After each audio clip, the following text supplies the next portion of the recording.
Park rangers, the guardians of our wilderness, share their most perplexing encounters with wildlife. From strange animal behavior to unexplained sightings, these stories will challenge your understanding of the natural world. My name is Eleanor Vance. That name is stitched onto the uniform I've worn for 12 years, a constant reminder of the duty I swore to uphold. 12 years isn't a lifetime, but in the compressed, weathered timeline of a park ranger, it might as well be. I am a steward of Shenandoah National Park, a sprawling expanse of Appalachian wilderness that is both breathtakingly beautiful and deceptively brutal. I've come to know its ridges and hollows, not just like the lines on my hand, but like the intricate, branching veins beneath the skin. A living, breathing system with its own rhythms, moods, and secrets. I have tracked bears through dense thickets, comforted families shattered by a single misstep on a rocky overlook, and witnessed 1,000 sunrises paint the Blue Ridge Mountains in hues of fire, and gold from the wending ribbon of Skyline Drive. I have seen the park at its most serene and at its most savage. I carried the arrogant belief that I had experienced the full spectrum of what this ancient land could reveal. I was profoundly, terrifyingly wrong. It began in late October, the time of year Shenandoah saves for its grand finale. The air, scrubbed clean by an early autumn cold front, was so crisp it felt like you could snap it in half. The forests were a riot of color, a painter's palette of crimson, burnt orange, and canary yellow set against the deep green of the pines. It was a spectacle that drew visitors from all over the country, but for us rangers, it was also a season of heightened vigilance.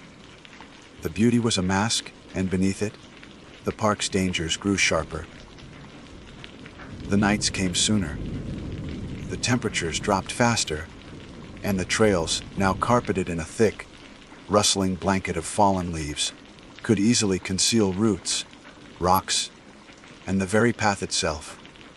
The call came in just after 1400 hours, the voice of our dispatcher, Sarah. Calm and professional, but with an undercurrent of urgency that always put me on edge. A missing hiker. The name was Kevin Sterling, 21. A student from the University of Virginia. His parents had reported him overdue. He'd driven up for a day hike, telling them he was heading for the Nicholson Hollow Trail, promising to be back in Charlottesville by dinner. He was an amateur photographer, they said, and wanted to capture the peak autumn foliage along the Hughes River. It's a moderately strenuous trail, starting high on the drive and descending over 3 miles into a deep, wooded hollow. It's a place of profound, isolated beauty. But it's also notoriously easy to get turned around in if you're not paying close attention. The river, the dense canopy, and the winding nature of the hollow can play tricks on your sense of direction. We mobilized quickly. A search and rescue operation in the park is a carefully orchestrated dance against time and terrain. My assignment was the lower section of the trail, working my way upstream from the park boundary, near the old Weekly Hollow Road. The logic was sound. If Kevin had become disoriented, he might have continued descending, following the river out of the park instead of climbing back up to his car. Mac, our senior, most ranger, and a man who seemed carved from the very granite of the mountains, was coordinating the search from a command post near the trailhead. Before I set off, he pulled me aside, his weathered face etched with concern. "Hollows are tricky this time of year, ill," he said, his voice a low rumble. "The light goes fast. Watch your step." It was his standard advice. The kind of thing he said before every search. But something in his eyes held a different weight that day. I parked my truck where the gravel road met the tree line and began my trek. The woods in that part of the park are thick, a mature deciduous forest of ancient oaks, towering hickories, and gnarled maples. The sounds of a healthy forest immediately enveloped me. A familiar and comforting symphony. The percussive tap of a pileated woodpecker echoed through the canopy. A scolding chatter from a gray squirrel broke the afternoon stillness, and in the distance, I could hear the gentle, persistent gurgle of the Hughes River. My boots made a satisfying crunch, crunch, crunch on the thick carpet of dry leaves, a rhythm that set the pace for my search. Every 100 yards or so, I would stop, cup my hands around my mouth, and call out his name. Cave in. My voice, sharp and clear, would slice through the air, hang for a moment, and then be absorbed by the vastness of the woods. Only the echo of the forest answered. For the first hour, it was routine. I scanned the forest floor for any sign. A dropped water bottle, a discarded wrapper, a freshly broken branch. I looked for footprints in the soft earth near the riverbank. Nothing. The deeper I descended into the hollow, the more the world seemed to change. The angle of the sun shifted, and the brilliant light that had illuminated the upper slopes was filtered through the dense canopy, casting long, distorted shadows that danced like specters. The temperature dropped noticeably, the crisp air now carrying a damp, earthy chill. The first thing I noticed was the absence of squirrels. Their constant, frantic activity had simply ceased. I paused, listening. The woods were quieter now, but not silent. I could still hear the distant woodpecker and the murmur of the river. I dismissed it. Animals have their own schedules, their own territories. I kept moving. Then, the birdsong tapered off. The woodpecker's drumming fell silent. The cheerful chirps and calls that had been the background music to my hike faded away.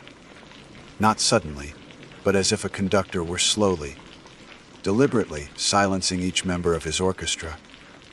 A prickle of unease traced its way up my spine. This was unusual. Even in the deepest woods, there's usually some birdsong. I rationalized it again. Perhaps a hawk was circling overhead, forcing the smaller birds into hiding. I scanned the slivers of blue sky visible through the trees.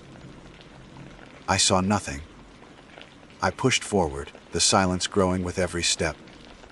The gentle gurgle of the river, which should have been getting louder as I approached it, was now gone. I stopped dead in my tracks. I was only a few dozen yards from the riverbank, close enough to see the glint of sunlight on its surface, but I couldn't hear it. I strained my ears, holding my breath. Nothing. Not the trickle of water over rocks, not the rustle of leaves in the wind, not the buzz of a late-season insect. The world had gone mute. It wasn't just quiet. It was a void, a profound, oppressive silence that felt heavier and more absolute than any sound. It was a physical presence, a weight that pressed in on my eardrums and seemed to thicken the air in my lungs. I felt a rising tide of primal fear, an instinct honed over millennia screaming that this was a place I should not be. This was fundamentally, physically wrong. My training kicked in, a desperate attempt to impose logic on the impossible. I keyed my radio. Dispatch, this is Vance. Radio check. Over. The radio answered with a hiss of angry, resentful static. Not unusual for the hollows, where the topography could block a signal, but this felt different. The static itself sounded smothered. I tried again, my thumb pressing hard on the button. Dispatch Vance. Do you copy? More static, A dead, flat sound. With a trembling hand, I took a single step back up the trail, away from the river. The world crashed back in.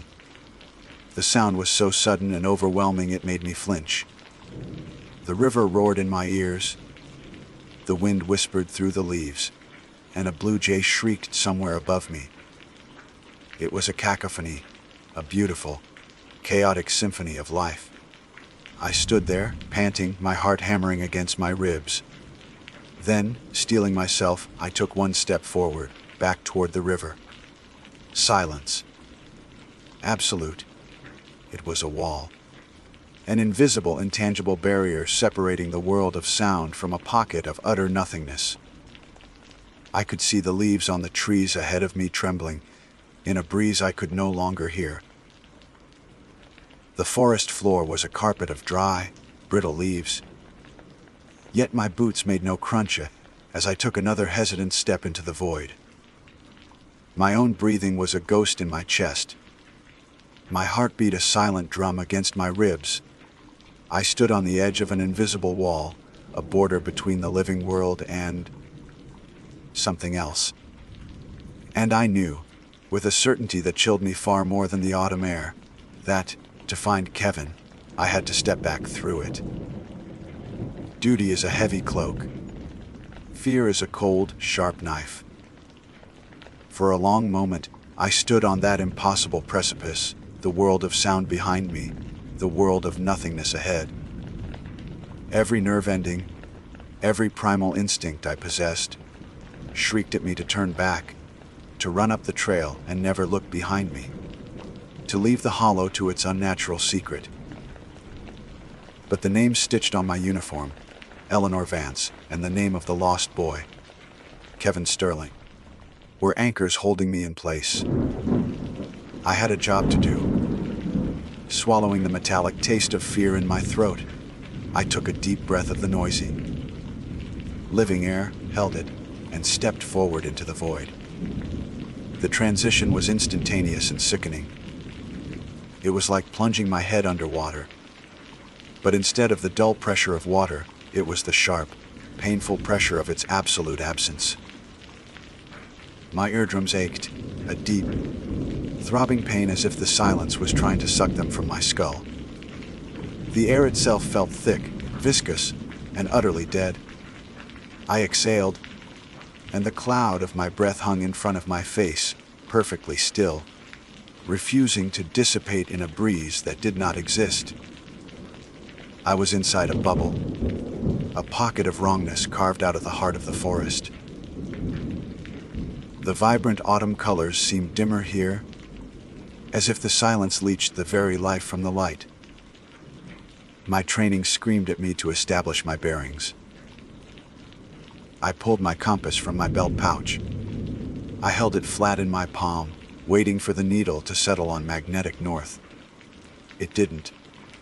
The red-tipped needle spun lazily, rotating in a slow, continuous circle, utterly useless.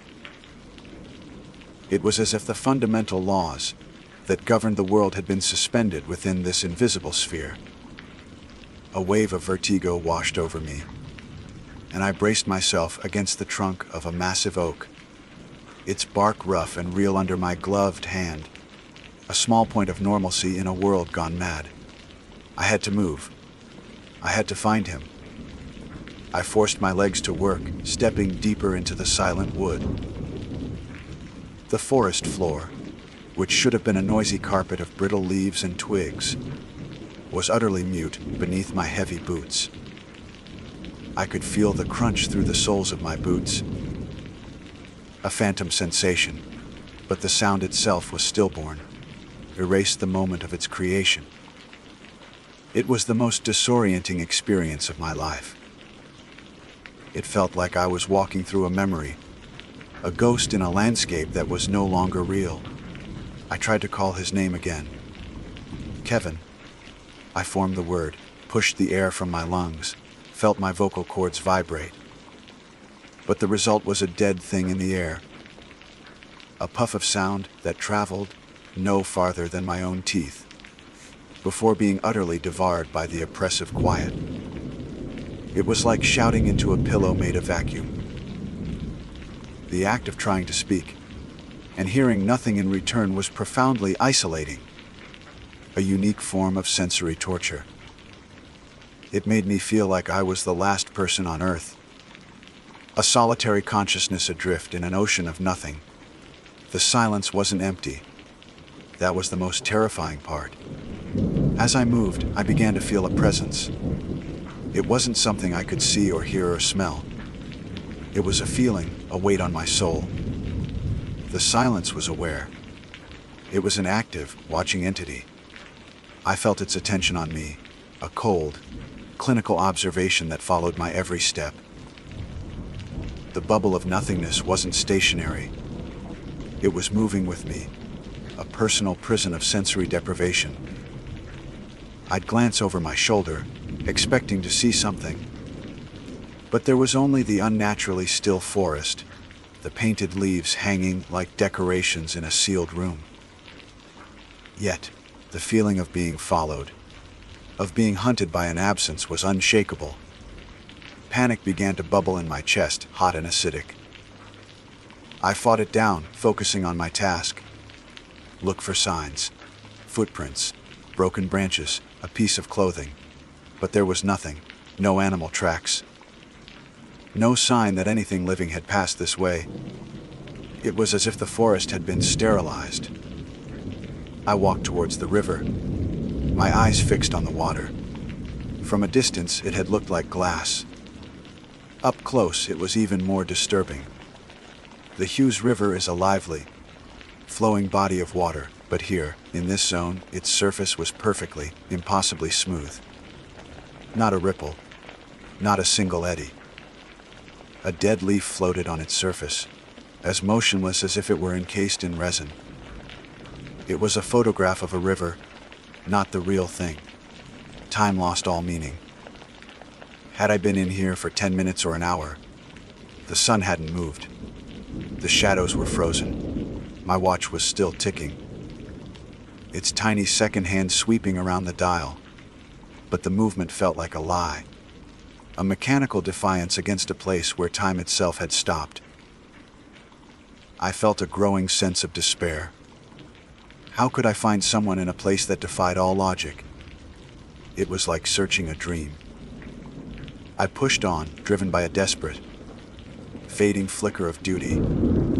I followed the silent, motionless riverbank, my eyes scanning the woods. And then I saw him. About a quarter mile further into the hollow, I saw a shape that didn't belong. A splash of dark blue against the muted oranges and browns of the forest. It was a person, sitting on a large, moss-covered log. Their back was to me. It had to be Kevin. A surge of adrenaline, a mixture of relief and dread, shot through me. "Kevin!" I tried to shout again, the name dying in my throat. He didn't move. He was completely still, a statue contemplating the dead river.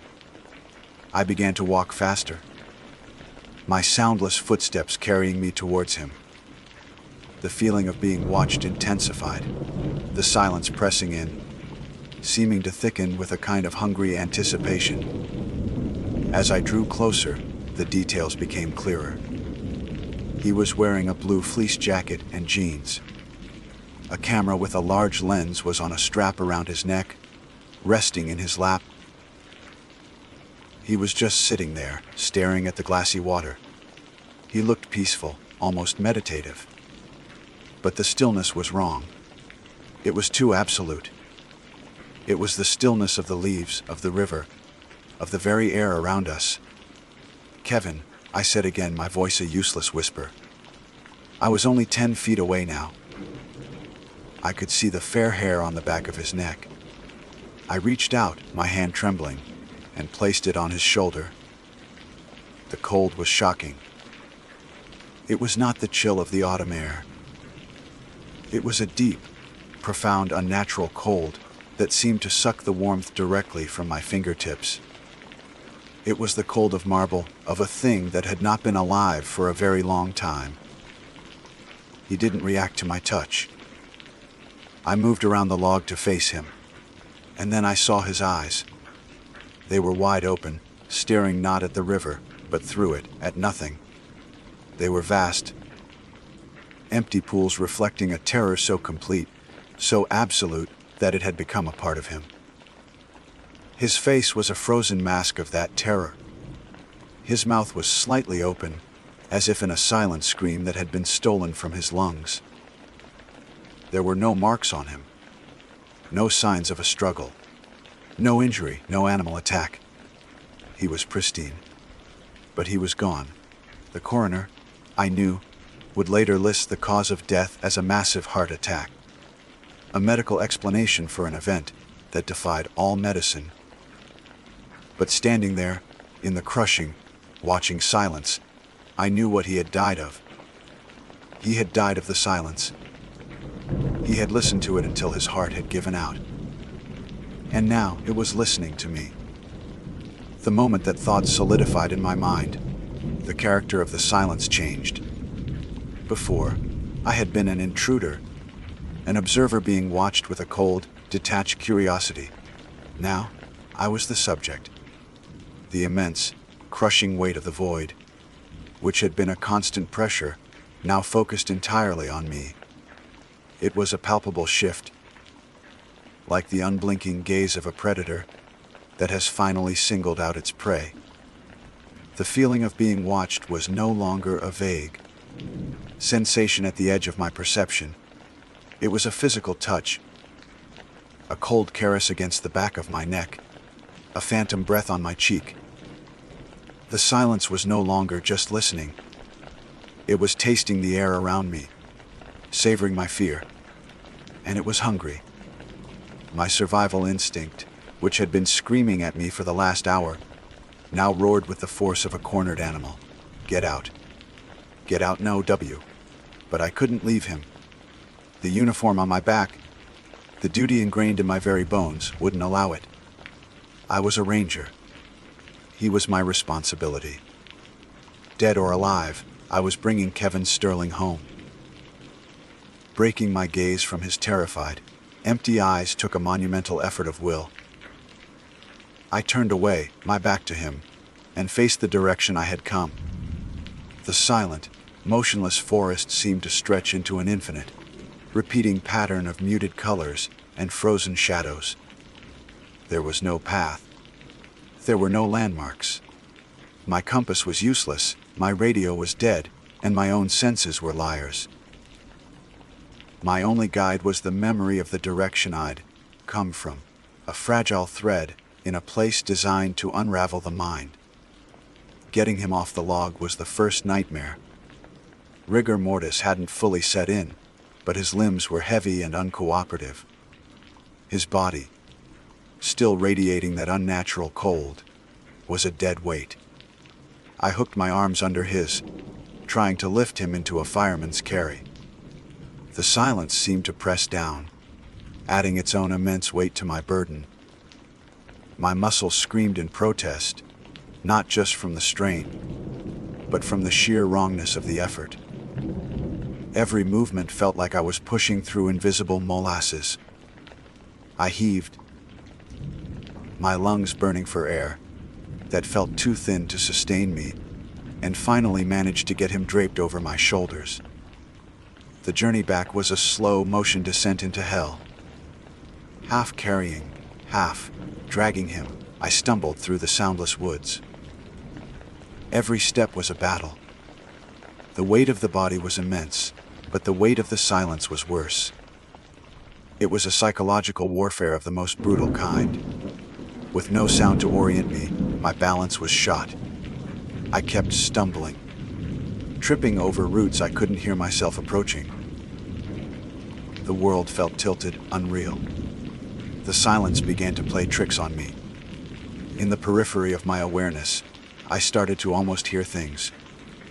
The ghost of a whisper, the memory of a snapping twig, the faintest echo of a scream that sounded horrifyingly like my own. But when I'd stop and strain my ears, there was only the profound, absolute nothing. It was feeding me my own fear, turning my memories of sound into weapons against me. The feeling of being followed intensified with every agonizing step. I could feel it pacing me, just behind my shoulder. I could feel its cold attention on the body I was carrying, as if it were reluctant to let its prize go. I risked a glance back. The log where Kevin had been sitting was empty, but the air around it seemed to shimmer, to distort, as if the silence had a physical form that was just beyond the edge of human sight. A wave of pure terror propelled me forward. I didn't look back again. I don't know how long I walked. Minutes stretched into eternities. My shoulders burned, my legs were trembling with exhaustion, and my mind was fraying at the edges. I was lost. I had to be. The river was gone. The trees were an endless, repeating maze. Despair began to set in, a cold, heavy certainty that I would die here, that I would become another silent statue in this forgotten corner of the park. My resolve began to crumble. Maybe I should just leave him. Maybe I should just lie down and let the silence take me too. It would be so easy, so quiet. Then, through the thick, dead air, I saw it. A flicker of movement. A single, brilliant crimson leaf, twisting and turning as it fell from a branch. It was impossible. Nothing moved in this place. But it was real. It fell with an unnatural slowness, a single point of life in a world of death. And as it fell, I realized I could see the breeze that carried it. I could see the branches of the trees around it swaying gently. I was close. I was at the edge. With the last of my strength, I lunged forward, dragging Kevin's body with me. I stumbled, my legs giving out, and fell.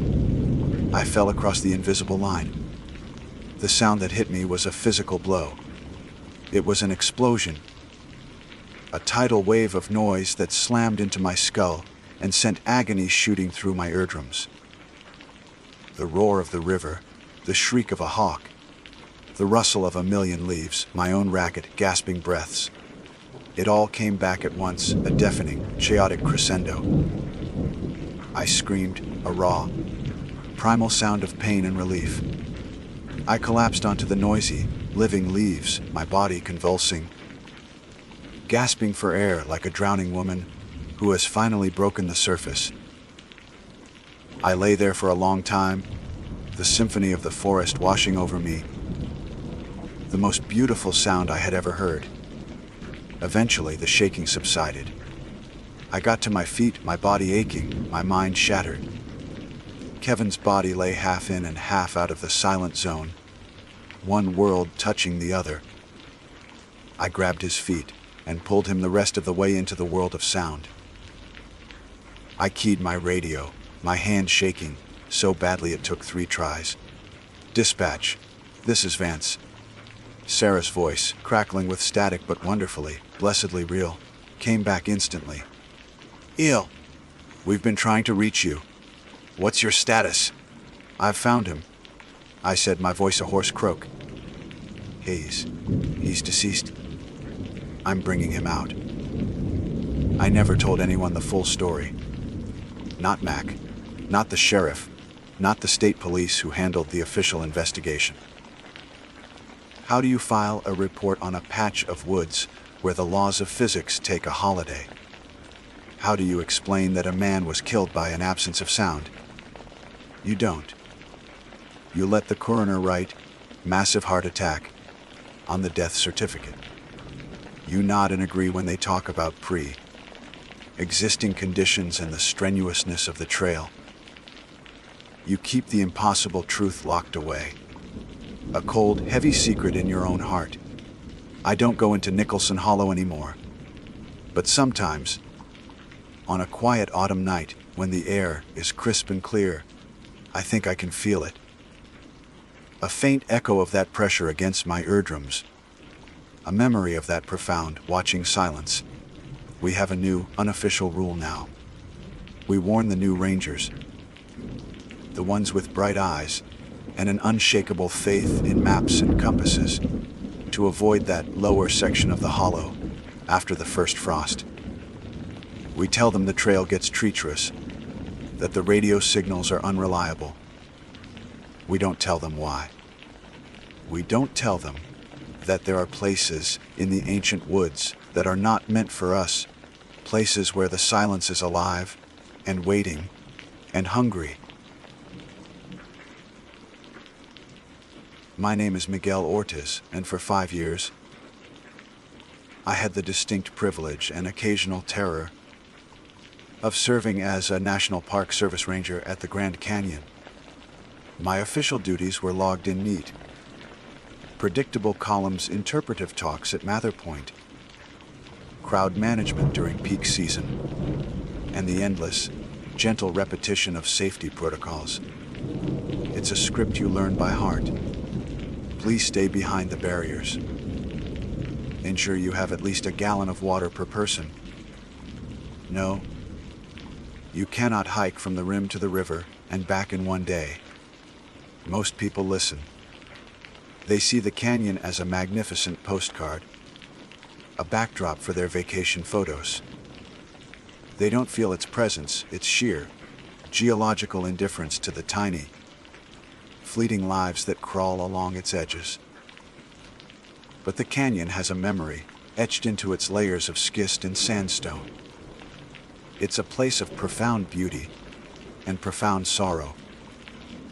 The official records, the ones they keep in tidy files in the administration building, state that nearly 900 people have their end within the park's boundaries since record keeping began. Accidents, suicides, heat stroke. The simple, brutal consequence of one wrong step. You work there long enough, you start to feel the weight of that number. You feel it in the pre-dawn quiet on the rim, in the sudden, inexplicable chill of a breeze on a hot day. You start to understand that the canyon holds onto things. Sometimes, it feels like not all of those 900 souls have truly moved on. This particular incident took place in my 3rd year, during that transitional period in late spring, when the last of the winter chill hadn't quite surrendered to the oppressive summer heat. The North Rim, always the more isolated and brooding sibling to the bustling South Rim, was slowly awakening. I was tasked with the final sweep of the transept trail, a well-trodden path that serves as a scenic artery between the historic Grand Canyon Lodge and the North Rim campground. It's a relatively easy, paved trail designed for leisurely strolls, not perilous expeditions.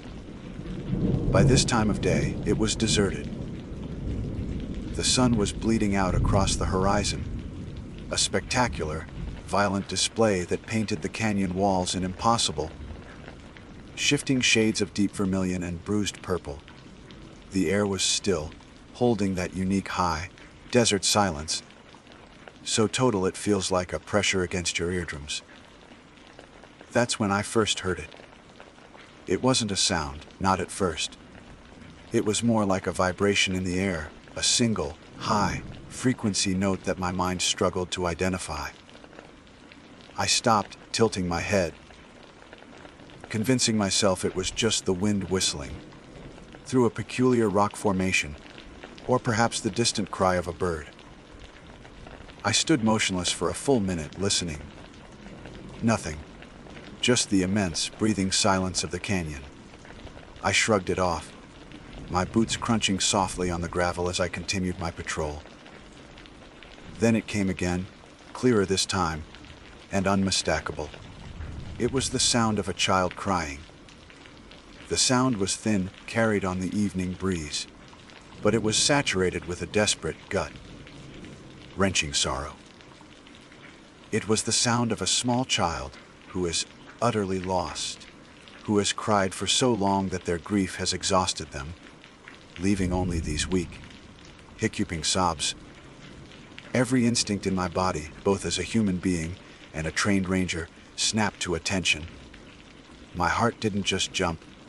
It felt like it had been seized by an icy fist. A lost child out here. With the temperature dropping and the light failing fast, it's the single most terrifying scenario a ranger can face. My hand went to the radio on my shoulder strap, my fingers fumbling with the button. Dispatch, this is Ortiz on the North Rim.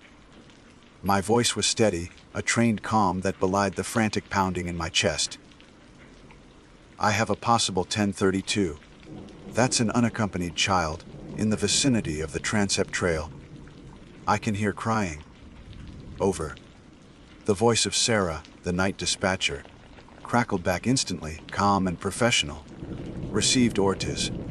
Possible 1032 near transept trail. Can you confirm a visual? Over. Negative. Dispatch. The sound is faint. Seems to be coming from east of the trail, down toward one of the unmarked ravines. It's intermittent. Over. Understood. A search and rescue team is being mobilized from the substation. Your location is plotted. Do not, repeat, do not leave the main trail. Await the SAR team. Acknowledge. Over. I acknowledge the order. I knew the protocol. Going off, trail alone as night falls, is how you turn one victim into two. But the crying started again, and this time it sounded weaker, more hopeless. A wave of cold dread washed over me. The SAR team was a good 20 minutes away. In this terrain, 20 minutes could be the difference between life and a cold, silent death. I made a decision, the kind of decision you either get commended for or fired for. I couldn't wait. Dispatch, Ortiz. I said into the radio, my voice low and firm. The subject sounds very young and in distress. I'm going to try and move closer to maintain auditory contact. I will not lose the trail. It was a lie, and we both knew it. I unclipped my high-powered flashlight from my belt, switched it on, and stepped off the paved path. The solid, reassuring ground of the trail immediately gave way to a treacherous slope of loose rock and thorny scrub brush. The world transformed. Under the dying light, the landscape became a confusing, primeval maze of monolithic sandstone formations and deep, swallowing shadows. The crying was my only compass, a phantom beacon pulling me deeper into the labyrinth. It was always just ahead, seeming to echo from just around the next tower in Hoodoo, or behind the next curtain of gnarled juniper. Hello, I shouted, my voice sounding small and thin against the immense stone walls. I'm a park ranger!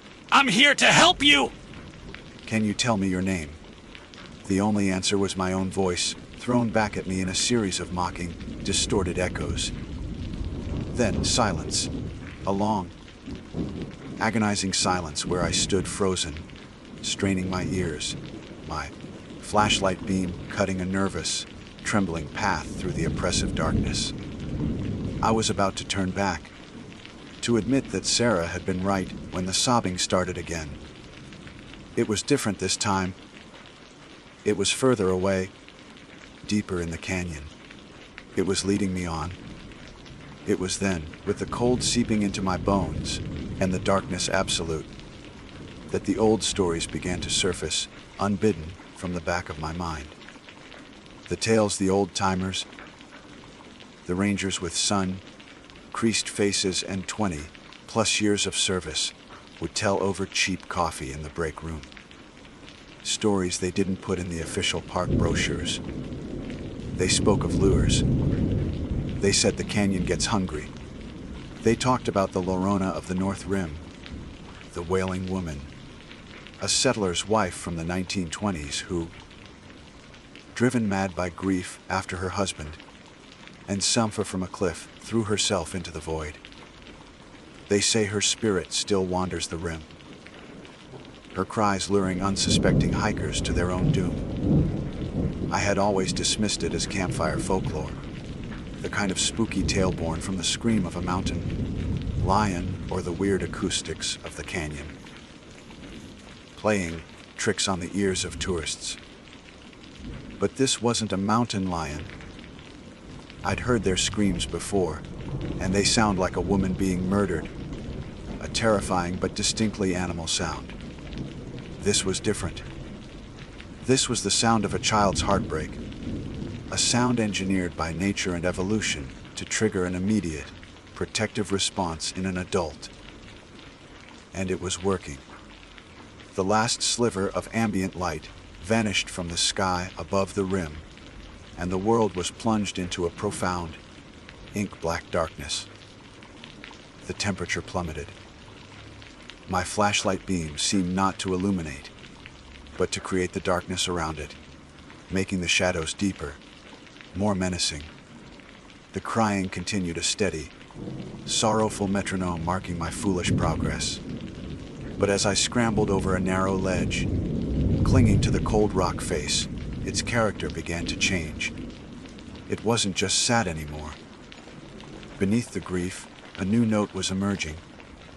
It was a high, thin, and unnerving threat of something else entirely. Something that didn't belong in the cry of a lost and frightened child. It was a sound that scraped at the most primitive part of my brain, a cold, sharp needle of pure wrongness. It was mockery.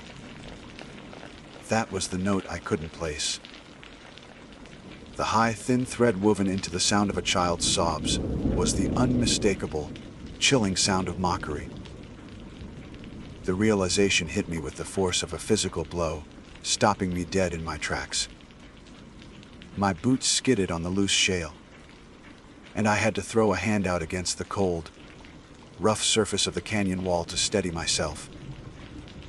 The air grew impossibly cold, a pocket of deep, winter chill in the spring night. Every hair on my arms and the back of my neck stood on end. My breath plumed in the beam of my flashlight.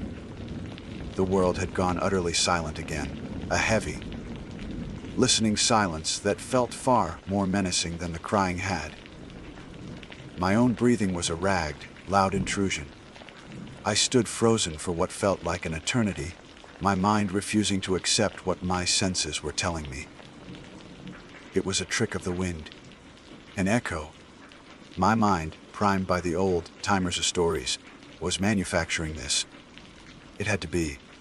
I was a ranger, a man of science and procedure. We dealt in facts, in evidence. We didn't deal in malevolent, laughing ghosts.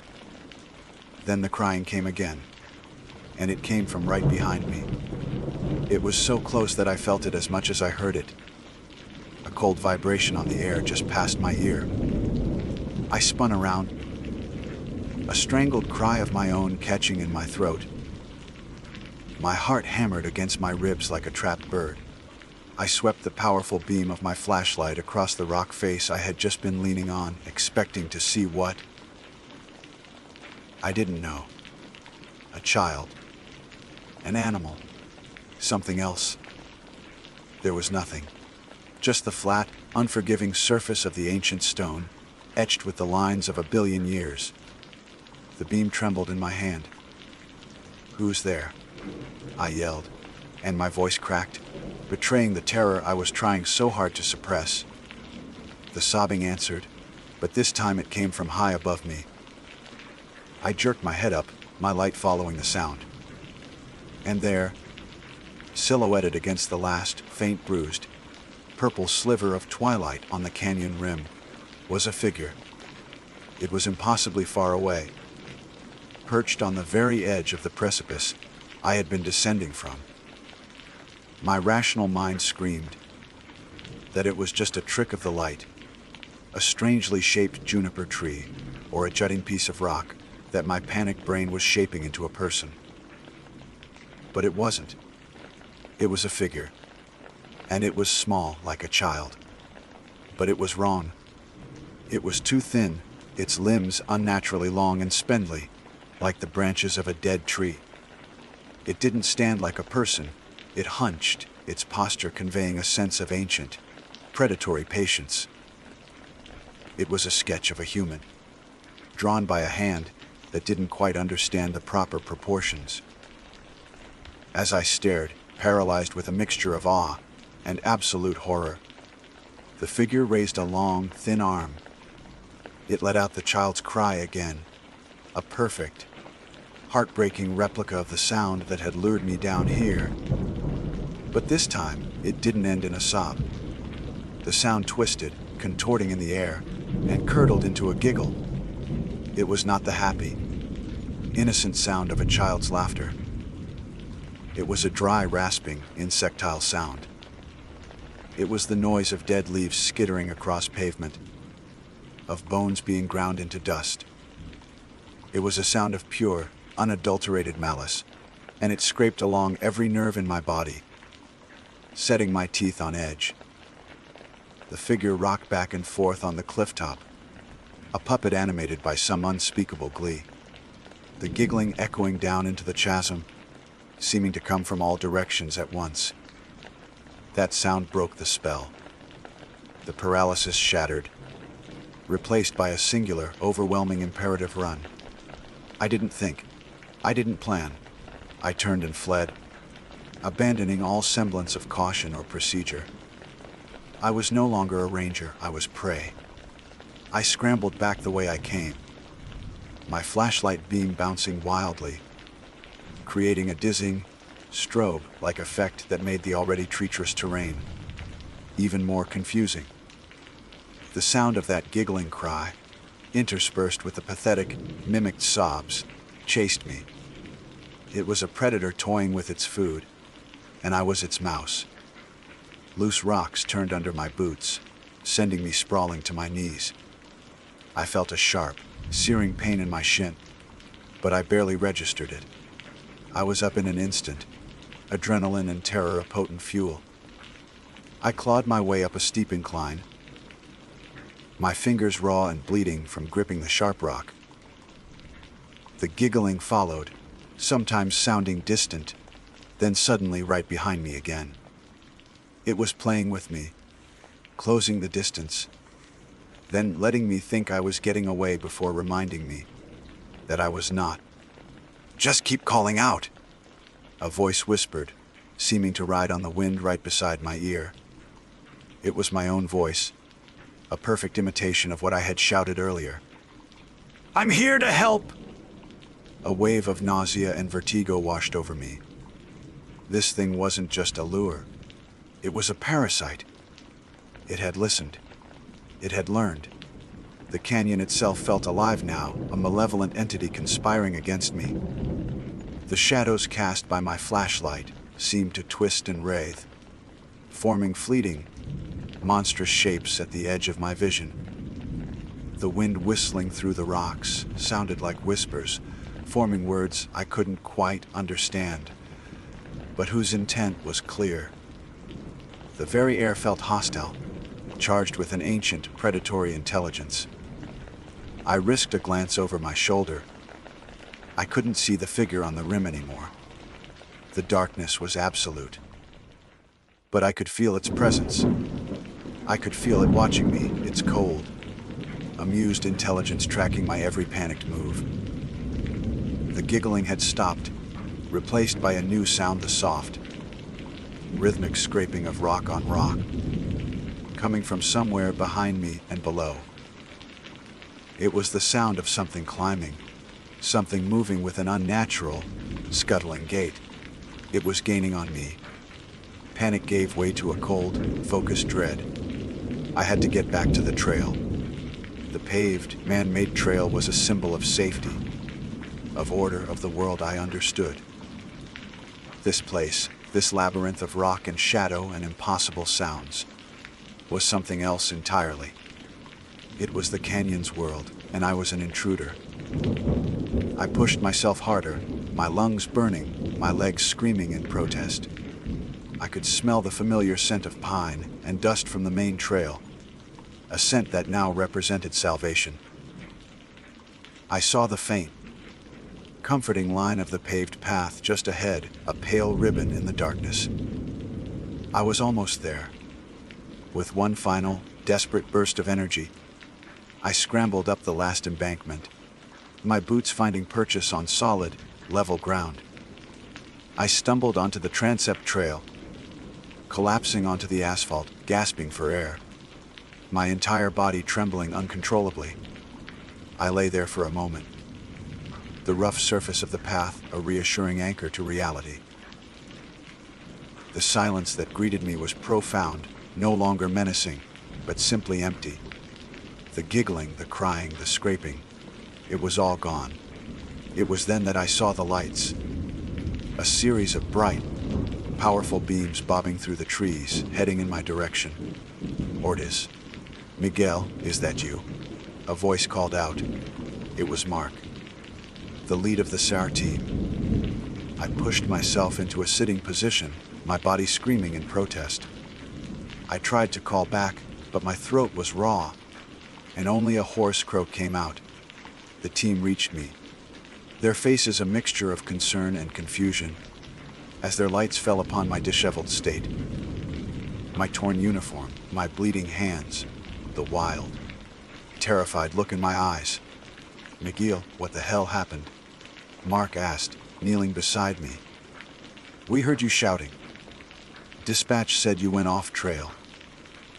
I opened my mouth to answer, to tell them what I had seen, what I had heard. I wanted to tell them about the figure on the rim, about the giggling that sounded like grinding bone, about the feeling of being hunted by the canyon itself. But the words wouldn't come.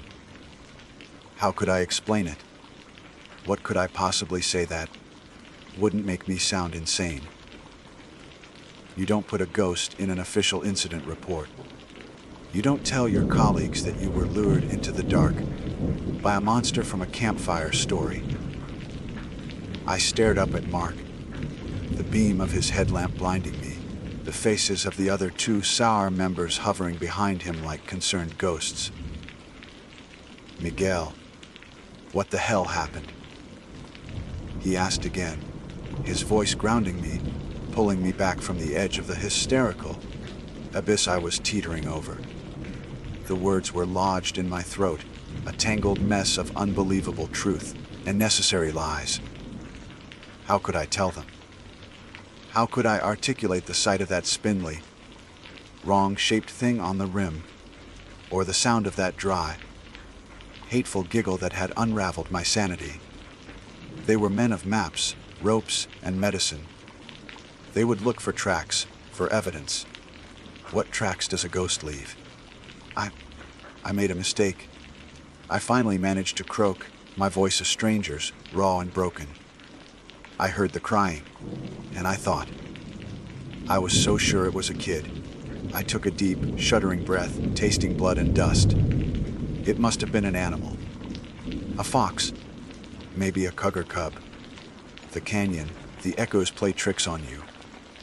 It sounded so close. Mark's expression didn't change, but his eyes, visible even in the harsh glare of the lights, held a deep, searching look. He was a veteran of the park, a man who had seen more than his share of tragedy and strangeness. He knew the canyon and its deceptions better than anyone. He repeated, his tone carefully neutral. That's what had you shouting your own name. The question hung in the cold air between us. He had heard. He had heard the thing mimic me. My blood ran cold all over again. I had to sell the lie, sell it with everything I had. I got turned around, I said, forcing a shaky laugh that sounded more like a sob. Panicked. The darkness, the terrain. It all looks the same down there. I thought I was calling out to the kid, then I got disoriented. Stupid, I know. A rookie mistake. He held my gaze for a long moment, and in that silence, an unspoken understanding seemed to pass between us. He had heard the stories. He knew what the old-timers whispered about. But he also knew the rules of our world, the world of official reports and plausible explanations. He nodded slowly, a single, decisive dip of his chin. All right, Miguel. Let's get you up. They helped me to my feet, and a wave of pain shot up from my leg, my shin throbbing where I'd fallen. The rest of the walk back to the ranger station was a blur of quiet efficiency. They gave me water, one of them wrapping a field dressing around my bleeding hands while another examined my leg. They spoke in low, calm tones, the professional chatter of a team that had done this 100 times before. No one mentioned the crying again. No one asked why a seasoned ranger had fled in terror from the sound of a fox. They didn't have to. The truth, or at least the shadow of it, filled the space between us, as vast and silent as the canyon itself. The incident report was the hardest thing I've ever had to write. It was an exercise in creative omission, a masterpiece of bureaucratic fiction. I described the initial call, my decision to leave the trail, a clear violation of protocol for which I received a formal reprimand, and the subsequent disorientation. I attributed the crying to a probable animal vocalization, possibly vulpine, distorted by complex canyon acoustics.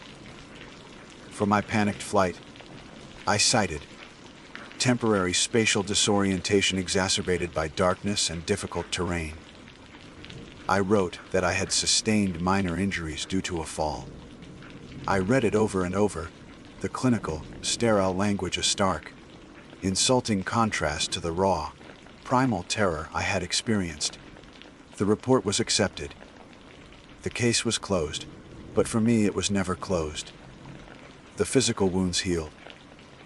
The scrapes on my hands faded into faint white lines, and the deep bruise on my shin turned from a violent purple to a sickly yellow before disappearing entirely. The other wounds, the ones etched into my mind, only deepened. Sleep offered no escape. For weeks I would jolt awake in a cold sweat, the sound of that dry, rasping giggle echoing in the silence of my room. I'd see the silhouette of that unnaturally thin figure when I closed my eyes, perched on the edge of my consciousness, mocking me.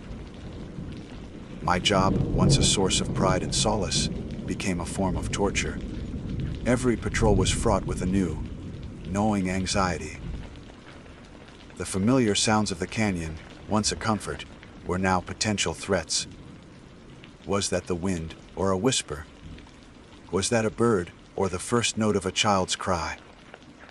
I found myself avoiding the North Rim entirely, and I could no longer bear to be out at twilight.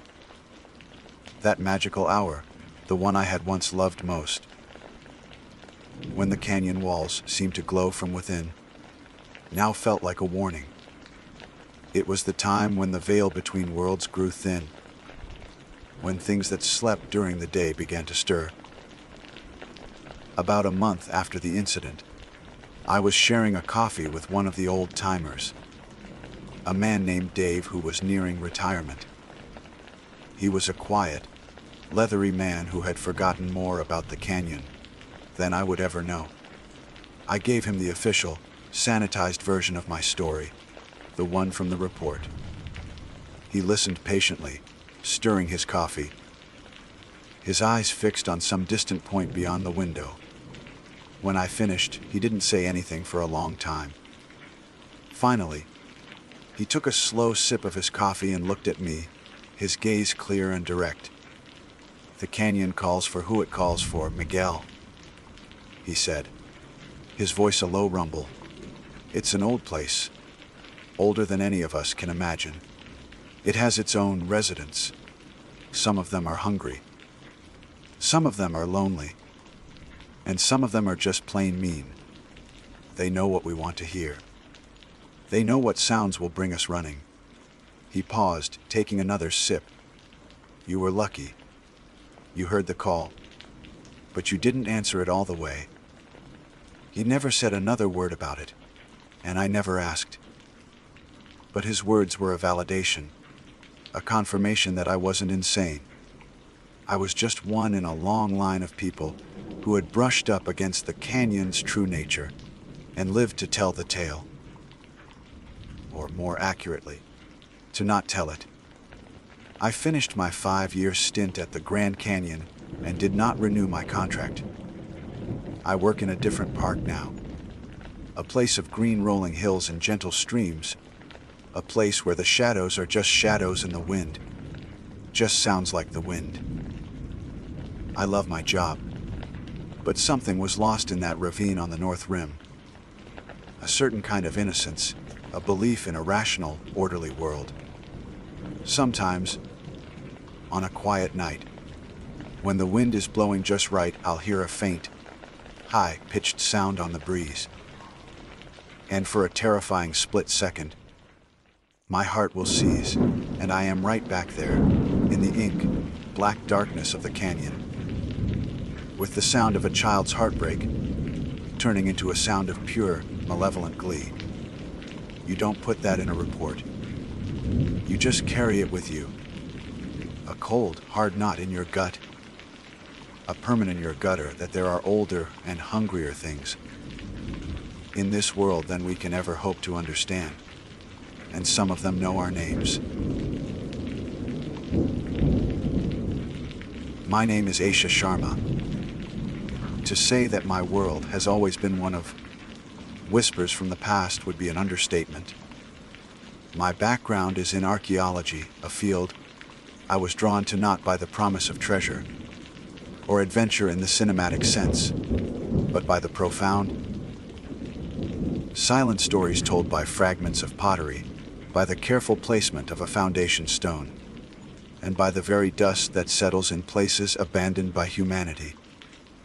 I specialize in the pre-Columbian cultures of the American Southwest, a passion that has led me down countless dusty archives and into the sterile, climate-controlled environments of museum basements, piecing together the lives of the ancestral Pueblones. For years, my connection to them was purely academic, a tapestry woven from scholarly articles, excavation reports, and the faint, ghostly images of petroglyphs in textbooks. I could tell you about the transition from the basket maker periods to the Pueblo eras, chart the development of their intricate pottery designs, and debate the leading theories on their eventual migration from the cliff dwellings of the Four Corners region. But it was all theoretical, a history held at arm's length. That changed when I landed a seasonal position as an interpretive ranger at Mesa Verde National Park in Colorado. It wasn't just a job for an archaeologist like me, it was akin to a pilgrimage. This was the heartland, the epicenter of the very culture I had dedicated my life to studying. My job, as I saw it, was a dream made manifest, to spend my days walking among the silent, beautiful cliff dwellings, and my nights under a sky so profoundly dark that the Milky Way wasn't just a faint smudge, but a brilliant, sprawling river of light that seemed close enough to touch. The most defining characteristic of Mesa Verde, the one that sinks into your bones, is the silence. It's a silence unlike any I've ever experienced. These were not mere ruins, they were cities. Places like Cliff Palace and Longhouse once hummed with the activity of thousands of people. They were vibrant centers of commerce, ceremony, and family life for centuries. Now, for over 700 years, they have been empty. The silence that fills those spaces isn't just an absence of noise. It's a presence in itself, heavy, ancient, and filled with the echoes of every voice that ever spoke there. You don't just hear the quiet, you feel it pressing in on you, a tangible weight of history. Most of the time, anyway. My days were filled with a routine I came to cherish. I'd lead tours, my voice a strange intrusion in the stillness, as I explained the purpose of a kiva or pointed out the smoke, blackened ceilings of ancient homes. I'd answer the same questions over and over. Why did they leave? Was it aliens? Where did they go? I'd gently debunk the more fanciful theories and share the accepted scholarship. All while trying to convey the sheer ingenuity of a people who built thriving communities in the sheer rock faces of these canyons. The work was physically demanding, involving miles of hiking at high altitude, but the reward was unparalleled. After the last tour bus departed and the sun began its slow descent, the park transformed. The fading light would set the sandstone cliffs ablaze in hues of orange and deep red, and the long shadows would creep across the canyon floors, reclaiming the dwellings for the night. It was in these moments of solitude that I felt the truest connection to the place, a sense of peace that was both humbling and deeply spiritual. The evening it happened was in late August. The summer monsoon season had brought afternoon thunderstorms, but the sky had cleared, leaving the air washed clean and smelling of damp earth and juniper. The heat of the day was bleeding away quickly as the sun dipped below the mesotop, a phenomenon that still caught me by surprise. I was on the final lockup duty, a task that involved a long, looping drive to the park's most remote and popular sites to ensure all visitors had cleared out before nightfall. My last stop was Balcony House. Of all the dwellings in the park, Balcony House is arguably the most spectacular, and for the tourists, the most thrilling. It's not a site you simply stroll into. Access requires climbing a 32-foot ladder, crawling through a narrow 12-foot-long tunnel, and then scaling a series of toe and hand-hold steps carved directly into the cliff face. It is, by design, a fortress. Its inaccessibility is what makes it so breathtaking and so perfectly preserved. I had completed my sweep, my footsteps the only sound on the worn stone pathways. I'd checked the kivas, peered into the dark, cool rooms, and called out into the stillness. Closing the site?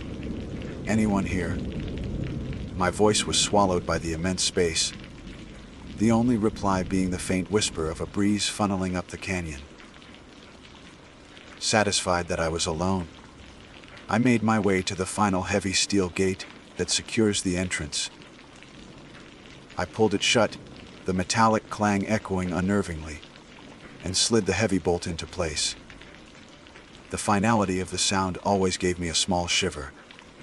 The site was now sealed, an island of the past cut off from the modern world until morning.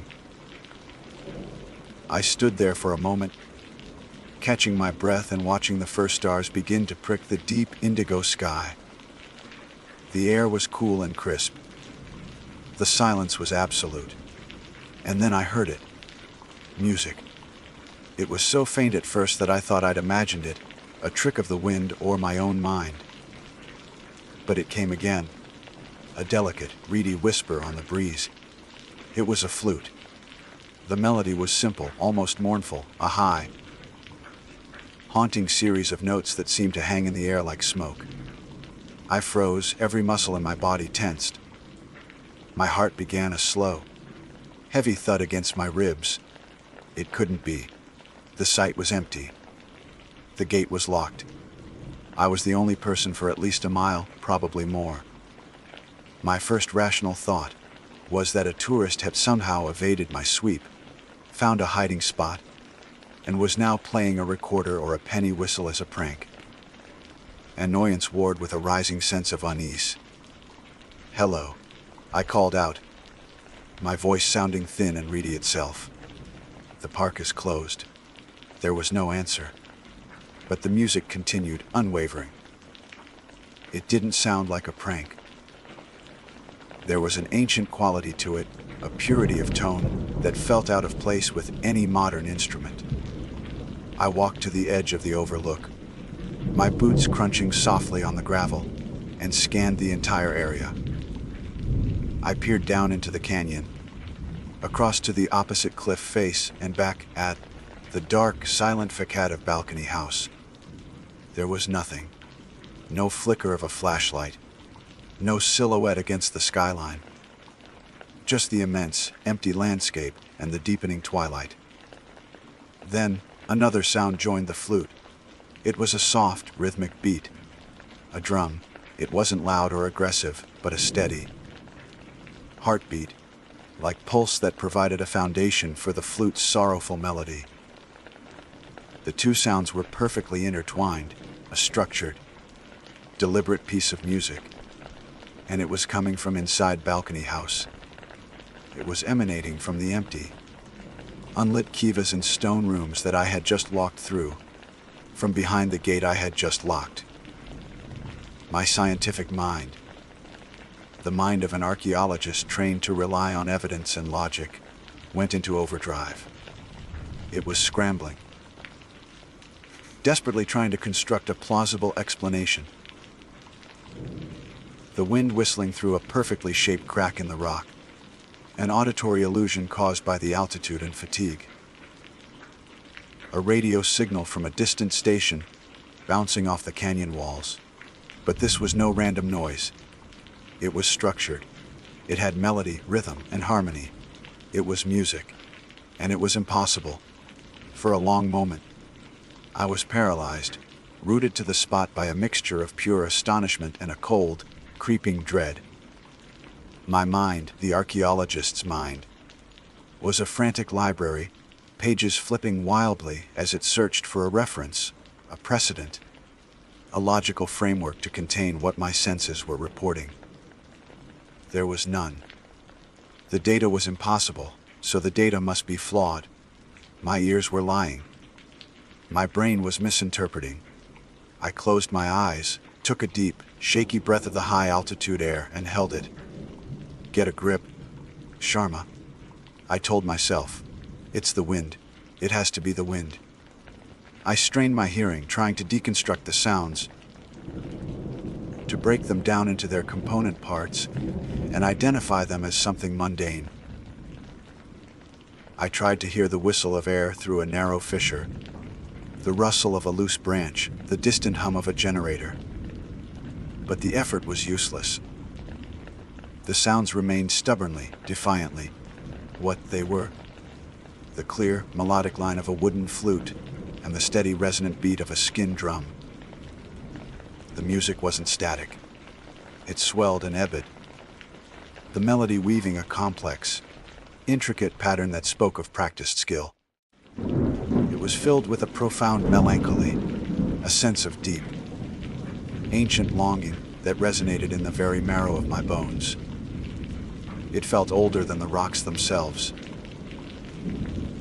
I remembered a passage from a book I'd read long ago, an account by the naturalist Marjorie Woodruff, who reported hearing inexplicable, beautiful music echoing from the depths of the Grand Canyon in the 1930s. At the time, I had dismissed it as a quaint, romanticized ghost story, the kind of folklore that inevitably springs up in such majestic and lonely places. I had filed it away under anecdotal curiosities, certainly not as credible evidence. Now, standing in the deepening twilight of Mesa Verde, with that impossible music washing over me, Woodruff's story came rushing back not as folklore, but as a chillingly familiar testimony. I was no longer a skeptical academic reading a dusty account. I was living it.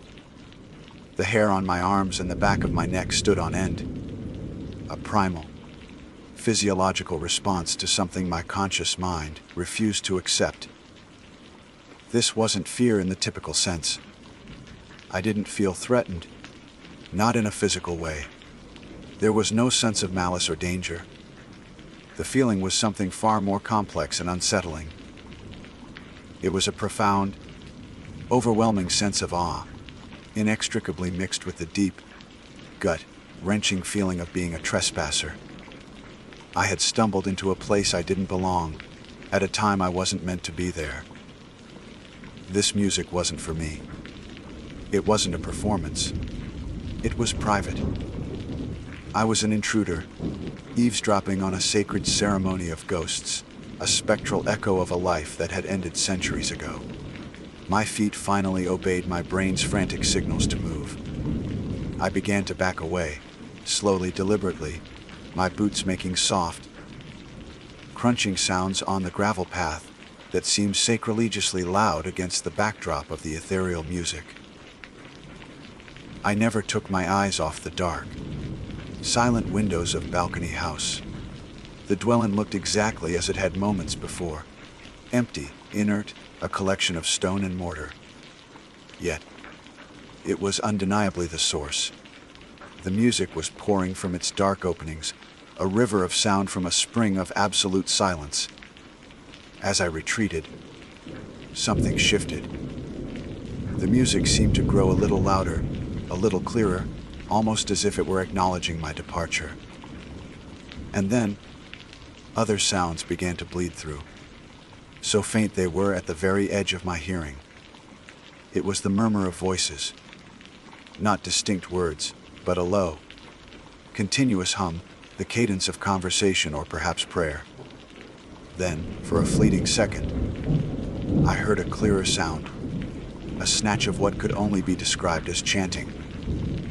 A chorus of voices, rising and falling in a rhythmic, liturgical pattern that intertwined perfectly with the flute and the drum. That was what finally broke my trance. The music was one thing. The voices were another. They made it too real, too personal. This wasn't just an echo, it felt like an active event. My slow retreat turned into a brisk walk, my heart hammering against my ribs. I didn't run. Some instinct told me that would be disrespectful. A panic that would be an insult to the solemnity of the moment. But I moved with purpose. My keys clutched so tightly in my hand that the metal bit into my palm. I fumbled with the door of my government issue truck, my hands shaking slightly. The slam of the door was a jarring, modern sound that felt like a gunshot in the sacred quiet.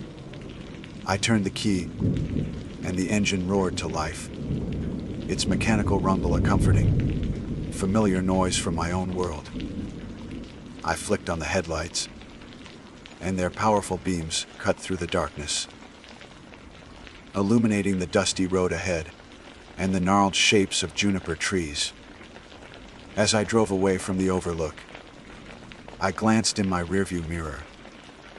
Balcony House was just a dark shape nestled in the cliff, indistinguishable from the surrounding rock.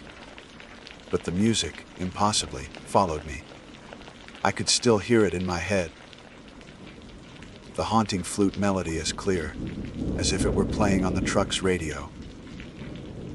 I drove faster than I should have on the winding park roads, putting distance between myself and the source of the phenomenon. But I couldn't escape the sound in my mind, or the profound sense of dislocation it had caused. The 10-mile drive back to the main ranger station and the housing area felt like an eternity. The familiar landscape of the park now seemed alien and mysterious. Every shadow seemed deeper, every rock formation a silent watcher.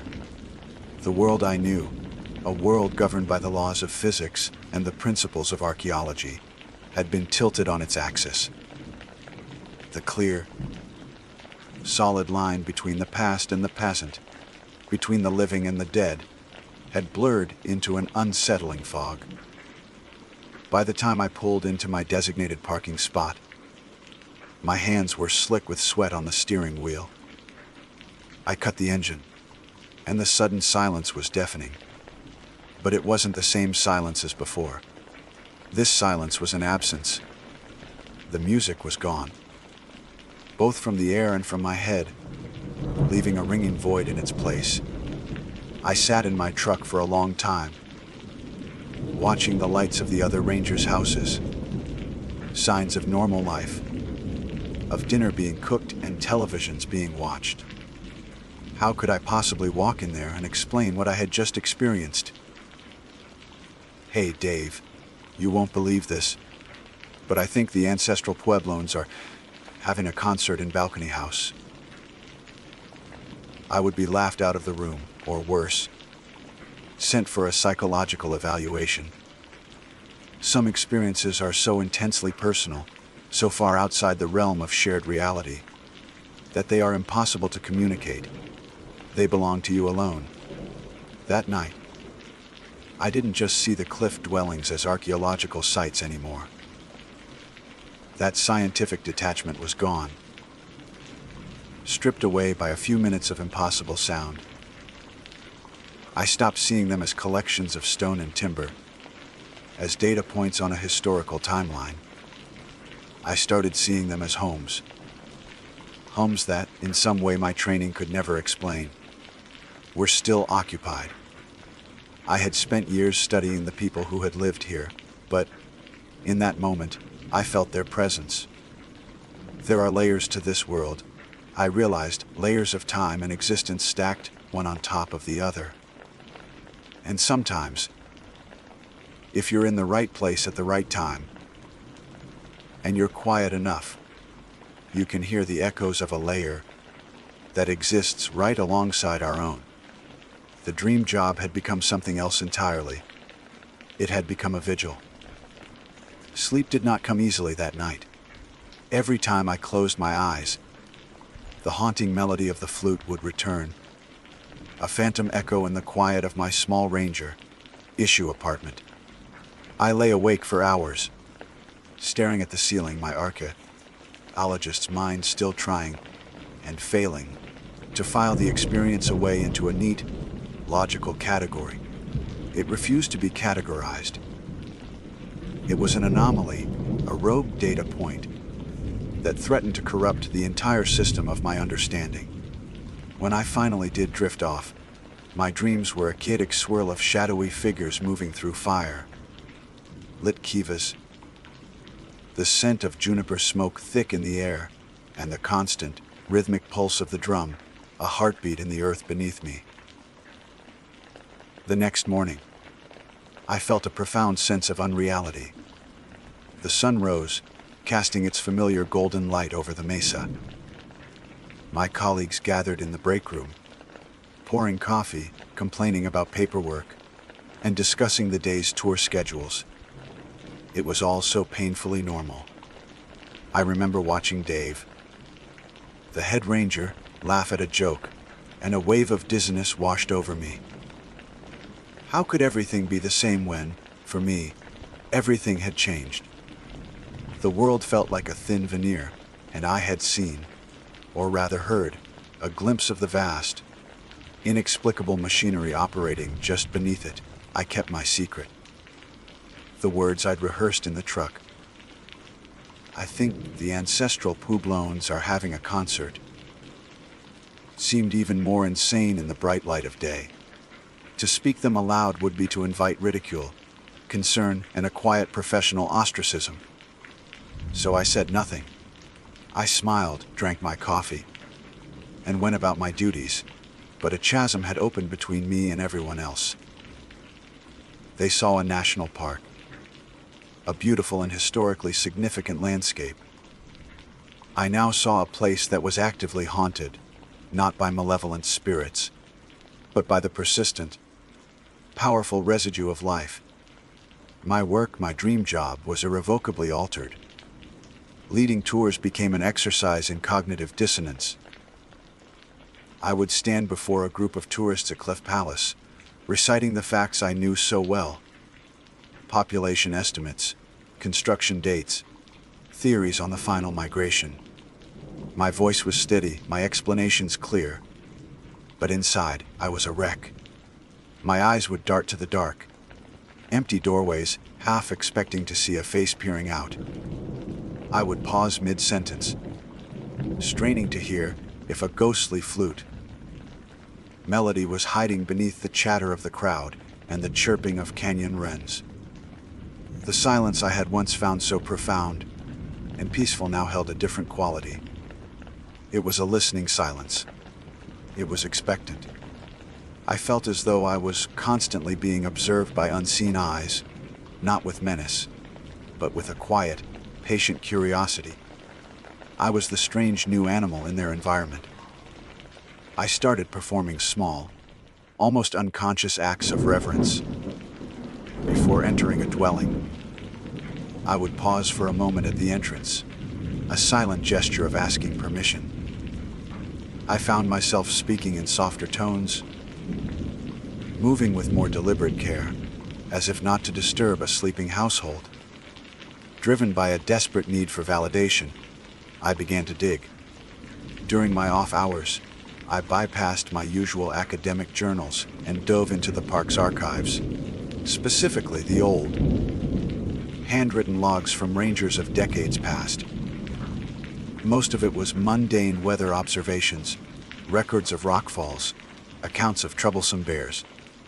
But tucked away, between entries about fairs and tourist incidents, I found them. Brief, cryptic notes. A ranger in the 1950s mentioned a strange, singing wind near Step House on a windless night. Another, in the 1970s, wrote of seeing flickering lights, like firelight, deep within the alcove of Spruce Tree House, long after the park was closed. And then I found a detailed entry from a retiring ranger in 1982. He described, in hesitant, almost apologetic prose, hearing the faint sound of a drumbeat on a still summer evening, an experience he had kept to himself for over 20 years for fear of being deemed unstable. I read his words, and a profound sense of relief washed over me, so intense it brought tears to my eyes. I wasn't crazy. I wasn't the only one. Marjorie Woodruff, the old rangers, me, we were all part of a small, secret club of witnesses who had inadvertently peeked behind the curtain. I never heard the music again. Perhaps it was a once-in-a-lifetime event, a perfect alignment of time, place, and personal sensitivity. Or perhaps, having been heard, the spirits fell silent, their privacy disturbed. But the initial experience had sensitized me, and I began to notice other things, small impossibilities that I would have previously dismissed without a second thought. One afternoon, while doing a condition assessment at a remote, rarely visited site, I put my small rock hammer down on a specific ledge. I turned away for no more than a minute to make a note in my logbook. When I turned back, the hammer was gone. I searched for 20 minutes, my heart pounding with a familiar mix of fear and awe. I finally found it sitting neatly on a different ledge, 20 feet away, a location I had not been near. Another time, while closing up Longhouse at dusk, I was hit by the strong, unmistakable scent of burning cedar, the traditional wood used in ceremonies. It was just a fleeting whiff, gone as quickly as it came, on a still evening with no fires for miles. These small events were my new reality. They were constant, subtle reminders that I was sharing this space. My scientific certainty had been replaced by a profound and humbling respect for the unknown. The ancestral Pueblones were no longer just a subject of study for me. They were my silent landlords, my invisible neighbors. My seasonal position eventually came to an end. On my last day, I drove back to Balcony House one final time. I didn't get out of the truck. I just sat at the overlook as the sun went down, the same way it had on that August evening. I looked at the dark windows of the dwelling, and I didn't feel fear. I felt a strange sense of kinship, of gratitude. The experience had terrified me, but it had also given me a gift, a glimpse into a reality far more complex and mysterious than I had ever imagined. It had shattered my academic arrogance and replaced it with a deep, abiding wonder. I left Mesa Verde, but in a way, I never really did. The silence of that place, and the sounds it contains, are a permanent part of me. I continue my work in archaeology, but with a different perspective. I now understand that we are not just digging up the past. We are treading softly through worlds that are still very much alive, layered just out of sight alongside our own. And sometimes, If you are very lucky and very quiet, you might just be invited to listen. My name is Cole Faulkner, and that for 15 years, I have been an employee of the National Park Service. It's a line of work that I fell into, a youthful passion for the outdoors that solidified into a career. Most of that career has been spent under the forgiving sun of the American Southwest. Zion, Arches, the Grand Canyon. Places where the heat is a tangible thing, where the dangers are dehydration and falls, and where the crowds are a constant, humming presence.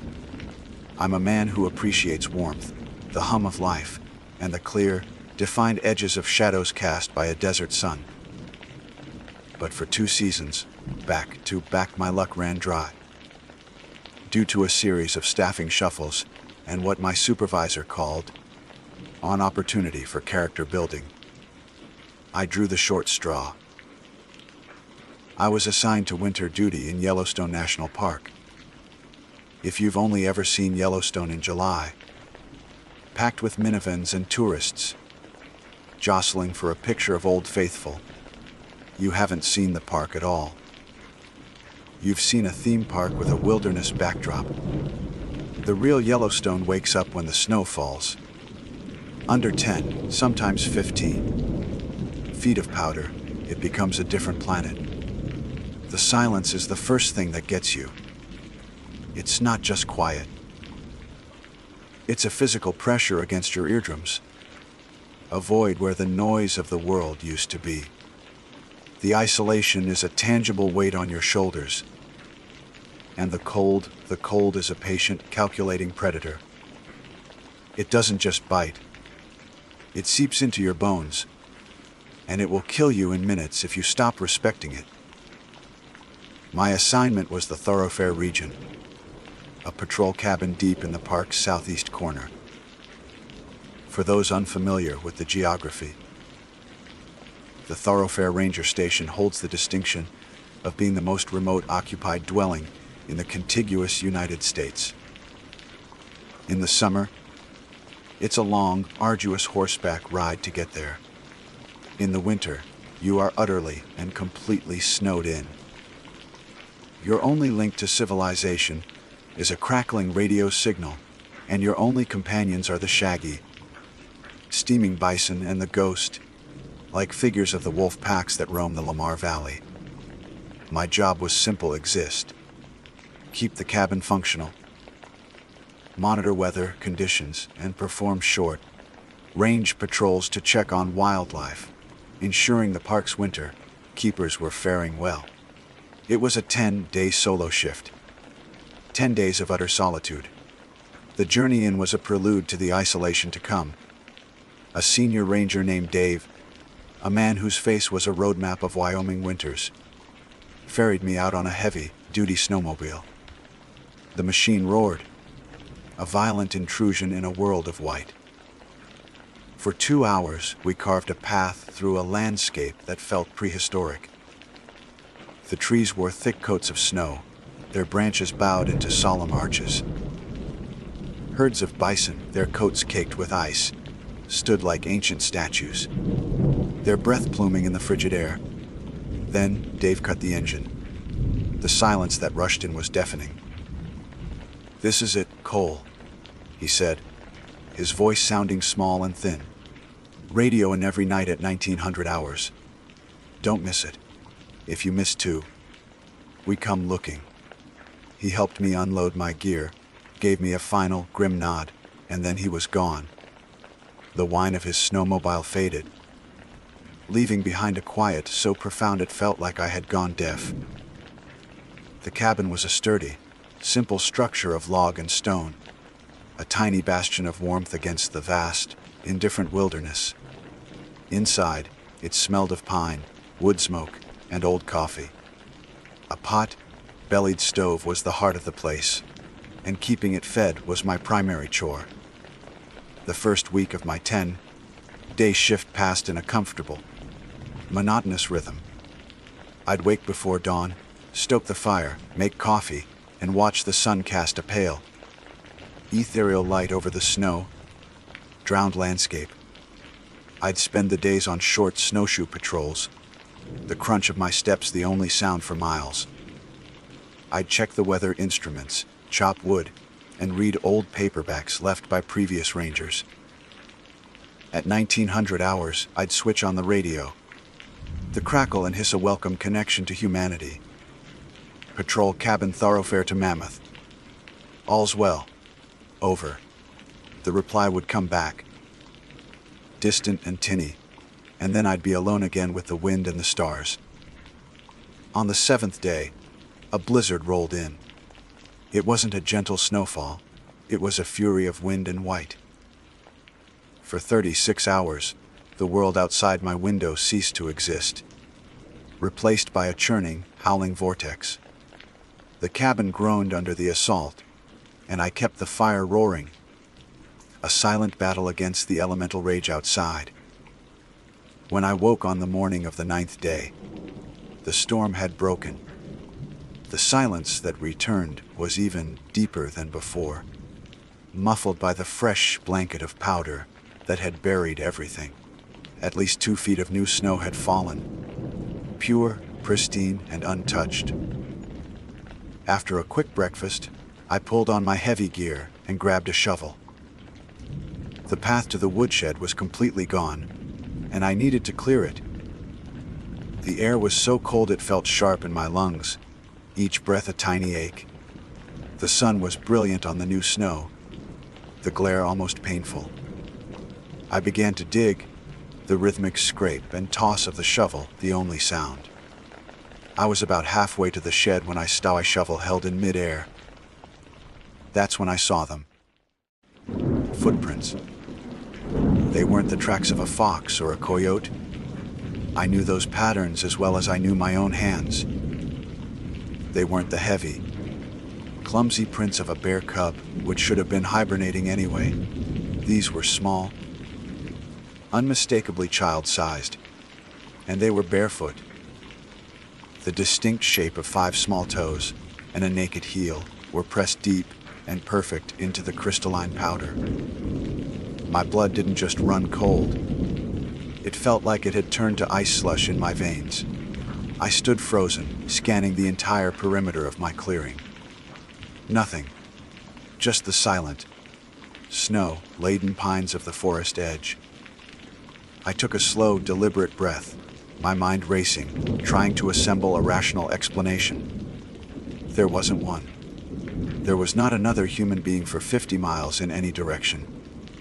No one, absolutely no one, could have walked here through that blizzard, and to do so barefoot.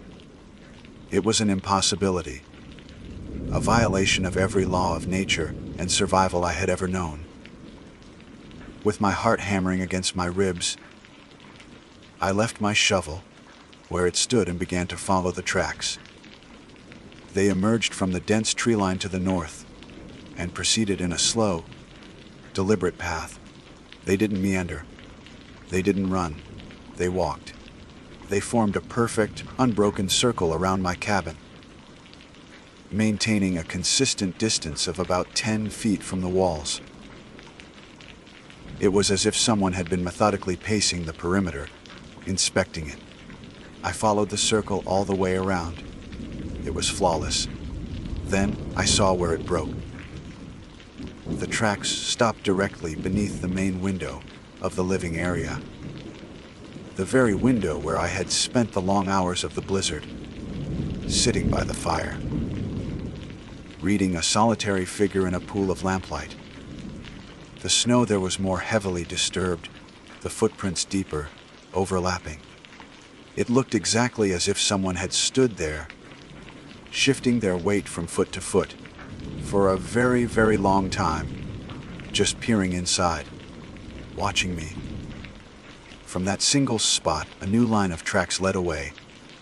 They went in a straight, unwavering line, back toward the dense lodgepole pine, forest from which they had come. I followed them to the edge of the trees.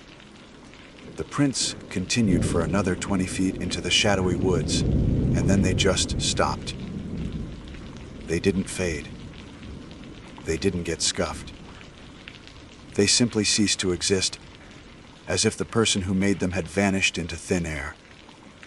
I stood there for a long time, the profound silence of the forest pressing in on me. The safe, cozy feeling of my remote outpost was gone, shattered. The cabin no longer felt like a shelter. It felt like a fishbowl. I retreated back inside, the image of those small, bare feet burned into my mind. I bolted the door, something I hadn't bothered to do before, and spent the rest of the day with my service, rifle resting across my lap, watching the tree line. But there was nothing to see. Just the snow, the trees, and the crushing, watchful silence. Daylight began to fade with agonizing slowness. The brilliant, glaring white of the snow outside softened into shades of blue and deep purple. Inside the cabin, the shadows grew long and distorted, twisting the familiar shapes of furniture into monstrous forms. I kept the fire in the stove roaring, feeding it log after log not just for warmth, but for the light, the cheerful crackle and pop of the burning wood was a flimsy shield against the oppressive silence that now owned the world outside my walls. My rifle, a standard issue bolt action, 30-06, felt impossibly small and inadequate. It was a tool for stopping a charging bison or a curious grizzly. What good was it against something that left no scent, made no sound, and walked barefoot through a blizzard? Sleep was out of the question. I tried to read, but the words on the page were a meaningless jumble. My eyes kept flicking up to the large window, the black, reflective pane that had become a source of profound dread. I had drawn the heavy curtain, but it did little to ease the feeling. The knowledge of what was out there, of who had stood there, was a poison in my mind. Every creak of the cabins, logs settling in the cold, every gust of wind that moaned around the eaves, sent a jolt of pure adrenaline through me. I was a prisoner in my own sanctuary. I began to talk to myself. Not just little murmurs, but full-on conversations. "It's just a trick of the light coal," I'd say out loud, my voice sounding alien in the quiet room. "The wind can do strange things to snow." But the part of me that had spent 15 years reading tracks and understanding the language of the wilderness knew I was lying. Those were footprints. Deliberate, intentional, and utterly impossible. My 1900 hours radio call felt like a confession I couldn't make. The static crackled, and the voice from Mammoth, a ranger named Sarah, came through with reassuring normalcy. "Patrol cabin thoroughfare. How are things looking out there, Cole?" I gripped the microphone, my knuckles white. What could I say? "Hey, Sarah. I think a ghost child is stalking my cabin." Any protocols for that? I would be recalled for a psych evaluation so fast my head would spin. So, I forced my voice to be steady. "All's well, Mammoth. The blizzard passed. Lots of new snow." "Good to hear," she replied. "Stay warm out there." Over. The radio went silent, and my last link to the sane world was severed for another 24 hours. The isolation was now absolute. I made it through the night by staying busy. I cleaned my rifle 3 times. I organized the pantry. I paced the floorboards until I was sure I was wearing a groove in them. I drank cup after cup of coffee, the caffeine and the paranoia creating a vicious, jittery loop. As the hours crawled toward dawn, a new, more terrifying thought began to form. What if it came back? It was around 3 a.m., the absolute dead of night, when the silence was finally broken. It wasn't the wind. It was a soft, rhythmic tap, tap, tap on the glass of the main window. I froze, my blood turning to ice. It was quiet, tentative, almost polite. like a small child trying to get someone's attention. I stopped breathing, straining to hear. Tap, tap, tap, tap. It was undeniable. My heart felt like it was trying to batter its way out of my chest. Every survival instinct screamed at me to stay put, to hide in the darkest corner of the cabin and wait for morning. But another part of me, the part that was a ranger, the part that couldn't stand the not knowing, took over. I grabbed my high, lumen flashlight and drew my sidearm, a heavy .44 Magnum I carried for close encounters. My hands were shaking so badly I could barely work the safety. I crept toward the window, my socked feet making no sound on the wooden floor. The curtain was a solid barrier between me and the horror I imagined on the other side. I stood beside it, my back pressed against the cold logs, my breath held tight in my chest. I counted to 3. With a flick of my wrist, I yanked the curtain aside and simultaneously hit the switch on the flashlight, flooding the area outside the window with a blinding white beam. Nothing. Absolutely nothing. Just the smooth, undisturbed blanket of snow from the day before, glowing under the harsh light. Beyond it, the black wall of the pine forest stood silent and still. My own reflection, wide-eyed and pale, stared back at me from the glass, a pistol in one hand and a flashlight in the other. I scanned the beam left and right, cutting through the darkness. There was no one there. There were no new tracks. Nothing. Had I imagined it? Was the isolation finally cracking my sanity? I stood there for a full minute, my light carving up the night, before my shoulders slumped in a mixture of relief and profound confusion. I let the curtain fall back into place and retreated to my chair by the cooling stove, where I sat, gun in my lap, until the first gray light of dawn crept over the mountains. The next morning, I knew I wasn't crazy. They were there again. In the light dusting of frost that had settled overnight, a fresh set of tracks. The exact same pattern. A perfect circle around the cabin, and a long, deep set of prints right below my window, exactly where I had shone my light. It had been there. It had been tapping on the glass, and I hadn't seen it. This went on for 2 more nights. The footprints every morning, the feeling of being watched every night. The tapping didn't return, but in some ways, the silence was worse. It was an expectant silence, a silence that held a threat. My carefully constructed routine crumbled. I stopped going on patrols. I ate canned food cold because I couldn't be bothered to cook. My world shrank to the interior of the cabin and the terrifying snow-covered clearing outside. On the last full day of my shift, desperate for any kind of explanation, I turned to the small, dusty collection of books left in the cabin. It was a motley assortment. Technical manuals, old westerns, and a few volumes on local history and geology. Tucked away on the bottom shelf was a thin, leather-bound book with no title on the spine.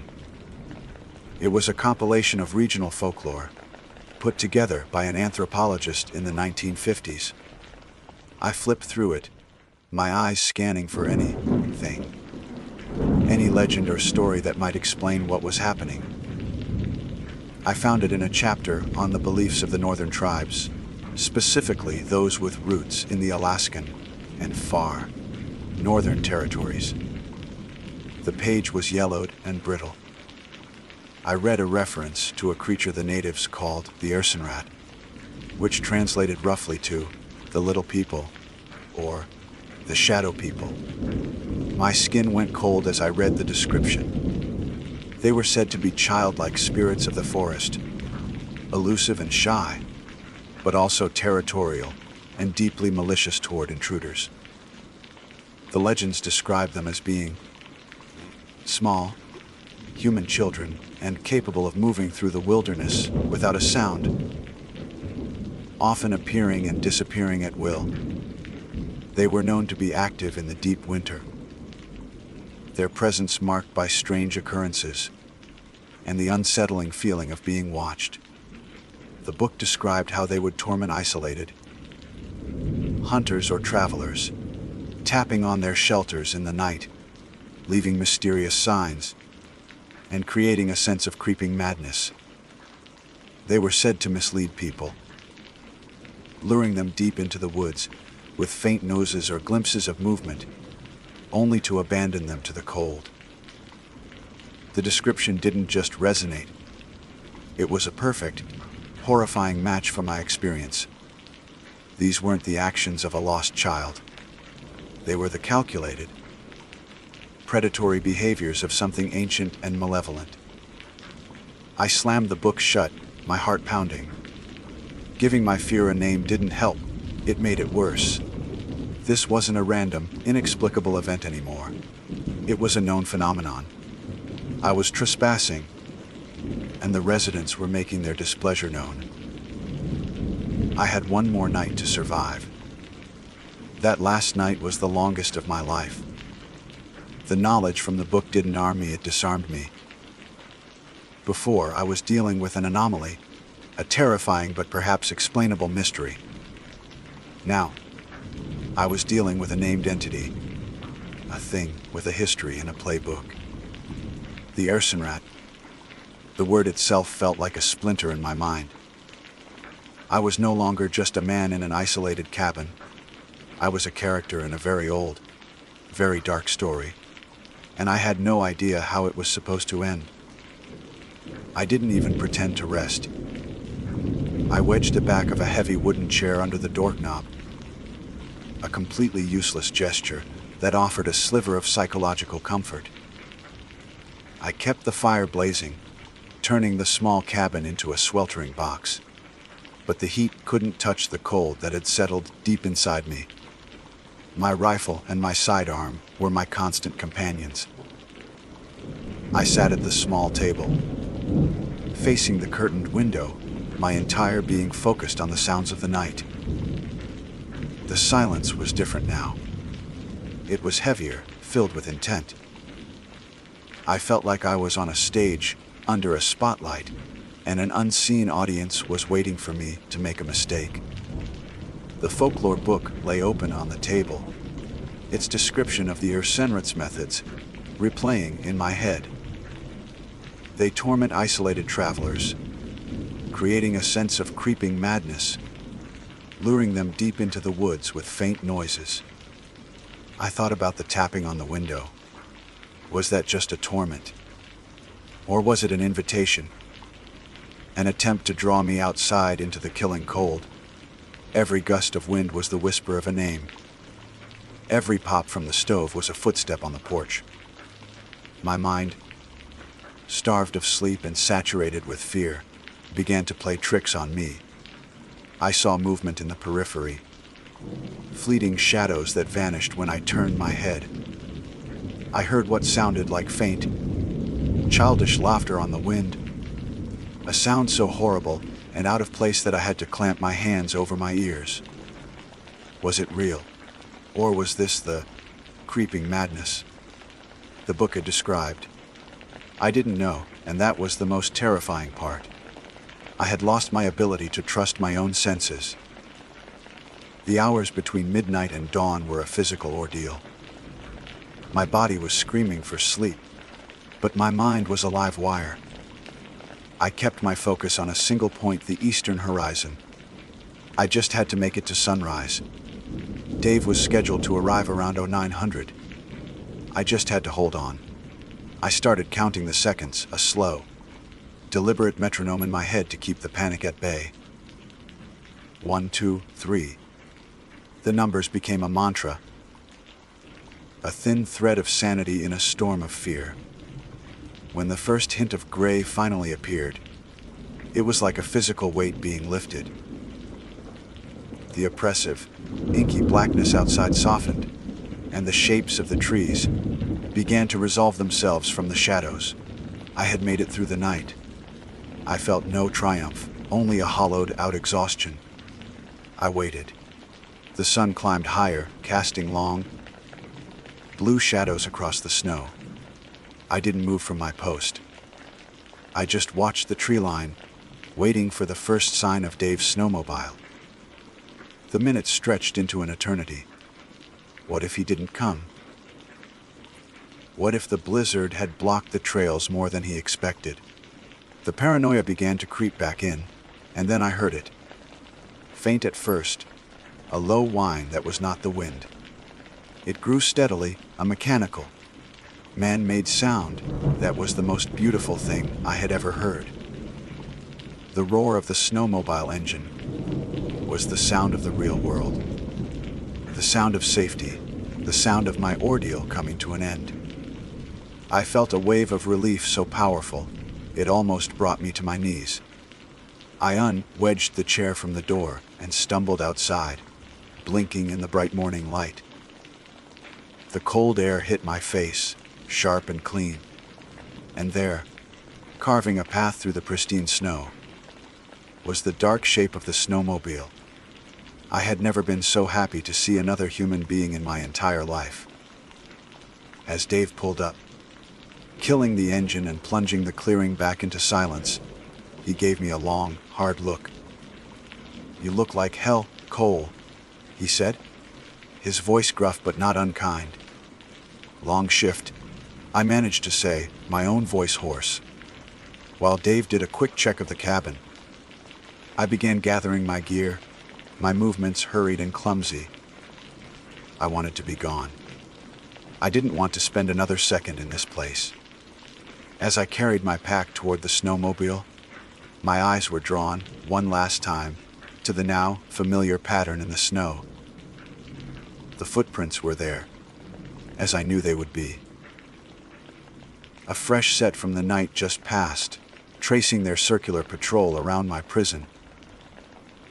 The deep impressions below the window were there, a silent testament to my unseen visitor. I followed the tracks with my eyes, as they led away from the window, back toward the forest. But this time, there was something new. Something that made the hair on my arms stand straight up, and a cold dread, worse than anything I had felt before, wash over me.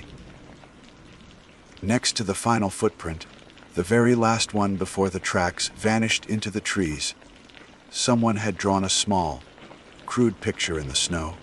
It was a circle with 2 dots for eyes and an upturned curve for a mouth.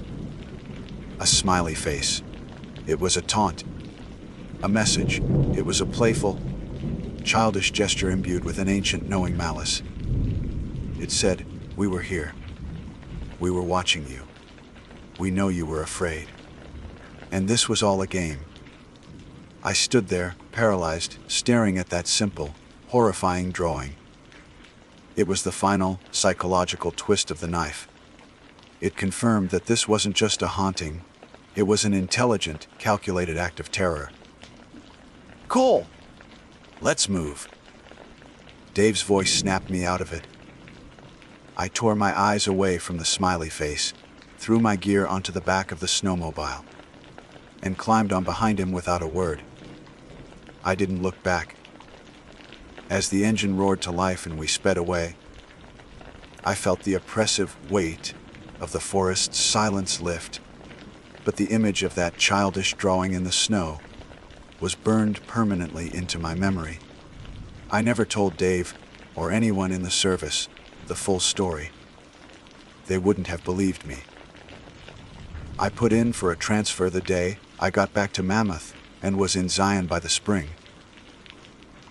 I never went back to Yellowstone for a winter shift. I'll take my chances with the heat and the crowds. Some places, especially in the dead of winter, are meant to be left alone. They have their own residents, and they don't appreciate the company.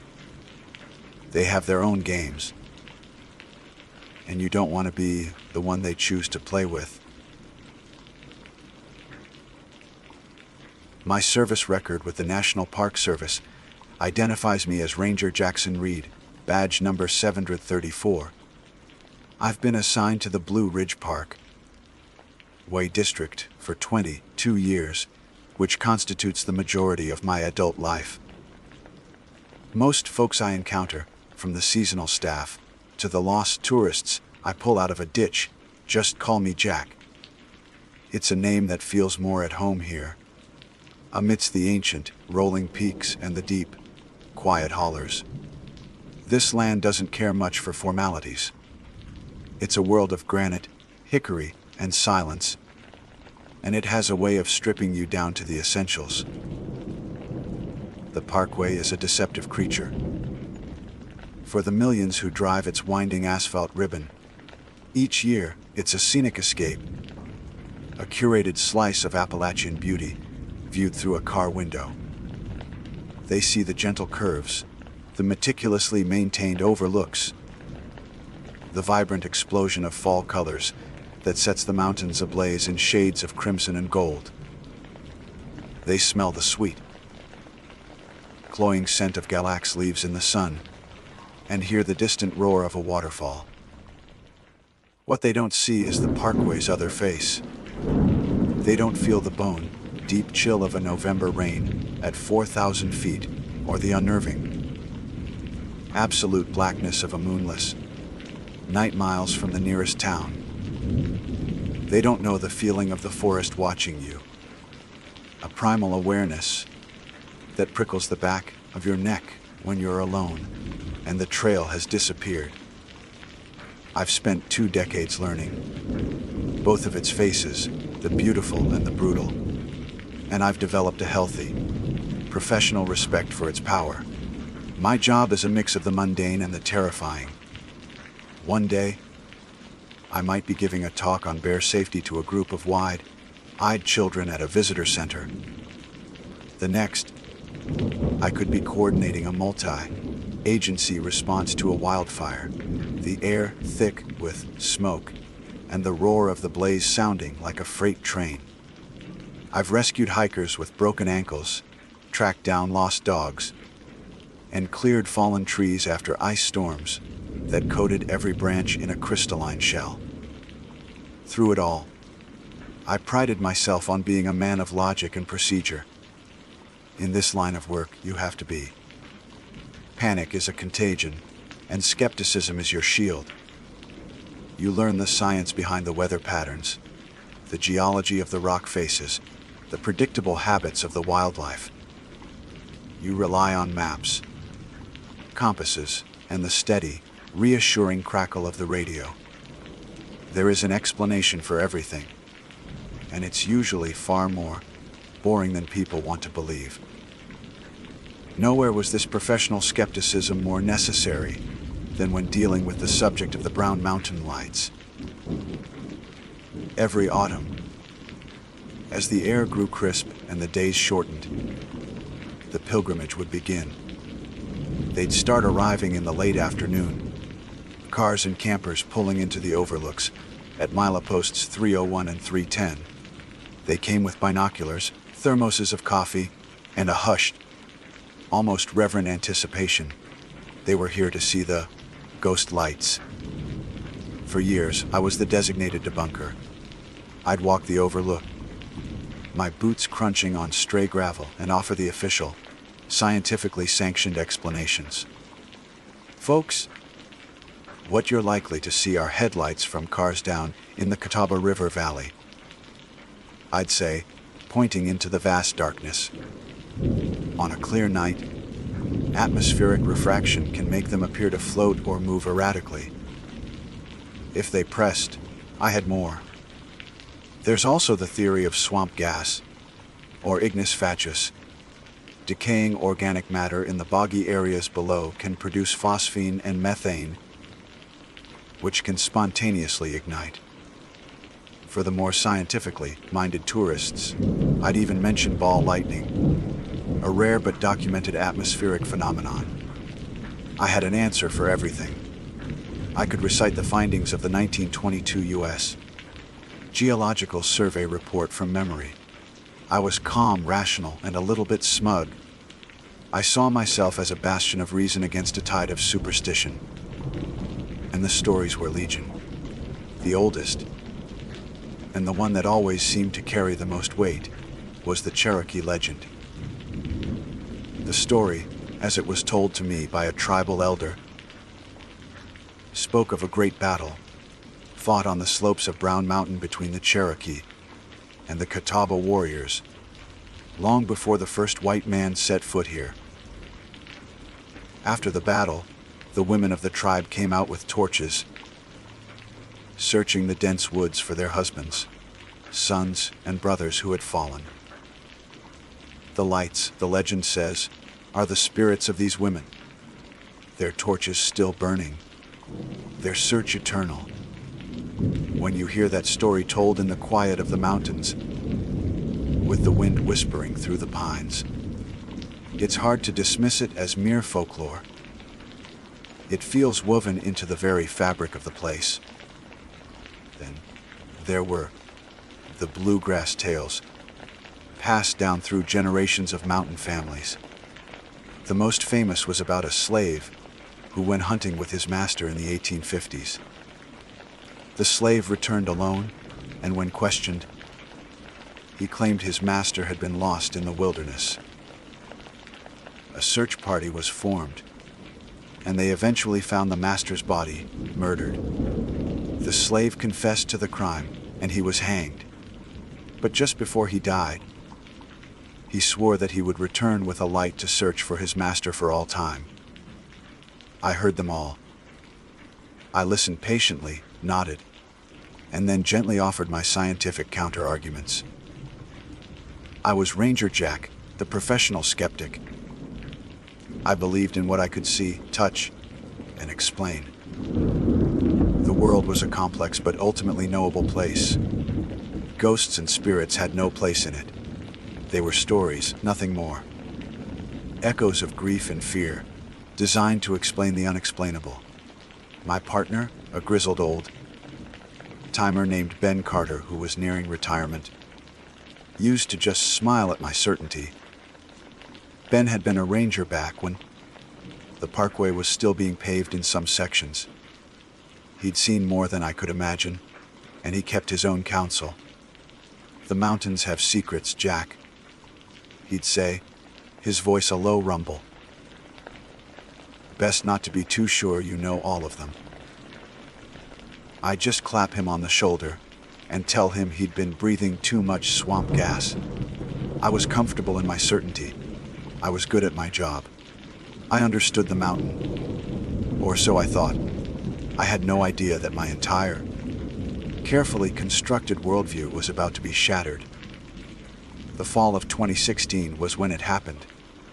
The season had been unusually dry, and the leaves turned earlier than normal, a brittle, fiery canopy that rustled with every breeze.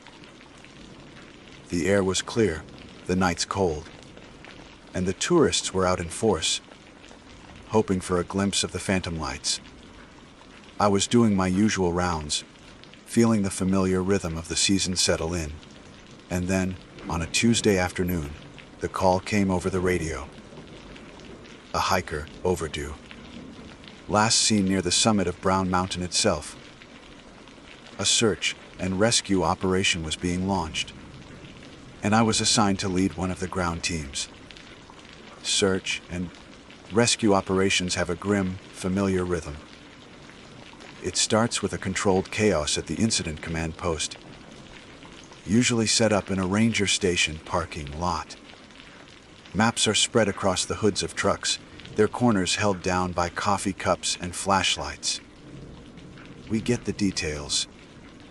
The hiker's name was Daniel Miller, a 28-year-old from Charlotte, relatively inexperienced but equipped for a day hike.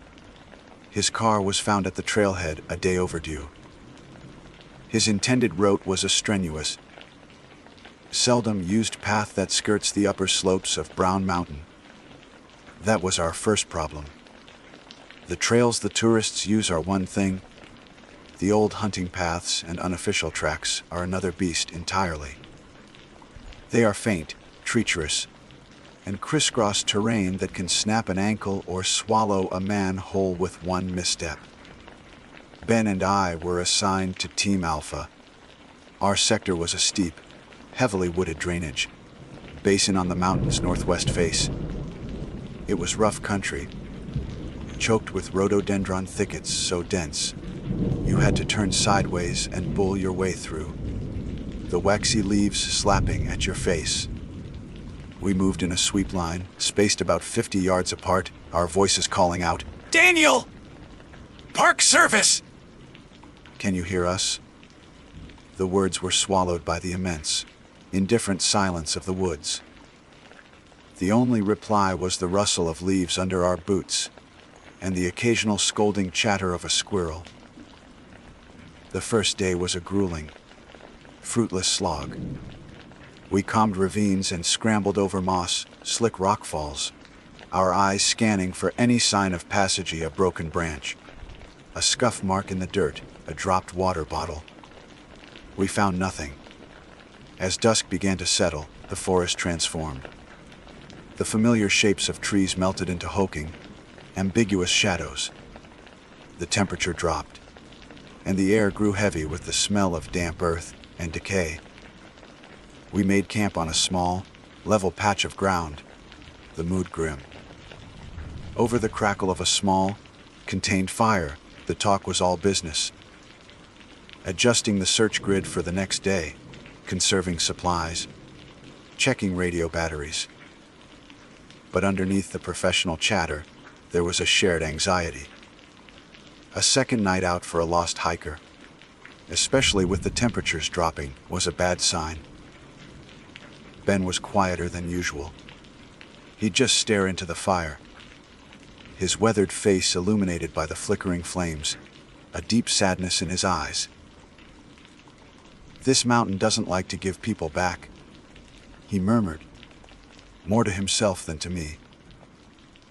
I started to give him my standard line about exposure and the golden hour of survival, but the words died in my throat. My usual certainty felt hollow out here, a city dweller's arrogance. The mountain didn't care about statistics. The second day was harder. The terrain grew steeper, the footing more precarious. We were moving further and further from any established trail, into the deep wilderness that lies just beyond the scenic veneer of the parkway. The physical toll was immense, but the mental strain was worse. Every shadow looked like a crumpled figure. Every gust of wind through the pines sounded like a faint cry for help. Hope begins to fray after a day and a half of finding nothing. You start to shift from a rescue mission to a recovery operation in your mind, even if no one says it out loud. By late afternoon on that second day, we'd reached a high, exposed ridge. The wind was sharper up here, and the trees were stunted and gnarled, twisted into fantastic shapes by years of fighting the elements. We were far from any road, any trail, any sign of human activity. The valley floor was a hazy, distant quilt of greens and browns below us. We were taking a break, drinking the last of our lukewarm water, and looking at the map, when the sun finally dipped below the western peaks. The sky bled from orange to a deep, bruised purple. Night fell quickly in the mountains, not a gentle fade, but like a switch being thrown. Ben and I stood for a moment, just catching our breath before we started the long trek back to our base camp. The woods were now plunged into an almost absolute darkness, the kind that feels heavy, like a physical weight. And then we saw it. It wasn't a flicker. It wasn't a distant, ambiguous pinpoint of light that you could explain away as a car or a campfire. This was close, and it was undeniable. From a dense stand of hemlocks about 100 yards down the slope from us, a glowing orb of light emerged. It simply floated out from between the trees, silent and serene. It was roughly the size of a large beach ball, maybe a little bigger. The color was something I'd never seen in nature. A soft, ethereal blue. White that seemed to pulse with a slow, steady rhythm. like a sleeping heart, and it made absolutely no sound. The forest was dead quiet, and the only thing I could hear was the blood pounding in my own ears. My first thought, the skeptic's thought, was drone. But it was instantly dismissed. There was no hum of rotors, no blinking FAA required lights. It moved with a fluidity that was utterly alien. It drifted slowly along the ridgeline, not in a straight line, but weaving between the massive trunks of the ancient trees. It moved as if it were intelligent, as if it were looking for something. It would hover for a moment, its soft light bathing a patch of forest floor in a cold, sterile glow, and then it would glide on, its path deliberate and inquisitive. I felt a hand grip my arm. Hard it was Ben. His face was a pale mask in the gloom. "Don't make a sound," he whispered, his voice tight and strained. "Just watch." My throat was dry. My entire body was rigid. I was a professional observer of the natural world, and every instinct, every year of my training, was screaming that what I was seeing was impossible. The light itself was wrong. It wasn't like a flashlight beam or a lantern. It didn't cast sharp shadows. In fact, it didn't seem to cast any distinct shadows at all. The light seemed to emanate from within the orb, a self-contained luminescence that illuminated the trees and rocks around it without a clear source. It was a cold light, devoid of any warmth or comfort. It was the light of something else. We watched, frozen, for what felt like an eternity, but was probably no more than a single minute. The orb continued its silent, methodical search down the length of the ridge. It dipped below a small rise, and for a moment, I thought it was gone. Then it reappeared, climbing smoothly over the obstruction, its silent journey uninterrupted. It reached the end of the open ridge and floated towards a dark wall of impenetrable forest. And then, without any warning, it just winked out. It didn't fade. It didn't fly away. It was there, a solid, pulsating sphere of impossible light, and then it was gone. Vanished. The sudden, absolute plunge back into darkness was more shocking than the light itself. The absence of it was a physical blow. My eyes struggled to adjust, seeing only dancing phosphenes where the orb had been. The silence that rushed back in was profound, broken only by the ragged sound of my own breathing and the frantic thumping of my heart. We just stood there for a long time, two men alone on a dark mountain, staring at the spot where the impossible had just happened. "What the hell was that?" I finally managed to say, my voice a hoarse croak. It sounded small and foolish in the vast emptiness. Ben didn't answer right away. He just let out a long, slow breath he seemed to have been holding the whole time. He finally turned to look at me, his eyes wide in the faint starlight. "Now you've seen one," he said, his voice heavy with a significance I was only just beginning to understand. Up close. The hike back to our makeshift camp was a surreal, stumbling affair. The familiar woods now felt alien, imbued with a new and unsettling dimension. Every rustle of leaves, every snap of a twig under my boot, sent a jolt of adrenaline through me.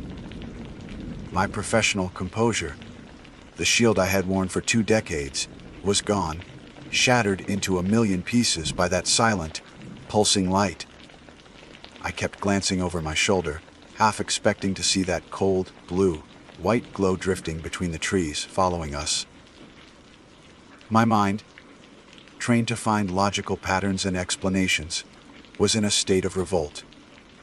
It cycled through the debunked theories: swamp gas, ball lightning, headlights, but they were all laughably inadequate now. What we saw wasn't a natural phenomenon. It was an intelligence. It moved with purpose. It searched. When we finally got back to the dying embers of our fire, Ben tossed a few more logs on, and the flames sprang back to life, pushing the oppressive darkness back a few feet. The small circle of light felt like a sanctuary, a tiny island of the known in a vast ocean of the unknown.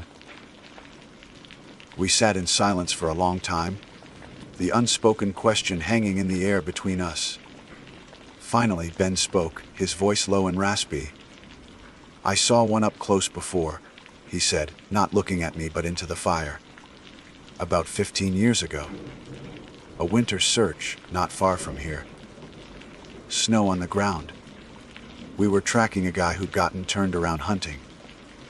Saw it come right over a ridge, just like tonight. Same silent, blue light. It floated down into the ravine where we found him the next morning. He'd frozen to death." He paused, picking up a stick and poking at the logs. "The old Cherokee stories. They're not just stories, Jack. They're reports. Observations. Passed down. They didn't have a word for atmospheric phenomenon or refracted light. They called it what it looked like, a spirit with a torch. A searcher. They knew this mountain was a place where the veil between worlds is thin. A place of great sorrow and great power." He then told me things he'd never mentioned before, stories that weren't in the official park folklore pamphlets. He talked about other rangers, quiet professionals like us, who had seen things they couldn't explain. A ranger who swore he saw one of the lights lead him directly to a child who had wandered off from a campsite. Another who saw one hover over the site of a crash from the 1970s. The stories were all the same, a silent, searching light, appearing during times of tragedy and loss in the deepest, most remote parts of the wilderness. "The scientists can have their theories," Ben said, finally looking at me, his eyes reflecting the fire. "They measure things from a distance. They need data, proof, something they can put in a box and label. But they're not out here on a second night, with a man's life on the line. They don't feel it. When you see one of those things up close, moving through the woods like it owns the place, you know you're looking at something that doesn't belong to our world. It's not hostile. It's not friendly. It just is. It's a part of the mountain, maybe the oldest part. I didn't sleep that night. I lay in my sleeping bag, staring up at the canopy of leaves, my mind replaying the image of the orb over and over. Its silent glide, its deliberate weaving through the trees, the cold, sterile glow, the sudden, shocking vanishing act. My entire career had been built on a foundation of observable facts and scientific principles. That foundation had been pulverized. I was left with a chilling, profound uncertainty. The world was suddenly a much larger, stranger, and more mysterious place than I had ever allowed myself to believe. The skepticism that had been my armor now felt like a child's blanket, useless against the true darkness. The next morning, we broke camp at first light. The mood was somber. The previous night's event left unspoken, but weighing heavily on both of us.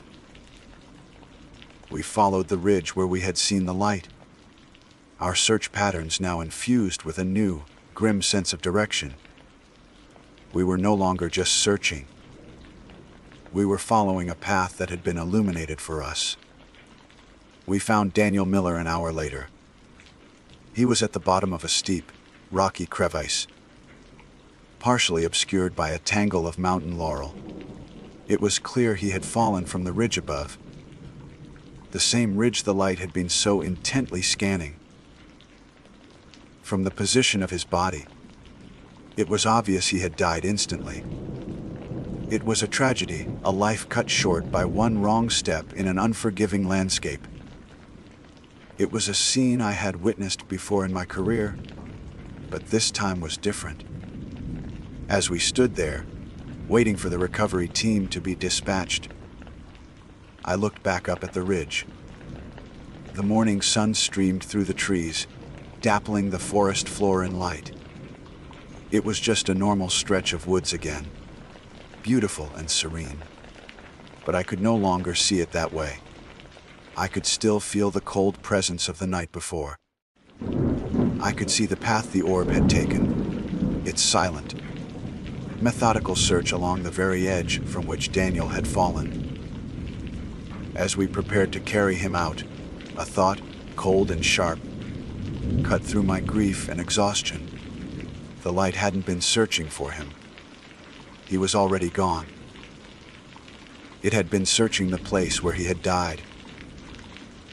It was as if it were drawn to the echo of the tragedy, a witness to the final, violent moments of a life. The old stories clicked into place with a terrifying new clarity. The Cherokee women with their torches, searching for their slain warriors. The ghost of the slave, looking for his murdered master. They were all stories of searching after a death had already occurred. We never filed a report about what we saw. Who would we tell? What would we even say? Team Alpha observed an unidentified luminous phenomenon, approximately 1 meter in diameter, exhibiting intelligent, non-ballistic movement. They would have sent us for psychological evaluation. It became another one of the mountain's secrets, a shared experience that bonded Ben and me in a way that 2 decades of working together never had. I still work the parkway. I still drive the scenic ribbon of asphalt and talk to the tourists. But when they ask me about the Brown Mountain lights now, I find I can't give them the old, easy answers. I no longer talk about swamp gas or car headlights with any conviction. Instead, I just look out towards the vast, hazy bulk of the mountain and tell them, it's a mystery. Sometimes, I'll tell them the Cherokee legend. I'll tell it not as a quaint piece of folklore, but as a possibility, a story that holds a truth deeper than any geological survey. I look back at that ridge where we saw the light, and I wonder, maybe the old stories are right. Maybe something is still out there on that mountain searching, a silent, patient witness drawn to the echoes of sorrow.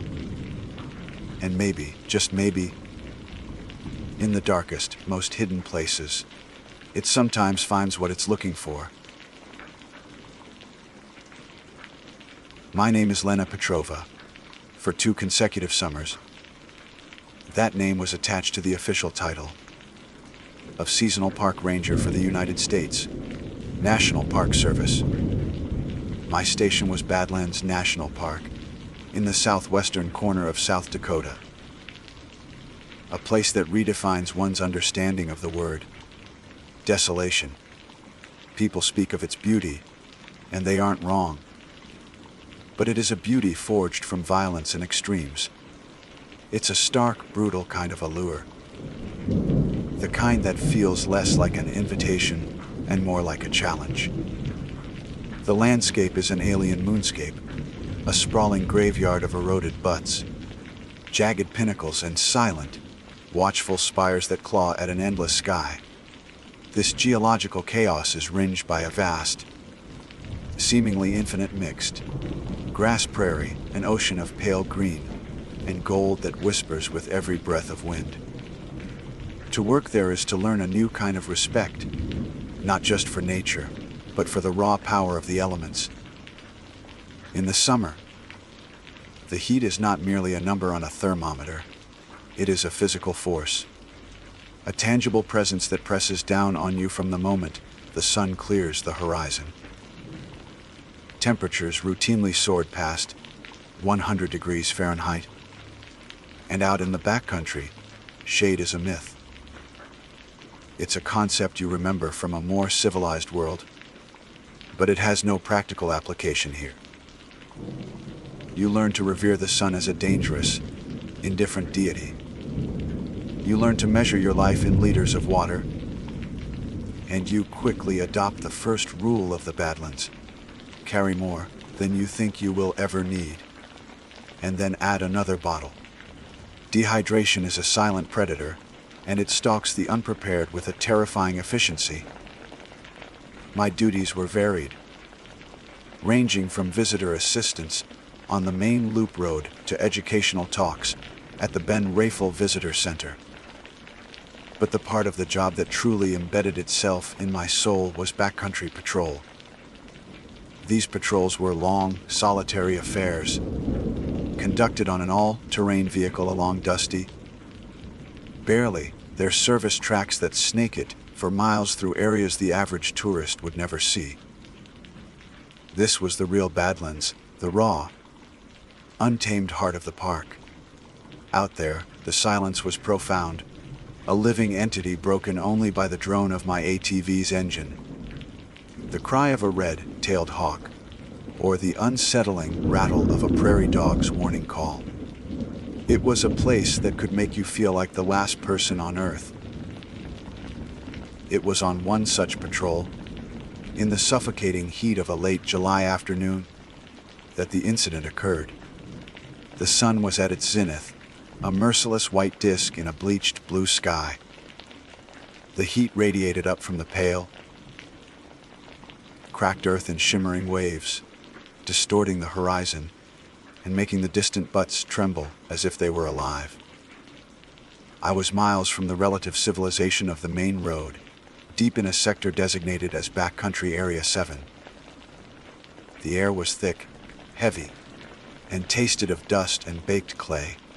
My uniform was damp with sweat, and a fine layer of pale grit coated my skin, my clothes, and my equipment. I was navigating a familiar track that curved around the base of a massive, multi-colored butte, its layers telling a story of millions of years of geological time. The engine's hum was a familiar comfort in the oppressive silence. As I rounded the final, sweeping curve of the formation, my world tilted on its axis. I slammed on the brakes, my body lurching forward as the ATV skidded to a halt in a cloud of its own dust. There, about 200 yards from the track, stood a man.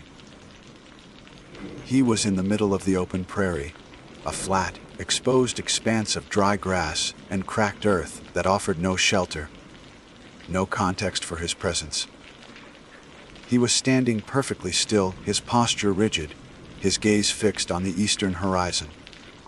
The initial shock was quickly followed by a surge of utter disbelief. It wasn't just that he was there, in the middle of nowhere, but how he was there. The man was wearing a suit, not a light, modern suit, but a full, dark wool, three-piece suit. It was charcoal gray or black. It was hard to tell in the blinding glare. He wore a white shirt and a dark tie, knotted neatly at his throat.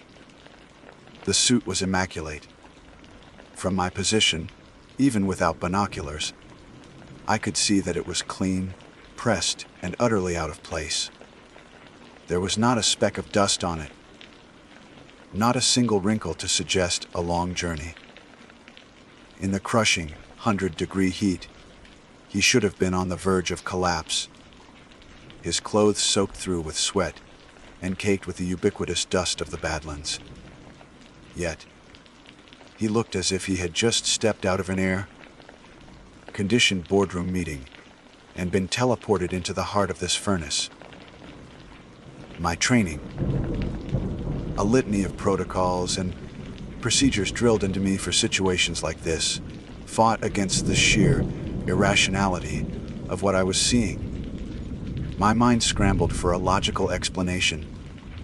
A lost tourist, perhaps. Someone who had wandered away from their vehicle, profoundly disoriented and suffering from severe heat stroke. Delirium could explain the inappropriate clothing. Perhaps he didn't even realize what he was wearing or where he was. This had to be it. A medical emergency.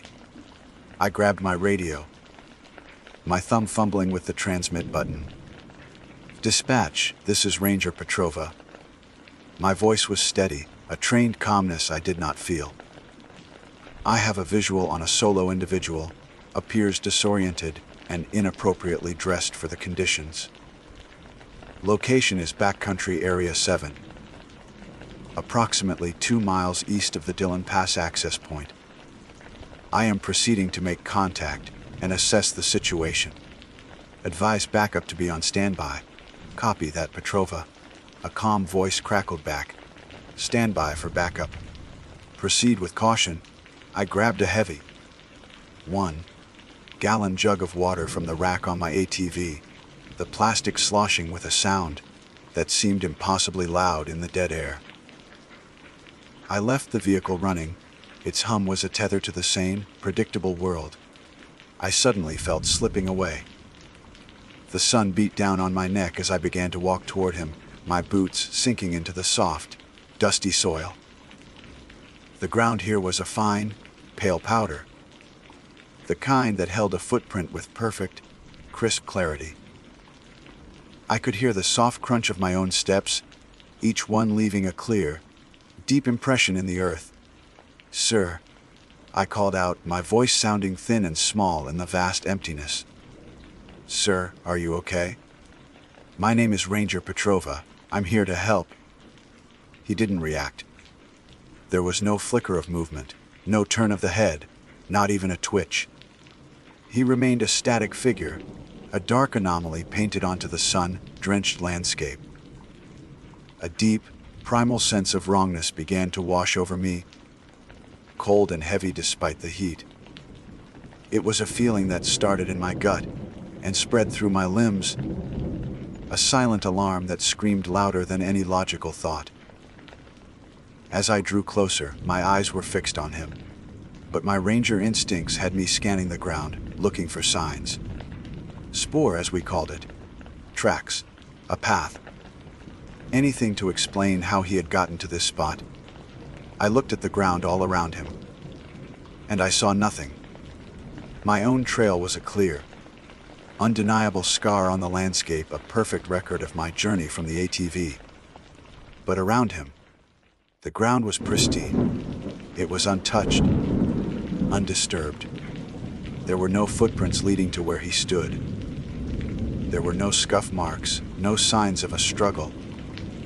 No indication that he had walked, crawled, or been dragged to this spot.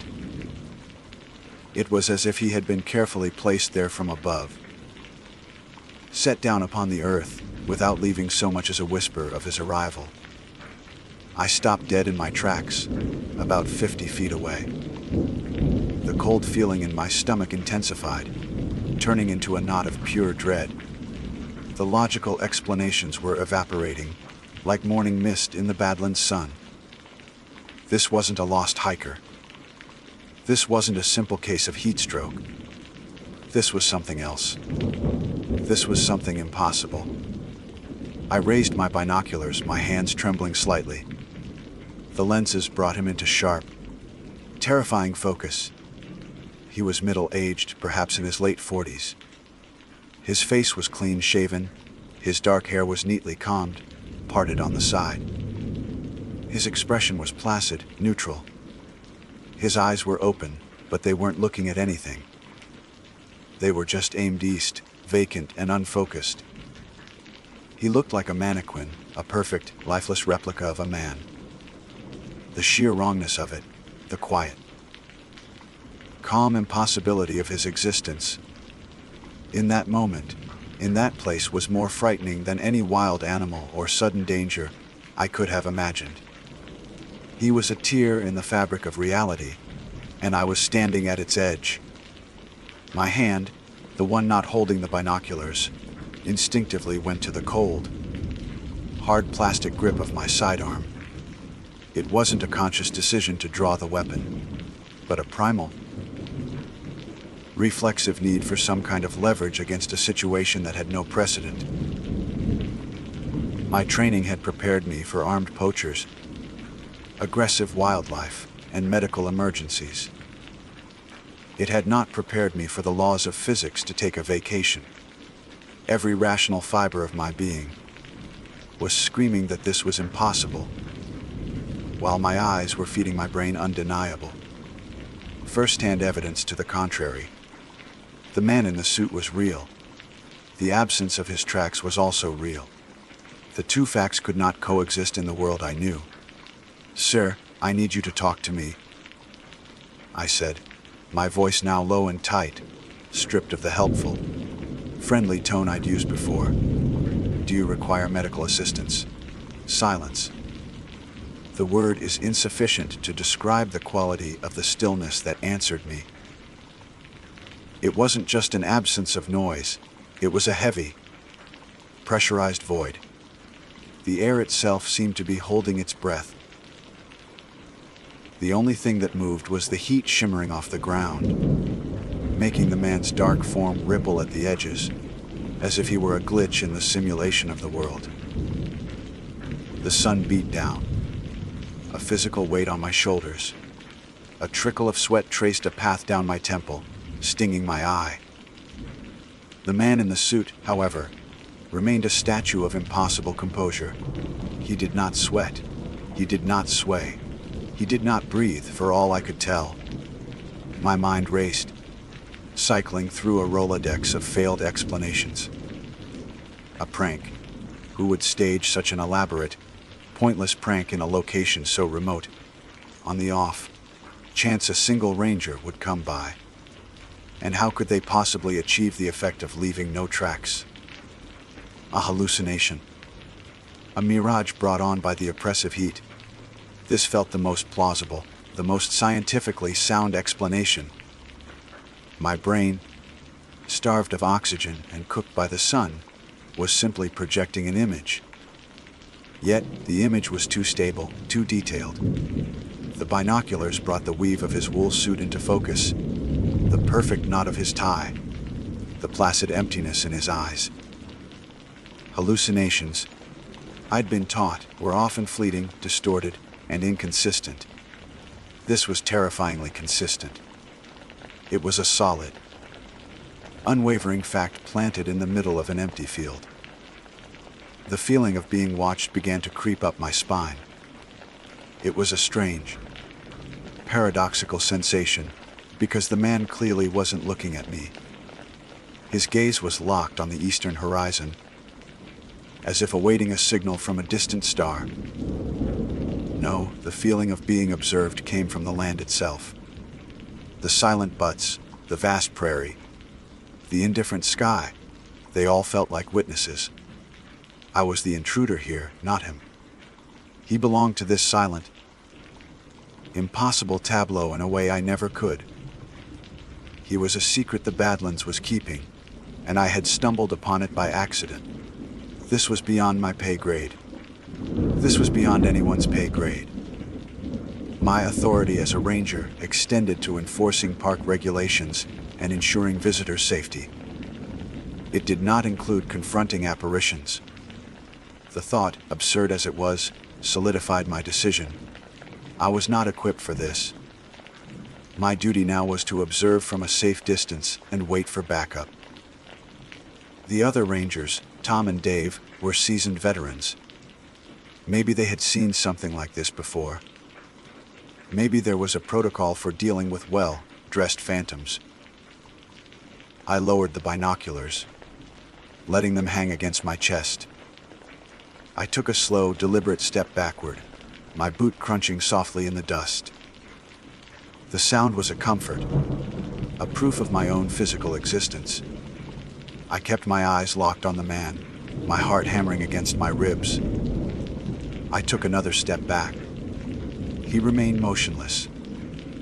The 50 feet between us felt like a mile, wide chasm separating the known world from the unknown.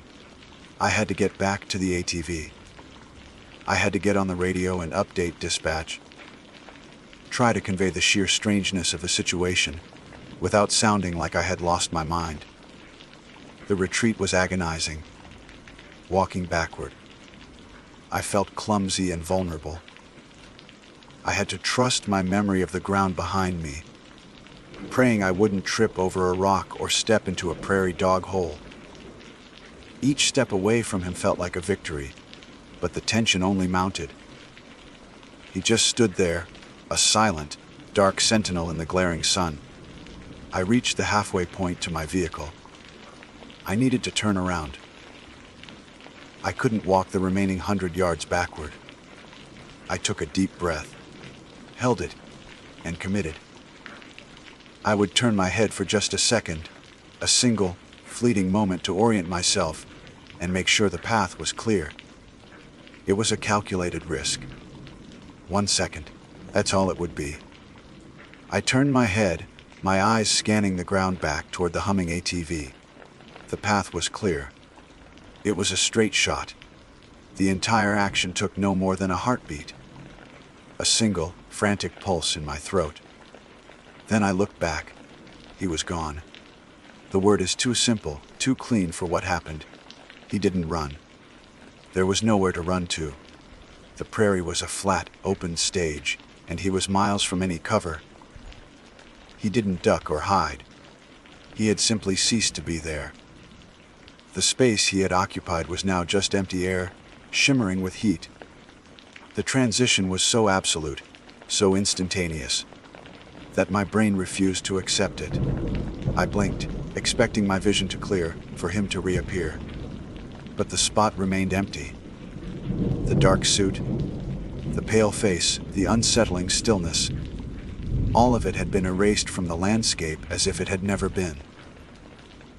A strangled gasp escaped my lips. I raised my binoculars again, my hands shaking so badly it was difficult to focus. I scanned the entire horizon, a full 360-degree sweep. Nothing. The prairie was empty. The butts were silent. The only living things in sight were a few distant bison, looking like dark, shaggy stones in the heat haze. There was no sign of him.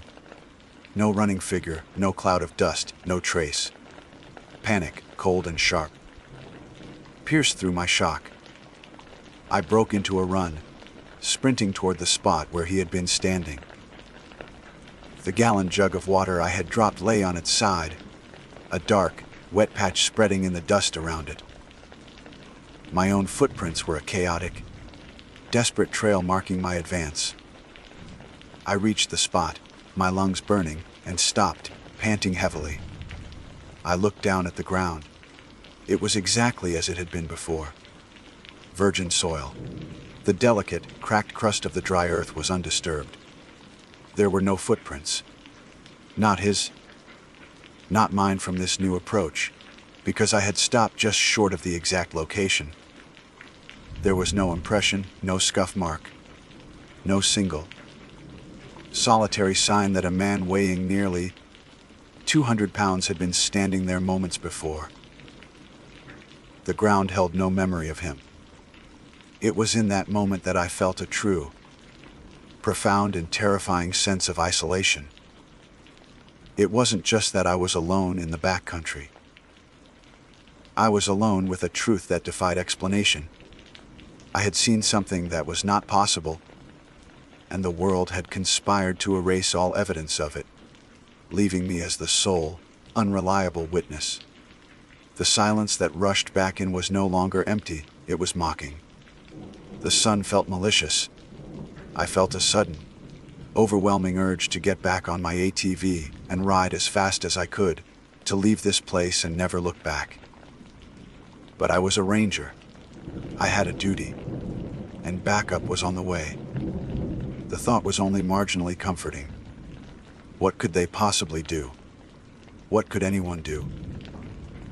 You can't search for something that leaves no tracks and can disappear from reality in the blink of an eye. You can't file a report on a ghost. The 20 minutes I waited for backup felt like an eternity.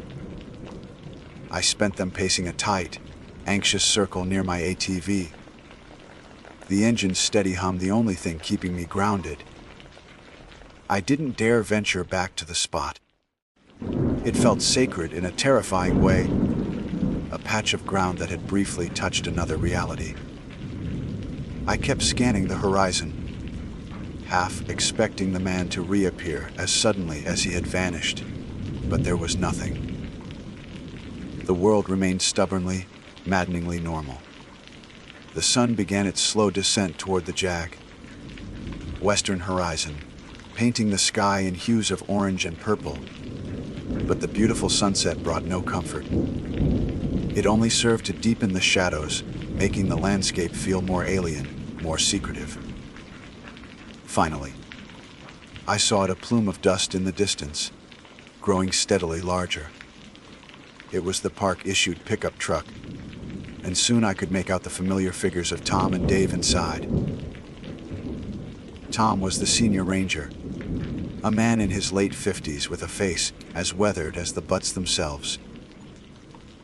Dave was younger, closer to my age, but had a few more seasons under his belt. They pulled up beside my ATV, their expressions a mixture of concern and professional curiosity. "Petrova, you okay?" Tom asked, stepping out of the truck. "Dispatch said you had a disoriented individual." Yeah, I'm okay," I stammered, my voice hoarse. "He's gone." "Gone where?" Dave asked, grabbing a pair of binoculars from the truck's dashboard. "Did he run off?" This was it. The moment of truth. The moment I had to try and explain the impossible to two men who live by the rules of the natural world. I took a deep breath. He didn't run. He just vanished. 1 second he was standing right over there. I pointed to the empty spot, now bathed in the long shadows of the late afternoon, and the next he was gone. Tom and Dave exchanged a look. It was a quick, subtle glance, but it spoke volumes. It was the look of two seasoned professionals assessing a rookie who might be cracking under the pressure of heat and isolation. I couldn't blame them. "Okay, Lena," Tom said, his voice gentle, "the kind you use with a spooked horse. Why don't you tell us exactly what you saw from the beginning?" And so I did. I told them everything, my words tumbling out in a rush. I described the immaculate wool suit, the absence of sweat, the vacant stare. I emphasized the most crucial, most unbelievable part, the complete lack of footprints. I showed them my own clear tracks leading from the ATV, the dark patch where the water had spilled, and then the pristine, untouched ground where the man had stood. I felt my voice rising with a desperate need for them to believe me, to validate what I had seen. They listened patiently, their faces unreadable. When I finished, a heavy silence fell between us. Dave shuffled his feet, avoiding my eyes. Tom stroked his chin, his gaze fixed on the spot I had indicated. "A man in a full wool suit," Tom said, not as a question, but as a statement of fact he was trying to process. "Out here. And no tracks. None," I insisted. "I checked. You can check again. The ground is soft. Anything would leave a mark." They did check. They walked the perimeter of the area, their heads down, their eyes scanning the ground with trained precision. They moved in slow, concentric circles, their own boots leaving a trail of evidence that only highlighted the void left by the man. They found what I knew they would find: nothing.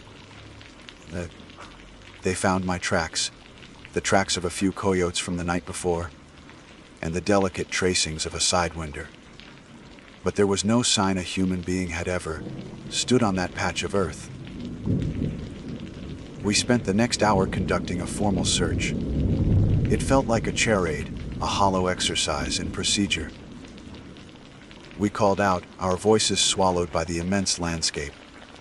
We swept the area with our binoculars, peering into every crevice and behind every rock formation within a half-mile radius. We found nothing. No person, no discarded clothing, no sign that anyone but the three of us had been out there. The sun dipped below the horizon, and the park was plunged into a deep, velvety darkness, the stars emerging with a brilliance that was almost violent. Finally, Tom called it. "All right," he said, his voice heavy with resignation. "We're not going to find anything here tonight." We drove back to the station in a tense silence. The official log for the day would read responded to a report of a potentially disoriented individual. Searched the area. Unable to locate. Case closed. The truth was far more complicated. Back in the fluorescent hum of the ranger station, Tom poured 3 cups of thick, black coffee. He handed one to me. "Lena," he began, his voice low. "The Badlands, it's a strange place. The Lakota have stories about it. They call it Mako Sika, a land bad. They believe spirits wander here. Now, I'm not a man who puts much stock in ghost stories, but I've been working this park for 30 years, and I've seen things I can't explain. Heard things. Felt things." Dave nodded in agreement. "We had a guy a few years back, a geologist, a real straight arrow academic. He swore he saw a herd of animals that looked like a cross between a bison and a horse, with horns that glowed in the dark. We searched for a week. Found nothing. He quit a month later." Tom took a sip of his coffee. "What you saw today, it doesn't fit. It doesn't make sense. And because of that, it can't go into an official report. Do you understand why?" I did. I understood perfectly. Ranger reports seeing a well-dressed man who may or may not have been a heat-induced hallucination and who apparently did not obey the law of footprints. They would have sent me for a psychological evaluation. My career as a ranger, short as it was, would have been over. It was my word against the laws of reality, and reality had a much better track record. It was the heat, probably, Dave offered, though his tone lacked conviction. A waking dream. The sun can do weird things to your head out there. I nodded, seizing the lifeline of plausible deniability they were offering me. "Yeah," I said, my voice barely a whisper. "The heat. But I knew what I saw. It wasn't a dream. It wasn't a hallucination. It was real. I saw him. The image of the man in the immaculate suit, standing silently in the oppressive heat, is burned into my memory. His vacant eastward gaze. The pristine ground at his feet. His instantaneous disappearance. These are not the details of a mirage. They are the details of a memory. I finished that summer season and the next, but I was never the same. I never went out on backcountry patrol alone again. The vast, empty spaces no longer felt empty. They felt watched. The silence no longer felt peaceful. It felt heavy with secrets. I would look out over the alien landscape and wonder what else was out there, hiding in plain sight, operating by rules we could never comprehend. I left the Park Service after that second summer and pursued a different career, one that kept me indoors, surrounded by concrete and the predictable logic of human society. But sometimes, on a hot day, I'll feel that same oppressive weight of the sun, and I'll think of him. The man in the suit. I don't know what he was. A ghost, an alien, a glitch in the matrix. I have no answers. All I know is that out in the empty spaces, in the places where the world feels thin and worn, sometimes you see things that simply don't belong. And you are left with the unsettling knowledge that our understanding of the world is a fragile, incomplete thing, and that there are secrets out there, waiting in the silence. My official designation is Ranger Samuel Chen, though anyone I've worked with for more than a week simply calls me Sam. For the better part of a decade, my office has been the sprawling, primeval expanse of Redwood National and State Parks. It's a job that defies simple description. One day you're a guide, the next a medic, a firefighter, or a biologist. But every day, you are a custodian of something sacred. There's a certain reverence that seeps into your bones when you work here. You are constantly in the presence of living things that were ancient before the Roman Empire reached its zenith. Organisms that have stood silent witness to 2 millennia of human history. To walk among the coastal redwoods, the sequoia sempervirens, is to be humbled. Some of these titans stretch over 370 feet into the sky, their colossal trunks forming a living cathedral. The air is perpetually cool and damp, thick with the scent of rich soil and decaying duff. A significant portion of the water these giants need to survive doesn't come from the ground, but from the sky in a form other than rain. It drifts in from the Pacific, a persistent, ghostly fog that shrouds the forest, dripping from countless needles to the forest floor below. This constant moisture creates a world of deep silence and green, filtered light, where sounds are muffled and the scale of everything makes you feel profoundly small. It's a different world in those groves, a place that feels disconnected from the frantic pace of the 21st century. A critical part of my duties involves patrolling the restricted areas. These are the hallowed grounds, the groves that are off limits to the general public. We close them off not out of secrecy, but for preservation. The root systems of the oldest trees are surprisingly delicate, spreading out just beneath the surface. The constant foot traffic of millions as would compact the soil, slowly strangling these ancient beings. My job is to walk these lonely paths, checking for signs of illegal entry, monitoring the health of the flora, and ensuring the sanctity of the place remains undisturbed. It's usually the most peaceful part of my work, a walking meditation through a world of giants. It was on one such patrol, deep within a section known as the Grove of Titans, a place that holds some of the largest and most majestic trees on Earth, that I found the door. The day had been unremarkable. The fog was thick in the morning, but by early afternoon, the sun had managed to pierce the canopy in sporadic, brilliant shafts of light. I was following a faint game trail, a path worn by deer and the occasional black bear, pushing my way through a dense understory of thorns that rose to the height of my chest. The only sounds were my own soft footfalls on the damp earth and the distant, rhythmic call of a pileated woodpecker. I broke through a particularly thick wall of green into a small, sun-dappled clearing. And that's when I saw it. My mind simply stopped. For a long, silent moment, I could do nothing but stare, my brain refusing to reconcile the image before me with the reality of my surroundings. There, in the center of the clearing, stood a door. It wasn't a rustic, old-fashioned door that might have belonged to a long, rotted-away homesteader's cabin. It was a modern, 6-panel door, the kind you could find in any suburban home. It was painted a flawless, glossy black.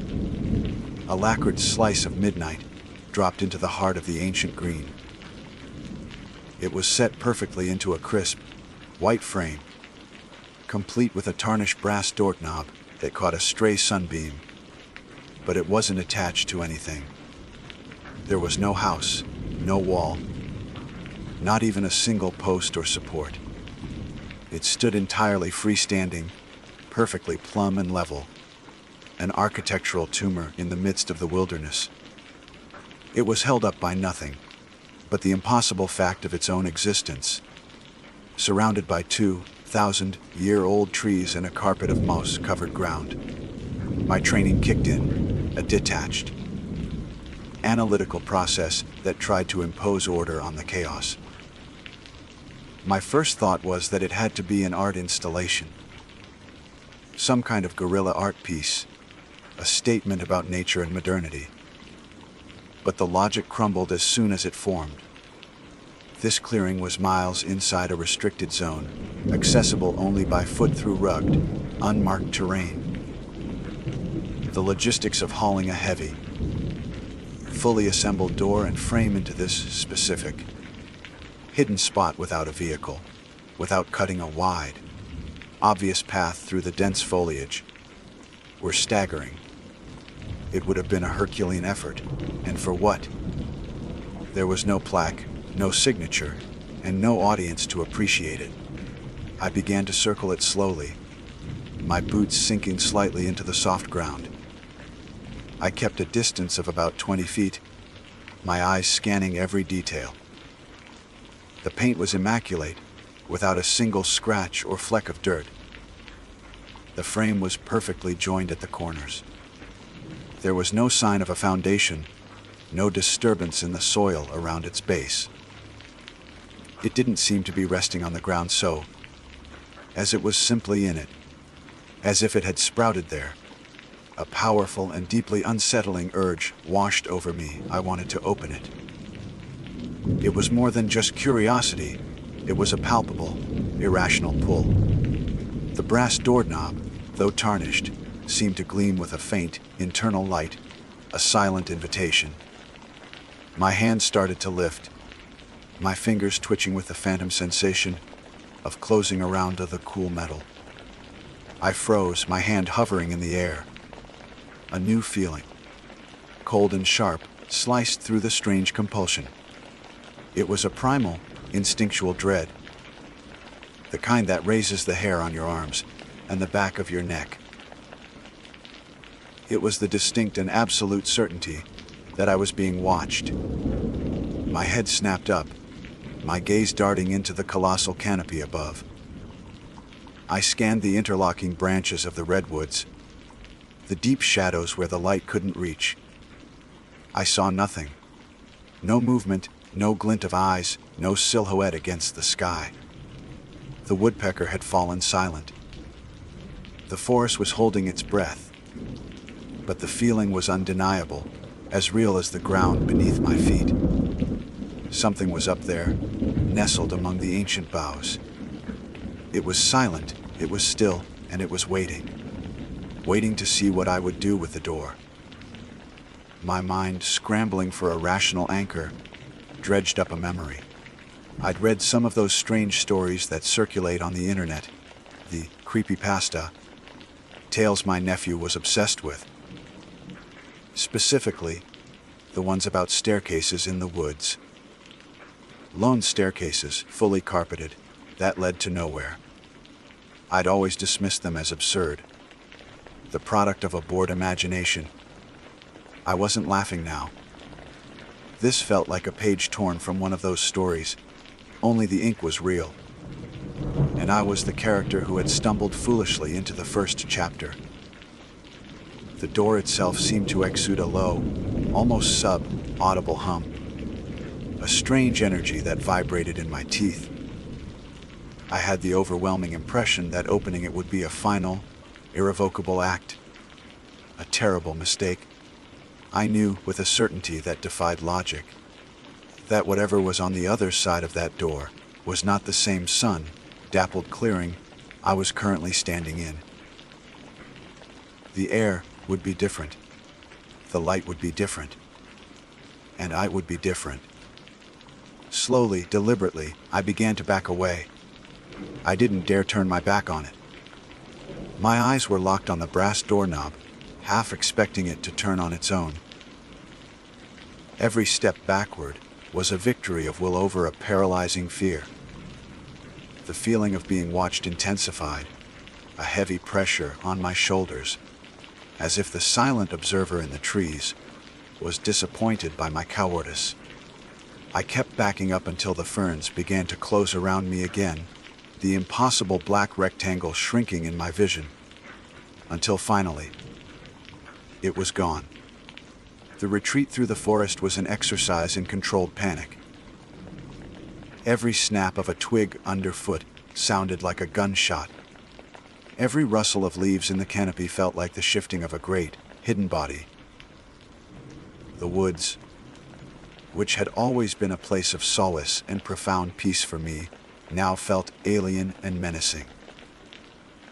Its familiar shadows seemed to twist into watchful, intelligent shapes just at the edge of my vision. The oppressive feeling of being observed, a heavy weight on my soul, didn't fully dissipate until I broke through the final tree line and my boots hit the familiar crunch of the gravel service road. The sight of it, a mundane scar of civilization, was the most beautiful thing I had ever seen. I half-walked, half-jogged the remaining distance back to the ranger station, my heart hammering a frantic rhythm against my ribs. Inside, the sterile, fluorescent lighting and the low, mechanical hum of the office refrigerator felt like a lifeline, anchoring me to a reality I was no longer sure of. My hands were shaking so badly I could barely unlace my boots. I collapsed into the worn chair at my desk, the official patrol log open before me, its neat columns mocking my chaotic state of mind. How could I possibly document what I had seen? 1,430 hours. I imagined writing. Encountered one-a-oneers architecturally sound, freestanding, 6-panel door in restricted grove of titans. Experienced acute sense of dread. Fled scene. They wouldn't send a search party, they would send a psychiatrist. I left the entry blank. Then, a jolt of clarity shot through the fear. The photo, I had proof. It was my tether to sanity. The one piece of objective evidence that could validate my experience. My hands, still trembling, fumbled for my service-issued phone. I swiped through the menus with a clumsy thumb. My breath held tight in my chest as I opened the photo gallery. I found the image I'd taken just before I fled. My stomach plummeted into an icy void. The photo was a blurry, unfocused mess, a testament to the panic that had gripped me. You could vaguely make out the key elements of the scene. The sun-dappled clearing. The towering walls of chest-high ferns, the distinct shafts of golden light piercing the canopy. But the subject, the entire reason for the photograph, was gone. Where the impossible black door and its pristine white frame should have stood, there was nothing. Just an empty space. A patch of mossy ground, indistinguishable from the earth around it. It wasn't that the door was obscured or hard to see. The photograph depicted a clearing where a door had simply never been. I stared at the screen for what felt like an eternity, the phone's cold light reflecting in my wide, unblinking eyes. The silence of the empty station pressed in on me, amplifying the frantic thumping in my ears. The digital image had not just failed to capture the anomaly, it had actively refuted its existence. The experience was being systematically erased, not just from the forest, but from my own record of it. I needed to tell someone. I couldn't carry this alone. My gaze fell on Mark Finley, the station's senior ranger, who was quietly working on a stack of paperwork at his own desk. Mark was a man carved from the same timber as the old, growth forests. Weathered, quiet, and having seen more seasons in this park than I had been alive. He was the unofficial repository for every strange tale the woods had to offer, from Sasquatch sightings to ghost stories. I walked over to his desk, phone in hand, feeling like a child approaching a parent with a nightmare. I explained what I'd seen, my voice low and urgent, stumbling over the words that sounded more insane with each repetition. As my only proof, I showed him the blurry photo, pointing with a shaking finger at the empty space where the door should have been. He listened patiently, his weathered face an unreadable mask. He took the phone from my hand, squinted at the screen, zoomed in on the blurry foliage, and then handed it back with a sigh. He didn't laugh or mock me. "The light does strange things in the deep groves, Sam," he said, his voice calm and steady. "And solitude can play tricks on the mind when you're out there too long." But as he turned back to his work, I saw something flicker in his eyes. Not pity, but a shadow of something else, something old and wary that I couldn't name. "I have to go back," I insisted, my voice cracking. "You have to come with me." Mark leaned back in his chair, studying my face for a long moment. Finally, he nodded slowly. "All right, kid. First light. We'll go take a look." His agreement wasn't enthusiastic. It felt more like a professional obligation, a senior ranger placating a subordinate who was showing signs of cracking under the strain. The next morning was cold and gray, the sky a uniform sheet of slate. The hike back to the clearing was suffocatingly silent. I led the way, a knot of equal parts dread and desperate hope tightening in my gut. What if it was gone? What if it was still there? I honestly didn't know which outcome would be worse. When we finally pushed through the last wall of ferns, the clearing lay before us. It was exactly as I remembered it from yesterday, and exactly as the photograph had depicted it. It was empty. We spent the next hour conducting a search with painstaking professionalism. Mark was methodical, dividing the small clearing into a grid. We swept every square foot. We examined the ground for indentations, for scuff marks, for any sign of disturbance. We found nothing. Not a single displaced stone, not a broken twig, not a single footprint other than my own from the previous day. The forest floor was an undisturbed carpet of moss and damp earth. It was as if the door had been a hallucination, a phantom that had never possessed mass or occupied space. Finally, Mark put a heavy hand on my shoulder. "You probably had a waking dream, Sam," he said, his tone gentle but firm. "It happens. You're working too many solo patrols. You're tired." His verdict was kind, but it was also absolute. I had imagined the entire thing. I wanted to believe him. I desperately wanted the simple, rational explanation to be true, but I couldn't erase the memory. The flawless glossy black paint. The cold gleam of the brass doorknob I never touched. And the absolute, suffocating certainty of being watched. That experience had driven a hairline fracture through the foundation of my reality. The woods no longer felt the same. The silence was no longer peaceful, it was expectant. And sometimes, when the fog rolls in from the Pacific, thick and white and erasing the world, I think about that door.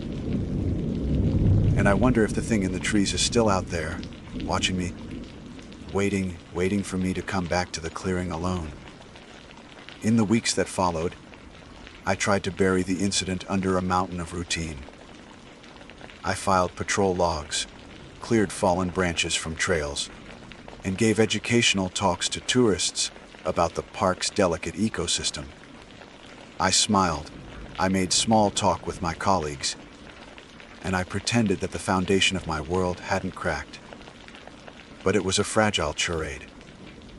The forest, once my sanctuary, had become a place of constant, low-grade anxiety. Every shadow seemed a little too deep, every snap of a twig a little too close. I started avoiding my old patrol routes, through the deeper groves, sticking to the more frequented areas, near the park's perimeter. My colleagues noticed the change. They exchanged concerned glances when they thought I wasn't looking. Sam, the reliable, level-headed ranger, was now jumpy and withdrawn. The official, unspoken verdict was in. I was suffering from burnout. My nights were the worst. Sleep offered little escape. I live in a small, Park Service cabin nestled at the edge of the forest, a place I once considered idyllic. Now, it felt like a flimsy wooden box besieged by a vast, silent entity. The feeling of being watched didn't always stay in the woods.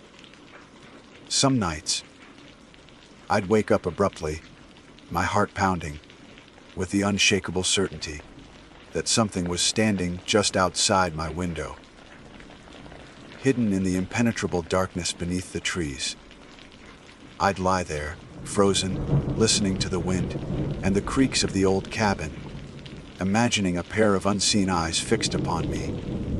My search for answers became a secret, nocturnal obsession. After my shifts, I'd spend hours on my laptop, diving into the murky depths of the internet. I started with the staircases in the woods, stories I had once ridiculed. From there, I found other forums and blogs dedicated to high strangeness, filled with scattered, anonymous accounts of impossible things found in wild places. Freestanding doors in deserts, perfectly made beds in swamps, phone booths on remote mountaintops. The stories were often dismissed as fiction, but the details resonated with a terrifying familiarity. The objects were always pristine, jarringly out of place. They would appear without explanation and vanish without a trace. And a common thread ran through many of the accounts, the unnerving sensation of being watched by an unseen, intelligent presence. My investigation eventually turned inward, towards the park's own history. I began spending my off days in the station's dusty archive room, a cramped space filled with old maps, faded photographs, and decades of handwritten logs. I told Mark I was researching historical trail routes, a plausible excuse that earned me a nod of approval. What I was really looking for, I wasn't sure. A mention of something similar. A report from another ranger who had seen something he couldn't explain. One afternoon, while searching for old survey maps of the Grove of Titans, I noticed a tall, gray metal filing cabinet in the back corner of the room. Unlike the others, it was secured with a heavy-duty padlock. It was unmarked. As I ran my hand over its cold surface, the door to the archive creaked open. It was Mark. His usually placid expression hardened for a fraction of a second when he saw where I was standing. "Looking for something, Sam?" he asked, his voice casual, but his eyes were sharp. "Those are old personnel files. Restricted." He didn't wait for my response, instead moving to a different cabinet and pulling out a folder. The message, however, was clear. Stay away. The incident only fueled my suspicion. What was in that cabinet that needed to be kept under lock and key? The breakthrough, when it came, was entirely by chance. I was on a patrol several miles south of the Grove of Titans, in a marshy area thick with skunk cabbage and alder. I came across a dead deer lying near a creek bed. It wasn't an unusual sight, but this was different. There were no signs of a struggle. No predator marks, no visible wounds. Its eyes were wide open, staring at the gray sky with a look of placid surprise. It looked as if it had simply been walking and, in the next instant, its life had been switched off. As I knelt to examine it, something glinted in the dark, damp soil nearby. I dug at the mud with my fingers. It was a small, flat piece of metal, ornate and old-fashioned. I wiped the grime away on my pants. It was a brass keyhole plate, complete with intricate scrollwork around the edges. It was tarnished and weathered, but the design was unmistakable. It was a perfect match for the style and material of the doorknob I had seen on the impossible door. It felt cold in my palm, a deep, unnatural cold that seemed to leach the warmth from my skin.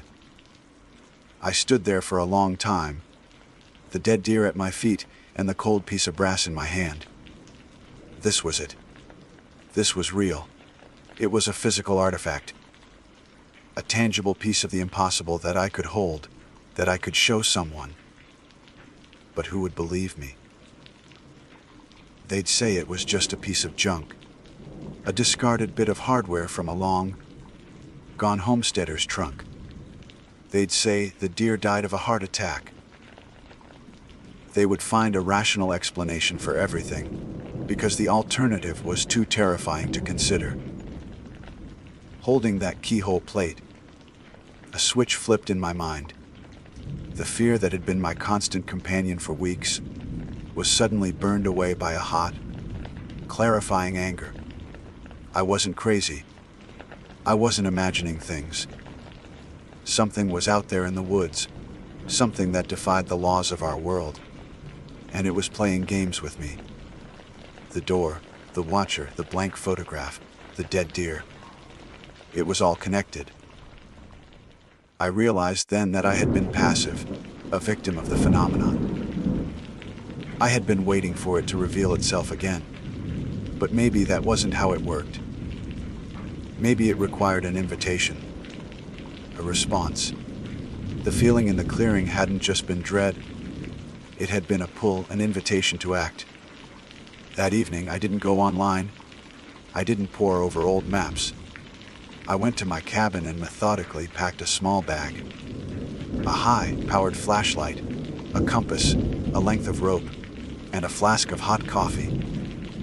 The brass keyhole plate felt heavy and significant in my pocket. As the sun began to dip below the horizon, painting the sky in fiery strokes of orange and purple, I stepped out of my cabin. I didn't look back. I walked towards the tree line, towards the deepening shadows of the ancient forest. I was heading back to the Grove of Titans, back to the empty clearing.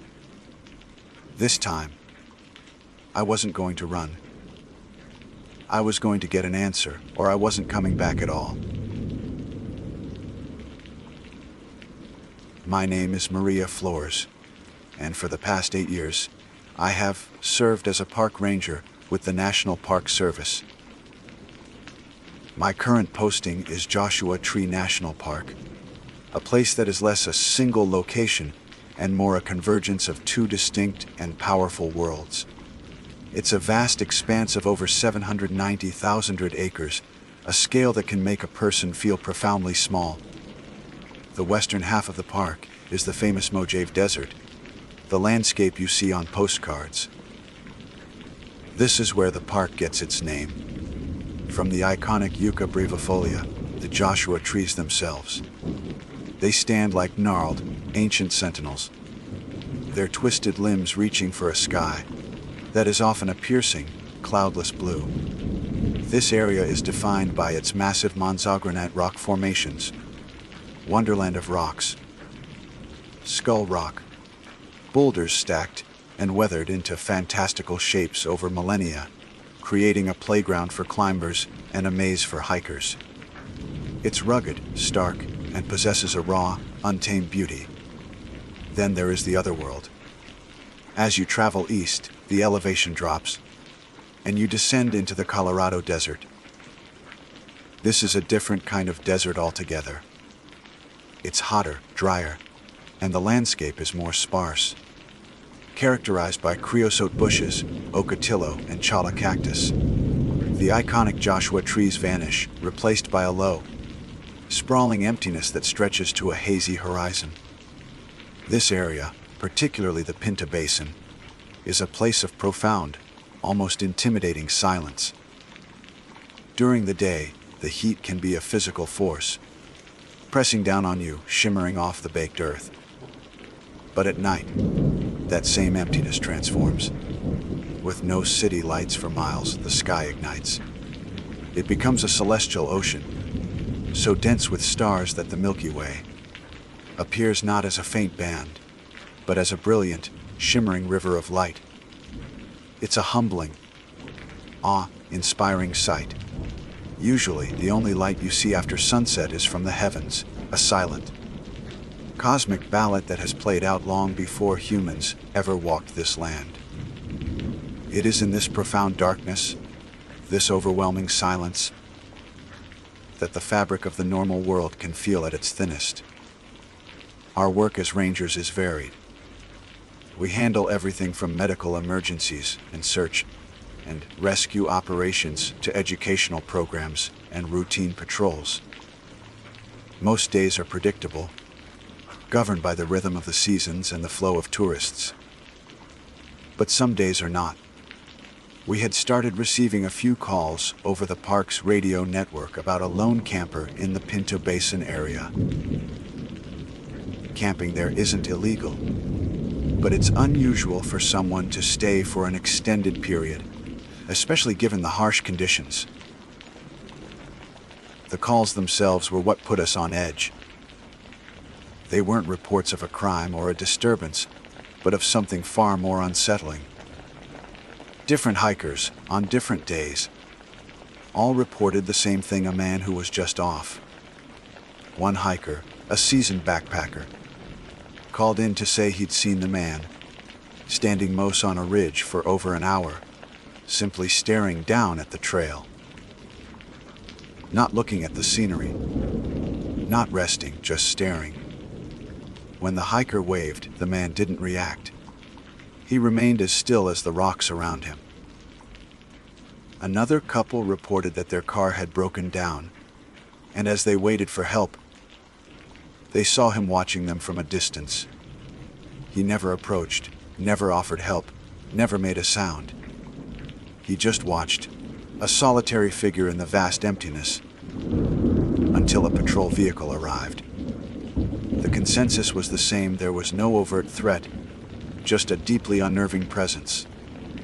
It was the kind of behavior that doesn't break any laws, but violates an unspoken rule of the wilderness. The shared understanding of mutual respect and non-interference. This man was a blank space where a person should be. After the third such report in a week, my supervisor, a man named Dave who had seen just about everything in his 30 years with the service, called me into his office. "Maria," he said, leaning back in his chair, "I want you to head out to Pinto Basin. Do a welfare check on this mystery camper. The reports are getting a little too weird for my comfort." He wasn't one for overreaction, so his concern was notable. "I don't have a name, just a description of a beat-up blue pickup truck. Just get a feel for the situation. Make sure he's not in trouble, and maybe gently remind him he's making other visitors uncomfortable." I accepted the assignment without hesitation. I've always been comfortable with solitude, and I knew the eastern part of the park better than most. I stocked my patrol truck with extra water, checked my gear, and started the long drive out as the afternoon sun began its slow descent. The further east I drove, the more the landscape opened up and the silence deepened. The radio chatter faded to static, the air grew still, and the world outside my windows became a canvas of muted earth tones and lengthening shadows. This was the part of the park that felt truly ancient, a place that was indifferent to the fleeting concerns of humanity. Finding his campsite was surprisingly easy. Just off a dirt track, tucked behind a low rise, was the blue pickup truck, just as described. It was an older model, faded and dented, with a layer of fine dust that suggested it hadn't moved in days. A small, nondescript tent was pitched nearby. The site was Spartan. No campfire ring, no chair, no clutter. It was unnervingly neat. There was no sign of the man himself. I called out, "Park Ranger, is anyone here?" My voice felt small, swallowed by the immense quiet. Only the whisper of the wind answered. A feeling of unease began to creep in. The stillness of the camp felt wrong. It wasn't the peaceful quiet of an empty campsite. It was the tense, waiting silence of a place that had been abruptly abandoned. I walked the perimeter, my boots crunching softly on the gravel. There were no tracks leading away from the camp, none that I could discern on the hard sun-baked ground. I peered into the tent, the flaps slightly ajar. It was empty, save for a sleeping bag, neatly rolled. I decided against a full search. I didn't have cause. I wrote a simple note: U.S. Park Ranger Floors, conducting a welfare check. Please contact us at your convenience. And tucked it under the truck's windshield wiper. My training told me my job was done. I had checked the site and left a notice. But my gut, a sense honed by years in the backcountry, told me to wait. Something was not right. Instead of driving back, I retreated to a nearby overlook, a spot that gave me a clear, discreet view of the campsite and the surrounding basin. I parked my patrol truck, killed the engine, and settled in to observe. As dusk blotted across the sky, painting the clouds in hues of orange and purple, the camper did not return. The stars began to appear, one by one, then in a flood of countless pinpricks of ancient light. I figured I'd stay the night. If he didn't show by morning, I'd escalate the situation. I settled into the driver's seat, reclining it as much as I could to get some rest. The desert night was now absolute. The darkness was a physical presence, a thick, inky blanket that absorbed all light and sound. The silence was so complete it rang in my ears. It was a silence that felt heavy, ancient and watchful. I must have drifted off, lulled by the sheer sensory deprivation. I was torn from sleep by a flash of brilliant, searing light. It was instantaneous and impossibly bright, like a bolt of lightning striking right outside my window. But there was no sound, no thunder. For a split second, the entire desert landscape was illuminated in stark, ghostly detail. Every rock, every creosote bush, every grain of sand rendered imperfect. Silent clarity. I sat bolt upright, my heart hammering against my ribs, my breath caught in my throat. I blinked, spots dancing in my vision, and scanned the now pitch-black landscape. Nothing, no headlights, no other vehicles, no people. The silence rushed back in, more profound than before. My rational mind scrambled for an explanation. A satellite glinting in the moonlight. Heat lightning. Though the sky was perfectly clear, a meteor burning up in the atmosphere. I tried to calm my racing pulse, telling myself there was a logical reason. I was just beginning to convince myself, just starting to drift off again, when a second flash went off. This time it was different. It was closer. Much closer.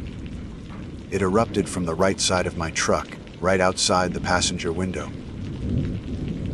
It was so bright it felt like it was inside the cab with me, and it left me momentarily blind.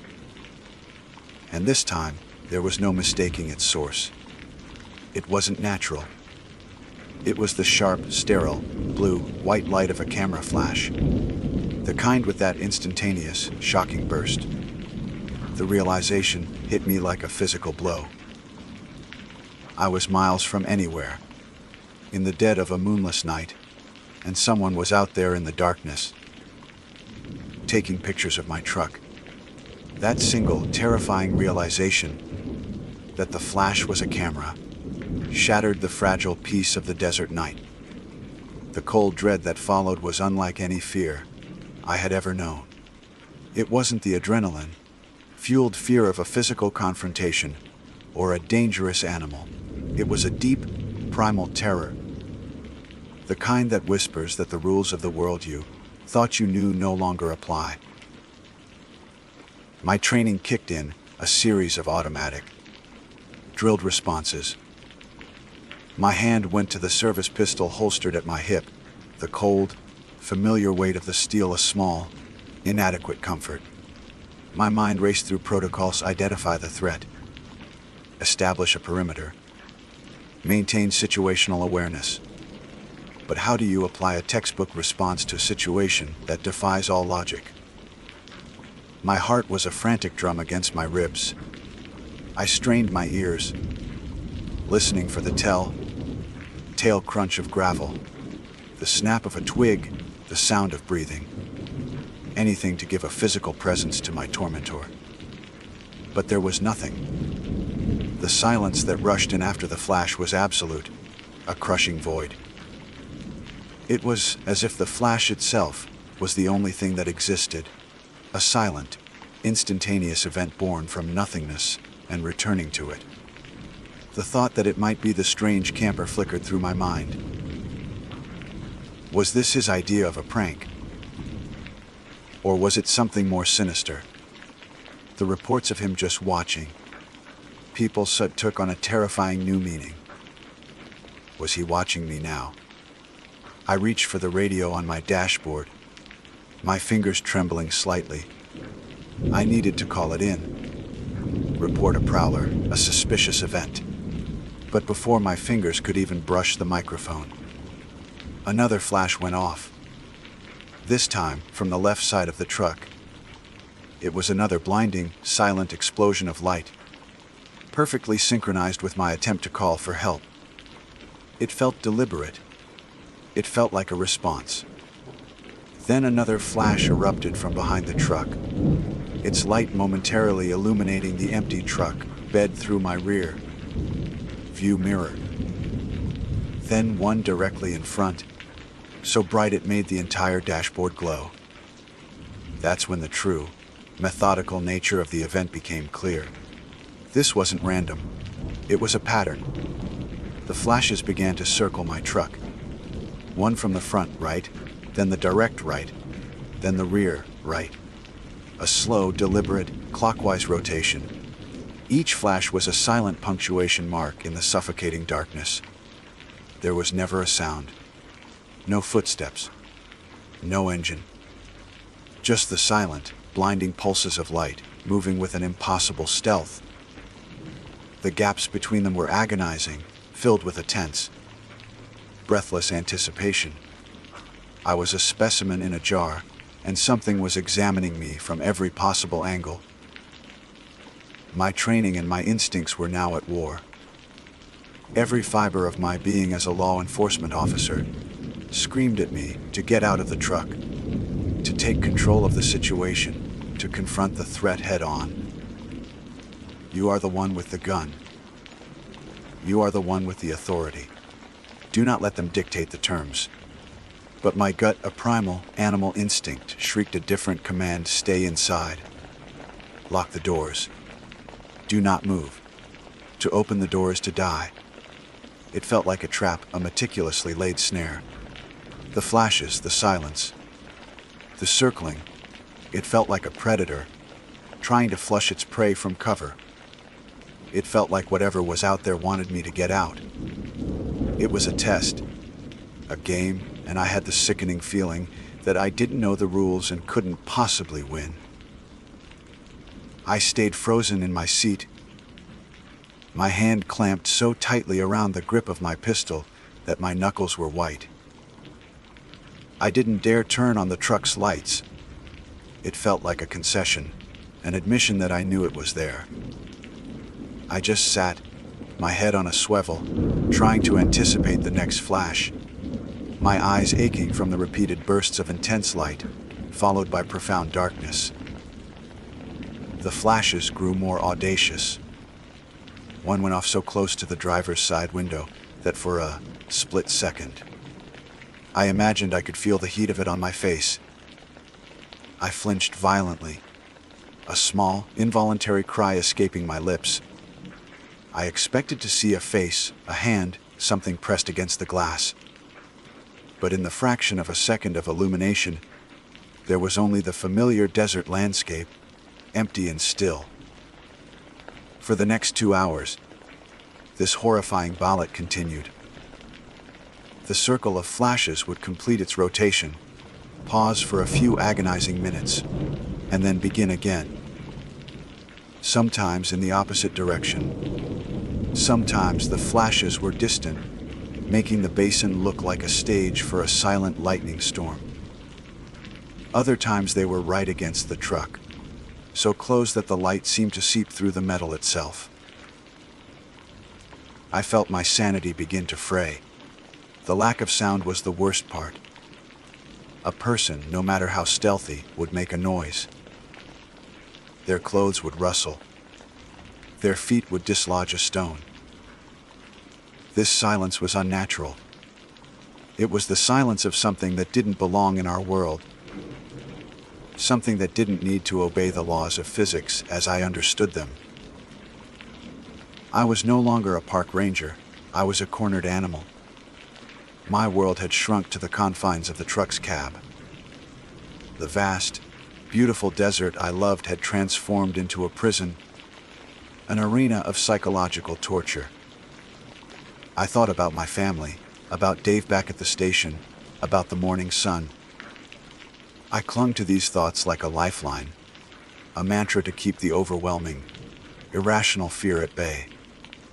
I felt a profound sense of vulnerability, a stripping away of all the layers of training and confidence that had defined my career. Out here, in the face of this silent, methodical light, I was nothing. Then, as the first, almost imperceptible hint of gray began to soften the eastern horizon, the flashes stopped. Just like that. There was no final, dramatic burst, no fading away. One moment, the cycle of terror was in full swing. The next, there was only the pre-dawn stillness. The silence that followed was different. It was no longer a tense, waiting silence. It was just emptiness. The oppressive, watchful presence was gone. I didn't move. I sat there for what felt like an eternity, watching the sky slowly transition from black to indigo to a pale, washed-out blue.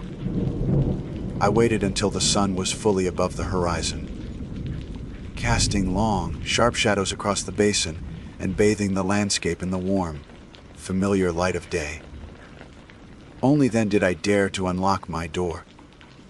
The click of the mechanism was deafening in the quiet. I stepped out of the truck, my legs stiff and unsteady, my pistol still in my hand. My eyes scanned the area, desperate for any sign, any explanation. I circled my truck, my heart still pounding a nervous rhythm. I was looking for anything. Footprints, tire tracks, discarded camera equipment, shell casings, anything to prove that a human being had been there. There was nothing. The ground was hard, but not so hard that it wouldn't hold some impression from a person circling it for 2 hours. The gravel around the truck was undisturbed. It was exactly as it had been when I had arrived. It was as if the entire event had been a hallucination, a nightmare brought on by exhaustion and the deep desert quiet. But I knew it wasn't. The afterimages were still burned into my retinas, and the cold, lingering fear was still coiled in my stomach. My eyes then fell upon the spot where the camper's truck had been.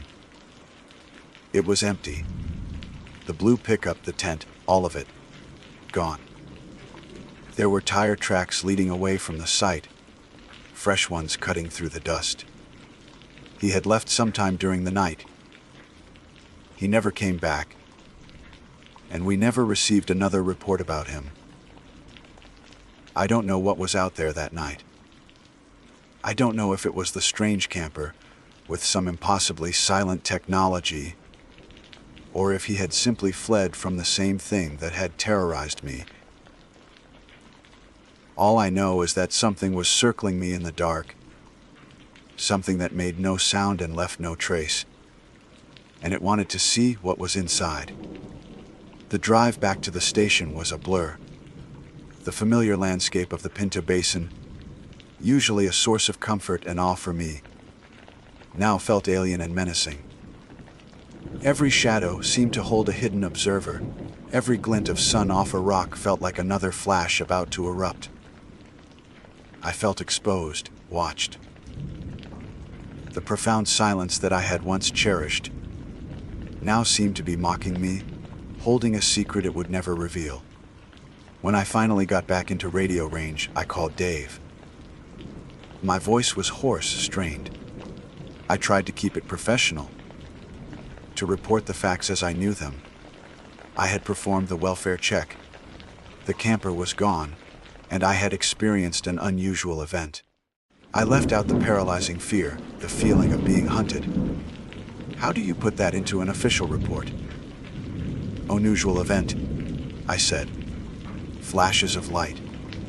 Possibly a photographer with a drone. Even as I said it, the words tasted like a lie. A drone would have made a sound, a distinct, high-pitched whine. This was silent. Back at the station, Dave listened patiently as I gave him a more detailed, though still heavily sanitized, version of the night's events. I could see the skepticism in his eyes, tempered by the respect he had for my years of service. Flashes, you say? Circling the truck. He rubbed his chin, his gaze distant. Sounds like kids, Maria. Probably messing with you. Or maybe it was our mystery camper trying to spook you away. I didn't argue. It was the logical, rational explanation. It was the explanation I desperately wanted to believe. But it didn't fit. The precision, the impossible silence, the complete lack of any physical evidence. It didn't add up to kids or a disgruntled camper. We filed an incident report, using vague, official language that stripped the horror from the experience, reducing it to a few sterile paragraphs. Ranger Flores reported observing a series of bright, intermittent lights of unknown origin. A search of the area revealed no evidence. The subject of the initial welfare check had vacated the area. Case closed. But for me, it was anything but closed. In the weeks and months that followed, the memory of that night became a wound that wouldn't heal. Sleep offered little escape. I would be jolted awake in the dead of night, my heart pounding, convinced I had seen a flash of light through my bedroom window. I became jumpy, irritable. Every unexpected noise made me flinch. The darkness, once a familiar comfort, became a source of anxiety. I started avoiding night patrols, a fact that did not go unnoticed by my colleagues. They were kind, attributing it to burnout, the accumulated stress of a demanding job. They didn't know the real reason, that I was terrified of being alone in the dark. I became obsessed with finding an explanation. I spent my off hours scouring the internet, diving into forums about strange phenomena in national parks. I read about ghost lights, atmospheric anomalies, and secret military tests. I even read witness accounts of UFO encounters, stories I would have dismissed without a second thought just a few months prior. Now, I read them with a desperate, searching curiosity. Some accounts were eerily similar to mine: silent, moving lights, a feeling of being watched, a complete lack of evidence. But none of them offered any real answers, only more questions, more speculation. It was a rabbit hole that led only to more darkness. I also tried to find information on the camper. We had no name, no license plate number. He was a ghost. He had drifted into the park, created a ripple of unease, and vanished as mysteriously as he had appeared. I couldn't shake the feeling that he was inextricably linked to what had happened. Was he the perpetrator?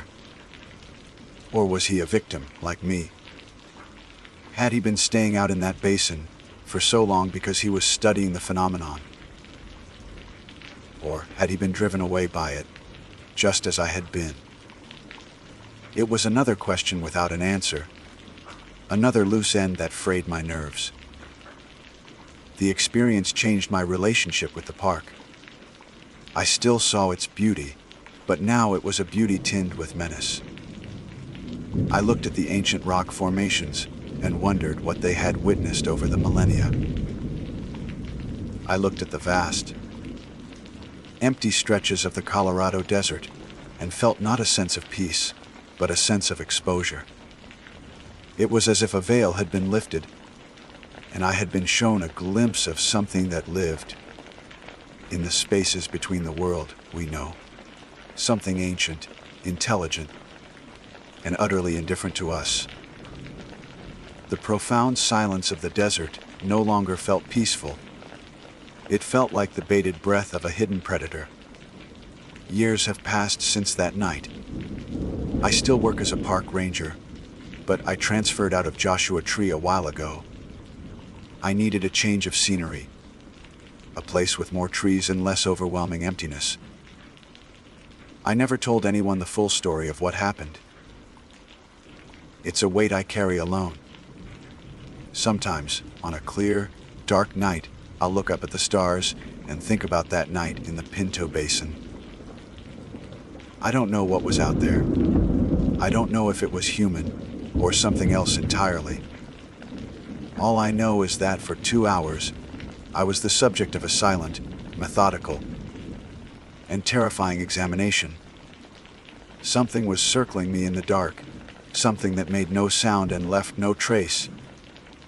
And it wanted to see what was inside. And the most terrifying part is, I think it did. My name is Caleb Hayes. For the better part of 2 decades, I have held the title of Senior Park Ranger in the Great Smoky Mountains National Park. This isn't merely a job to me. It's a covenant, a life lived in rhythm with the seasons and the ancient pulse of these mountains. The Smokies are not just a park. They are a world unto themselves, a sprawling, verdant labyrinth that cradles one of the most complex and biodiverse ecosystems in North America.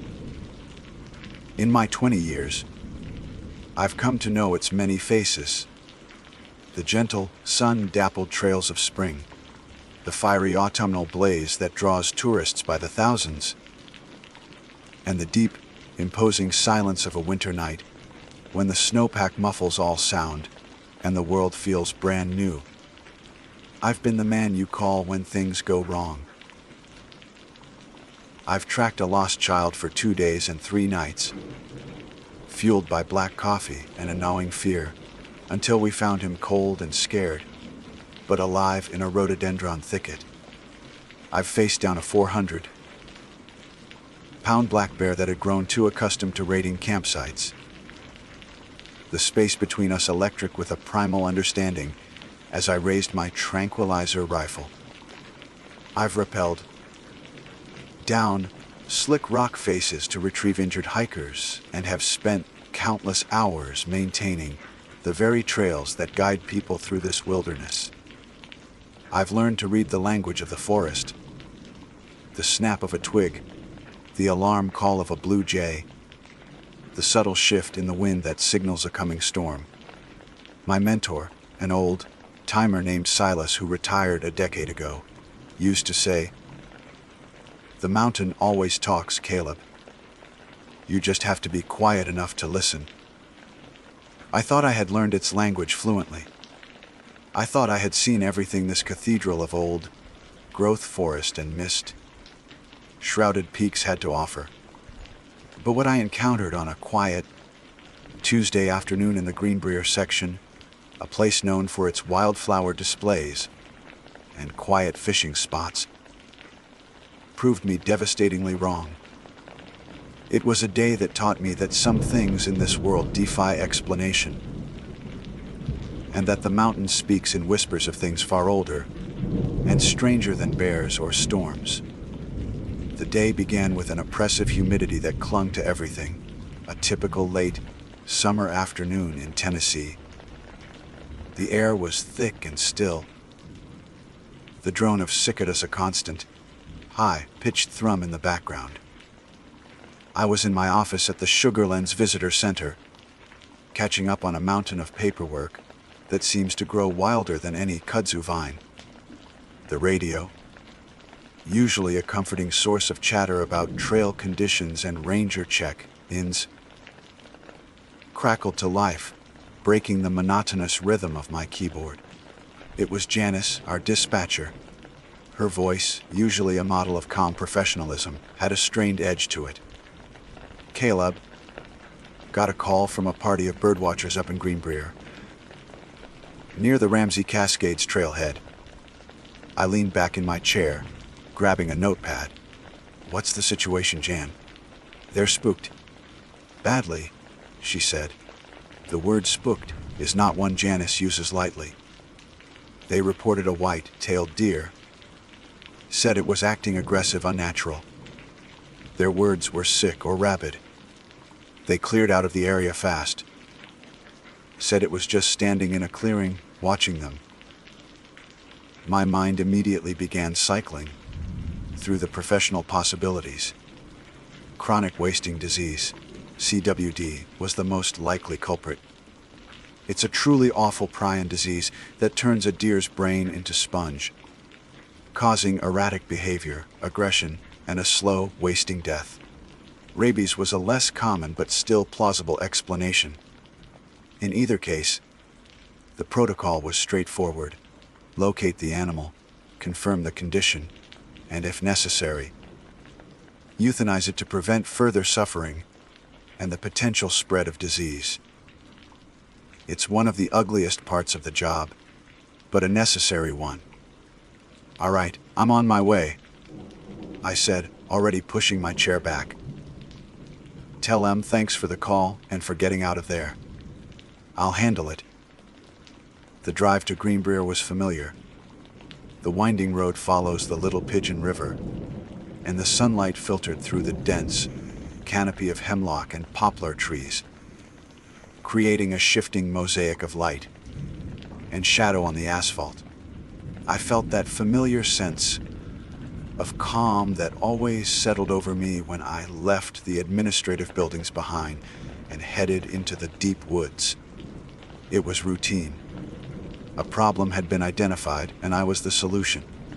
I felt the reassuring weight of my service weapon on my hip and the worn leather of my boots.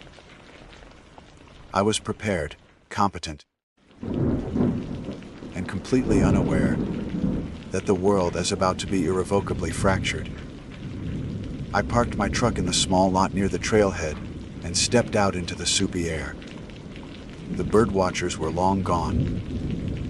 The forest was quiet, save for the ever-present hum of insects and the distant gurgle of the river. I checked my GPS, reviewed the location the birdwatchers had given, and started my way down a less traveled path that branched off the main trail. After a 10-minute walk, the woods opened up into the clearing they described. It was a small, grassy meadow, perhaps 50 yards across, ringed by a dense wall of spruce and fir, and there, standing almost perfectly in the center, was the deer. From this distance, it looked like a perfectly normal, healthy white-tailed doe. But something was immediately, viscerally wrong. It wasn't the animal itself, but its posture. It was standing perfectly still, not the attentive stillness of a prey animal, with ears swiveling and nose testing the wind. This was a rigid, statuesque stillness, like a taxidermy mount placed in the middle of the field. A chill, completely at odds with the sweltering heat, traced a path down my spine. I've seen thousands of deer in my life. None of them had ever held themselves like that. I raised my binoculars, the rubberized coating feeling slick against my sweaty palms. I focused the lens, and the image swam into sharp, horrifying clarity. My breath hitched in my throat. The birdwatcher's panic description hadn't done it justice. This wasn't just sick. It was misconfigured, fundamentally and anatomically incorrect. Its front legs were the first thing I focused on. They were bent, but they were bent forward at the knee joint. like a human kneeling, not backward in the way a deer's legs are supposed to articulate. The sight was so jarring, so contrary to nature, that my brain struggled to process it. It stood there on these wrongly jointed limbs with an unnatural, top-heavy posture, its head held far too high on a neck that seemed stiff and inflexible. It wasn't grazing. It wasn't looking for predators. It was watching me. And the eyes. My God, the eyes. They weren't the soft, dark, liquid orbs of a gentle herbivore. They were fixed on me with a sharp, piercing focus. They were intelligent. There is no other word for it. They held a look of cold, predatory calculation that I had only ever seen in the eyes of a cougar sizing up its chances or a bear deciding if you were a threat.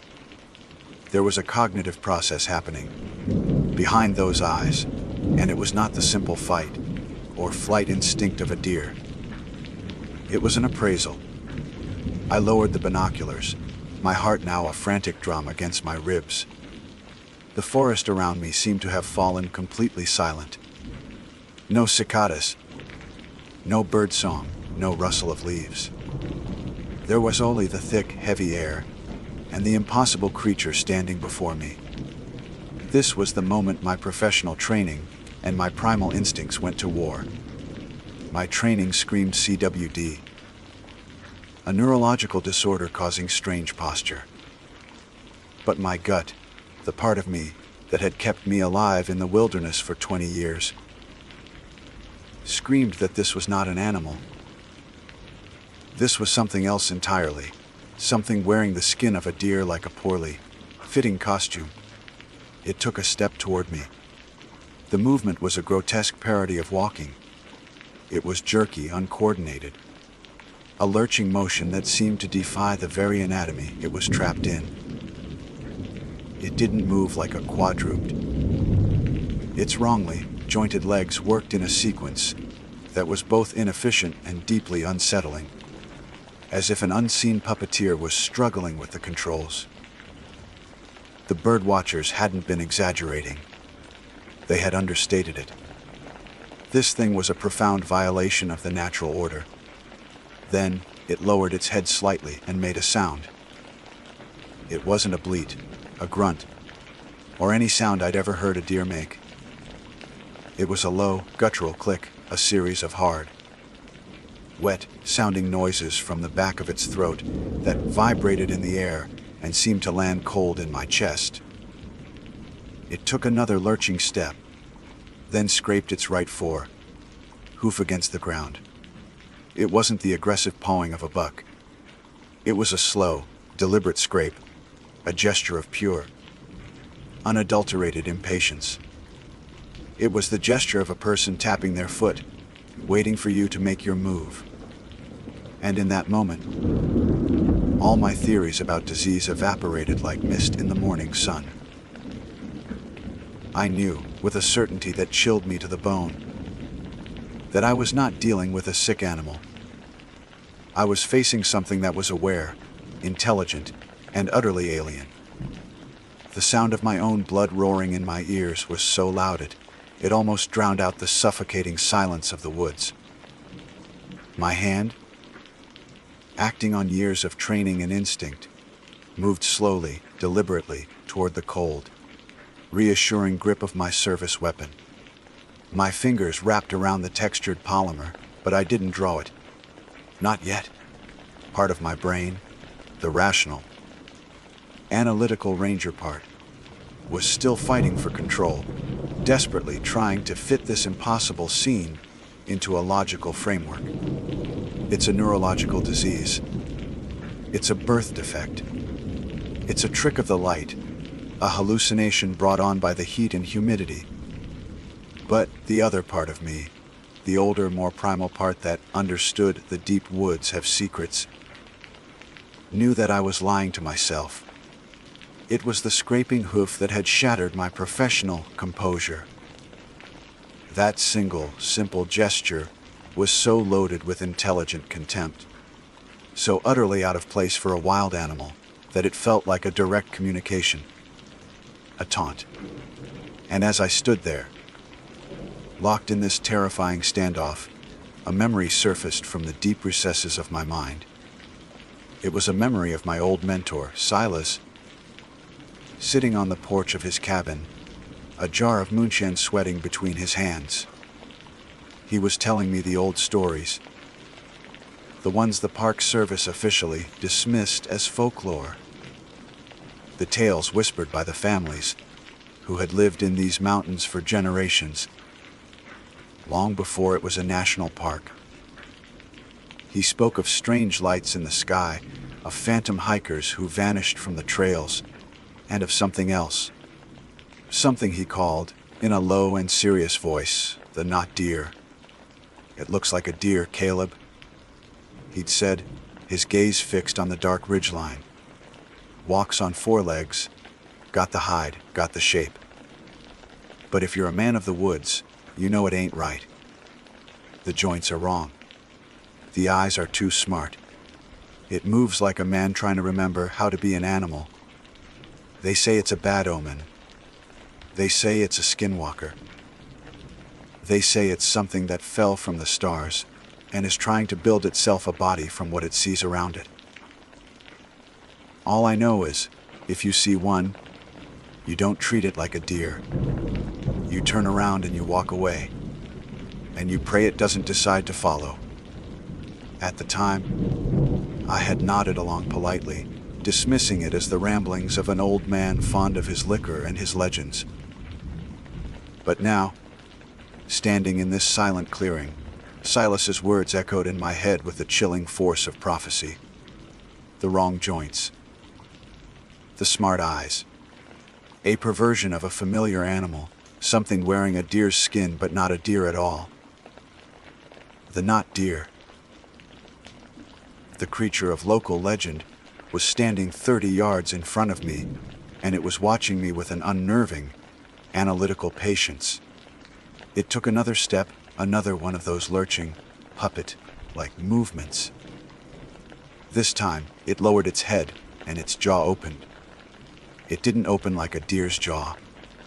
It unhinged, stretching just a little too wide, the skin at the corners pulling taut in a way that looked painful and deeply wrong.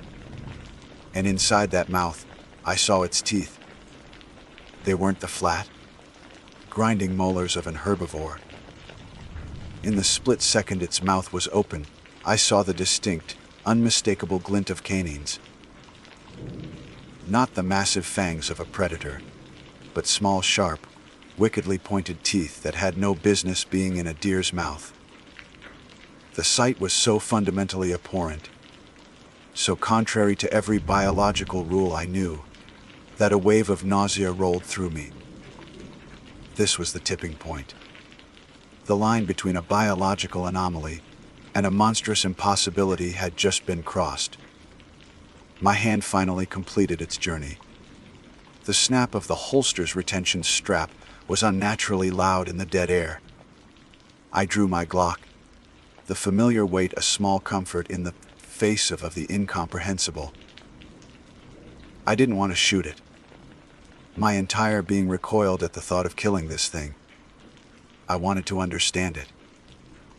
I wanted to sedate it, to study it, to prove to myself that there was a rational explanation. But the look in its eyes, which had now shifted from cold appraisal to something that looked chillingly like amusement, told me that understanding was not on the table.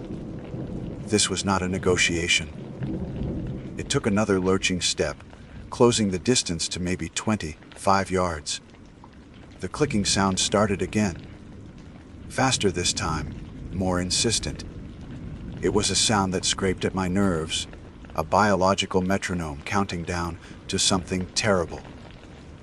I raised the pistol, my sights aligning on the center of its chest. My training dictated that if an animal posed a direct threat, I was to aim for a clean, humane kill. But how could I apply that principle to something that wasn't an animal? What was I even looking at? Federal officer, stay back. The words came out of my mouth before I even thought them. a ridiculous, reflexive assertion of authority against something that clearly did not recognize any authority but its own. The creature stopped. It tilted its head, a gesture so human, like so inquisitive, that it was the most terrifying thing it had done yet. It was processing my command. It was considering it. And then, for one heart, stopping, reality, bending second, I swear its lips, the soft, black lips of a deer, curled upward at the edges.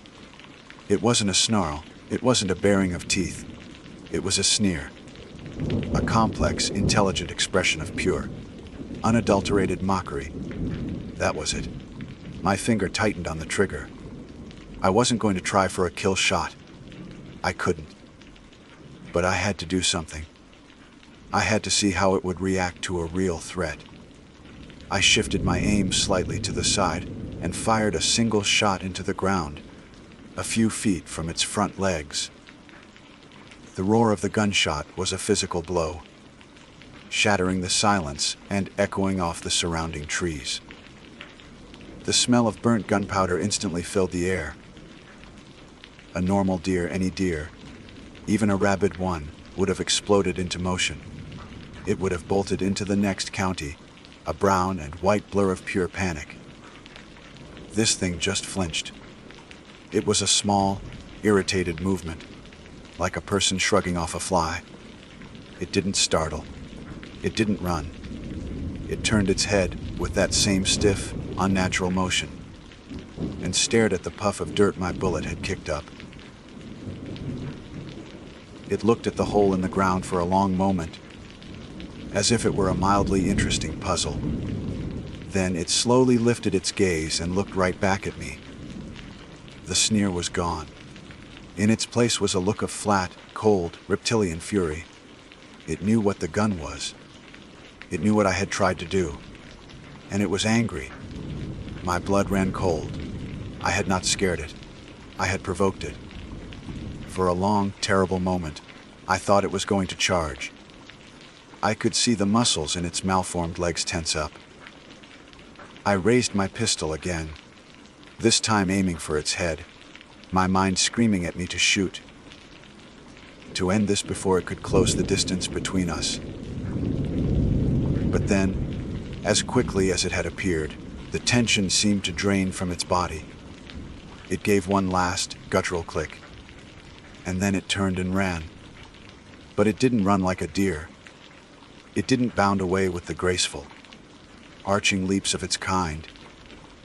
It moved with a powerful, loping gait, its wrongly jointed legs pumping with shocking speed and efficiency. It was the run of a hyena or a wolf, a low, to the ground, predatory stride that ate up the distance with terrifying purpose. In seconds, it crossed the clearing and plunged into the dense, dark wall of the spruce. Fir forest, vanishing into the shadows as if it were made of them. The last thing I saw was the unnatural angle of its hocks as it disappeared into the gloom. A final, fleeting image of anatomical impossibility. For a long time, I didn't move. I stood there in the center of the clearing with my pistol still raised, my arm trembling from adrenaline and shock. The only sounds were my own ragged breathing and the frantic, painful thumping of my heart. The oppressive silence that had fallen before the encounter had been replaced by a different kind of quiet. An empty, hollow silence that felt heavy with the memory of what had just happened. The air, still thick and humid, carried the sharp, metallic tang of gunpowder, a scent that now felt less like an assertion of authority and more like a pathetic, futile gesture against the incomprehensible. My mind was a maelstrom of fractured thoughts and searing images, the forward, bending knees, the intelligent, predatory eyes, the jaw unhinging too wide, the glint of canine teeth, the mocking sneer, and finally, that powerful, loping run that was a complete desecration of a deer's graceful form. Every law of nature that I had built my life and career upon had been casually violated in the space of 5 minutes. The world felt thin, like a veneer stretched over something dark and ancient that I had just scraped with my fingernail. Slowly, painfully, I lowered my arm. The Glock felt impossibly heavy, a useless piece of metal. I engaged the safety with a trembling thumb and holstered the weapon, the click sounding muted and insignificant. My eyes were fixed on the spot where the creature had disappeared, a dark maw in the wall of spruce and fir. I half expected to see its face peering back out, to see those intelligent eyes watching me from the shadows. But there was nothing. Just the deep, indifferent darkness of the ancient forest. The walk back to my truck was the longest 10 minutes of my life. Every rustle of leaves in the undergrowth, every snap of a twig, every bird call sent a jolt of pure, undiluted fear through me. The woods I had known and loved my entire adult life, the place I considered my true home, had transformed into a place of menace. The familiar shapes of trees seemed to twist into monstrous forms in my peripheral vision. The dappled sunlight filtering through the canopy no longer looked beautiful. It looked like the camouflage of some unseen predator. I walked with my hand resting on the grip of my pistol, my head on a constant swivel, feeling like prey for the first time in my own territory. I felt a profound and terrifying vulnerability, a sense that I was a trespasser in a world far more complex and dangerous than I had ever imagined. Silas's words haunted my every step, and you pray it doesn't decide to follow. When I finally reached the familiar, solid reality of my Ford F-150, I practically fell into the driver's seat, fumbling with the keys to lock the doors. I sat there for a long time, my hands shaking so badly I couldn't grip the steering wheel. I was drenched in sweat, my uniform clinging to me like a second skin. I looked at my own reflection in the rearview mirror and saw a stranger. My face was pale, my eyes wide with a terror that I knew would never truly leave them. The confident, capable park ranger who had arrived here an hour ago was gone, replaced by a man who had looked into the abyss and seen something look back. The drive back to the station was a blur. My mind was consumed with a single, agonizing question. What do I write in my report? How, in the bureaucratic language of an official government document, do I describe a creature that shouldn't exist? Responded to a call regarding an aggressive deer. Upon arrival, encountered a cryptid of local legend. Subject appeared to be a cervid-like entity, with anatomical features inconsistent with known biology, including forward, articulating forelimbs and canine dentition. Subject displayed signs of advanced intelligence and contempt for federal authority, fired one warning shot, which the subject found more interesting than threatening before departing the scene at a high rate of speed. They would send me for a psychiatric evaluation. I would lose my job, my credibility, everything I had worked for. When I finally sat down at my desk, the blank incident report form on my screen seemed to mock me. In the end, I chose the path of cowardice and self-preservation. I wrote the truth, but only a sliver of it. My report was brief, clinical, and a complete lie by omission. I stated that I had responded to the call from the birdwatchers. I had thoroughly searched the area described. I had found tracks consistent with a white-tailed deer, but no sign of the animal itself. I concluded that the deer in question had likely moved on from the area, and that, given the lack of any further sightings, the situation was resolved. I filed the report, and with a click of the mouse, I buried the most significant event of my life under a mountain of bureaucratic falsehood. It felt like a betrayal of everything I was supposed to stand for, but I saw no other choice. That night, I didn't sleep. Every time I closed my eyes, I saw the not deer. I saw its jerky, unnatural movements, its sneering lips. I heard that guttural, clicking sound reverberating in my chest. I eventually gave up on sleep and sat in my living room with a bottle of whiskey, watching the dark woods that pressed in around my small house, wondering what else was out there, hidden in the deep hollows and misty peaks. In the weeks and months that followed, something inside me fundamentally changed. The park was no longer a sanctuary. It was a place that held a terrible secret. I still did my job. I still hiked the trails and helped the tourists, but the joy was gone, replaced by a constant, low-grade watchfulness. I found myself avoiding the Greenbrier section altogether. I started carrying a higher caliber weapon, a .44 Magnum, telling my colleagues it was for peace of mind against the bigger bears, a lie they readily accepted. The truth was that I knew a standard issue Glock was useless against the thing I had seen. I thought about calling Silas, but what would I say? You were right. What comfort would that bring? It would only confirm that the nightmare was real. Instead, I started digging into the park's archives, looking for old, unofficial records.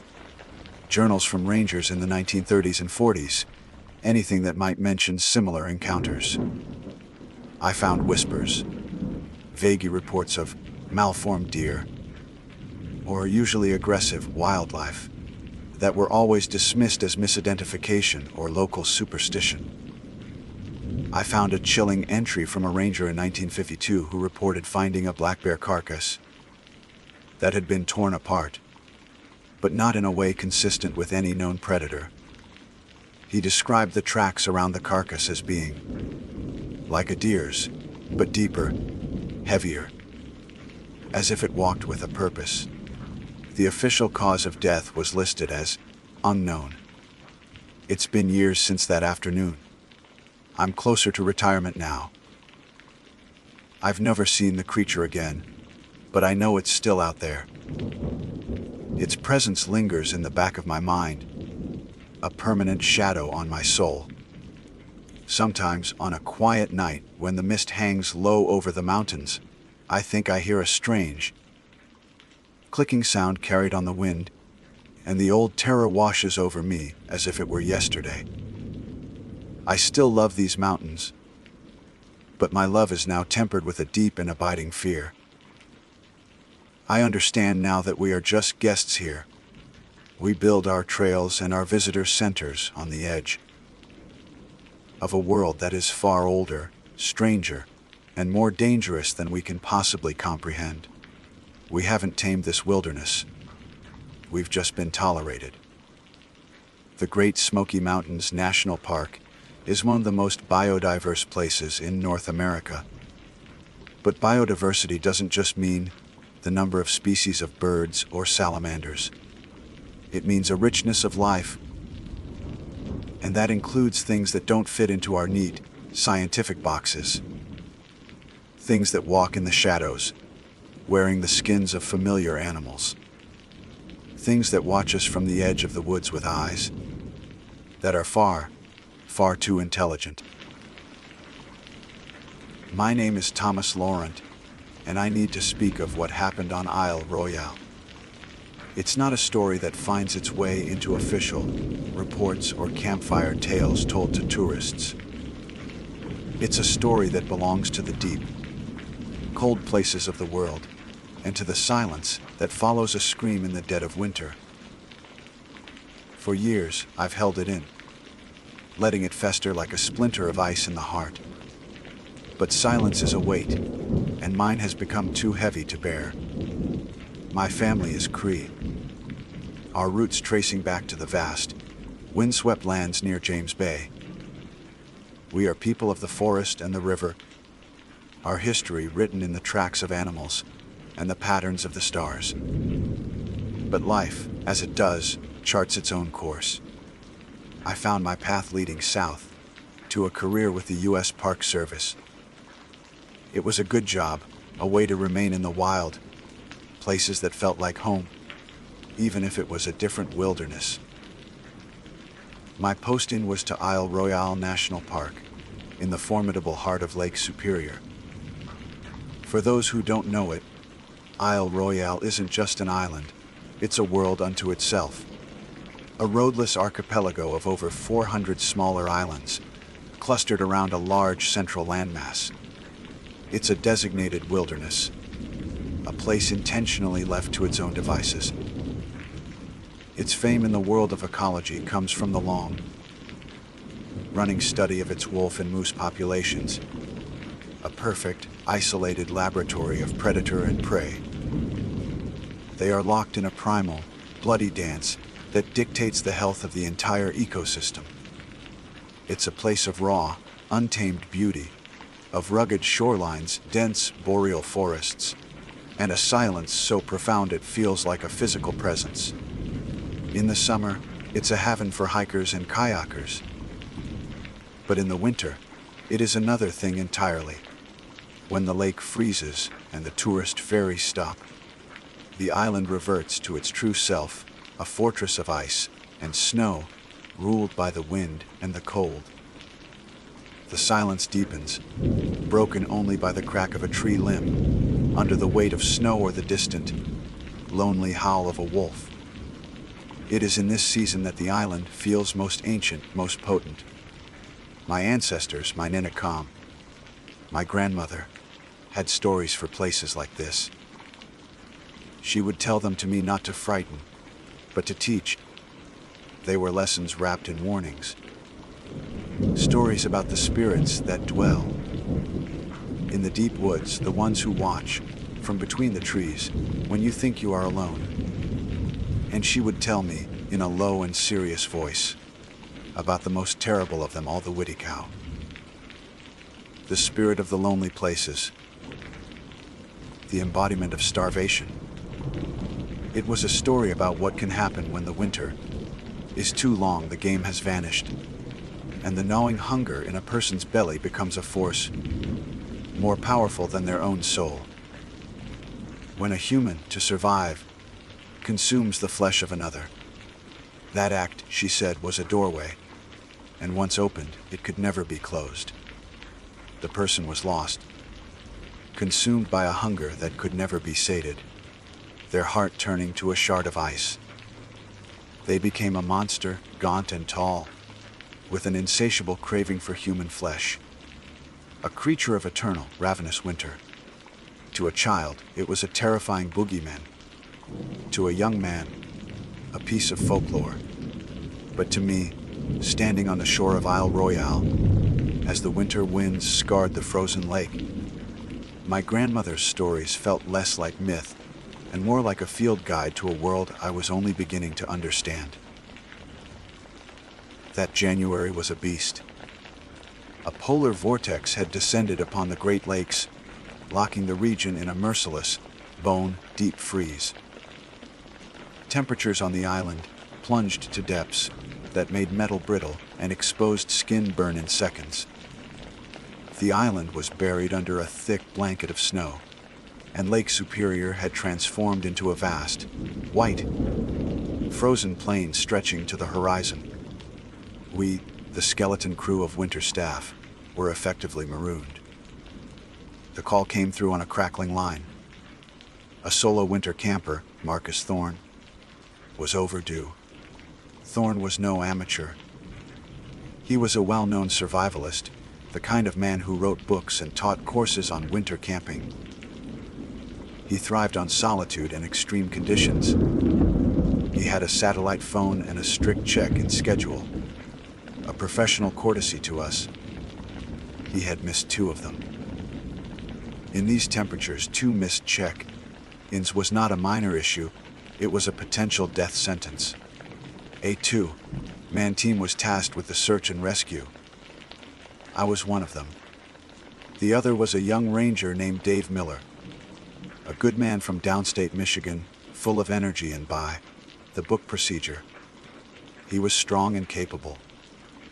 But his experience was with lost hikers in the summer, not with the soul, crushing cold of a Great Lakes winter, and the specific, heavy dread that was beginning to settle in my gut. We loaded the snowmobiles, packing emergency shelters, medical kits, extra fuel, and our service rifles. Miller was focused, all business. Thorne's last known position was a campsite he favored near Siskiwit Lake, he said, pointing to a map. He's probably just had an equipment malfunction with the phone. We'll find him hunkered down. Annoyed we came looking. I nodded, but I couldn't share his optimism.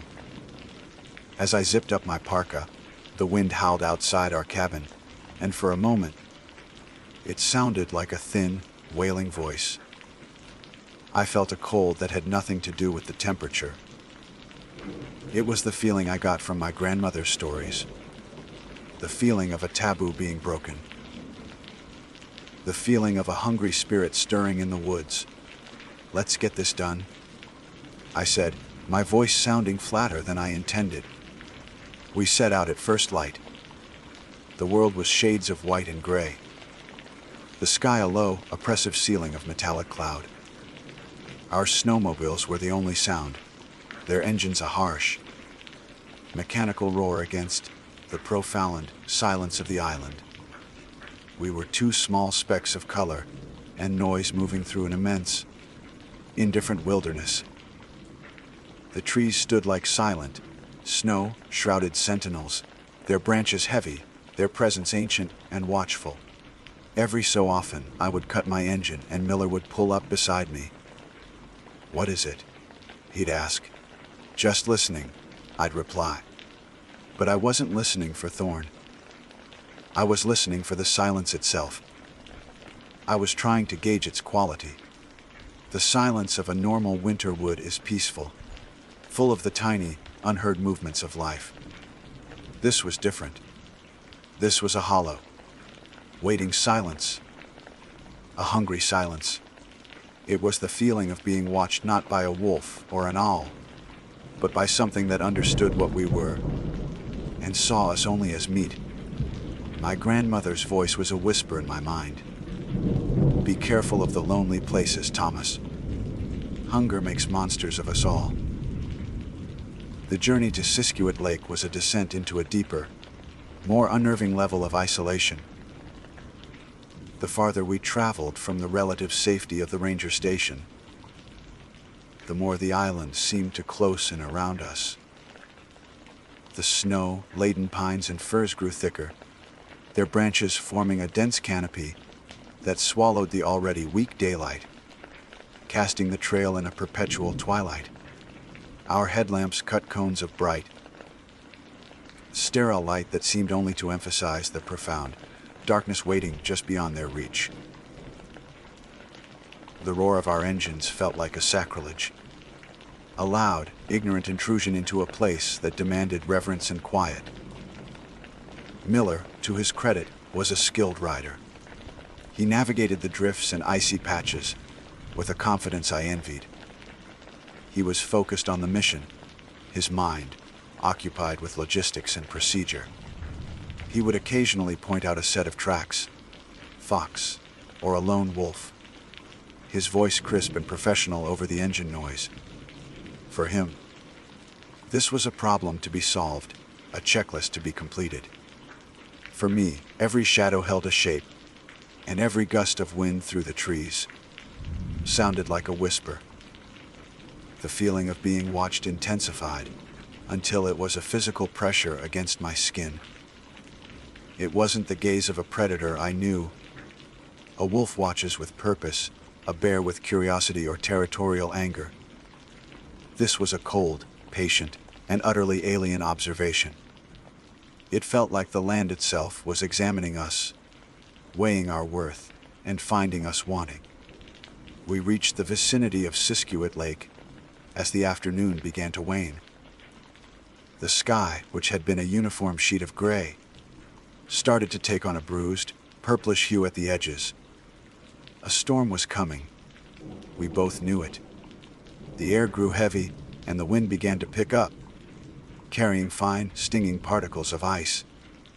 "We need to find him fast, Tom," Miller shouted over the rising wind. "This weather is turning ugly." I didn't need the warning. The dread that had been a slow burn in my gut was now a raging fire. The name my grandmother used, Wendigo, echoed in my thoughts. The spirit of the lonely places. There are few places on earth lonelier than the heart of Isle Royale in a January blizzard. We found the trail leading to Thorne's preferred campsite, marked by a small, faded piece of orange flagging tape he'd tied to a branch years ago. We cut our engines, and the silence that rushed in was deafening. It was absolute. No birds, no squirrels, not even the creak of wood. It was the silence of a tomb. We unslung our rifles, a precaution that felt both necessary and woefully inadequate. The camp was a scene of quiet, incomprehensible violence. It was nestled in a small clearing, sheltered by a granite rock face. The tent, a high-end, four-season model built to withstand Arctic gales, was in tatters. But it wasn't ripped by claws or teeth. There were no signs of a bear or a wolf attack. The tough, reinforced fabric was shredded, torn apart from the inside out, as if by human hands driven by a frantic, uncontrollable rage. The aluminum poles were bent and snapped, twisted into grotesque angles. Thorne's gear was strewn across the snow-covered ground.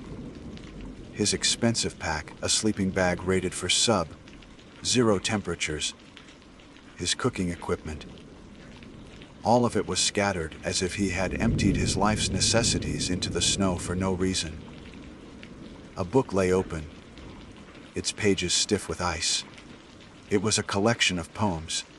It was such a human, fragile thing to find amidst the chaos.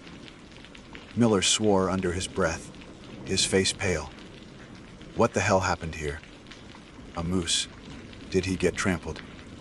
He began his procedural analysis, walking the perimeter, looking for tracks, for any logical explanation.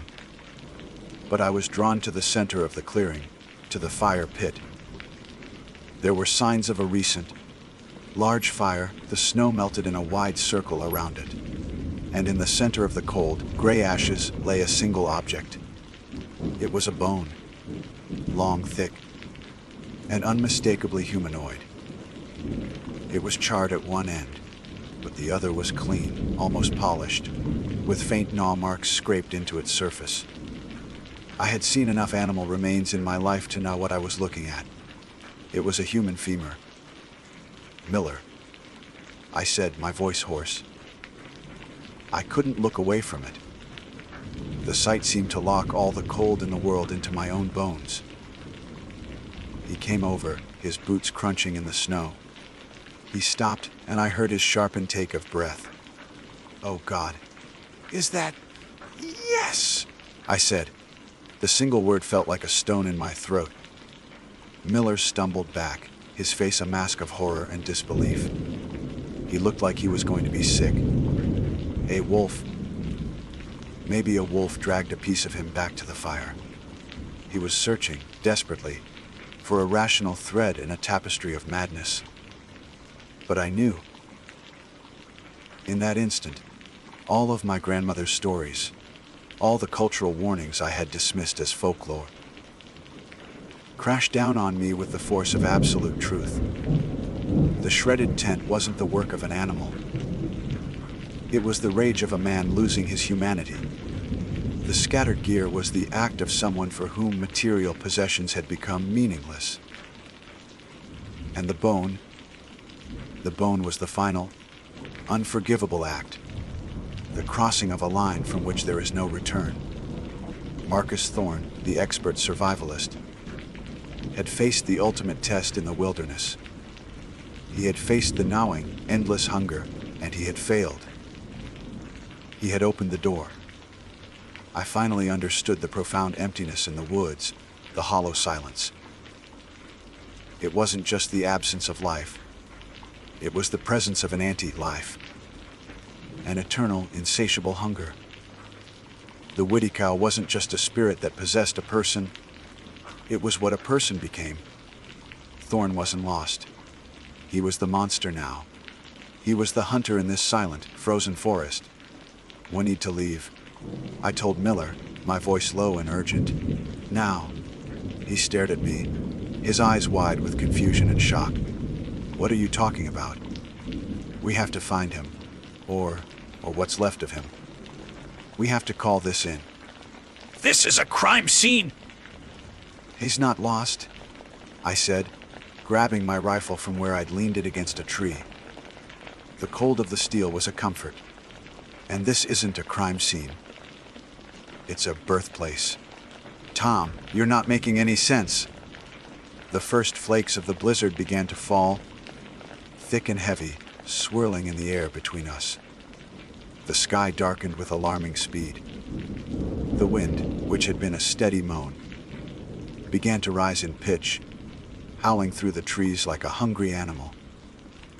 The world was shrinking, visibility dropping with every second. And through the wind I heard it, a sound that didn't belong, a faint, pitiful cry. Help me. I'm so cold. It was a man's voice. It sounded like it was coming from just beyond the clearing, weak and desperate. It sounded exactly like Marcus Thorne. The voice, so pitiful and human, cut through the rising howl of the wind and struck Miller like a jolt of electricity. Hope and duty surged through him, overriding the horror of the campsite. He snapped his head toward the sound, his eyes wide. Thorne, he's alive! Miller shouted, raising his rifle and taking a step toward the tree line. Instinct, primal and immediate, took over. I lunged forward and grabbed his arm, my grip like a vice. No, I hissed, the word torn from my throat. Miller, stop. He tried to shake me off, his face a mixture of confusion and anger. What are you doing? He needs our help! That's him? That's not him?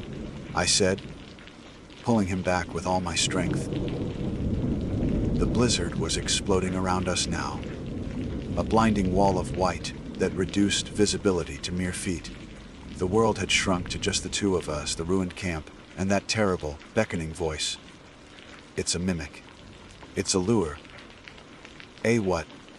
He yelled, disbelief warring with the fear in his eyes. Help me, please. I'm so cold. My leg is broken. The voice came again, closer this time. It was a masterful performance of pain and desperation. It was designed to prey on the very decency that made a man like Miller a ranger. It was bait.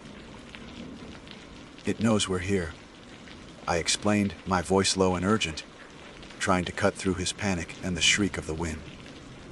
My grandmother's stories. The Wendigo, it mimics the voice of its last victim to draw in its next meal. It's hunting us, Miller. The blizzard is its cover. He stared at me, his breath pluming in the frigid air. I could see the struggle in his face, the battle between his rational, procedural world and the impossible reality I was forcing upon him. The evidence was all around us. The shredded tent, the scattered gear, the gnawed human bone. And now, the voice of the man who was supposed to be dead. Then the voice changed. The plea for help faltered, and the sound began to twist. It stretched, thinning out, rising in pitch until it was no longer human. It became a high, scraping hiss, a sound like dry leaves skittering across ice, or a fingernail being dragged slowly down a chalkboard. It was a noise that seemed to bypass the ears and drill directly into the skull. It was a sound of pure, malevolent hunger. That was what broke through Miller's disbelief. The color drained from his face, leaving it a waxy, grayish white. The rifle in his hands trembled. What is that?" he stammered. "The hunter," I replied. "Get to the rocks. Now." We scrambled for the granite outcropping that had sheltered Thorne's camp. It was our only chance for cover. We pressed our backs against the cold, solid stone, the wind and snow raging in front of us like a furious ocean.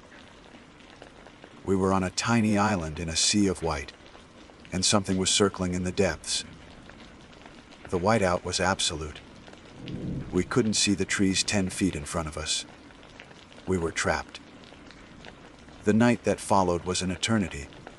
We sat back for warmth and to cover all angles, our rifles resting on our knees, safeties off. The cold was a physical enemy, seeping through our layers of clothing, leeching our strength, numbing our fingers and our minds. The blizzard was the creature's greatest ally. It disoriented us, isolated us, and masked its approach. It was using the environment to break us down, to make us weak and desperate. The hissing sound would fade, and then return from a new direction, a constant, tormenting presence. Sometimes it was close, just at the edge of hearing. Other times it seemed to be right beside my ear. Then the mimicry would start again. It used Thorne's voice, but it also used others. A woman crying softly, a child calling for its mother. Every sound was perfectly crafted to pluck at the strings of human compassion, to make us doubt, to lure us out into the storm. "Don't listen," I kept telling Miller, my own voice tight with strain. "It's all lies. Focus on my voice. We just have to make it to dawn." At one point, in the deepest part of the night, there was a lull in the wind. The snow still fell, but the howling ceased for a few moments, creating an eerie, muffled silence. And in that silence, we heard a new sound. A soft, rhythmic crunching. Crunch, crunch, crunch. It was the sound of footsteps in the snow. Slow, deliberate, and impossibly close. We held our breath, our hearts hammering against our ribs. The crunching stopped right in front of our rock. We were staring into the swirling whiteness, our knuckles white on our rifles, knowing that something was standing just feet away, watching us. I could feel its presence, a wave of cold and ancient malice that was far worse than the frigid air. Then, for a fleeting second, the snow swirled apart. The moon, hidden behind the thick clouds, must have cast just enough ambient light. And I saw it. It was a silhouette against the gray, white canvas of the storm. It was impossibly tall and gaunt, a skeletal figure that seemed to be made of shadows and ice. Its limbs were too long, stretched, and thin like the branches of a dead tree. Its head was crowned with what looked like a rack of antlers, giving it a terrifying, majestic profile. It was so emaciated that, when it turned slightly to the side, it seemed to vanish, its profile no thicker than a sliver of darkness. But the one detail that burned itself into my memory was its eyes. 2 points of faint, phosphorescent light that glowed with a cold, hungry intelligence. It was there for only a heartbeat, and then the snow swirled back in, hiding it from view. But the image was seared into my brain. It was real. All the stories were real. I don't know if Miller saw it. He made a choked, gasping sound, and I felt him press harder against my back. We didn't speak. There were no words for what we had seen. We just sat there, rigid with terror, as the footsteps crunched away into the storm. The rest of the night was a blur of cold, fear, and exhaustion. The hissing and the false cries continued their patrol.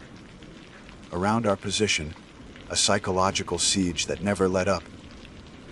We kept each other awake, talking about anything and everything to keep the lure of sleep and the certainty of freezing to death at bay. Finally, after an age, The first hint of dawn began to pierce the darkness. The wind slowly died down, and the snowfall lessened. The world began to take shape again, a landscape of impossible white drifts and snow-plastered trees. And with the light, the presence was gone. The hissing stopped. The woods were silent once more, but this time it was the clean, empty silence of a winter morning. Not the hungry, waiting silence of the night before. We didn't wait. We didn't discuss it. As soon as there was enough light to see, we moved. We left everything behind except our snowmobiles and our rifles. We didn't even look back at the ruined camp. We got the machines started and fled, pushing them as fast as they would go, leaving the cursed place behind us. The official report states that Marcus Thorne was lost, presumed dead, a tragic victim of the elements. It's the only story you can tell. You can't write in a government document that a man was not killed by the wilderness, but that he was consumed by it. That he answered the call of the hunger on the wind and became the very thing his ancestors warned him about. You can't explain that a monster born of human desperation now stalks the frozen heart of that island. I left the Park Service not long after that. I couldn't stay. I couldn't look at the winter woods the same way again. Sometimes, on the coldest nights, when the wind howls outside my window, I hear that high, thin hissing sound, and I see those glowing eyes in the dark. And I know that the Wendigo is still out there, eternally hungry, forever walking the lonely places. My official title is Park Ranger Benjamin Yazzie, but out here, most folks just call me Ben. I am Dine, what you might call Navajo, and my family has been on this land for more generations than anyone has bothered to count. We didn't measure time in centuries back then. We measured it in seasons, in stories, in the slow, patient carving of the wind against the sandstone. This land, now designated as Canyonlands National Park, is my office, but it's also my ancestral home. It's a place where the earth is stripped bare, where you can lay a hand on a stone wall and feel the pulse of 1,000,000 years of history. The geology tells one story of ancient seas and shifting sands. But my people know other stories, older ones. Stories that whisper on the breeze. When the sun goes down, stories you don't talk about lightly, lest you draw the wrong kind of attention. My duties are, for the most part, wonderfully mundane. I maintain trails, check on the delicate cryptobiotic soil, and make sure the few visitors who venture this deep are prepared for the unforgiving nature of the high desert. I carry a radio, a first aid kit, and a sidearm, the standard tools of my trade. But the most important tool I carry isn't on my belt. It's the knowledge passed down from my grandfather, a quiet man who taught me to listen to the silence and to read the signs the land gives you. He taught me that the Park Service protects the land and its visitors, but it is up to us to protect ourselves from the things the land remembers. This particular day started like any other. The Utah sun was a relentless hammer, even in the early morning, beating down on the vast expanse of red rock and juniper. I was scheduled for a multi-day patrol in the Maze District. The name is an understatement. It's the most remote, most inaccessible, and most spiritually potent part of the park. It's a labyrinth of sheer, walled canyons that twist and turn back on themselves. A place that can swallow a person whole and leave no trace. Even with GPS and detailed maps, it's easy to get turned around. The canyons play tricks on your sense of direction, and the silence out there is so profound it feels like a physical weight. I spent the morning checking on a few known pictograph panels, the ancient art of the ancestral Pueblones, who lived here long before my own people. Their handprints, painted in red ochre, still stained the rock, a greeting across 1,000 years. There was a peace to it, a connection to the past that always settled my soul. But as the day wore on, and I pushed deeper into the maze, that peace began to fray at the edges. It was a subtle shift, the kind of thing most people wouldn't notice. The birds seemed quieter. The usual skittering of lizards on hot rock was absent. The silence had changed from peaceful to watchful. It was the kind of quiet my grandfather used to say was a sign that a predator was near, a quiet that meant everything was holding its breath. It was mid-afternoon when I smelled it. The scent cut through the dry, dusty air, the coppery, metallic tang of blood. It was heavy and fresh. I've come across predator kills before. It's part of the natural cycle. A mountain lion takes down a mule deer, coyotes get a jackrabbit. It's the way of things. But this smelled different. Thicker. More wasteful. I followed the scent, my hand resting on the grip of my holstered pistol, a habit born of caution. I rounded a massive buttress of sandstone, and the scene opened up before me. In a small clearing of packed red dirt lay the carcass of a bull elk. It was a magnificent animal, or it had been. Its antlers, a crown of 6 points on each side, were caked in dust. But it wasn't the fact that it was dead that sent a spike of ice through my gut. It was how it was dead. My training as a ranger kicked in, and I began to assess the scene forensically, trying to push down the other, older part of me that was screaming. There were no signs of a struggle. The ground around the elk was largely undisturbed. A mountain lion kill is a violent, messy affair. Drag marks, scattered earth, the signs of a desperate fight. There was none of that here. The elk looked as if it had simply laid down and allowed itself to be butchered. I knelt, the heat of the ground seeping through the thick fabric of my pants. I looked for tracks. There were the elk's own prints, and my boot prints, but nothing else. No coyote tracks, no lion paws, not even the telltale sign of vultures or other scavengers, who should have been swarming a fresh kill. It was as if a bubble of sterile wrongness surrounded the carcass. Then I examined the wounds. This was where the rational explanation completely disintegrated. The elk's throat hadn't been ripped out in the savage way of a predator. It was a clean, deep slice, almost surgical in its precision, running from ear to ear. Its hide had been peeled back from its torso and wide. Deliberate strips, the cuts so sharp, they'd have been made with a filleting knife. Its belly was ripped open, a gaping cavity from which its organs had been pulled and spilled onto the dust. They lay there in a grotesque pile, steaming slightly in the heat, untouched. Nothing had been eaten. This was not a killing for food. A mountain lion kills to eat. A bear kills to eat. This was a violation. It was a killing for sport, or for ritual, or for something else entirely. Something that took pleasure in the act of desecration itself. A cold dread, a feeling I hadn't truly fed since I was a child, listening to my grandmother's hushed warnings by the fire, settled over me.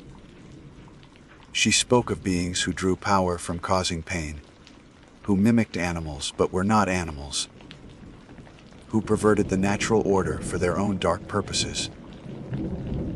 I stood up slowly, my eyes scanning the tops of the canyon walls that surrounded me. The sun was beginning its slow descent, and the shadows were stretching, turning the familiar landscape into something alien and menacing. I felt exposed, vulnerable. The silence was no longer just watchful, it was mocking. I knew with a certainty that went deeper than logic that this was a message. And I knew with that same bone, deep certainty that whatever had left this message was still out here. It was watching me. The first part of my patrol was over. The real test of survival had just begun. Leaving the elk carcass felt like turning my back on a coiled snake. Every instinct screamed at me to get out of that clearing, to put distance between myself and the profane altar of rock and dust. But as I walked back toward the faint track, where I'd left my truck, the feeling of being watched intensified. It was no longer a vague premonition, it was a physical sensation, a prickling on my skin, the weight of unseen eyes boring into the back of my neck.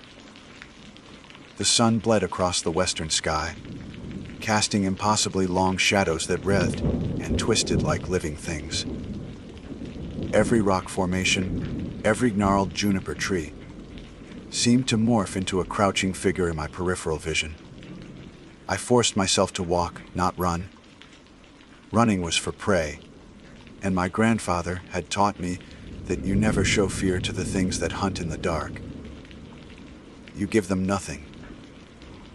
The air grew heavy, the silence so absolute that the crunch of on the gravel sounded like gunshots. I found myself listening for a sound that wasn't there, a footfall to match the gaze I felt on me. But there was only the wind, a low moan that snaked through the canyons, carrying with it the scent of dust and something ancient and cold. It was the smell of a crypt, of a place where things that should be dead are not. I kept my hand near my sidearm, though I knew deep down that a bullet would be useless against whatever this was. This wasn't a problem that could be solved with lead and powder. This was old magic, dark and twisted, and it required a different kind of strength. By the time I reached my truck, the light was failing fast. The landscape was painted in shades of bruised purple and blood orange. I climbed in. The familiar scent of worn upholstery and stale coffee a small comfort in the encroaching dread. I started the engine. The sudden roar of the motor a welcome intrusion into the oppressive silence. But the feeling of being watched didn't leave. It was as if the thing had simply moved with me, a passenger in the cab that I couldn't see. I drove slowly, navigating the rugged track that wound its way out of the deeper canyons. My headlights cut a stark white tunnel through the twilight, illuminating a world of stark contrasts. The pale dirt of the trail and the inky blackness that pressed in from all sides. I was heading for a high point, a mesa where I could get a better vantage point, and maybe a crackle of radio signal, just to hear another human voice. That's when I saw it. At the edge of my headlight beams, a coyote trotted along a ridge that ran parallel to the trail. At first, it was a welcome sight, a piece of the natural world, reasserting itself after the grotesque display I had witnessed. Coyotes are the tricksters of our stories, clever and resilient survivors. But as I watched this one, a new kind of unease, sharp and specific, began to crawl up my spine. It was moving wrong. Its gait was off. A coyote moves with a fluid, efficient trot, a rhythm born of a million years of hunting in this landscape. This animal's movements were stiff, jerky, and unnatural. It was like watching a poorly made puppet, a child's rocking horse lurching forward, with a mechanical, repetitive motion. There was no grace to it, only a disturbing parody of life. I slowed the truck to a crawl, my knuckles white on the steering wheel.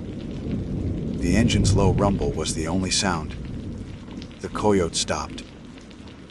It was perhaps 50 yards away, perfectly centered in the cone of my headlights.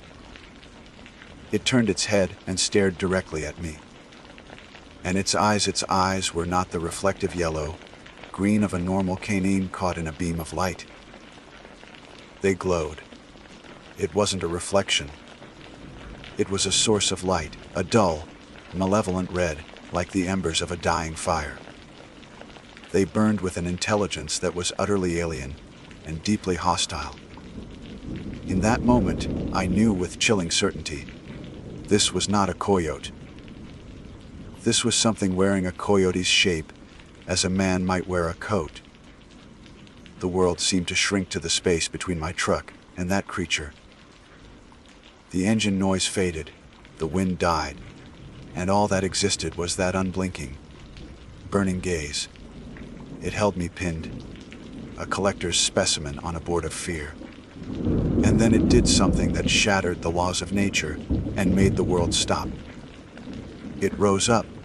It didn't jump or lurch. It simply stood up on its hind legs. The movement was fluid, yet horrifyingly wrong. Its form shifted, stretching and elongating in the stark glare of the headlights. Bones audibly popped and cracked, reshaping themselves under the taut hide. What had been the short hind legs of a coyote lengthened into the long, powerful legs of a man. Its torso straightened, its front paws contorting into something that looked horribly like hands. It stood there for a heartbeat, a tall, slender silhouette against the darkening sky, its red eyes never leaving mine. And then it ran. It didn't run like an animal. It ran like a man, with a bipedal, loping stride of impossible speed. It cleared the distance to the top of the ridge in seconds, its dark form moving with a terrifying, unnatural agility before it disappeared over the crest, leaving me alone in the sudden, deafening silence. My breath came out in a ragged gasp. I didn't realize I'd been holding. The Navajo words formed on my lips before I even thought them, a whisper of pure, primal fear. Ye Nalmushi, the skinwalker. In my culture, we are taught from childhood not to speak their name, not to draw their attention. To even say the word is to invite their notice.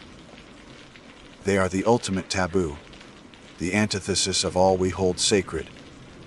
They are medicine men, Hata, who have used their knowledge not for healing but for evil. They have walked the path of corruption, the pollen way in reverse, twisting ceremonies of life into rituals of death to gain the power to take the forms of animals. They can become the wolf, the owl, the coyote, the bear. They are masters of the wilderness, using the vast, empty spaces of the desert to their advantage. The canyons that confuse hikers are their highways. The dust that hides tracks is their cloak. They are not ghosts or spirits. They are living, breathing men who have chosen to become monsters. The encounter had lasted less than a minute, but it had rewired my reality. The cold dread I felt at the elk carcass was now a raging fire of terror. That had been a warning. This was the messenger. It knew I had seen it. It knew I understood what it was. And that's the worst part. The part the old stories always emphasize. They enjoy the fear. They feed on it. The terror of their victims is a source of their power. I slammed the truck into drive, the tires spitting gravel as I sped away. I didn't look back. I drove with a frantic, desperate energy, my eyes darting between the road and the rearview mirror. The pressure in my mind, the feeling of being watched, was now a constant, agonizing thrum. It was a cold certainty that I was being hunted by something that could be anywhere, could look like anything, and whose only motive was my suffering. I drove back toward the distant, feeble lights of the ranger station, the setting sun painting the sandstone cliffs the color of blood. There is no report to file for this. There is no box to check on a government form for. encounter with ancient evil. This was a matter for my people, for our ceremonies and our protections. The Park Service protects the land, but it has no jurisdiction over the ancient evils that walk among us, wearing the skins of our fellow creatures as a disguise. Some things are older than the parks, older than the laws of men. And out here, in the dust and the silence, they still hunt. The drive back to the Hands Flat Ranger Station was the longest hour of my life. The truck, usually a symbol of safety and authority, felt like a fragile metal box, a cage rattling through a predator's territory. Every shadow that flickered at the edge of my headlights was the creature, reforming, preparing to leap. My rearview mirror became an instrument of torture. I'd glance at it every few seconds, my heart hammering against my ribs, fully expecting to see those two burning, red eyes staring back at me from the darkness of the truck bed. The psychological pressure was immense, a physical weight inside my skull. It wasn't just the memory of what I'd seen, it was an active, malevolent presence. It was in my head, whispering doubts, stoking the fires of my fear. It knew my name. It knew the stories my grandmother told me. It was sifting through my mind, looking for the soft spots, the places where the terror could take root and grow. When the distant, welcoming lights of the station finally appeared, I felt a surge of relief so powerful it almost made me sick. Civilization, logic, electric lights and locked doors. But the feeling evaporated the moment I pulled into the parking lot and killed the engine. The silence that rushed in to fill the void was the same watchful, ancient silence from the canyons. It had followed me. I stumbled out of the truck, my legs unsteady. Dave, the senior ranger, was on the porch, smoking a cigarette. He was a good man, a former Marine from Ohio who loved the desert, but would never truly understand it. "Ben, you look like you've seen a ghost," he said, his voice a jarring intrusion of normalcy. I tried to form a casual reply, but my throat was dry. "Long day," I managed to croak. "Maze will do that to you." "Anything to report?" he asked, exhaling a plume of smoke. I thought of the surgically butchered elk. I thought of the coyote's glowing red eyes, the sickening crack of its bones, as it reshaped itself into the form of a man. I thought of the word ye nailed Lushi. How could I possibly explain? "Yeah, Dave, I saw a monster from the dawn of time. It's probably watching us right now, deciding which one of us has the more interesting scream." "No," I said, my voice flat. "Just the usual, quiet." The lie felt like a betrayal of my duty as a ranger, but it was a necessary act of self-preservation. In my culture, to speak of them is to give them power, to invite them into your life. You do not name the darkness. You do not describe it.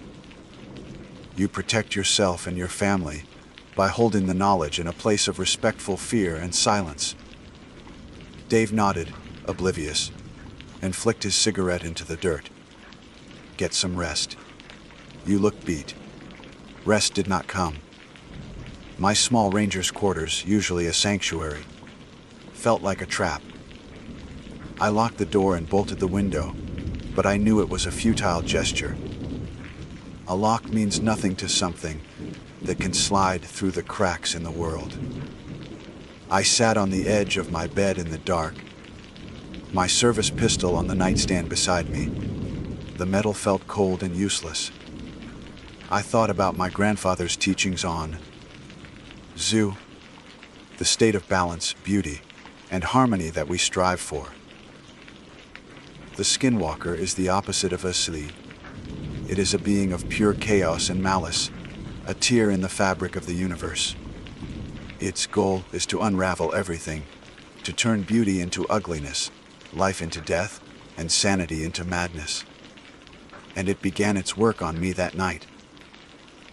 The sound started around midnight. A faint scratching at the window screen, like the branch of a tree, except there were no trees near my window. I sat bolt upright, my hand gripping the pistol, my ears straining. The scratching stopped. Then came a soft tapping on the roof, a sound like a bird's beak. But it moved, circling the small building, its rhythm too deliberate, too intelligent for any bird. It was toying with me. It wanted me to know it was there, just outside the thin walls, that it could get to me whenever it chose. Later, I heard a voice. It was a whisper, carried on the wind, seeming to come from all directions at once. It was the voice of a woman, crying softly. It sounded like my mother. I knew it was a trick. My mother had passed years ago. It was a cruel, twisted mimicry designed to break me, to lure me outside. I squeezed my eyes shut, plugging my ears with my fingers, and began to chant the old prayers my grandfather had taught me. Prayers for protection, prayers to reinforce the shield of my spirit. My voice was a trembling whisper in the dark room, a tiny flicker of light against an overwhelming darkness. I did not sleep. I sat there until the first hint of dawn painted the eastern sky, a fragile line of gray that promised the sun would return. The sounds had stopped, but the presence remained. It had retreated with the darkness, but it was not gone. It was waiting. When the sun was fully up, I knew what I had to do. The Park Service uniform hanging on my chair, the badge, the regulations. They were from a different world, a world that believed it had tamed the wilderness. But the wilderness is not tame. It cannot be. I packed a small bag, not with my ranger gear, but with personal effects. I left the pistol on the nightstand. Where I was going, it would be of no use. I wrote a short note for Dave, telling him I had a family emergency and needed to take a few days of personal leave. It was another lie, but a necessary one. I drove out of the park, not looking back. I wasn't heading west toward the city, but east, deep into the heart of the reservation, toward my family's land near the Chuska Mountains. My uncle, Hosky, was a Hata'i, a medicine man. He was a man who walked the Pollen Way, who understood the balance of things and knew the ceremonies needed to restore it. He knew the songs and the prayers that could cleanse a person of dark influence, that could strengthen their spirit against the things that hunt in the night. This was not a report to be filed. This was a matter for my people. The Park Service protects the land from people. It was up to us to protect ourselves from the land's older, darker secrets. As the canyons and messes of my workplace receded in the rearview mirror, I felt the oppressive weight in my mind begin to lift, replaced by a grim resolve. The fear was still there, a cold stone in my stomach, but it was no longer in control. I had seen the face of the ancient evil that walks among us, wearing the skins of animals as a disguise. I had survived its first test. Now, I was going home to prepare for the next one, because I knew, with a certainty that resonated in the very marrow of my bones, that some things are older than the parks, older than the laws of men. And out here, in the dust and the silence, they still hunt, and I would be ready.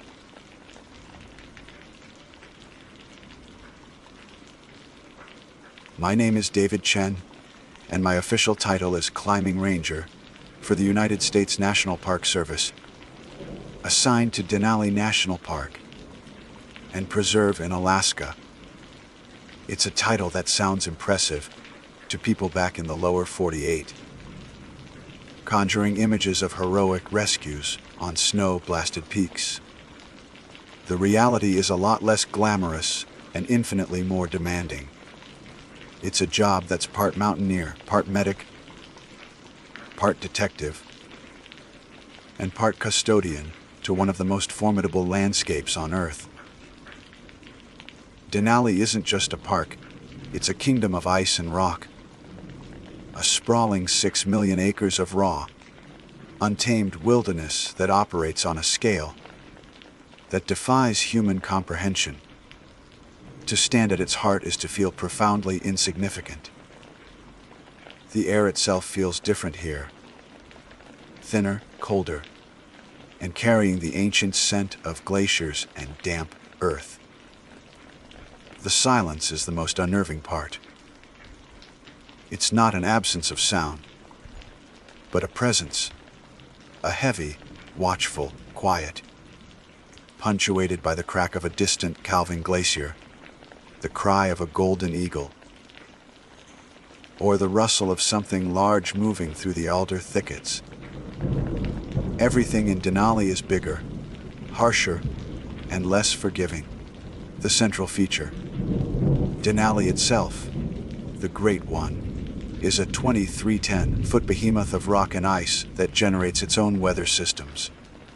A sunny, calm morning can turn into a whiteout blizzard in less than an hour. The cold is a physical entity, a predator that seeps into your bones and can kill you in your sleep if you're not prepared. And then there's the wildlife.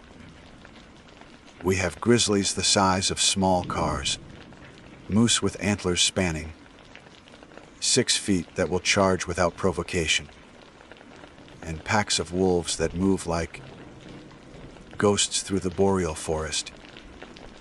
We are trained to deal with these known threats.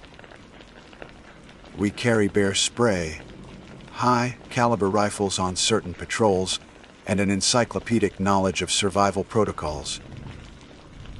We are taught that for every danger in the wild, there is a rational explanation and a procedural response. But the Athabascan people, the native inhabitants who have lived on this land for thousands of years, know better. They understand that the grizzlies and the cold are not the only dangers. There are other things that dwell in the deep woods and the high mountain passes, things that don't appear in any Park Service manual. I learned this firsthand from a man named Ben Kai, a veteran Otna ranger who was nearing retirement when I first arrived. Ben was a man carved from the wilderness itself, quiet, weathered, with eyes that had seen more than he ever spoke of. One evening, during a late-season patrol, we were hunkered down in a remote ranger cabin, a fierce autumn wind howling outside and rattling the window panes. Over mugs of steaming coffee, he asked me what I feared most about the park. The crevices, I guess. I'd answered honestly. The hidden ones. You can be walking on what looks like solid ground, and a second later, you're falling into a 100-foot deep crack in the ice. There's no sound, no warning. Ben nodded slowly, taking a sip of his coffee. The earth can swallow you, he said, his voice a low rumble. That is a clean death, a natural death. But there are worse things than being swallowed. There are things that play with you first. He then told me the stories he'd heard from his grandfather. Stories about the Ursenrit, the little people of the forest. He spoke of them not as mythical fairies, but as a tangible, malevolent force. They were spirits, he explained, that took the form of small, childlike figures, but they possessed no childlike innocence. They were ancient, territorial, and deeply cruel. They live in the places people get lost. Ben said, his gaze fixed on the darkness outside the window. The dense spruce forests, the willow thickets where every direction looks the same. They watch travelers. They learn their weaknesses. Their greatest trick is mimicry. They can perfectly replicate the sound of a child laughing or crying. A lost hiker alone for days, desperate for any sign of another human. What do you think they do when they hear a child playing just beyond the trees? I remained silent, the warmth from my mug doing little to chase away the sudden chill that had settled over me. They follow the sound. Ben continued. They call out, thinking they've found a lost child or another group of survivors. But the laughter always stays just ahead, leading them further and further from deeper into the wilderness, where no one will ever find them. The Ersenrat herd them like sheep. Once the person is completely disoriented, exhausted, and hopeless, the game changes. The laughter turns to mockery. They surround the poor soul, their playful giggles becoming sharp, jeering shrieks. They say the Ersenrat are too small to kill a man directly, so they drive him mad with fear and despair until he does the job for them. They hang you from a tree, and they watch, and they laugh as you die. At the time, I filed it away as fascinating folklore, a cautionary tale meant to instill respect for the backcountry. I was a man of logic, maps, and GPS coordinates. The Ersenrat were not on my list of official park threats. I wish, to this day, that they had been. 2 years later, in late August, the call came in. A solo hiker, a man named Ethan Hayes, was overdue. He was an experienced backpacker from Seattle, well-equipped and with a detailed itinerary filed.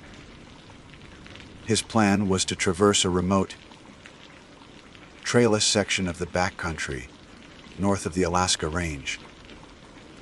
His car was found at the designated trailhead, right where he said it would be. But he was 3 days late checking in. Search and rescue operations in Denali are massive, coordinated efforts. We deployed 2 helicopters for aerial surveys and brought in a dozen rangers for the ground search. The search area was immense, a sprawling wilderness of rolling tundra, dense boreal forest, and swampy muskeg. It's the kind of terrain where you can walk within 20 feet of a person and never see them.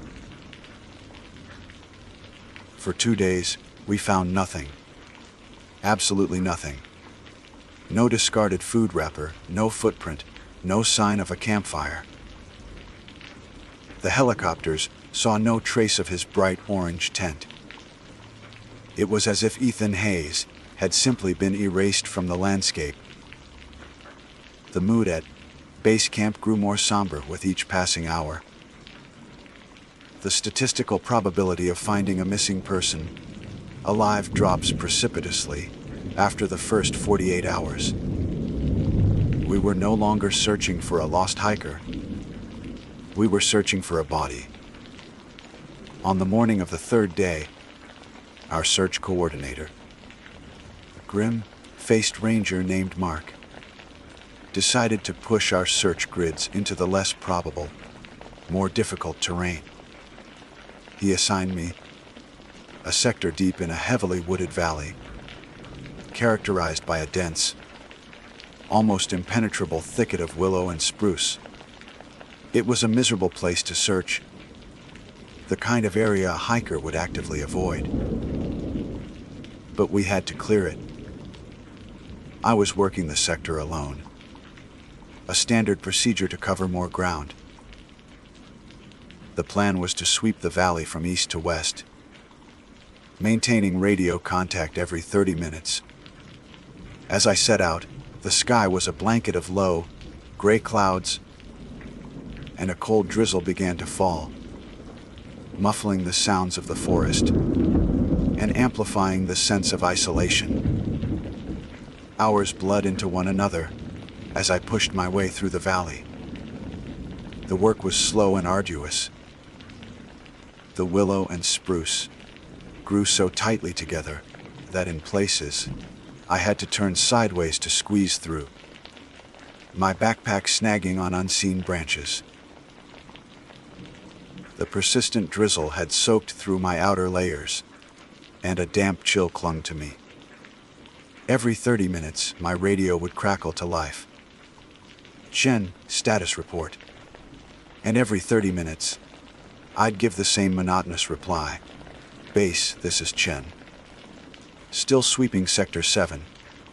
Nothing to report. Over. Each transmission was a brief, comforting tether to the rational world. A world of protocols and colleagues that felt a million miles away. The silence in the valley was profound, deeper than any I had experienced before. The dense vegetation and low cloud cover seemed to swallow all sound, creating a vacuum where the only noises were my own labored breathing and the rhythmic squelch of my boots in the wet moss. It was a silence that felt heavy, watchful. More than once, I found myself stopping, straining my ears, convinced I had heard something just at the edge of my perception. A twig snap, a faint rustle. Each time, I'd hold my breath and listen, only to be met with the same oppressive quiet. It was my mind playing tricks on me, I told myself. A common symptom of fatigue and isolation. It was late afternoon, and the light, already dim, began to fade noticeably. The sun was setting somewhere above the thick blanket of clouds, painting the sky a bruised purple that futtered down through the canopy, casting long, distorted shadows. I checked my watch. Another hour, maybe 90 minutes of usable light left. The thought of being caught in this thicket after dark sent a fresh wave of unease through me. That's when I heard it for the first time. It was faint, carried on a sudden gust of wind that rustled the spruce needles. Laughter. Unmistakably, it was the sound of laughter. I froze mid-stride, my hand instinctively going to the radio on my shoulder strap. I tilted my head, listening, trying to filter the sound from the whisper of the wind. It came again, clearer this time. It wasn't one person. It was multiple voices, high, pitched and light. It sounded like children, playing a game in the distance. My mind raced, trying to process the impossible sound. Children, out here, miles from any road, in a valley even experienced hikers avoided. My first thought, a surge of adrenaline-fueled hope, was that it was the missing hiker, Ethan Hayes. Maybe he wasn't alone. Maybe he had his family with him, and they had somehow gotten turned around. It was a wildly improbable scenario, but in a search and rescue operation, you cling to any possibility. I keyed the radio. My voice was steady, professional, betraying none of the turmoil inside me. Base, this is Chen. I have an auditory contact. Mark's voice came back instantly, sharp with attention. Go ahead, Chen. Auditory contact sounds like multiple children laughing.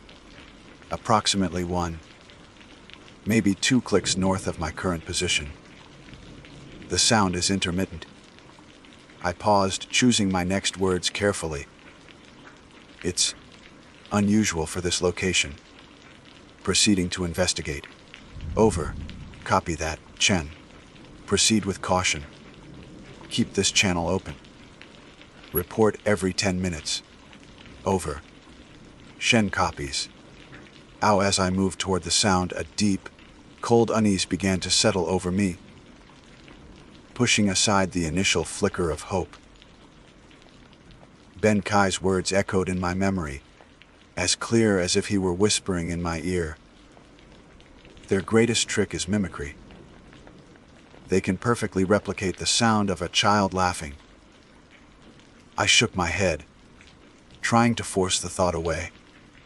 That was folklore. Ghost stories for the campfire. I was a federal ranger. I dealt in facts, in evidence. There had to be a logical explanation. A strange echo, the wind through a particular rock formation, a species of bird I wasn't familiar with. But the sound was wrong. It was too light, too carefree for this environment. It was the sound of a suburban playground, not a subarctic wilderness where every living thing is locked in a constant struggle for survival. The laughter continued. A siren's call that was always just ahead of me. It led me deeper into the densest part of the thicket, a tangled maze of willow and spruce that clawed at my clothes and face. The ground became swampier, my boots sinking into the muck with each step.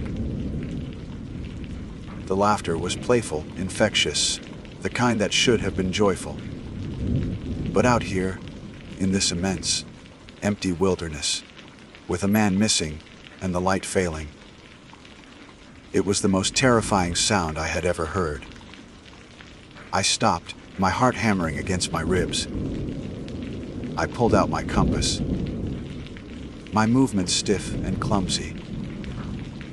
I had been moving steadily north, but according to the compass, I had been circling, heading northwest and now almost due west. The realization hit me like a physical blow. I wasn't just following a sound. I was being herded. Ben's voice again, insistent, chilling. They herd them like sheep, leading them further and further from the trail. I stood motionless, the compass trembling in my hand. The laughter wasn't a beacon. It was a net. As if sensing my hesitation, the sound shifted. It was no longer in front of me. A giggle erupted to my left, startlingly close. Then another from my right. A third one seemed to come from directly behind me. They were boxing me in, and the tone had changed. It was no longer joyful or playful. It had taken on a sharp, malicious edge. It was the sound of mockery. The giggles were now high-pitched, jeering cackles that seemed to ridicule my confusion and fear. Panic, cold and absolute, seized me. My training, my logic, my professionalism, it all evaporated in an instant, replaced by a primal, overwhelming need to escape. I turned and crushed back through the brush the way I thought I had come, abandoning all sense of direction, ignoring the branches that whipped at my face and tore at my jacket. The laughter erupted all around me, a cacophony of shrill, taunting shrieks. It was a wall of sound, pressing in on me from all sides. I felt something small and fast brush against my leg. I stumbled, catching myself on a tree trunk. I felt small hands, or what felt like hands, pluck at the back of my jacket, a brief, tugging sensation as if trying to trip me, to pull me down. I didn't dare look back. I didn't dare see what was making the sounds. I just ran, my lungs burning. A scream trapped in my throat. I burst out of the thicket and stumbled into the relative, open of the tundra, falling to my knees, gasping for air. My heart felt like it was going to explode out of my chest. I scrambled to my feet and looked back at the dark, menacing line of trees. The laughter had faded. Behind me, there was only the sound of the wind sighing through the grass. I was alone again. But I knew, with a certainty that chilled me to my very soul, that I had not been alone in that thicket. My radio crackled. "Shen, it's been 10 minutes. Status report. Over." I fumbled for the handset, my hands shaking so badly I could barely key the mic. I took a deep, shuddering breath, trying to find my voice. "Base. This is Chen," I stammered. "Contact lost. I'm terminating my sweep of the sector. I'm heading back to the extraction point. Now." There was a pause on the other end. Mark's voice, when it came, was tight with concern. "Copy that, Chen. Are you all right?" "Over." "Negative." I said the word barely a whisper. "I am not all right?" The hike back to the extraction point was the longest 2 miles of my life. Every shadow seemed to wreathe. Every gust of wind sounded like a nascent giggle. I didn't stop moving, my legs fueled by a desperate, primal fear. I kept my hand on the handle of my ice axe, though I knew deep down it would be useless against whatever had been in that thicket. The rational part of my brain, the trained ranger, was screaming that I had experienced an auditory hallucination brought on by stress and isolation. But the animal part of me, the part that had felt the plucking at my jacket, knew better. I wasn't crazy. I was prey. When the helicopter finally appeared, a noisy, beautiful machine descending from the gray sky, a wave of relief so powerful, it almost buckled my knees, washed over me. The flight back to the main search base was a blur. I sat huddled in the back, shivering, not entirely from the cold. The other rangers in the chopper knew something was wrong. They saw my pale face, the wild look in my eyes, the fresh scratches on my cheeks, but they didn't ask questions. In Alaska, you learn to give a man his space. Back at base camp, Mark, our search coordinator, pulled me aside into the command tent. He handed me a thermos of hot, sweet coffee. His face was a mask of professional concern, but I could see the questions in his eyes. "Talk to me, Dave," he said, his voice gentle. "What happened out there?" I tried to explain. I told him about the laughter, how it sounded like children, how it led me into the thicket. I told him how it surrounded me, how the tone turned malicious and mocking. My voice cracked as I described the feeling of herded, of being toyed with. I left out the part about feeling hands on my jacket. It sounded too insane, even to my own ears. Mark listened patiently, his expression never changing. When I finished, he was silent for a long moment. "Auditory pareidolia," he said finally. "It's a known phenomenon. The brain tries to make sense of random noise, the wind, water, animals, and creates a pattern. In your case, given the stress of the search, it manifested as voices. It happens, Dave. You're exhausted. We've all been pushing too hard." I just stared at him, the coffee mug trembling in my hands. He wasn't listening. He was diagnosing. He was fitting my experience into a neat, rational box where it couldn't hurt him. "Mark, it wasn't the wind," I said, my voice low and intense. "It was real. It was intelligent. It was leading me. And it just disappeared when you ran out of the trees?" he asked, a hint of skepticism creeping into his tone. "Yes." He sighed, running a hand over his tired face. "Look, Dave, I'm not discounting what you experienced. But we don't have the luxury of chasing ghost stories. We have a man to find. You're done for the day. Get some food. Get some sleep.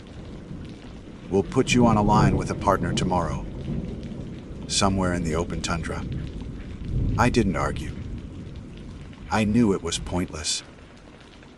To him, I was just another ranger who had spent a little too much time alone in the big empty. As I walked to my tent, the memory of Ben Kai's story returned. They drive him mad with fear and despair until he does the job for them. I felt a cold dread creep into my heart for Ethan Hayes. I didn't sleep that night. Every time I closed my eyes, I heard the high-pitched, jeering laughter. The next morning, the search resumed. As promised, I was assigned to a team sweeping an open, rolling section of tundra, miles away from the valley. The work was a welcome distraction, but I couldn't shake the feeling of impending doom. Around noon, the call we had all been waiting for and dreading came over the radio. It was the pilot from Helicopter 1. "Base, this is Air 1. I have a visual. A patch of color doesn't look natural. Small clearing surrounded by birch trees. Sending coordinates now." A grim silence fell over the radio channel. Mark's voice cut through it. "All ground teams, converge on Air 1's coordinates." My team was the closest. It took us 45 minutes of hard hiking to reach the location. It was a small, secluded clearing, almost peaceful. And in the center of it, hanging from the low, sturdy branch of a small birch tree, was the body of Ethan Hayes. The scene was quiet and profoundly sad. There was no sign of a struggle. His pack was neat on the ground below him. It looked, for all intents and purposes, like a textbook suicide. The official report would say he succumbed to despair, that the isolation and hopelessness of being lost became too much to bear. That's what everyone would believe. But I saw the other things. While the other rangers worked, cutting him down with a grim, practiced efficiency, I walked the perimeter of the clearing. The ground was soft mud, damp from the recent rains. And I saw the tracks, dozens of them. They were small, barefoot prints, the size of a child's. They were everywhere, circling the birch tree in a chaotic, overlapping pattern. They pressed deep into the mud, as if from a dance or a celebration. Some were right at the base of the tree, directly under where he had been hanging. I felt the blood drain from my face. I knelt, my fingers tracing the outline of one perfect, tiny footprint. It was exactly as Ben had described. They hadn't killed him with their hands. They had killed him with their laughter. They had herded him here, to this secluded spot, miles from where he was supposed to be. They had mocked him and jeered at him in his final, desperate moments. They had watched him die, and then they had danced. One of the other rangers, a young guy named Sam, walked over. "What'd you find, Dave?" I stood up quickly, my body blocking the tracks from his view. "Nothing," I said, my voice hoarse. "Just checking the area." He nodded, his eyes on the tragic scene behind us. God, what a way to go. Can you imagine being that alone? He wasn't alone, I thought, a wave of nausea washing over me. That was the whole problem. We packed him out. The official report was filed suicide. I never mentioned the tracks. Who would have believed me? I would have been pulled from duty, sent for a psychiatric evaluation. I would have lost the job that, despite everything, I loved. So I kept the secret. But I know what happened to Ethan Hayes. He wasn't a victim of the wilderness. He was a victim of its inhabitants. The ones that don't appear in the Park Service manuals.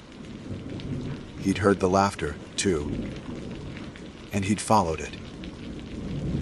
I still work as a ranger in Denali. I still climb the mountains and patrol the valleys.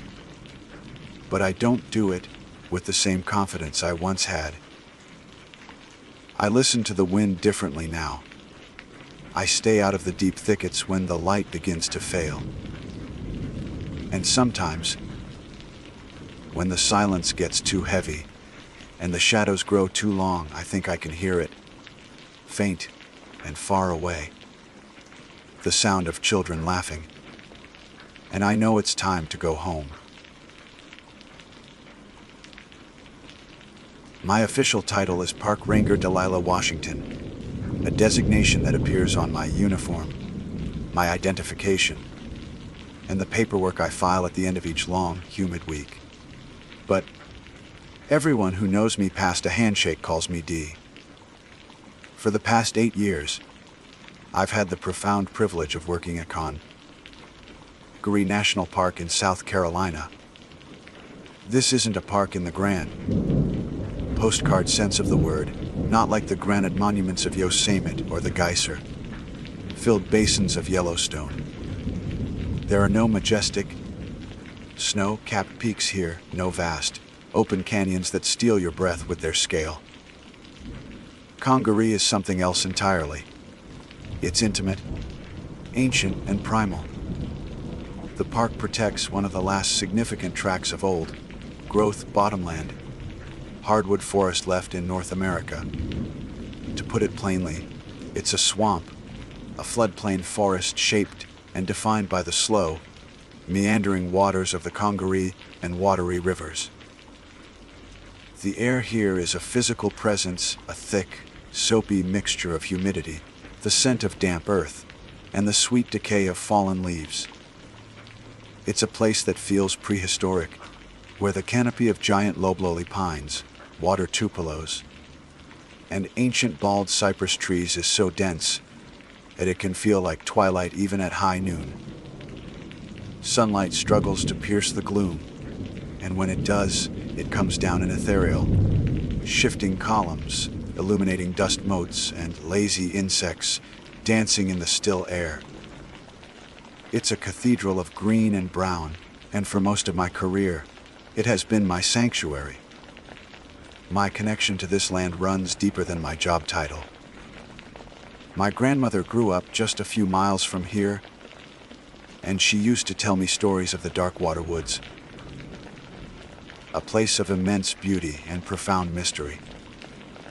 She spoke of it with a mixture of reverence and caution, a respect I didn't fully understand until I started working here. I learned the park not just from training manuals and topographical maps, but from the seat of my kayak, paddle in hand, navigating the serpentine twists of Cedar Creek. My patrols are often solitary affairs, quiet journeys through a world that seems to operate on a different time scale. The usual soundtrack is the gentle dip and pull of my paddle, the call of a barred owl echoing through the trees, the sudden splash of a gar, or the low, guttural grunt of a bullfrog. I've shared the water with countless turtles, sunning themselves on logs, watched river otters play with a sleek, fluid grace, and given the local alligators a wide, respectful berth. The swamp had its dangers, of course, but they were known dangers, a part of the natural order I understood and respected. It was home. The day it happened began like any other sweltering day in late July. The air was already heavy and oppressive by the time. I launched my kayak shortly after sunrise. The mission for the day was routine. A long paddle into a remote section of the park known as the Weston Lake Loop to check on a water level monitor. It's a critical piece of equipment for us, especially during the summer, as it helps us predict and track the floods that are the lifeblood of this ecosystem. The trip out was uneventful, almost meditative. The black water of the creek, stained the color of dark, brewed tea by the tannins from the cypress trees, was like a mirror, reflecting the dense wall of green that pressed in from all sides. The cypress knees, those strange, knobby growths that protrude from the water, stood like skeletal, bony fingers reaching for the sky. I reached the monitor around midday, performed the diagnostics, and radioed in the data. Everything was normal. I ate a packed lunch in the shade of a colossal water oak, the silence around me deep and comforting. As I sat there, a profound sense of peace washed over me. This was why I did this job. To be in a place so untouched, so fundamentally wild, felt like a gift. The modern world, with its noise and its haste, felt a million miles away. It was on the return journey that the character of the day began to shift. It was subtle at first, a change in the atmosphere so slight, I almost didn't register it. The usual late afternoon chorus of insects. The incessant buzzing and chirping, that is, the constant background music of the swamp, had started to fade. The birdsong, which had been vibrant just an hour before, had tapered off into an unnerving quiet. The only sound was the hum of my small electric, trolling motor and the gentle lapping of water against the hull of my kayak. An experienced ranger learns to trust their instincts, and mine were telling me that something was off. The swamp holds its breath for two reasons: a coming storm or a nearby predator. The sky was clear, so my mind turned to the latter. A bobcat, perhaps, or a large alligator moving through the undergrowth. I slowed the motor, my senses on high alert, scanning the dense shoreline.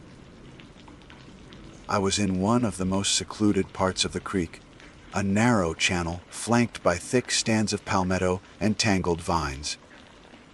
It was getting close to dusk, the time of day the locals call the gloaming, when the light turns a soft, bruised purple and the shadows grow long and deceptive. I was about to round the final bend before the creek widened out again when my trolling motor sputtered.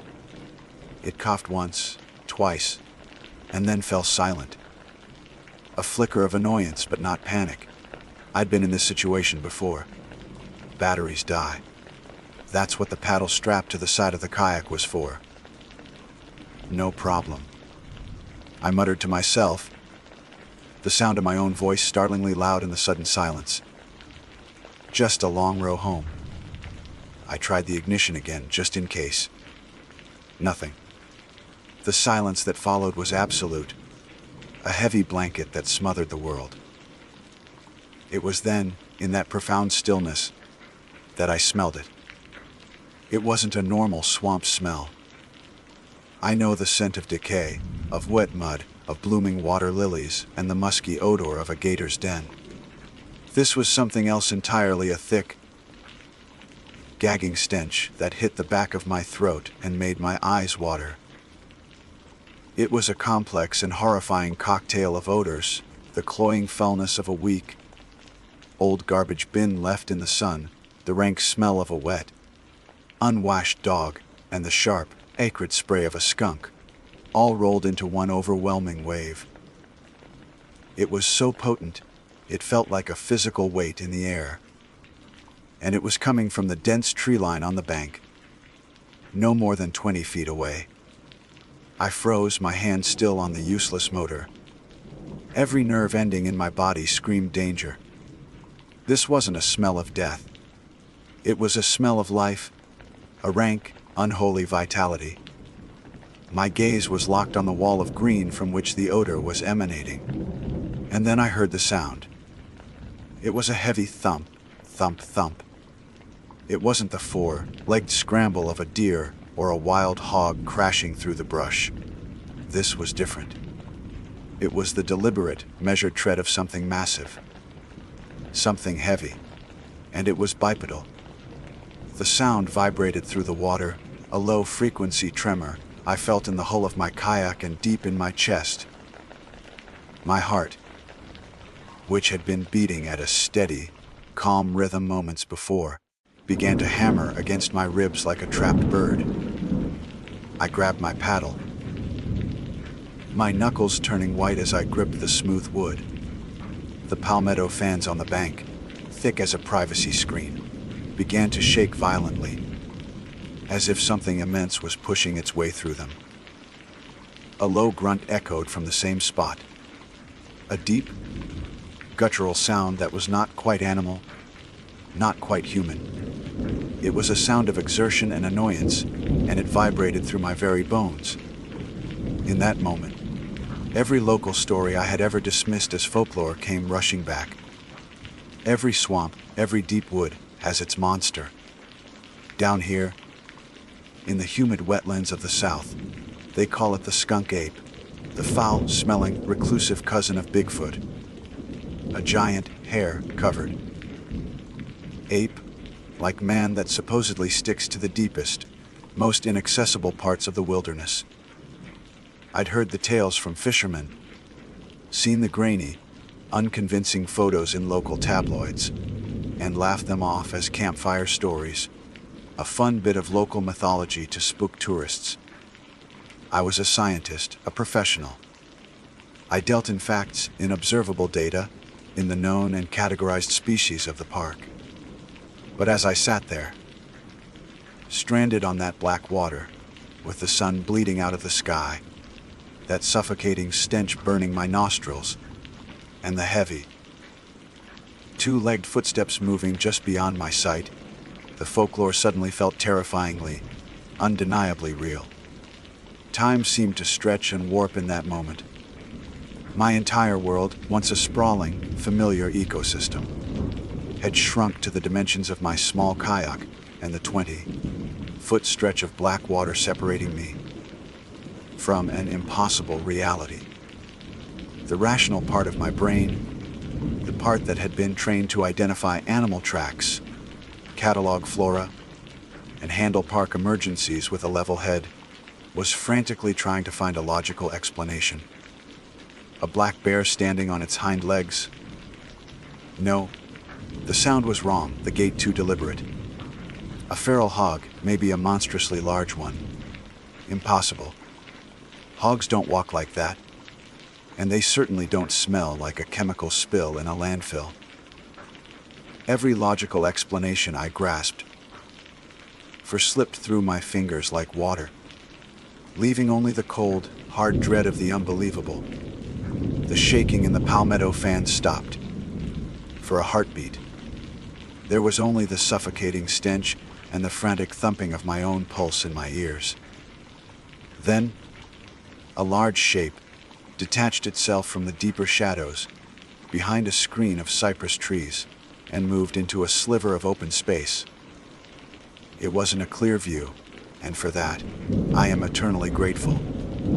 What I saw was a silhouette, a massive, dark form outlined against the fading light. It was impossibly tall, easily 7, maybe 8 feet, with a powerful, broad-shouldered build that spoke of immense strength. The shape was distinctly man-like, but grotesquely so. Its arms were too long, hanging down nearly to its knees, and its head seemed to sit directly on its shoulders, with no discernible neck. The entire form was covered in what looked like a thick, matted shag of dark hair. I couldn't make out facial features, just a dark, hulking presence that seemed to absorb the light around it. It turned its head slowly, a deliberate movement, and I felt its attention lock onto me. I couldn't see its eyes, but I felt them. It was a feeling I had never experienced before, not even with the largest alligators. This wasn't the simple, instinctual awareness of a predator. This felt different. It felt like an assessment. It felt intelligent. The swamp, which had always been my sanctuary, my place of peace, instantly transformed. It was no longer my home. It was its home. The dense, tangled forest wasn't a beautiful wilderness. It was the creature's perfect hunting ground, a fortress of shadows from which it could watch and wait.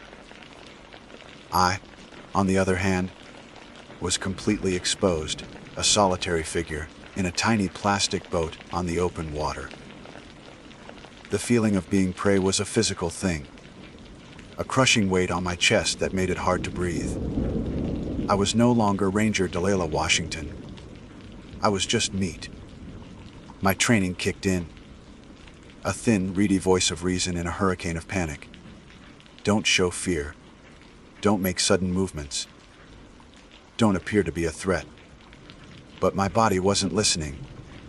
A tremor started in my hands, shaking the paddle I was gripping so tightly. The creature took a step, paralleling my position on the creek. The heavy thump of its footfall was followed by the sickening crack of a branch under its immense weight. It was stalking me, keeping to the cover of the trees, watching my every move. The slow, deliberate pace was the most terrifying part. It wasn't rushing. It wasn't charging.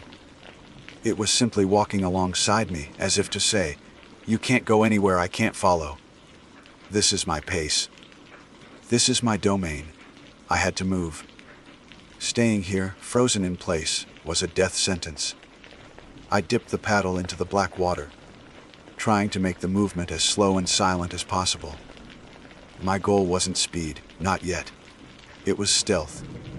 I wanted to slip away, to become just another shadow on the water, to disappear around the next bend without provoking the thing on the bank. The kayak glided forward, the only sound a soft, as the hull cut through the water. I didn't dare take my eyes off the spot where I had last seen it. I paddled again, my muscles screaming with the effort of keeping the motion smooth and controlled. It knew. The instant my kayak began to move with purpose, the creature let out another grunt. This one was different from the first. It was louder, closer, and filled with a note of aggression, of challenge. It was the sound of a territorial predator that had just seen its quarry attempt to flee. Before I could process the sound, I heard a tremendous splash. It wasn't the sound of something falling into the water. It was the sound of something immense entering the water. A wave of displaced water rocked my kayak, nearly unseating me. Panic, raw and absolute, finally shattered the last vestiges of my training. I didn't look back. I couldn't. I was terrified of what I would see wading through the dark water behind me. I dug the paddle in, all pretense of silence gone, and pulled with every ounce of strength I possessed. My mind was a white, hot blank of terror, focused on a single, primal command: escape. The kayak surged forward. Behind me, I could hear it. The sound of powerful legs churning through the shallows. The sloshing and sucking of mud as it pushed its way through the creek bed.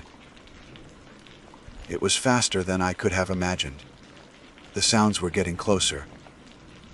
The creek, my familiar highway, became a nightmarish obstacle course. Cypress knees that I usually navigated with ease now seemed like jagged spears waiting to rip open the hull of my kayak. Low, hanging branches clawed at my face as I paddled frantically, my breath coming in ragged, sobbing gasps. The stench was still there, a constant, suffocating presence that seemed to cling to me, as if the creature itself were breathing down my neck. I could hear its heavy, water-logged breathing now, a guttural, rasping sound that was somehow even more terrifying than the footsteps. I risked a glance over my shoulder. In the deepening twilight, I saw it.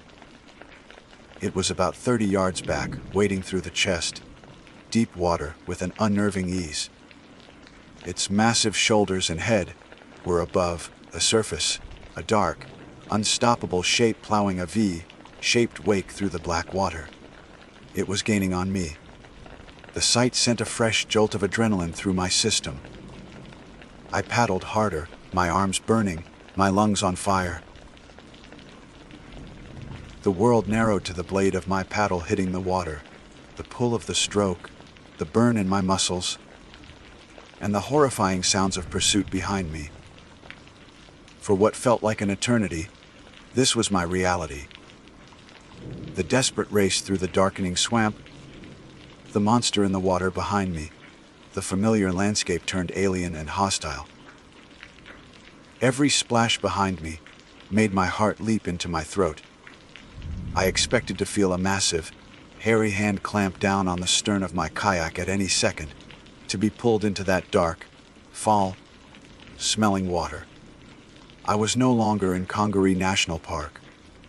I was in a primal nightmare, a story my grandmother might have told, come to horrifying life. Finally, with my strength failing, I rounded a wide bend in the creek, and I saw it. A single, steady light shining through the trees. The ranger station. It was still a long way off, maybe half a mile, but it was a beacon. It was safety. It was civilization. It was a world where skunk apes didn't exist. As if it saw it too, or perhaps sensed the change in me, the creature behind me let out one last, long, guttural roar. It was a sound of pure, frustrated rage, a sound that echoed across the water and through the ancient trees. And then, the sounds of pursuit stopped. The splashing ceased. The heavy breathing was gone. I paddled another 50 yards, my kayak gliding into the wider, more open water near the boat launch, before I dared to look back again. There was nothing. Just the still, black water and the impenetrable wall of the swamp. Silent once more, guarding its terrible secret. I didn't stop paddling, even after the roar faded and the sounds of pursuit vanished. My arms were screaming, my back was a knot of fire, but I kept going, driven by a primal fear that logic couldn't touch. The silence left in the creature's wake was somehow just as terrifying as the noise had been. It was a heavy, listening silence, and I felt as though the entire swamp was holding its breath, its unseen eyes watching me flee. Every shadow seemed to coalesce into a hulking, broad-shouldered form. Every ripple on the black water looked like the beginning of a wake. The half-mile paddle to the ranger station was the longest journey of my life. My mind was a chaotic slideshow of the silhouette against the twilight, the sound of its breathing, the sheer, impossible size of it. When the hull of my kayak finally scraped against the gravel of the boat launch, the sound was so jarringly normal that it almost brought me to my knees. I practically fell out of the boat, my legs trembling so badly I could barely stand. I scrambled up the bank, dragging the kayak with a strength I didn't know I possessed, my eyes constantly scanning the dark tree line at the edge of the water. Marcus, one of the seasonal rangers, was just locking up the equipment shed. The beam of his flashlight cut through the darkness and fell on me. "D, you're back late?" he called out, his voice friendly and blessedly ordinary. "Everything all right? You look like you've seen a ghost." I tried to form a sentence, but my throat was raw, my mouth as dry as dust. I managed a weak, shaky laugh that sounded more like a sob. "Battery died," I croaked. the lie tasting like ash in my mouth. Long paddle back, just tired. He nodded sympathetically, his flashlight beam moving from my pale face to the kayak. Happens to the best of us. Those old batteries are junk. I'll help you get it loaded up. I wanted to scream. I wanted to grab him by the shoulders and tell him that there was something in the water, something monstrous and real that had chased me, that was even now watching us from the darkness. But how could I? What would I say? A 7-foot-tall, foul-smelling ape man chased me down the creek. They would think I was crazy, that I'd had a heat stroke-induced hallucination. I'd be on administrative leave and undergoing a psychological evaluation before sunrise. You can't file a report on a skunk ape. So I said nothing. I just nodded, my body moving on autopilot as we secured the kayak to my truck. I could still smell the stench. Or maybe it was just imprinted on my memory. A phantom odor that I feared would never leave me. The drive home was a blur. I don't remember the turns I took, or the traffic lights I stopped at. My mind was still in the swamp, paddling frantically through the dark water. When I got to my small house on the edge of the park, I locked the doors, double, checked the windows, and stood in the shower for nearly an hour, scrubbing my skin until it was raw, as if I could wash away the feeling of being watched, the memory of that unholy smell. But the water did nothing to quell the terror. Sleep was impossible. Every time I closed my eyes, I saw the silhouette. I heard the splash, the guttural roar. I lay in bed, staring at the ceiling, listening to the normal night sounds of the country. The chirping of crickets, the distant bark of a dog, and interpreting them all through a new filter of fear. Was that creak just the house settling? Or was it a heavy footstep on my porch? Was it the wind in the pines? Or was it a low, rasping breath just outside my window? The sanctuary of my own home had been breached, its walls made thin and fragile by the knowledge of what lived just beyond the tree line. The next day, I went back to work. I filed my patrol report, noting the dead motor on the kayak and requesting a replacement. I talked with my colleagues about water levels and trail maintenance, my voice sounding strange and distant to my own ears. I was living in two worlds at once. In one, I was Ranger D. Washington, a competent professional going about her duties. In the other, I was a terrified survivor, a woman who had looked into the heart of the unknown and seen it look back. The park was never the same for me again. My relationship with it was fundamentally broken. The quiet solitude I once cherished now felt menacing. The deep shadows I once found beautiful now seemed to hide unimaginable things. When I took my kayak out on patrol, I stayed in the wider, more open channels. I avoided the narrow creeks and the remote loops.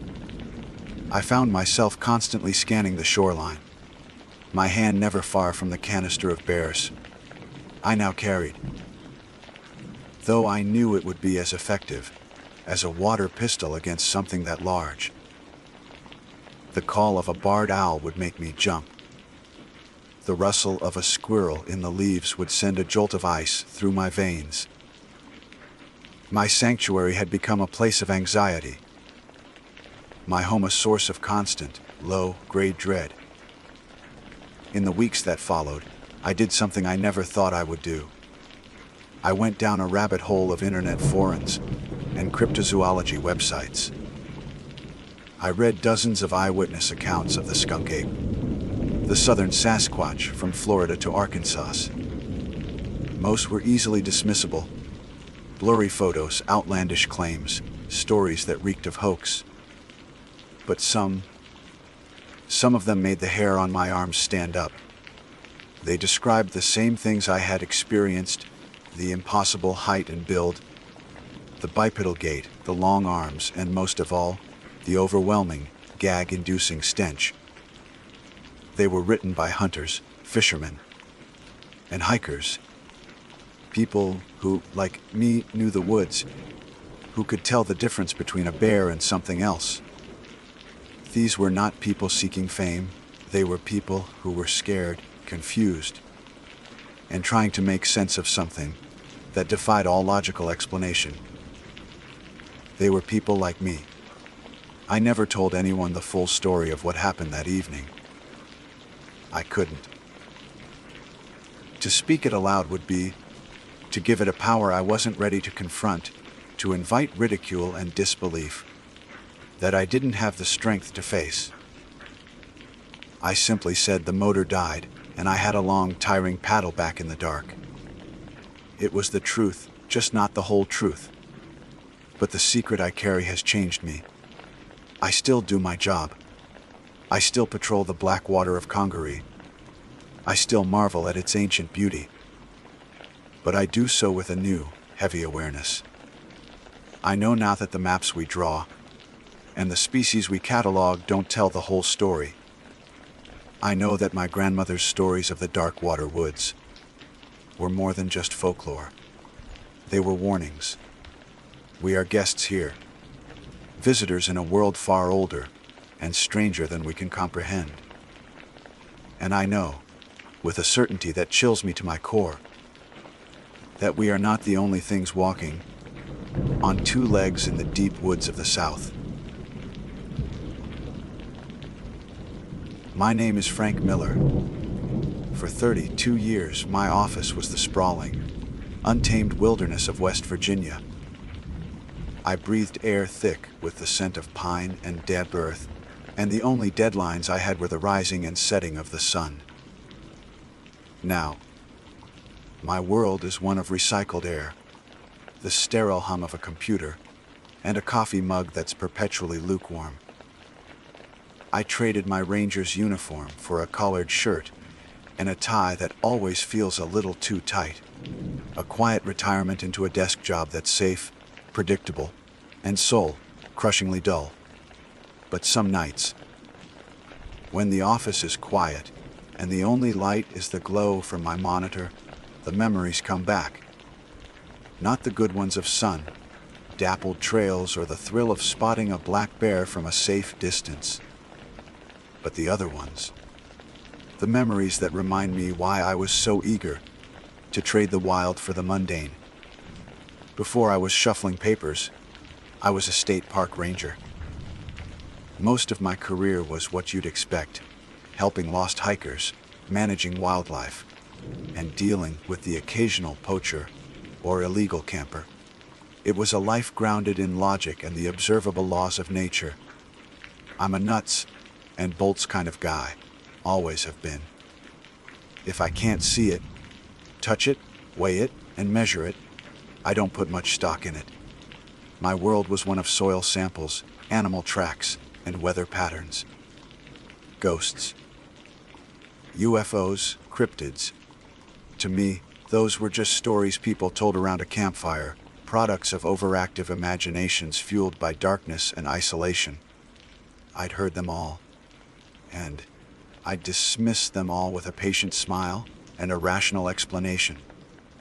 Then I was assigned to a patrol area in Mason County, and my neat, orderly world began to unravel at the seams. My new patrol zone bordered a vast, unnerving stretch of federal land. Officially, it was designated surplus government property. To the locals, it had only one name: the TNT area. It was an old, decommissioned WI munitions plant, a sprawling complex of decay that the forest was slowly, relentlessly reclaiming. Imagine miles upon miles of crumbling access roads, choked with weeds, leading to nowhere. Picture dozens of enormous, windowless concrete bunkers, like ancient tombs, their thick steel doors either rusted shut or gaping open into blackness. Skeletal remains of warehouses and processing plants stood like silent, rusting giants. their metal skins peeling away to reveal the girders beneath. The entire place was a monument to forgotten industry and forgotten fears, a ghost of a time when the world was at war. Even without the stories, the place was profoundly creepy. There was a stillness to it, an unnatural silence that even the birds and insects seemed to respect. You could stand at the perimeter fence and feel the weight of the place pressing in on you. It was a landscape of straight lines and hard angles, an unnatural geometry that fought against the organic chaos of the surrounding woods. It felt wrong. And then there were the stories. The locals, people whose families had lived in those hills for generations, spoke of the TNT area in hushed tones. They talked of strange lights in the sky, of government spooks in unmarked black cars still patrolling the empty roads, of animals that weren't quite right, deer with an unsettling intelligence in their eyes, coyotes that didn't sound like coyotes at all. And, of course, they talked about the events of '66 and '67. They talked about the Mothman. I'd seen the old newspaper clippings, of course. The sensational headlines about a man-sized bird creature something, with glowing red eyes. I'd read the witness accounts, the tales of terror that culminated in the tragic collapse of the Silver Bridge. As a man of logic, I had my explanations ready. Mass hysteria, a misidentified owl, maybe a prank that got out of hand. The bridge collapse was a tragedy, yes, but it was due to a faulty eye-bar chain, a failure of steel and engineering, not a curse from a winged boogeyman. I was confident, comfortable in my skepticism. I believed in faulty steel, not omens. My primary duty in that sector was to be a glorified security guard. The TNT area, with its eerie reputation and crumbling structures, was a magnet for teenagers looking for a place to party or a thrill. My job was to patrol the perimeter fence, repair any breaches, and ensure no one got inside. It was a dangerous place, riddled with sinkholes, asbestos, and who knows what kind of chemical residue soaking into the soil. I was there to keep people safe, to enforce the tangible, logical threat of physical harm. The night it happened was in late October. The air had that sharp, cold edge to it that promises winter is coming.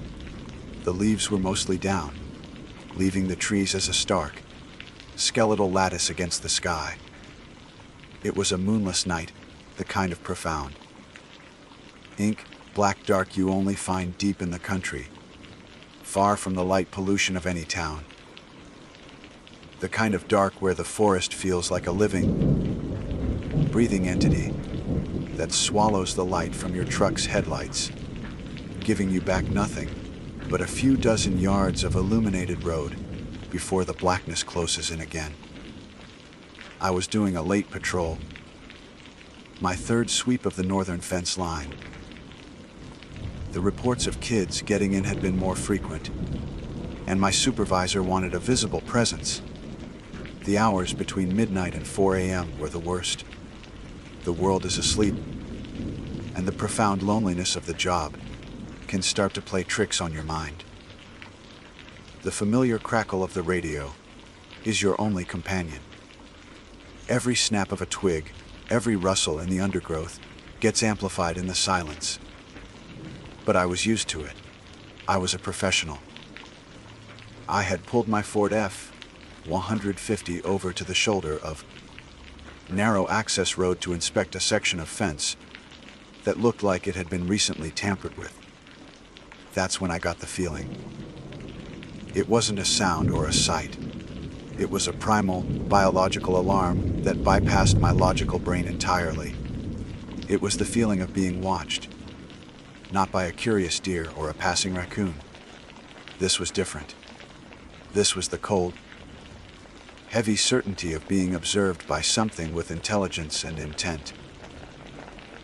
The hairs on the back of my neck and on my forearms stood rigid. A cold current, entirely separate from the autumn chill, traced a line up my spine.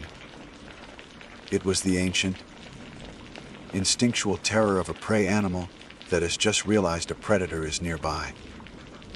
My hand, which had been reaching for the door handle, froze. My training kicked in, a calm, methodical process designed to override panic. But my body wasn't listening. My heart was hammering against my ribs like a trapped bird. I forced myself to take a slow, deep breath, the air stinging my lungs. I killed the engine. The sudden silence was absolute and deafening. The rumble of the engine had been a shield, and now it was gone. The only sound was the frantic thumping of my own blood in my ears. I slowly, deliberately switched off the headlights. The world plunged into an almost total blackness, and the feeling of being watched intensified tenfold. I felt exposed, vulnerable, like a mouse cowering under the gaze of a hawk. I let my eyes adjust for a long minute, my gaze fixed on the impenetrable wall of trees just beyond the fence. My mind was racing, trying to put a name to the fear. A bear, a bobcat. Maybe a poacher who thought I was onto him. I was armed, of course. But the feeling I had wasn't something a sidearm could solve. After what felt like an eternity, I reached for the heavy, reassuring weight of my department, issue maglite. It was a beast of a flashlight, a solid club of black aluminum. I clicked it on, and its powerful beam cut a perfect, sharp-edged cone through the oppressive darkness. I began to scan the tree line, moving the beam slowly, methodically, from left to right. Just trees. Gnarled oaks, tall pines, a tangle of underbrush. Shadows danced and leaped as the light moved, playing tricks on my eyes. I was starting to feel foolish, my rational mind reasserting control. It's just nerves, Frank. You're tired. It's the woods. I was about to write the whole thing off, to chalk it up to a long night and a creepy location. I swept the beam one last time across the woods, ready to fire up the engine and continue my patrol. That's when I saw them, and my blood ran cold. About 100 yards into the woods, maybe 10 or 12 feet up in the branches of a massive, ancient oak tree, were two enormous, glowing circles. They were perfectly round, perfectly spaced, and they shone with a soft internal, deep, red light. They weren't reflections. My flashlight beam was aimed directly at them. But this light wasn't a reflection of my own. It was a source. It was like looking at the burning ends of two giant, perfectly aligned cigars, glowing with a steady, malevolent intensity in the suffocating dark. And they were staring right at me. Time seemed to stretch and warp. For how long I sat there, frozen in the driver's seat of my truck with the maglite beam trembling in my hand, I couldn't say. It could have been seconds. It could have been a full minute. My entire world had contracted to the narrow cone of light, and the two impossible, hypnotic points of crimson staring back at me from the darkness. They didn't blink. They didn't waver. They just glowed with a steady, serene malevolence that felt ancient and utterly alien. Every rational fiber of my being screamed for an explanation. My mind, the same nuts and bolts mind that had served me for decades, began frantically sifting through its catalog of nocturnal wildlife. An owl? No. An owl's eyes reflect light, they don't generate it, and no owl on God's green earth has eyes the size of saucers. A bobcat. A bear. Their eyeshade is typically green or yellow, a brief, startling flash in the darkness, not this deep, self-sustaining, blood, red burn. My brain was like a computer, fed a command it couldn't process, its fans screaming as it cycled through. Every known possibility, finding nothing. Could it be some kind of drone? A prank by the local kids? But the light wasn't mechanical. It didn't have the sharp, sterile quality of an LED. It felt organic, alive. It was the color of embers, the color of a dying fire, and it held a terrifying, focused intelligence. The part of my brain that wasn't paralyzed by logic was screaming a much simpler, more primal message: run. But I couldn't move. The maglite felt fused to my hand, my arm locked in place. My foot was hovering uselessly over the accelerator. I was pinned by that gaze. A specimen under a microscope, and the silence of the woods seemed to deepen, pressing in on the cab of the truck until I thought the glass would shatter. Then the darkness around the eyes began to shift. It wasn't a sudden movement.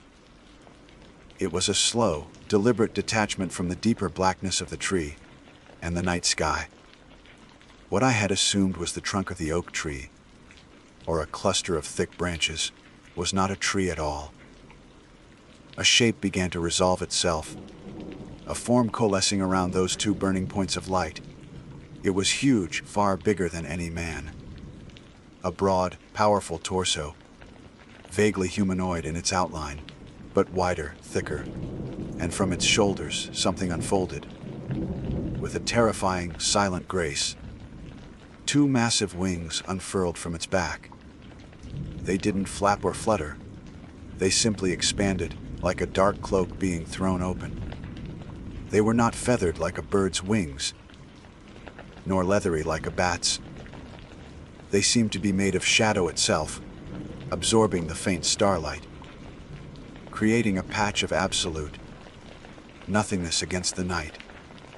They stretched from one major branch of the oak to another, a span that had to be 10, maybe 15 feet across. The sheer scale of it was breathtaking and horrifying. It was a man-like figure, but it was a caricature, a nightmare version of the human form, stretched and twisted into something new and terrible. It hadn't been perched in the tree. It had been part of it, folded into the darkness like some grotesque, nocturnal flower. And in that instant, a word, a name, exploded in my head. It wasn't a thought I consciously formed. It was an answer that bubbled up from the terrified recesses of my memory, dredged from the half-forgotten headlines and hushed stories I had so casually dismissed. Mothman. The name landed in my consciousness with the force of a physical blow. The creature from the stories, the winged harbinger from the local folklore. The thing I had explained away with smug, rational certainty was unfolding itself from a tree 100 yards away. And it was looking right at me. The skepticism, the logic, the entire foundation of my nuts and bolts worldview crumbled into dust in the face of that impossible reality. This wasn't a misidentified owl. This wasn't a prank. This was something else entirely. Something ancient, something powerful, and something that had no place in the world I knew. The creature shifted its weight, a subtle, fluid movement that was utterly silent. There was no crackle of leaves, no groan of wood. For a thing of its size, its lack of sound was perhaps the most terrifying thing about it. It was a hole in the natural world, a vacuum where noise should have been. It tilted its head, and the two red eyes seemed to study me, to assess me with a cold, detached curiosity that was far more frightening than any overt aggression. It felt as if it was looking straight through the windshield, through my skin and bones, and into the frantic, terrified core of my being. Then, with a single, powerful downbeat of its massive wings, it launched itself from the tree. There was no screech, no roar, no sound of exertion. There was only a sudden, faint rush of displaced air, a whisper that was more felt than heard. It didn't climb into the air so much as it simply ascended, a silent, black shape rising into the star-dusted sky. It moved with an eerie, effortless grace, a black cutout against the cosmos. For a heart-stopping moment, it hovered, its red eyes still fixed on me, a final, damning gaze. And then it came towards me. It didn't dive or swoop. It simply flew, its vast wings beating in a slow, steady, utterly silent rhythm. It passed directly over my truck, a colossal shadow that blotted out the entire night sky for a second. The cab was plunged into a darkness, so complete it felt like being submerged in ink. I instinctively ducked, throwing an arm over my head, my body finally breaking free from its paralysis in a surge of pure, unadulterated terror. I could feel the pressure change in the cab, a subtle thrum that vibrated through the truck's frame. It was so close I felt I could have reached out and touched it. And then it was gone. The stars reappeared. The oppressive shadow vanished. It had passed over me and disappeared into the night, as silently as it had appeared. I was left alone in my truck, in the sudden, ringing silence of the woods. I sat bolt upright, gasping for air. I didn't realize I'd been holding. A violent, uncontrollable tremor seized my entire body. My teeth were chattering so hard, I thought they would crack. I looked at my hands on the steering wheel, and they were shaking so violently they were just a blur. I fumbled for the ignition, my fingers like clumsy, useless sausages. The key scraped against the steering column, missing the slot. I tried again, dropping the keys onto the floor mat. A strangled sob of frustration and fear escaped my lips. I scrambled for the keys, my breath coming in ragged, panicked gulps. Finally, my trembling fingers closed around the key. I jammed it into the ignition, twisted it, and the engine roared to life with a sound that felt like a gunshot in the profound silence. I didn't bother with the headlights. I slammed the truck into drive, the tires spinning on the gravel shoulder, and I floored it. I drove away from that place with a reckless, desperate speed I had never used in my life, not even in an emergency. The truck fishtailed on the narrow road, branches scraping and screeching against the side panels, but I didn't care. My only thought was to put as much distance as possible between myself and that tree, between myself and those red eyes. I drove straight back to the ranger station, my knuckles white on the steering wheel, my eyes wide and staring, seeing not the road ahead, but the replay of that silent, winged shape against the stars. I burst through the door of the station, probably looking like I'd seen a ghost. Which, in a way, I suppose I had. The night duty officer, a young kid named Henderson, looked up from his magazine, his eyes wide with alarm. "Frank, what's wrong? You're white as a sheet." I opened my mouth to speak, to tell him what I had seen. But what could I say? I just saw a 10-foot, tall man with wings and glowing red eyes fly over my truck. They would have sent me for a psychiatric evaluation. They would have taken my badge and my gun. My career, my reputation, my entire life as a sensible, grounded man would have been over. So I just shook my head, the tremors still racking my body. Nothing. I croaked, my voice hoarse. Just spooked a bear. Big one. I didn't say another word. I went to the small locker room, splashed cold water on my face, and sat on the bench, shaking, for the better part of an hour, waiting for the sun to come up, praying for the light to chase the memory of that impossible darkness away. It never did. Sleep didn't come that night, or the night after. How could it? Every time I closed my eyes, I saw them too. Burning red circles in an impossible darkness. I would see the silent unfolding of those massive wings, the way the creature blotted out the stars, a void in the shape of a man. I'd jolt awake in a cold sweat, my heart pounding, the echo of that silent flight thrumming through my bones. My flimsy excuse of having spooked a bear held up, but only just. Henderson and the other rangers looked at me with a mixture of concern and pity. They saw a man who was unraveling, but they attributed it to stress, to the long, lonely hours. They couldn't possibly comprehend the truth. The truth was, the world I had known for over 30 years, a world governed by predictable, physical laws, had been irrevocably shattered. I tried to rationalize it. In the harsh, unforgiving light of day, I would sit with a cup of coffee and try to piece together a logical explanation. A weather balloon, an experimental military drone from the nearby Air Force Base, a cleverly executed hoax with kites and LEDs. I desperately clung to these possibilities, turning them over and over in my mind, trying to make them fit. But none of them did. No balloon could move with such deliberate, intelligent grace. No drone could be that large, that silent. No prank could explain the primal, gut-wrenching terror I had felt, the feeling of being scrutinized by a non-human intelligence. The memory was too vivid, too real. My own senses, the very tools I had relied on my entire life, had become my tormentors.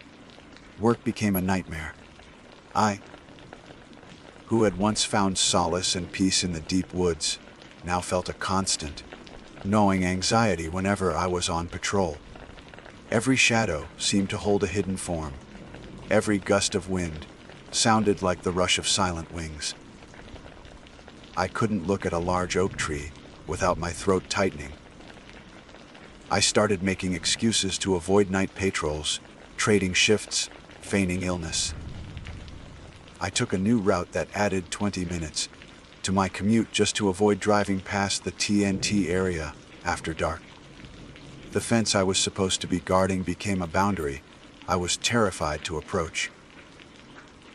The fear was a constant companion, a cold weight in the pit of my stomach.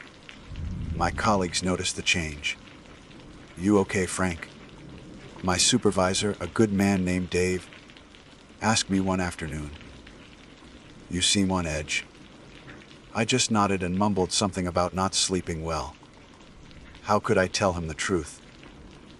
How could I explain that the foundation of my reality had been cracked? And I was terrified of what might crawl through the fissures. I was Frank Miller, the nuts, and bolts guy, the skeptic. Admitting what I saw would be admitting that I had been wrong about everything. More than that, it would be admitting that there were things in this world that were vast, ancient, and utterly indifferent to human comprehension. It was a terrifying, isolating knowledge to carry alone. About a week after my encounter, the news broke. It was all over the local radio station when I came into the station one morning. A freight train had derailed just a few miles down the river from the TNT area. Several tanker cars had ruptured, spilling thousands of gallons of hazardous chemicals into the Kanawha River. The reports were chaotic at first, talk of evacuations, a massive environmental cleanup, and the potential for a real catastrophe. A plume of toxic gas had been released, and if the wind had been blowing a different direction, it could have drifted over a nearby town with devastating consequences. By some miracle, no one was killed, but it was a close call. The news called it a disaster narrowly averted. I stood there in the station, coffee cup halfway to my lips, and a chill that had nothing to do with the morning air washed over me. The location, the timing, it was too much to be a coincidence. My mind flashed back to the old stories, the folklore I had so arrogantly dismissed. The stories didn't just describe a monster. They described a pattern. The sightings of the Mothman in '66 and '67 had preceded dozens of smaller tragedies and misfortunes, all culminating in the horrific collapse of a silver bridge, which claimed 46 lives. The creature wasn't seen as a cause of these disasters, but as a herald. A silent observer drawn to the scent of tragedy yet to come. A harbinger of doom. Suddenly, the cold, detached curiosity in those red eyes made a horrifying kind of sense. It hadn't been looking at me as an individual. I was just a park ranger in a truck, a tiny, insignificant detail in the landscape. It had been looking at the area, at the river, at the threads of fate that were about to converge in a tangle of twisted steel and toxic chemicals. It was a witness to a future I couldn't see. The realization hit me with the force of a physical blow. That thing, that silent, winged shape, understood disaster on a level I couldn't begin to fathom. It didn't cause the tragedy, but it knew it was coming. It was drawn to it, like a vulture to a dying animal. I never told anyone the full story. Not my wife, not my supervisor, not the therapist I started seeing a few months later for it. Work-related anxiety. The secret was a wall between me and the rest of the world. I requested a transfer a few months. After that, taking the first desk job that came available, a position 200 miles away from Mason County. I needed the noise of the city, the predictable grid of streets, the solid, man-made certainty of concrete and steel. I needed to be somewhere the trees didn't have secrets and the darkness wasn't watching. I know what the stories say. I know the theories. Some say the Mothman is an alien, others a cryptid, a creature unknown to science. Some even believe it's a supernatural entity, an angel or a demon. I don't know what it was. I've spent years trying to put a label on it, to fit it into a neat little box in my mind, but it refuses to be categorized. It was simply something else. Something that operates on a level of reality that we are not equipped to understand. Now, I sit at this desk, surrounded by the mundane artifacts of a safe life. But the memory remains, as sharp and as terrifying as it was that night. I traded the wilderness for a cubicle, not because I was tired of being a ranger, but because I was afraid of the wild. I learned that night that the world is much bigger, much older, and much stranger than our science and our logic can account for. There are things that live in the deep, dark corners of the world, things that have been here long before us and will be here long after we're gone. And sometimes, if you're in the wrong place at the wrong time, you might just catch a glimpse of them. You might see something that you can't explain, something that shatters your understanding of the world. And you will never, ever be the same. I know I wasn't. When I saw those red eyes, I was looking at an omen, a living, breathing warning. And I know, with a certainty that chills me to this day, that I was looking at something that understood disaster on a level I hope I never have to again. My name is Maya Singh, and for the last 6 years, I've been a park ranger at Olympic National Park. It's a title I wear with a profound sense of pride and responsibility. Most people, when they think of a park ranger, picture someone giving directions to a viewpoint or explaining the life cycle of a salmon. And yes, that's part of it. But that's the surface layer, the pleasant, public-facing crust of the job. The real work, the heart of it, happens in the quiet moments, deep within the park's sprawling, untamed wilderness. Olympic is not just a park. It's a collection of distinct and wild ecosystems, stitched together into one massive, breathing entity. It's a place of staggering contrasts.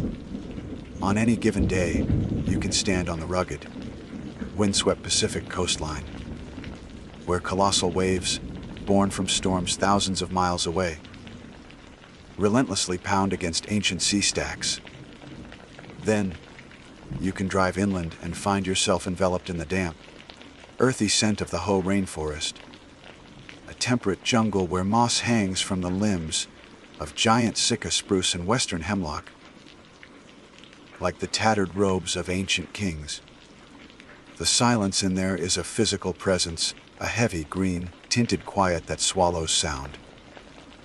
Higher still, you can climb into the alpine zone, a starkly beautiful world of rock, ice, and meadows that burst with wildflowers for a few fleeting summer weeks. This diversity is what draws people here. They come seeking solace, adventure, a connection to something larger and more primal than their day-to-day lives. I've met families seeing their first wild elk, seasoned mountaineers with ice in their beards, and artists who sit for hours, trying to capture the way the light filters through the canopy. These are the people who make the job a joy. They come with respect, with a sense of wonder. But the very thing that provides peace and solitude for them, the isolation, the sheer, overwhelming scale of the wilderness, attracts another kind of person. This is something you learn quickly.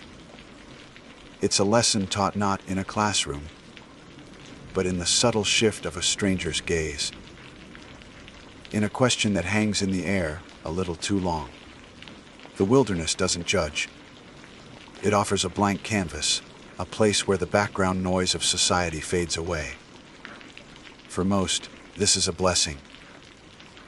For some, it's an opportunity to operate without witnesses, to let the darker parts of their nature off the leash, hidden beneath the same green canopy that shelters the deer and the bear.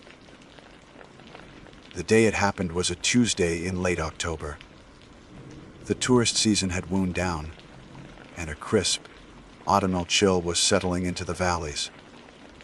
The vibrant greens of summer were giving way to the muted golds and deep browns of the changing seasons.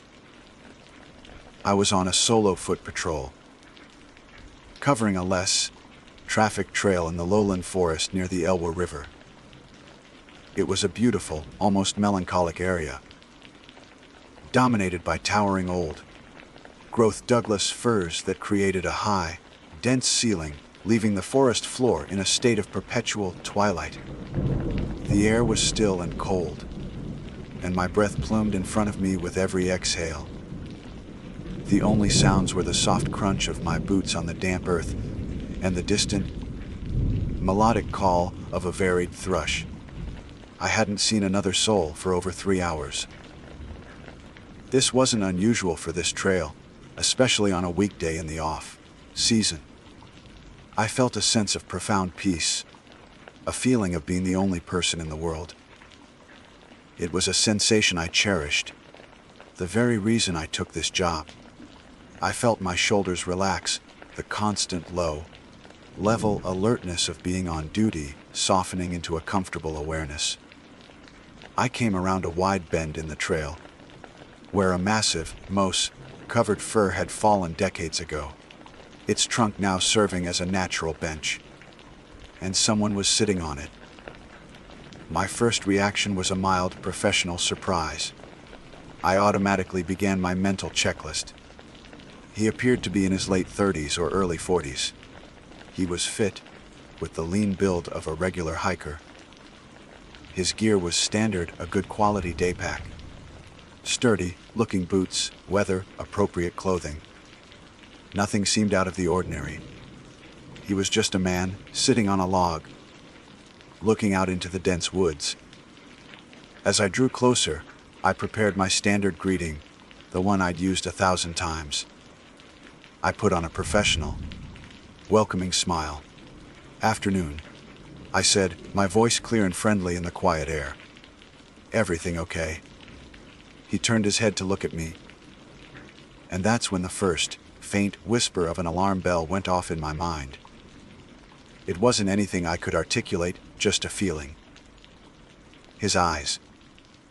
They were dark and steady, but they seemed to lack any of the warmth or casual curiosity you'd expect from a hiker being approached by a ranger. They were flat, analytical.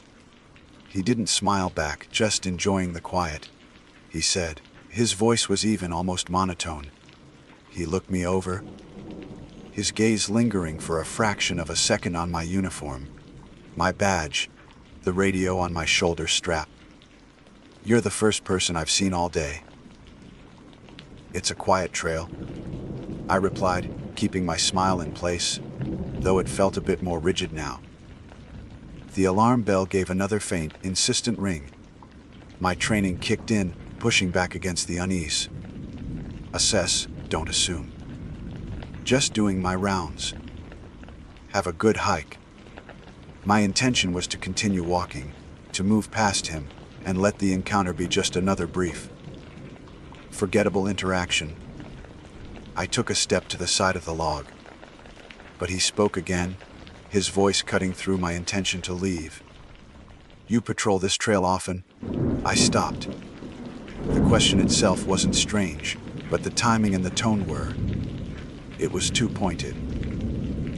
Hikers might ask about trail conditions, or wildlife sightings, or the distance to the next junction. They didn't usually ask about my patrol schedule. I turned back to face him fully.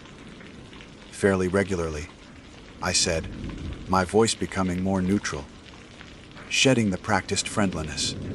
Why do you ask? Just curious, he said, but his gaze was unwavering, almost challenging. He hadn't blinked. He was still sitting, but he had shifted his posture slightly, turning his body more towards me. You always work alone. There it was. The alarm bell was no longer a faint whisper. It was a loud, clanging gong in the center of my chest. This was wrong. This was not normal hiker's small talk. Every instinct, honed by years of traversing these woods and dealing with the public, was screaming at me. The beautiful, peaceful forest I had been enjoying moments before suddenly felt different. The isolation was no longer a comfort. It was a tactical disadvantage. The towering trees were no longer majestic, they were walls, boxing us in. The silence was no longer peaceful. It was a suffocating blanket, ensuring no one could hear us. He was probing. He was gathering information. He wasn't asking about the trail, or the weather, or the birds. He was asking about me, about my routine, about my vulnerability. I kept my expression locked in a mask of professional neutrality. But inside, my system was flooding with adrenaline. The cold air suddenly felt electric. Every sound, the rustle of a leaf, the snap of a distant twig, was magnified, sharpened into a potential threat.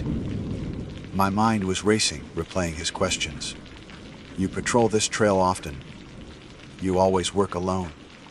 These were not questions, they were calculations. He was assessing risk. His risk, not mine.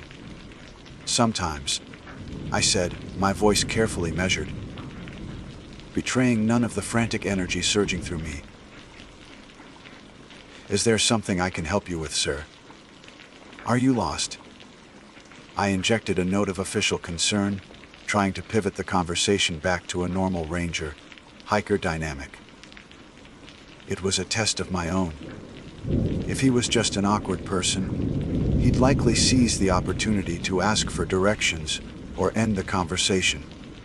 He didn't. He stood up from the log. The movement was slow, deliberate, and utterly fluid. He wasn't creaky or stiff like a hiker who'd been resting for a while. He rose to his full height, and I had to revise my initial assessment. He was taller than I first thought, well over 6 feet, and he had a way of occupying space that felt intentional. like he was deliberately blocking the narrow trail. The friendly woods had transformed into a corridor, and he was the gatekeeper. "I'm not lost," he said, his voice still holding that unnerving, flat quality. He took a single, casual step closer. The distance between us shrank from a comfortable, conversational space to something intimate and confrontational. I could smell the faint, woodsy scent of the forest on his clothes. "You're all alone out here." He gestured with a slight nod of his head to the dense, silent trees that pressed in on us from all sides. "No one for miles. Your radio probably doesn't even get a signal in this part of the valley, does it?" That question hit me like a physical blow. It was so specific, so tactically aware. And he was right. This particular valley was a notorious dead zone for radio communication. It was a known issue, something we were briefed on, a vulnerability we were trained to mitigate by being extra cautious. But it wasn't public knowledge. It wasn't something a casual hiker would know, or even think to ask about. He wasn't guessing. He knew. My hand, as if with a mind of its own, drifted down to my hip. My fingers brushed against the cold, hard polymer of my holster. I didn't unclip the retention strap, but the solid, familiar weight of the firearm beneath my hand was a small anchor in a sea of rising fear. It was a conscious movement, a piece of non-verbal communication. "I am not helpless. My radio works just fine," I said, my voice colder now, stripped of all pretense. "And I'm not alone. I have regular check-ins." It was a lie, of course. On a deep backcountry patrol like this, check-ins were hourly at best. And I was still 40 minutes out from my next scheduled call. 40 minutes might as well have been an eternity. He just smiled. It was the most chilling expression I had ever seen. It was a thin, humorless stretching of the lips that didn't reach his eyes. His eyes remained flat, cold, and analytical. It was the smile of a predator that has successfully cornered its prey and is taking a moment to savor the fear it has created. "Sure you do," he said softly, almost conspiratorially. Then he looked me up and down. It wasn't a lecherous gaze, which would have been bad enough. It was worse. It was a slow, appraising glance, the way a butcher might look at a side of beef. He was measuring me, weighing my strength against my fear. He was testing me, pushing on the boundaries of the situation, to see where they would bend, to see if they would break. He was enjoying the absolute power he held in that moment, in that isolated stretch of woods, miles from anyone who could help me. The silence stretched between us, thick and heavy with unspoken violence.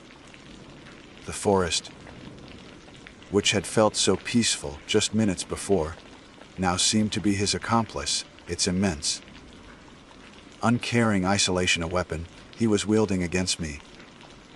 I could feel my heart hammering against my ribs, a frantic drumbeat against the oppressive quiet.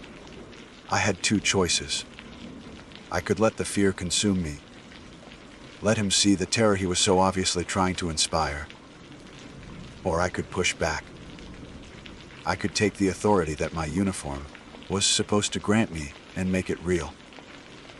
I drew in a slow, steadying breath.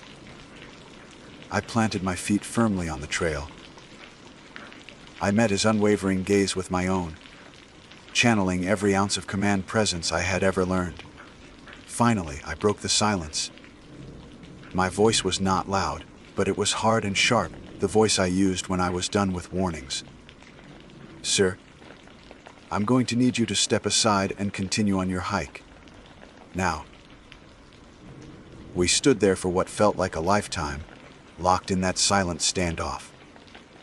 His dead eyes stared into mine, searching for a flicker of weakness, a crack in the facade. I held his gaze, refusing to be the first to look away. The world seemed to narrow to the few feet of space between us. Then, something shifted in his expression. The corners of his thin smile widened slightly.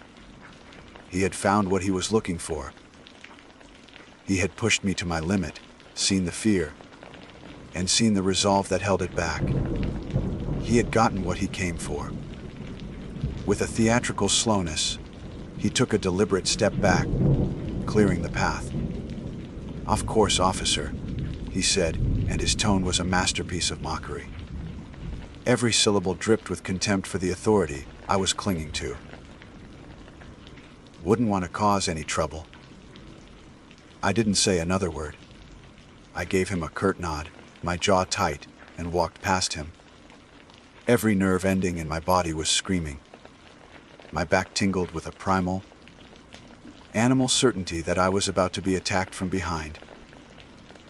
I forced myself to walk at a steady, measured pace. Not too fast to look like I was running, not too slow to seem hesitant. Each step was a monumental effort of will. The sound of my own footsteps on the trail was deafening. I walked for what felt like an eternity, but was probably only 100 yards. The urge to look back was almost overwhelming, a physical itch between my shoulder blades. Finally, I couldn't stand it anymore. I risked a quick glance over my shoulder. The trail behind me was empty. My first thought was that he had continued on his hike, away from me. But that wasn't right. From that distance, I'd have still been able to see him. I stopped and listened. There was no sound of footsteps receding in the opposite direction. There was only the same profound, deep silence of the forest. He hadn't continued down the trail. He hadn't been on the trail at all when I looked back. He had simply melted back into the woods. He was gone. The silence he left behind was heavier, more profound than the quiet that had preceded him.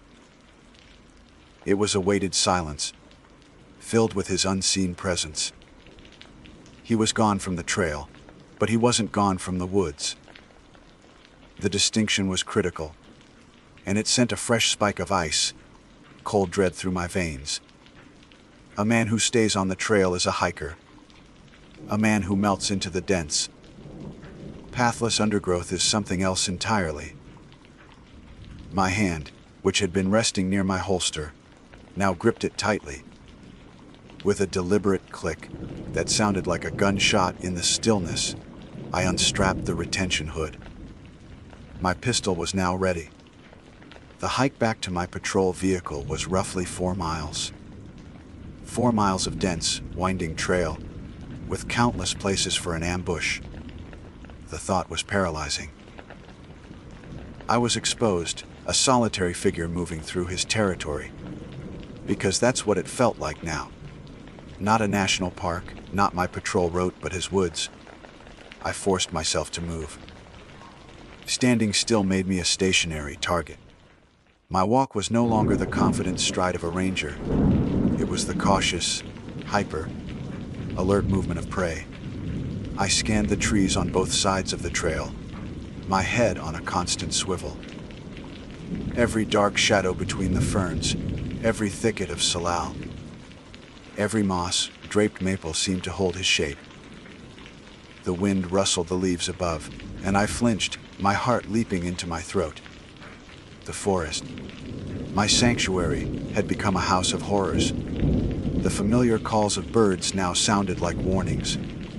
I tried to rationalize. Maybe he was a local who knew a shortcut. Maybe he was just an odd person, socially inept, who had no idea the effect he had on people. But I couldn't make myself believe it. There was nothing accidental about his questions, nothing unintentional about his smile. He knew about the radio dead zone. He knew I was alone. He had orchestrated the entire encounter to instill the maximum amount of fear. It was a game to him, a display of power. And the most terrifying part was that I had no idea if the game was over. My mind started playing tricks on me. I'd catch a flicker of movement in my peripheral vision and whip my head around, my hand tightening on my sidearm, only to see a squirrel chasing its rival up a tree trunk. A fallen branch would take on a human silhouette until I was almost upon it. The paranoia was a corrosive acid, eating away at my composure. I felt hunted. It's a feeling that's hard to describe if you've never experienced it. It's a primal, instinctual knowledge that you are being watched by something that wishes you harm. It raises the hairs on your arms and sends a cold current down your spine. The miles stretched into an eternity. With every step, I expected him to reappear, to step out from behind a tree, that same dead smile on his face. I planned what I would do, running through scenarios in my head, draw my weapon, issue commands. But what would the command be? Stop looking at me. He hadn't broken any laws. He hadn't touched me. He hadn't explicitly threatened me. His weapon was psychological, and there was no defense against that except to endure. Finally, through a break in the trees, I saw it, the glint of sunlight off metal and glass. My patrol vehicle. The sight was so mundane, so beautifully normal, that it almost brought tears to my eyes. I didn't run, but my pace quickened, my boots crunching loudly on the gravel of the small parking area. I fumbled with my keys, my fingers clumsy with adrenaline. The solid, metallic thunk of the car door closing behind me was one of the most reassuring sounds I have ever heard. I locked it immediately, hitting the button twice. I sat there for a long time, my forehead resting against the steering wheel, my breath coming in ragged gasps.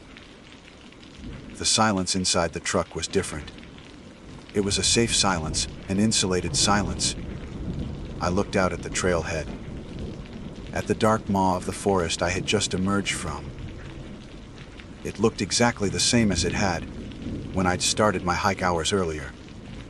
Peaceful, majestic, inviting. But it was a lie. The beauty was a mask. I drove until I had a clear radio signal, my hands shaking so badly I had to grip the wheel with white, knuckled force. I called it in. Dispatch, this is Ranger 3-4. Go ahead. 3-4, a familiar voice crackled back. I'm Code 4, returning from patrol on the Elwha Trail. I had an unusual encounter. Unusual how? That was the problem. How could I explain it? Encountered a lone male hiker. Late 30s, fit, standard gear. He behaved strangely. Did he threaten you, Maya? Not directly. He was testing me, asking about my patrol schedule, if I was alone, if my radio worked. He knew it was a dead zone, dispatch. He knew. There was a pause on the other end. And his current location. I said, feeling a fresh wave of unease. He just vanished, walked off the trail and into the woods. No sound. He was just gone. I gave them the best description I could, but it was generic. A fit white male in his late 30s with dark hair and dark eyes, wearing hiking clothes. It could have been anyone. There was no crime to report, no evidence to collect. No other rangers found any sign of him.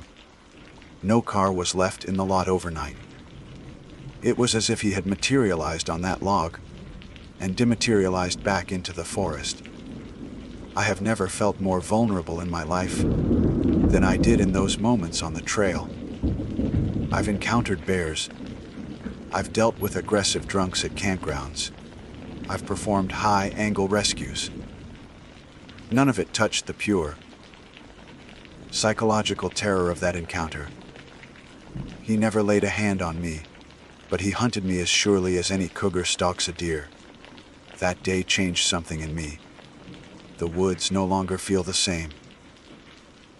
The peace I once found in the isolation is now tinged with a permanent edge of caution. I still go on solo patrols, It's part of the job. But I'm different. I'm more aware. I see the wilderness, not just as a source of beauty and solace, but as a place that can hide the worst parts of human nature. There was no creature, no ghost, no cryptid in the woods that day. There was only a man. A man who understood the terrifying power of isolation and fear, and who knew how to wield them with surgical precision. He is the most dangerous kind of wildlife you can ever encounter in a national park, because he looks just like everyone else, and he's still out there. My name is Owen Grady, and I serve as a law enforcement ranger with the Bureau of Land Management.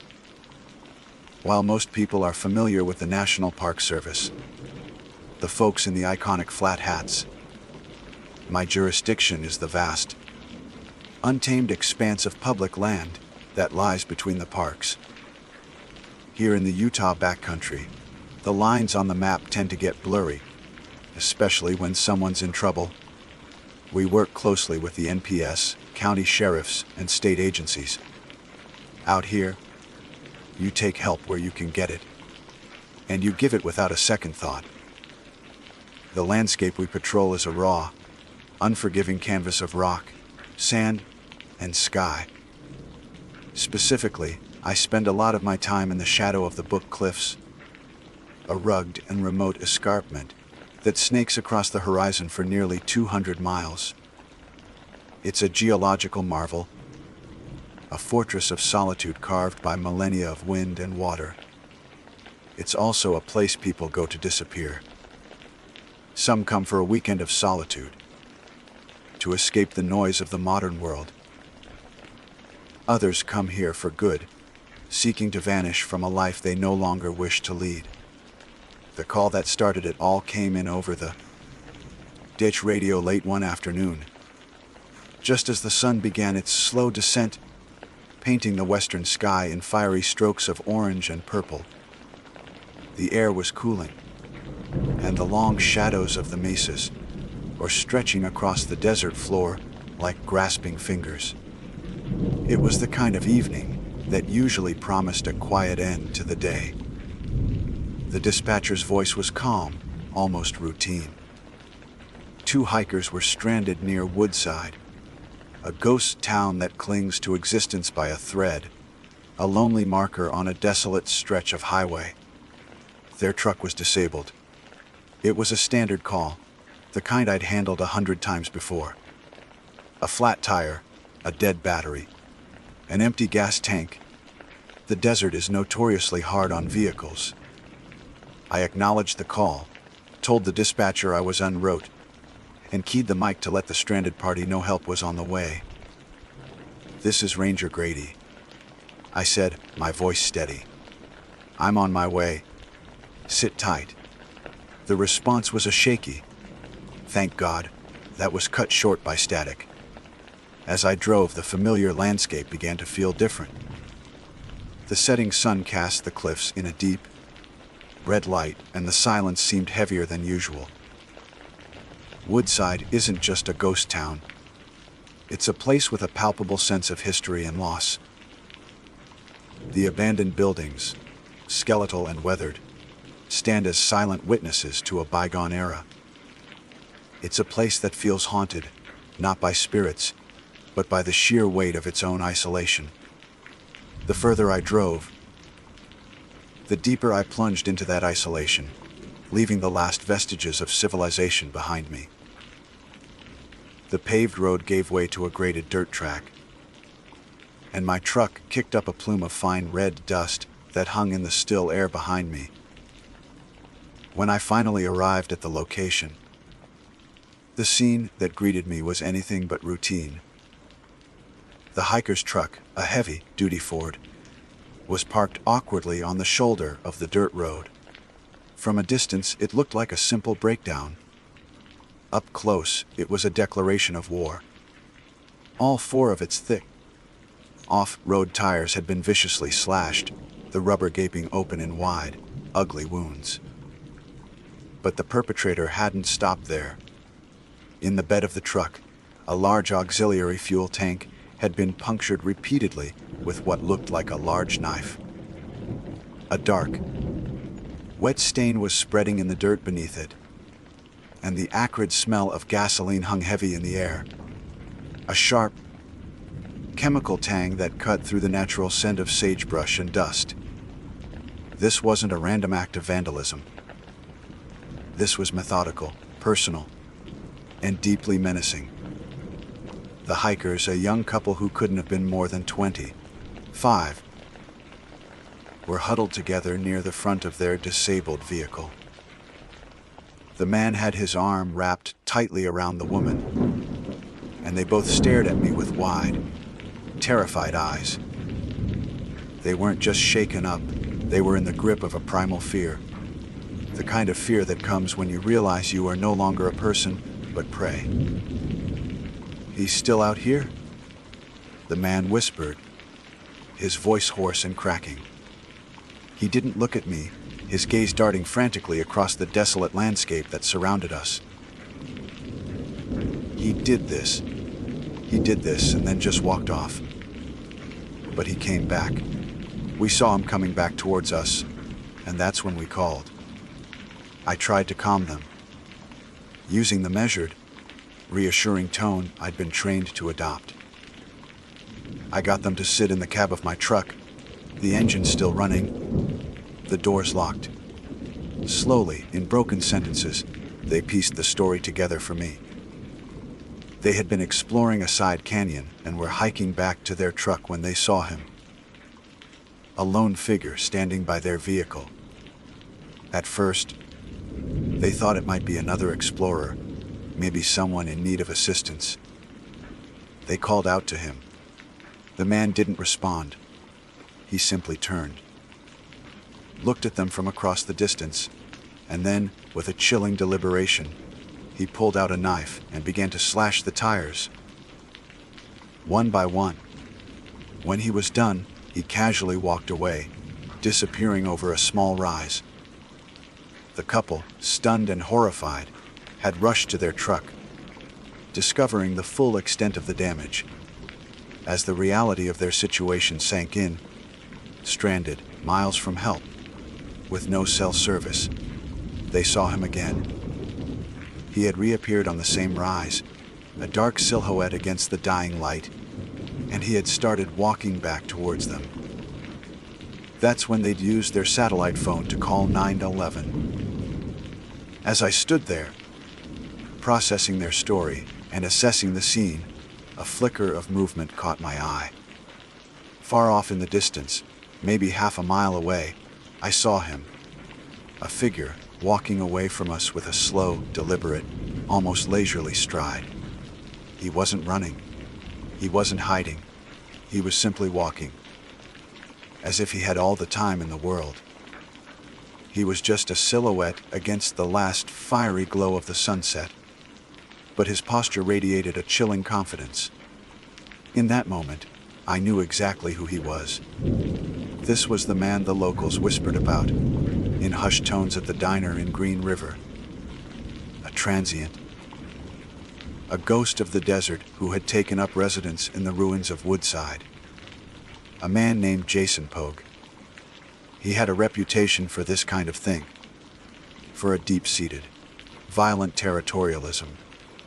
He viewed this entire stretch of wilderness as his personal kingdom, and he did not tolerate visitors. My training, my instincts, my duty, everything screamed at me that this man was a threat. He had terrorized this couple, and he would do it again.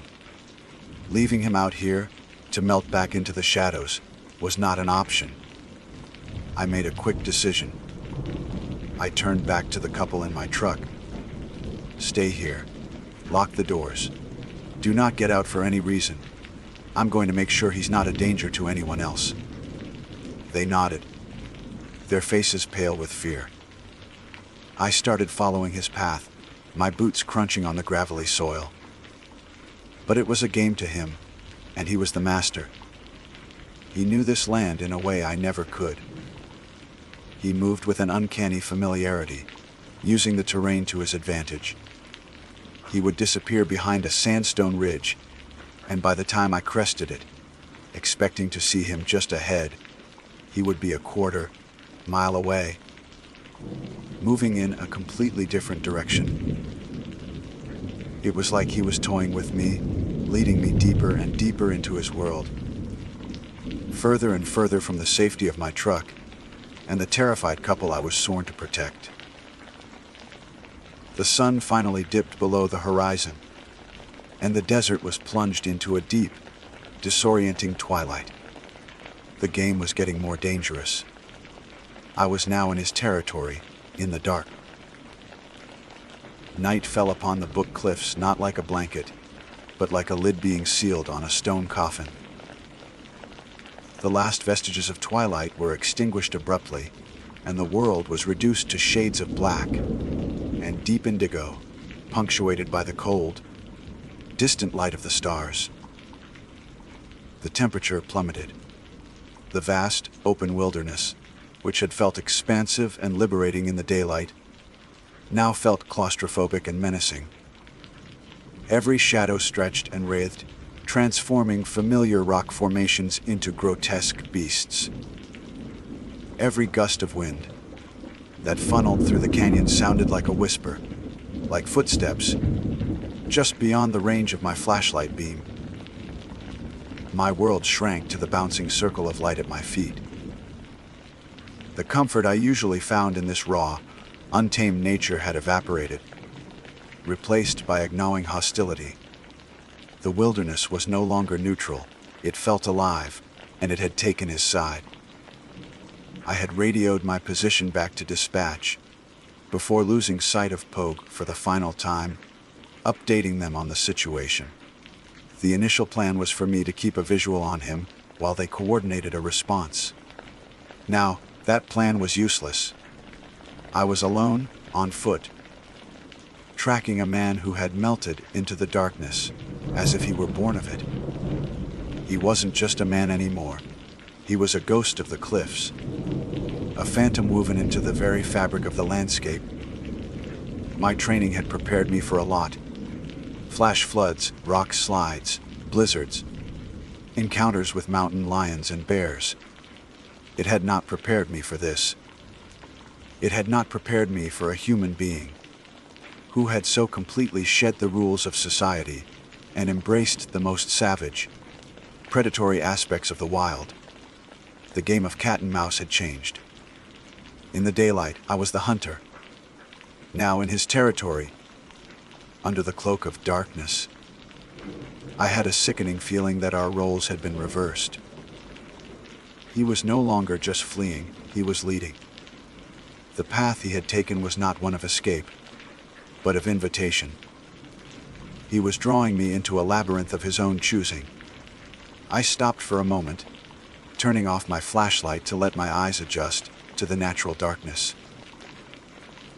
The starfield above was brilliant, unobscured by city lights, but it offered little practical illumination in the maze of arroyos and rock fins. I listened, straining my ears for any sound. A snapped twig, a dislodged stone. I heard only the thrumming of my own heart and the low moan of the wind. It was then that I found the first sign that this was more than just a chase. Tucked into a shallow alcove, almost invisible against the dark rock, was a small, deliberate arrangement of stones. It wasn't a natural formation. It was a marker, a cairn, but unlike the ones hikers use to mark a trail, this one was different. Atop the small pile of flat rocks sat the bleached skull of a coyote, its empty eye sockets staring sightlessly in the direction I had just come. A chill, entirely separate from the cold night air, crawled up my spine. It was a message. I see you. I know you are here. He was watching me even now. The feeling was palpable. A physical pressure on the back of my neck. I pressed on, my hand resting on the grip of my sidearm. The simple act of tracking had become a battle of nerves. Was that the wind, or was it him breathing? was that the scuttling of a pack rat, or his feet on the gravel. He was everywhere and nowhere. I found another marker a few hundred yards later. This one was a bundle of raven feathers, tied together with a strip of weathered leather and dangling from a desiccated juniper branch. It swung gently in the breeze, a dark pendulum marking the passage into a deeper, more dangerous part of his world. These weren't the actions of a man simply trying to get away. This was ritual. This was psychological warfare. He wasn't just trying to evade me. He was trying to unmake me, to strip away my confidence and my training until I was just another lost and frightened creature in the dark. Dispatch came back over the radio, the voice of the operator a lifeline to a world of order and reason. Ranger Grady, we have a search plane from Grand Junction en route to your location. ETA is approximately 30 minutes. Can you advise on a search grid? Dispatch, be advised, the subject is highly elusive.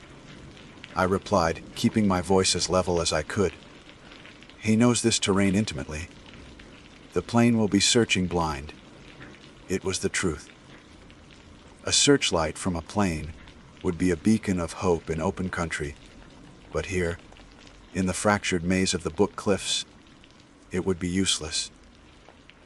Pogue could be hiding in any one of 1,000 crevices, caves, or overhangs.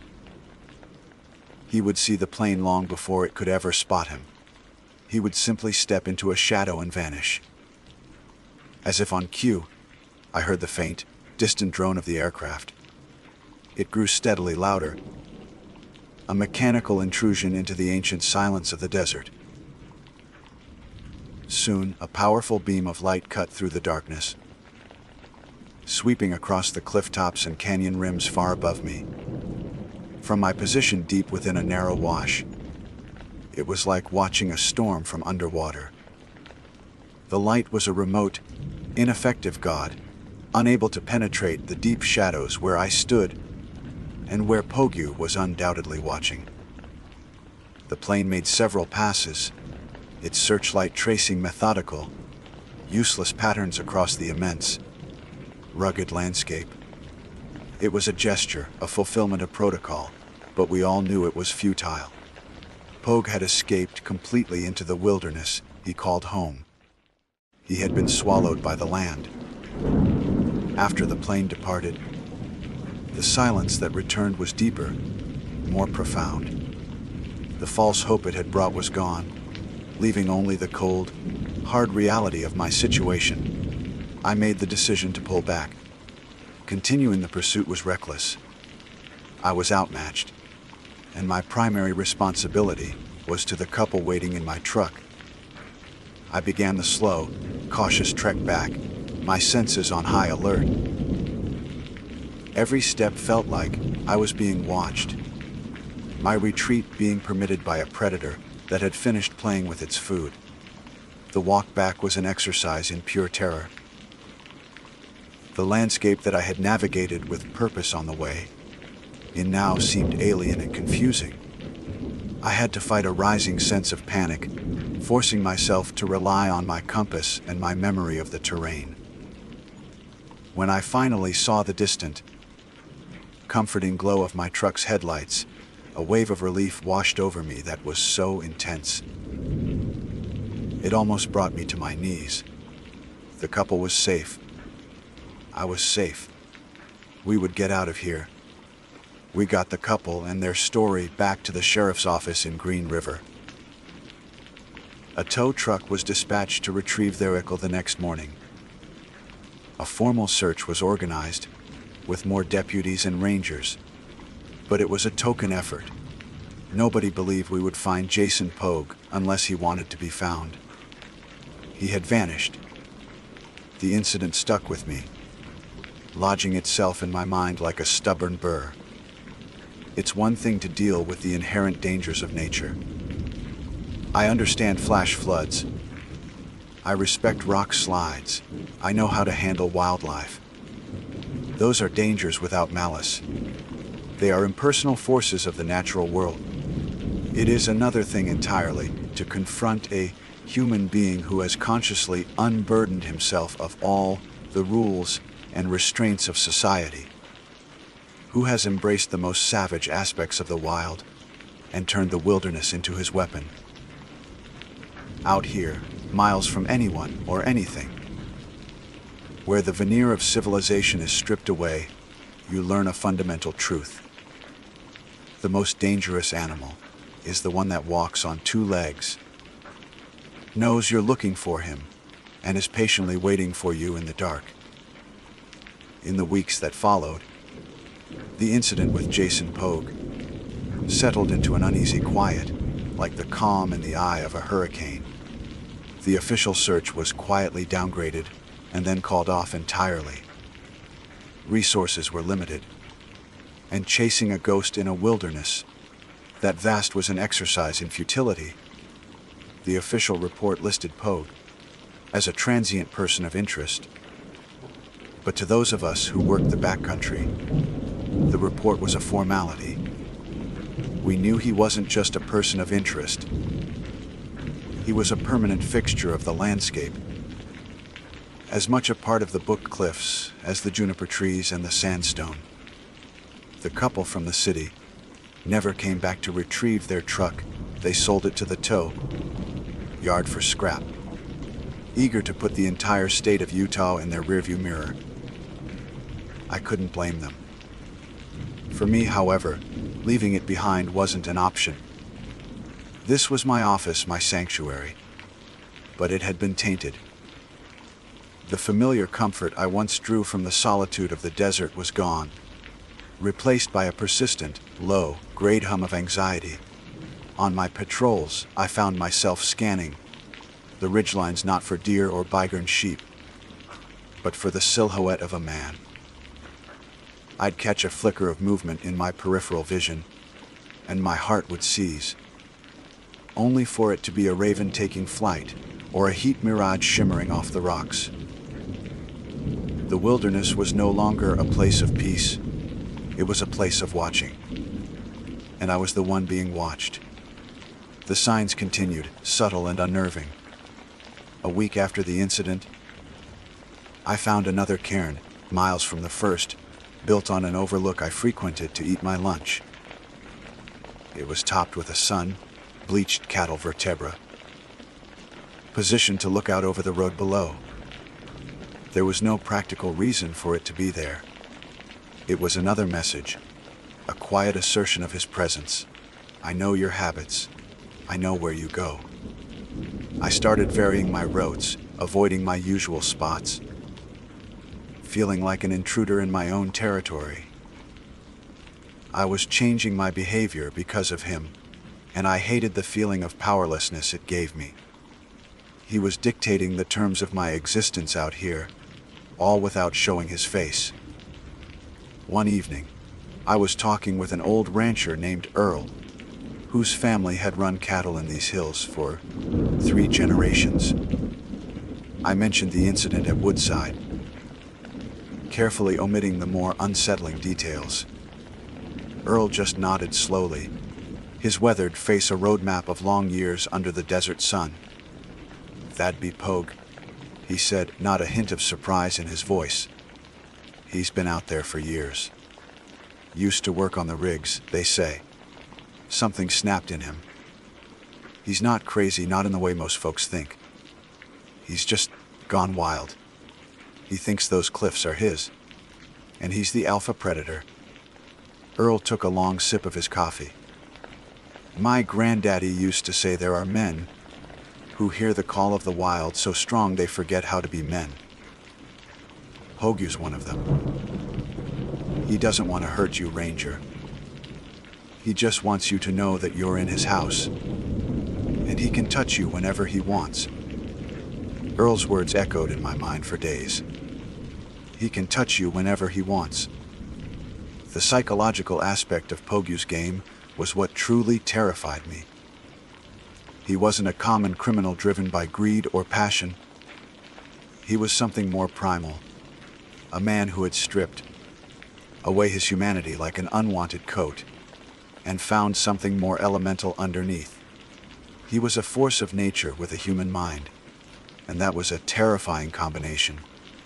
The final act, the one that cemented my fear of him into something permanent and cold, happened about a month after our first and only encounter. I was finishing a long patrol near the base of the Tavaputs Plateau, a remote and seldom visited area. The sun was setting, and I was tired, looking forward to getting back to my small government issue house at the ranger station. As I got into my truck, I noticed something on the passenger seat. It was a small object, something that hadn't been there when I'd locked the truck and started my hike hours earlier. My blood ran cold. It was a bundle of raven feathers, tied together with a weathered strip of leather. It was identical to the one I had seen hanging from the juniper branch in the wash, the one that had marked my passage into his world. I stood frozen, my hand on the door, my mind struggling to process the implications. My truck had been locked. I was in the middle of nowhere. There was no sign of forced entry, no broken window, no scratch on the paint. He had been here. He had stood right where I was standing, had opened my truck, placed his marker inside, and locked it again. He had a key, or he was skilled enough not to need one.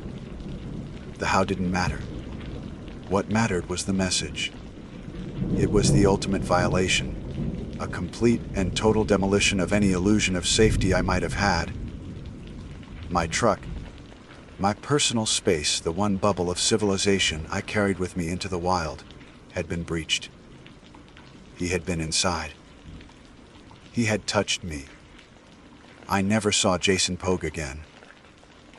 I continued to work as a ranger in the Book Cliffs for another 2 years, but the magic was gone. The joy I had once found in the vast, empty spaces had been replaced by a constant, vigilant tension. I eventually transferred to a different district, in a different state, a place with more trees and fewer ghosts. But I know he's still out there. He's not a story I tell around a campfire to scare rookies.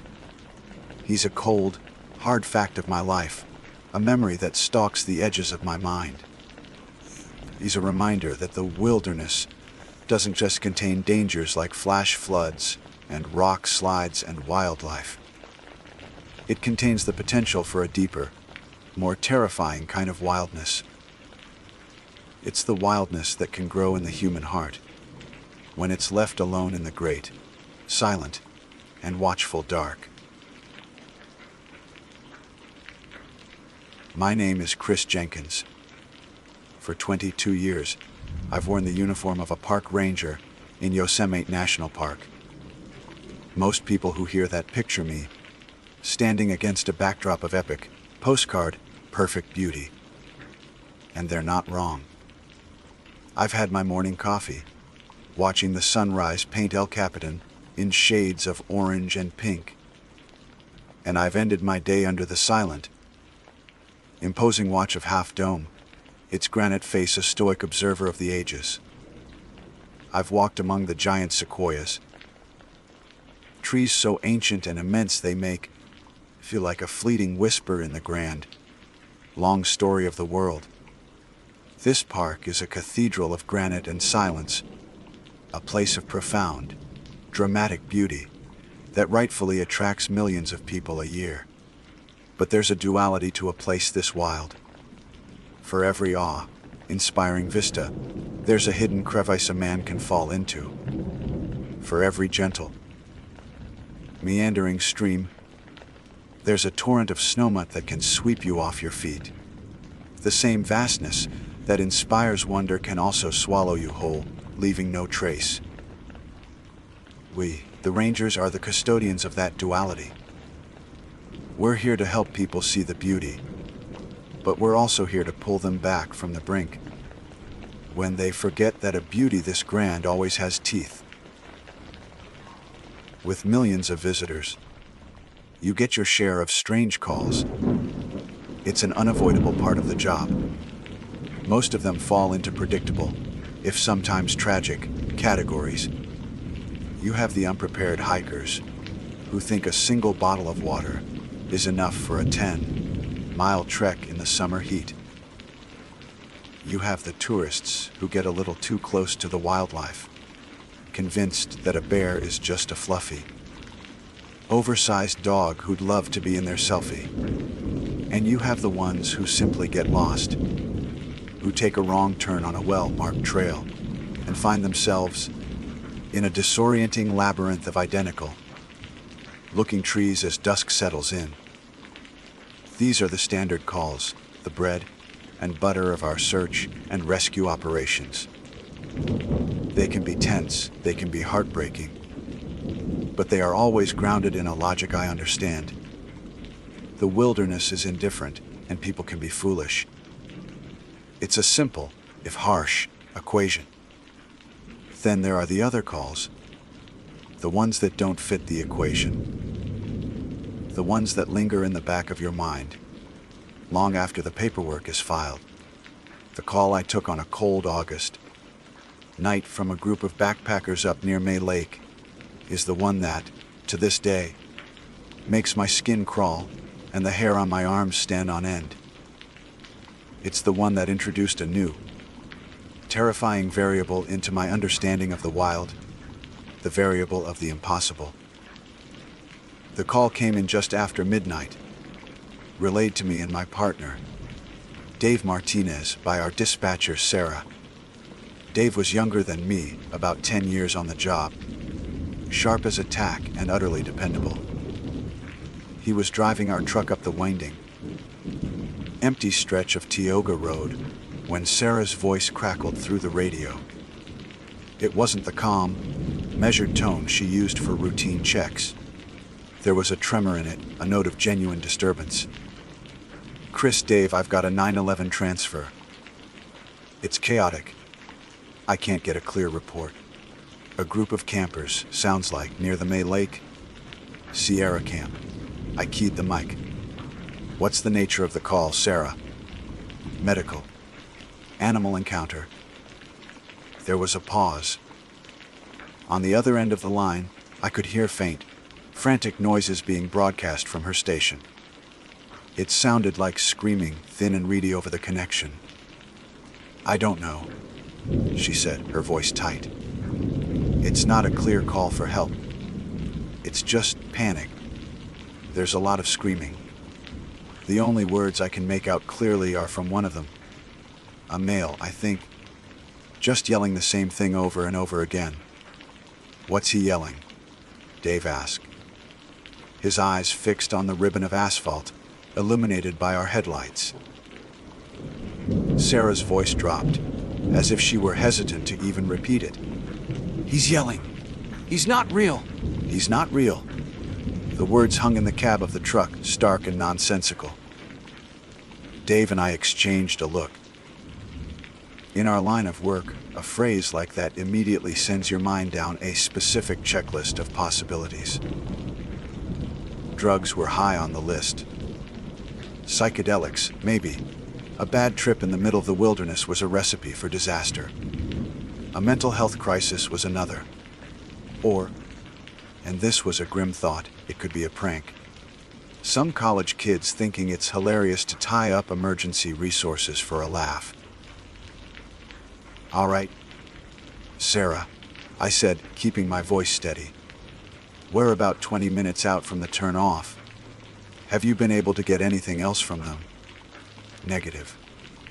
The line went dead a minute ago. I'm trying to re-establish, but no luck. The signal is spotty up there on a good day." "Okay, we're proceeding. We'll go in quiet." "Copy that, Chris. Be careful." Going in quiet was standard procedure for a situation this ambiguous. The last thing you want to do is roll in with sirens blaring, potentially escalating a situation involving a paranoid individual or causing a wider panic among other campers in the area. We turned off Tioga Road onto the smaller path, leading toward the trailhead, the truck's engine the only sound in the profound, ink-black silence of the high country night. The air grew colder as we gained elevation, the scent of pine and damp earth heavy in the air. We parked the truck at the trailhead, the end of the line for any vehicle. From here, it was a hike.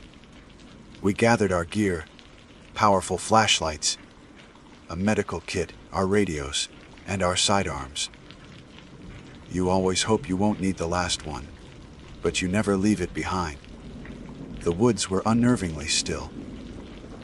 The usual nocturnal chorus of insects and rustling creatures was absent, as if the entire forest was holding its breath.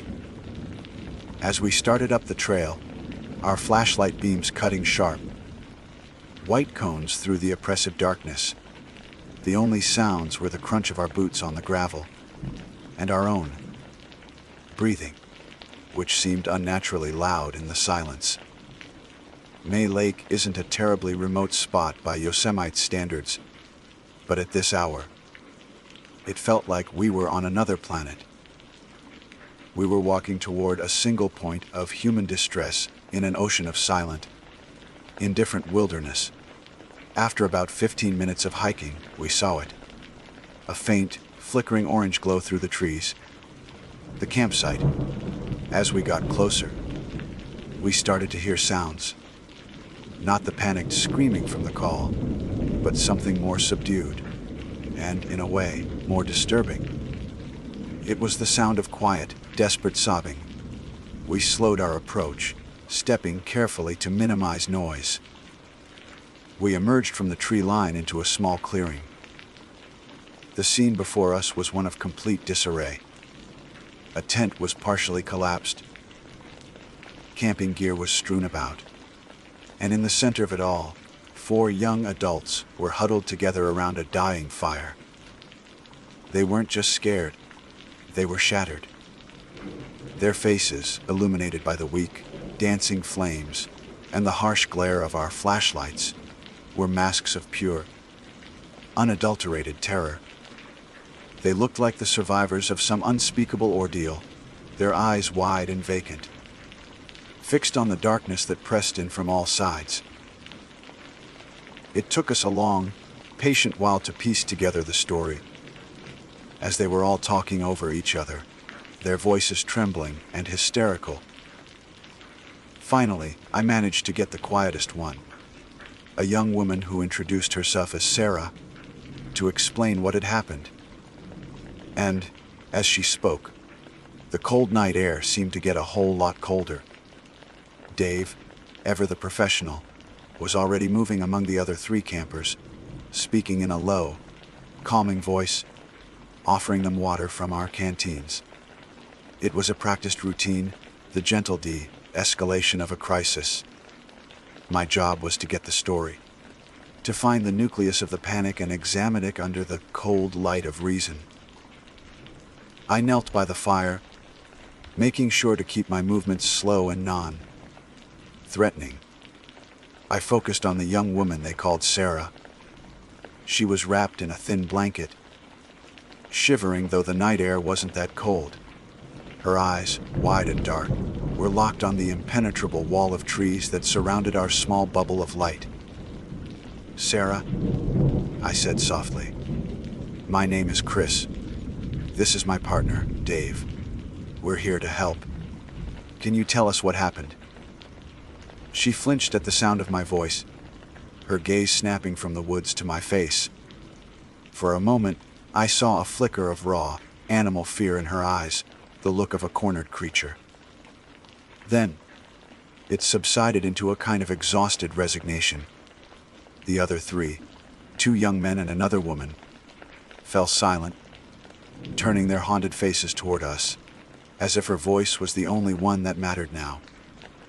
"There were 5 of us," she began, her voice a dry, cracking whisper. She took a shaky sip of water from the canteen Dave had given her. "Me, my best friend Jessica." She gestured with her head toward the other girl.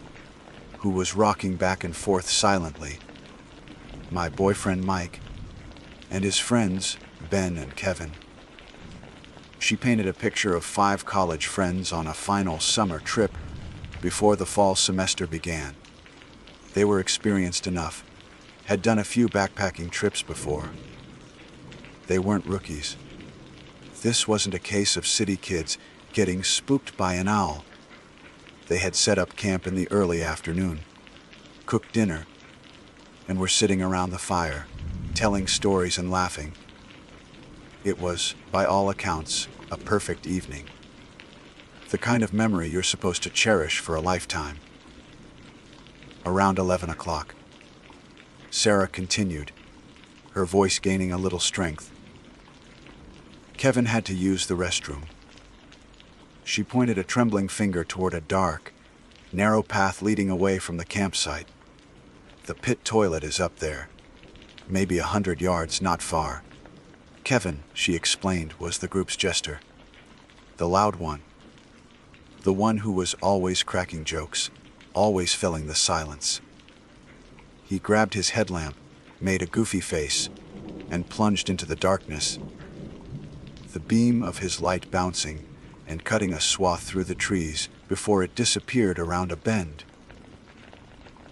The remaining 4 stayed by the fire, the rhythm of their conversation picking up again. The woods were quiet, the fire crackled, and the stars were a brilliant, scattered canopy overhead. It was peaceful, it was normal. It was maybe 5 minutes later, Sarah said, her eyes losing focus as she looked back into the memory. We saw his headlamp coming back. Just the single light, bobbing along the trail. The figure emerged from the darkness and walked into the circle of firelight. It was Kevin. Same height, same build, same blue windbreaker, same messy brown hair. He didn't say anything. He just walked over to a log on the opposite side of the fire from Sarah and Jessica and sat down. The log groaned under his weight. We thought it was weird, Sarah said, pulling the blanket tighter around her shoulders. Kevin never shuts up. Ever. We figured he was just tired, or maybe messing with us. Trying to be the strong, silent type for a change. Jessica spoke up for the first time, her voice thin and strained. Mike said something to him, like, "How was the journey? Oh, great adventurer." Something stupid like that. The figure that looked like Kevin didn't answer. It didn't even look at Mike. It just nodded. A single, slow, deliberate dip of the head. Its gaze remained fixed on the dancing flames of the campfire. For the next 10 minutes, an eternity in retrospect, this person who they thought was their friend sat with them in absolute silence. The easy chatter of the group died out, replaced by a growing, unspoken tension.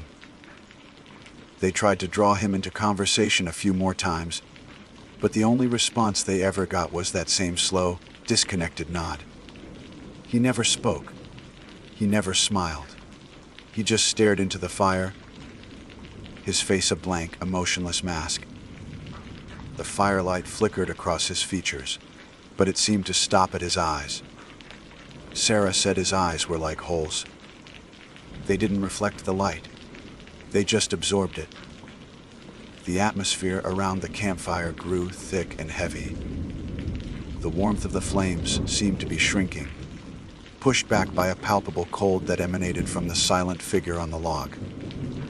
Then came the pine cone. "Ben, he's a goofball," Sarah whispered. "He thought Kevin was just really committed to a prank. So he picked up a pine cone and tossed it at him. You know, to get a reaction." The pine cone flew across the fire, a small, dark arc against the orange light. And the figure of Kevin moved. It wasn't the clumsy, reactive flinch of a normal person. Its hand shot out, a pale blur in the firelight, and snatched the pine cone from the air. The motion was impossibly fast, unnaturally fluid, like a striking snake. There was no wasted movement, no anticipation. Just a perfect, instantaneous interception. The way he caught it. Sarah's voice broke, a sob catching in her throat. It wasn't right. It wasn't human. The figure held the pine cone in its hand for a second. Its fingers wrapped around it with a pressure that looked like it could crush stone. Then, without looking at it, it simply dropped the pine cone to the ground beside the log. Its gaze never left the fire. Silence descended again, but this time it was different. It was no longer awkward, it was terrified. The prank wasn't funny anymore. A deep, primal wrongness had settled over the campsite. This thing looked like Kevin, but every instinct in their bodies was screaming that it wasn't. Then, the figure stood up. It didn't push off with its hands or shift its weight. It rose in a single, smooth, vertical motion, as if being pulled upward by invisible strings. It stood for a moment, a dark silhouette against the fire, and then turned and began walking silently toward the dark trail leading away from the camp. The one that led deeper into the woods, not back toward the toilet. Thinking it was some final, bizarre part of the joke, and perhaps propelled by a nervous, macho energy, Ben and Mike jumped to their feet. "Hey Kev, where you going, man?" Mike called out. They started after him, their calls echoing in the night. The figure didn't respond. It just picked up its pace, breaking into a run. Laughing nervously, trying to reclaim the normalcy of the evening, Ben and Mike gave chase. They were about 50 yards down the trail, their own flashlight beams chasing the silent, fleeing form, when they heard it. A scream from behind them, a pure, piercing shriek of terror from back at the campsite. It was Sarah. They stopped dead in their tracks, the laughter dying in their throats. They turned around, and there, standing in the firelight, having just emerged from the direction of the pit toilet, zipping up his jacket and looking utterly bewildered, was the real Kevin. He looked from the terrified faces of Sarah and Jessica to the empty trail where his other two friends had just vanished. "What's going on?" he asked, his voice laced with genuine confusion. "Why's everyone screaming?" Sarah found her voice. It was a raw, ragged shriek that clawed its way out of her throat, the same words our dispatcher had heard over the 9-1 call, the words that were now echoing in my own head as I knelt in the dirt. "T-shaped snout caven." As she told me this, the two boys, Ben and Mike, who had been sitting stone, faced until now, began to tremble. Ben buried his face in his hands. Mike looked at me, his eyes pleading, as if begging me to believe him. What came sprinting back, he choked out. The second we heard her scream. The thing we were chasing, it was gone. It didn't run into the woods. It was there 1 second, and the next it was just darkness. It vanished. We searched the area for hours. Dave and I conducted a methodical grid search, our powerful beams cutting through the undergrowth. We found nothing. We found the 5 sets of footprints belonging to the campers around the fire. We found Kevin's single set of tracks going from the pit toilet. We found the frantic, scuffed tracks of Ben and Mike where they had given chase. But on that trail, there was no extra set of prints. No discarded clothing. No sign that a 6th person, a perfect, silent duplicate of their friend, had ever been there. It was as if the forest itself had conjured him out of shadows and pine needles just to toy with them, and then reclaimed him into the darkness. I've dealt with a lot in my career. I've seen things that would turn most people's stomachs. But the idea of sitting around a campfire with your friends, sharing a space of warmth and trust, only to realize that one of them isn't your friend at all, but something else entirely, something that's just pretending. That's a kind of horror that gets under your skin and stays there. There is no training manual for this. There's no protocol for a supernatural event. No chapter in the Ranger's Handbook on how to file a report about a doppelganger. Dave and I stood there in the dying firelight, the 5 campers huddled in their blankets, looking like refugees from a war they couldn't explain. Our search had turned up nothing but dirt, rocks, and trees. The physical world offered no corroboration for their story. All we had were 5 traumatized witnesses, and a story so outlandish it sounded like the plot of a horror movie. My mind, trained for logic and procedure, was scrambling to find a rational foothold. Hallucinogenic mushrooms, we asked. They swore they hadn't taken anything, and their lucidity, their shared, consistent terror, argued against it. A prankster. An elaborate, cruel joke. But how? How could someone create a perfect, silent replica of their friend, know he was at the pit toilet, and time their entrance and exit so perfectly? And for what purpose? The sheer logistical impossibility of it was staggering. There were no other campsites for miles. We had seen no other vehicles at the trailhead. We were left with the story, and the chilling, undeniable fear in their eyes. There was nothing more we could do at the campsite.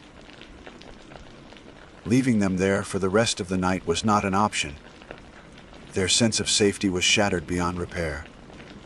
"All right," I announced, my voice sounding more confident than I felt. "We're hiking out. Now, pack up only what you need. Tents, sleeping bags. We'll get the rest of your gear in the morning." The command seemed to break the spell of paralysis that had gripped them. They moved with a numb, mechanical efficiency, stuffing sleeping bags into sacks and collapsing tents. But the atmosphere was poisoned. I watched them as they worked, their movements stiff and wary. They avoided looking at each other, but most of all, they avoided looking at Kevin. He tried to help, tried to speak to them, but they would flinch away, recoiling from his touch as if from a hot stove. He was their friend, but he was also a reminder. His face was the face of the thing that had sat with them, that had watched them with those dead, absorbing eyes. He was an anchor to their terror, and through no fault of his own, he had become a source of it. The real victim of the night, in more ways than one, was Kevin. The thing hadn't touched him, but it had stolen his place among his friends, leaving him utterly, terrifyingly alone. The hike back to the trailhead was the longest, most silent mile of my life. Dave took the lead, followed by the 5 campers, and I brought up the rear. We were a tight, nervous procession moving through the immense, breathing darkness. Every snap of a twig, every rustle of leaves in the faint breeze, caused them to jump. Their heads would whip around, their eyes wide with panic, searching the shadows. They were walking through a world that was no longer just trees and rocks. It was now a place of active, intelligent menace. A place where the darkness could wear the face of a friend.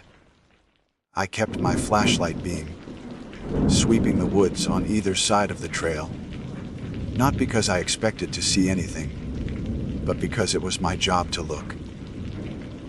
But I wasn't just looking for a person anymore. I was looking for a shadow that moved too fast, for a shape that was subtly wrong. The forest I had known for 2 decades, the place I considered my office, my sanctuary, had changed. The familiar landscape was now imbued with a terrifying new potential. The silence wasn't peaceful anymore. It was watchful. When we finally reached the parking lot and the solid, reassuring presence of our patrol truck, it was nearly 3 a.m. The sky was beginning to soften in the east, the first hint of dawn, a faint, gray promise on the horizon. We drove them to the ranger station in Yosemite Valley. The official report I filed was a masterpiece of bureaucratic evasion. I couldn't write the truth. Who would believe it? I would have been ordered to take a psychological evaluation. So, I wrote what the system could understand. Responded to a 911 call from a party of 5 at May Lake. Subjects exhibited signs of extreme anxiety and a shared panic attack. No evidence of foul play or a third party was found at the scene. Escorted the party back to the valley. Recommended they seek counseling. It was a lie. A neat, tidy, professional lie that swept the impossible under the rug of plausible psychology. Reading it, you would picture a group of inexperienced campers who let the darkness get the better of them. You would not picture a silent, perfect copy of a young man catching a pine cone with impossible speed. You would not picture the soul, deep terror of realizing you are in the presence of something that should not be. We let them sleep for a few hours on the cots in the station's back room. I never saw them again after that morning. Dave drove them to their car. At the few hours later, he said the ride was completely silent. They didn't look like friends anymore. They looked like strangers bound by a shared trauma, desperate to get away from the mountains and from each other. I sometimes wonder what happened to them. Did their friendship survive? Did Mike and Sarah stay together? Did Ben and Kevin ever laugh together again? Or did that night sever the bonds between them forever? A quiet, monstrous thing sitting between them for the rest of their lives? For me, the change was permanent. The story of the May Lake campers became a ghost that haunts my own perception of the park. I still love this place. I still feel the awe when I look at El Capitan. But now, there's something else, a quiet hum of unease beneath the surface. When I'm on a late patrol and the woods fall silent, I don't just assume it's the quiet of the night. I feel a prickling on my skin, and I remember the story of a fire that grew cold and a silent figure that watched from the shadows. I find myself scanning the faces in a crowd of tourists, a dark, irrational thought flickering through my mind. Are they all real? There are legends in this part of the world, old stories from the Miwok people who lived here for centuries. Stories of spirits, of tricksters, of beings that can take on the appearance of men. We modern people dismiss them as folklore, as quaint myths to explain the unexplainable. But on that night, standing in that silent, terrified campsite, I felt the chilling possibility that those old stories aren't just stories, that they are warnings. Warnings that we're not the only intelligent life in these woods. That there are things here, ancient and powerful, that see us as little more than curiosities to be toyed with. What was it? What did it want? To this day, I have no answers. Was it a predator, studying its prey? Was it just curious? Or was it something far worse, a being of pure mockery? A thing that takes pleasure in twisting the familiar into the terrifying, in holding up a mirror to us and showing us a perfect, empty copy. I don't know. And that is the true horror of it. It's not the monsters you see that stay with you. It's the questions you can never answer. It's the knowledge that you shared a campfire with something that wasn't real, and that it vanished back into a wilderness that is far older, far stranger, and far less empty than we could ever imagine. My name is Sarah Bellamy. I work as a senior ranger out in the high deserts of Wyoming now. A landscape of stark, windswept beauty, where you can see the weather coming from 100 miles away. The threats here are tangible, understandable. Blizzards, flash floods, the occasional grumpy grizzly. It's a place that makes sense. But my mind often drifts back to a different kind of wilderness, a place far greener and more claustrophobic, where the dangers weren't always so easy to name. Before I transferred out west, I was a state park ranger in a rural, almost forgotten corner of eastern Pennsylvania. To understand what happened, you have to understand the park itself. It wasn't a grand, majestic national park like Yellowstone or Yosemite. It was a sprawling, disjointed patchwork of over 20,000 acres stitched together from old logging tracks, abandoned iron furnace lands, and forgotten family farms. The result was a chaotic maze of dense, second-growth hardwood forests, choked with underbrush and threaded by a network of old, barely maintained service roads. These roads were more mud than gravel, twisting through hollows and over ridges, with no rhyme or reason. They were the kind of roads where you could drive for an hour, the canopy of leaves forming a tunnel overhead, and not see another soul or another vehicle. That isolation was the park's main draw. People came from Philadelphia and the surrounding suburbs to escape, to feel like they were the last person on Earth. They'd hike, camp, and hunt, seeking a solitude that was becoming increasingly rare in the modern world. But I learned early in my career that isolation is a double-edged sword. It offers peace, but it also offers a profound and terrifying vulnerability. The same silence that soothes the soul can also swallow a scream without a trace.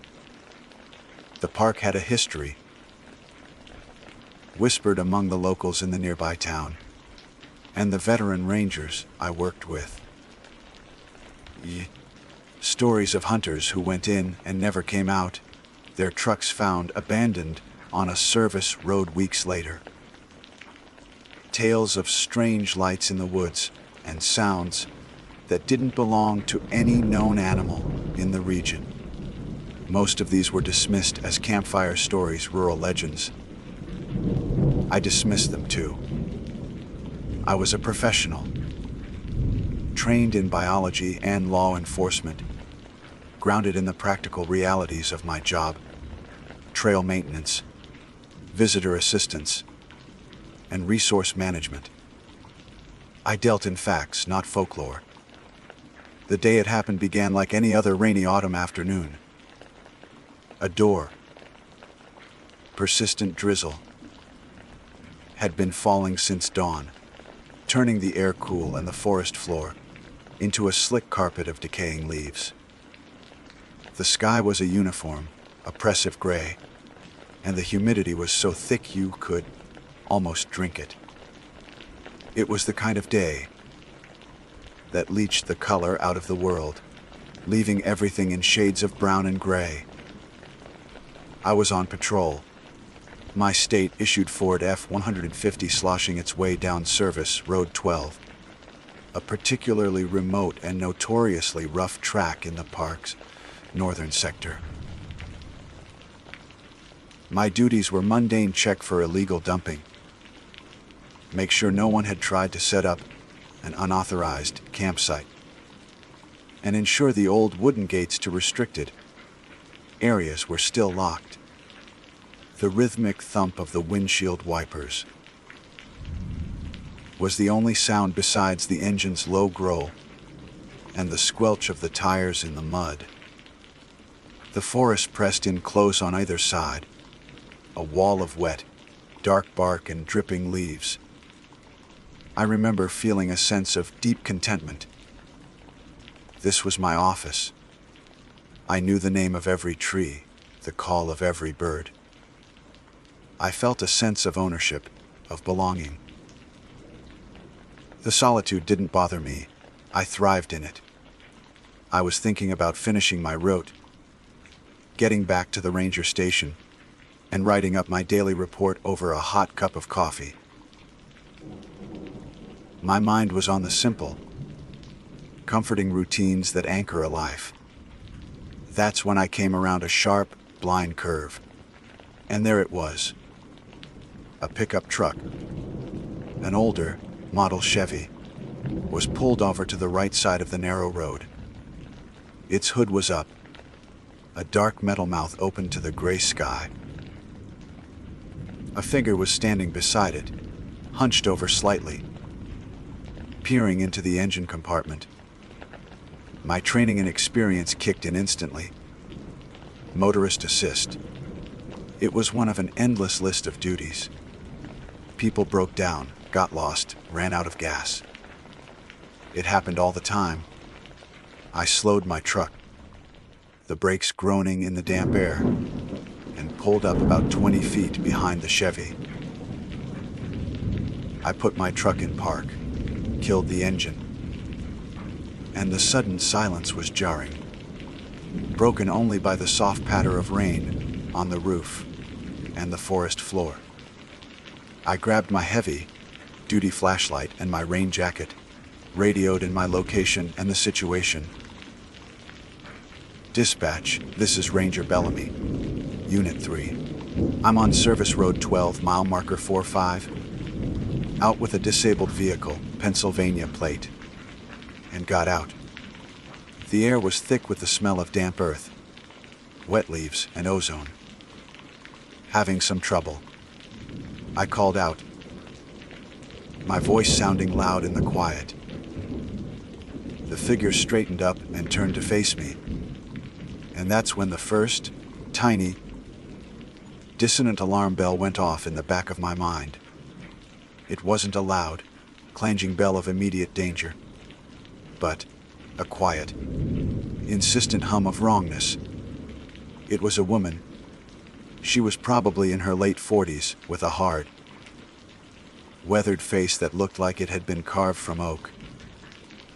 Her hair was pulled back in a tight, severe bun, and her eyes were the first thing that truly unsettled me.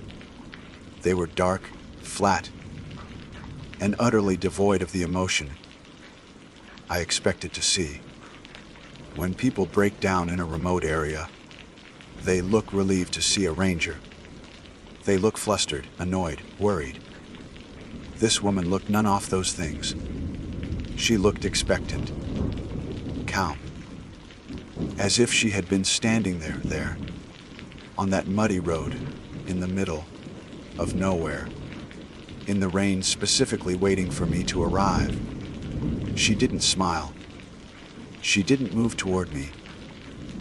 She just stood there, her gaze fixed on me with an unnerving intensity. The silence stretched, filled only by the whisper of the rain. My boots made a sucking sound in the mud as I took a step forward. Every instinct, honed by years of working alone in the wild, was beginning to prickle.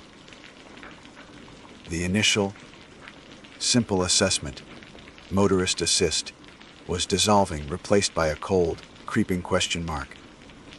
"Won't start," she said. Her voice was flat, a monotone that matched her eyes.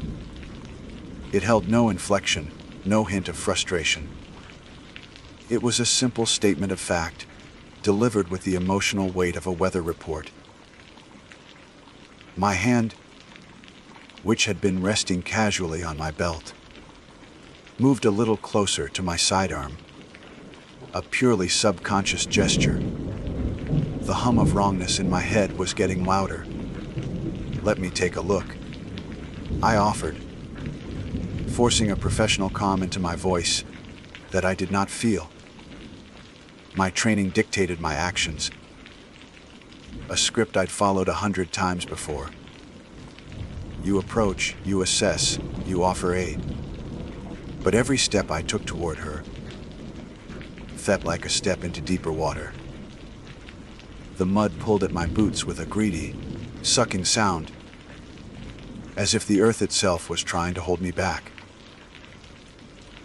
Usually, when you approach someone who needs help, they step aside, gesture toward the problem, maybe offer their own frustrated diagnosis of the issue. This woman didn't move. She held her ground, a silent, unmoving obstacle, forcing me to walk around her to get to the front of the truck. Her eyes followed me the entire way, and I could feel the weight of her gaze on the side of my face. It wasn't the look of someone seeking help. It was the look of a predator watching its prey walk obligingly into the snare. The air under the raised hood was heavy with the smell of rain on hot metal, but there was no scent of burning oil, no acrid smell of an electrical fire, none of the usual telltale odors of a vehicle in distress. I clicked on my flashlight, the powerful beam cutting a sharp white circle in the gloom. I played the light over the engine block, and the hum of wrongness in my head crescendoed into a deafening alarm. The engine was clean, impossibly clean. There wasn't the typical layer of road grime and dust you'd expect on a truck that frequented these backwoods roads. The battery terminals were free of corrosion, the connections tight and secure. The belts looked new, with no signs of cracking or fraying. I'm no master mechanic, but I've seen enough broken down engines in my time to know what trouble looks like. This wasn't it. This engine looked perfectly functional, perhaps even recently serviced. My flashlight beam drifted from the engine to the woman. She was still watching me, her expression unreadable. Her hands were tucked into the pockets of her worn canvas jacket. They weren't greasy or dirty, as you might expect from someone who had been tinkering with a faulty engine. They were clean.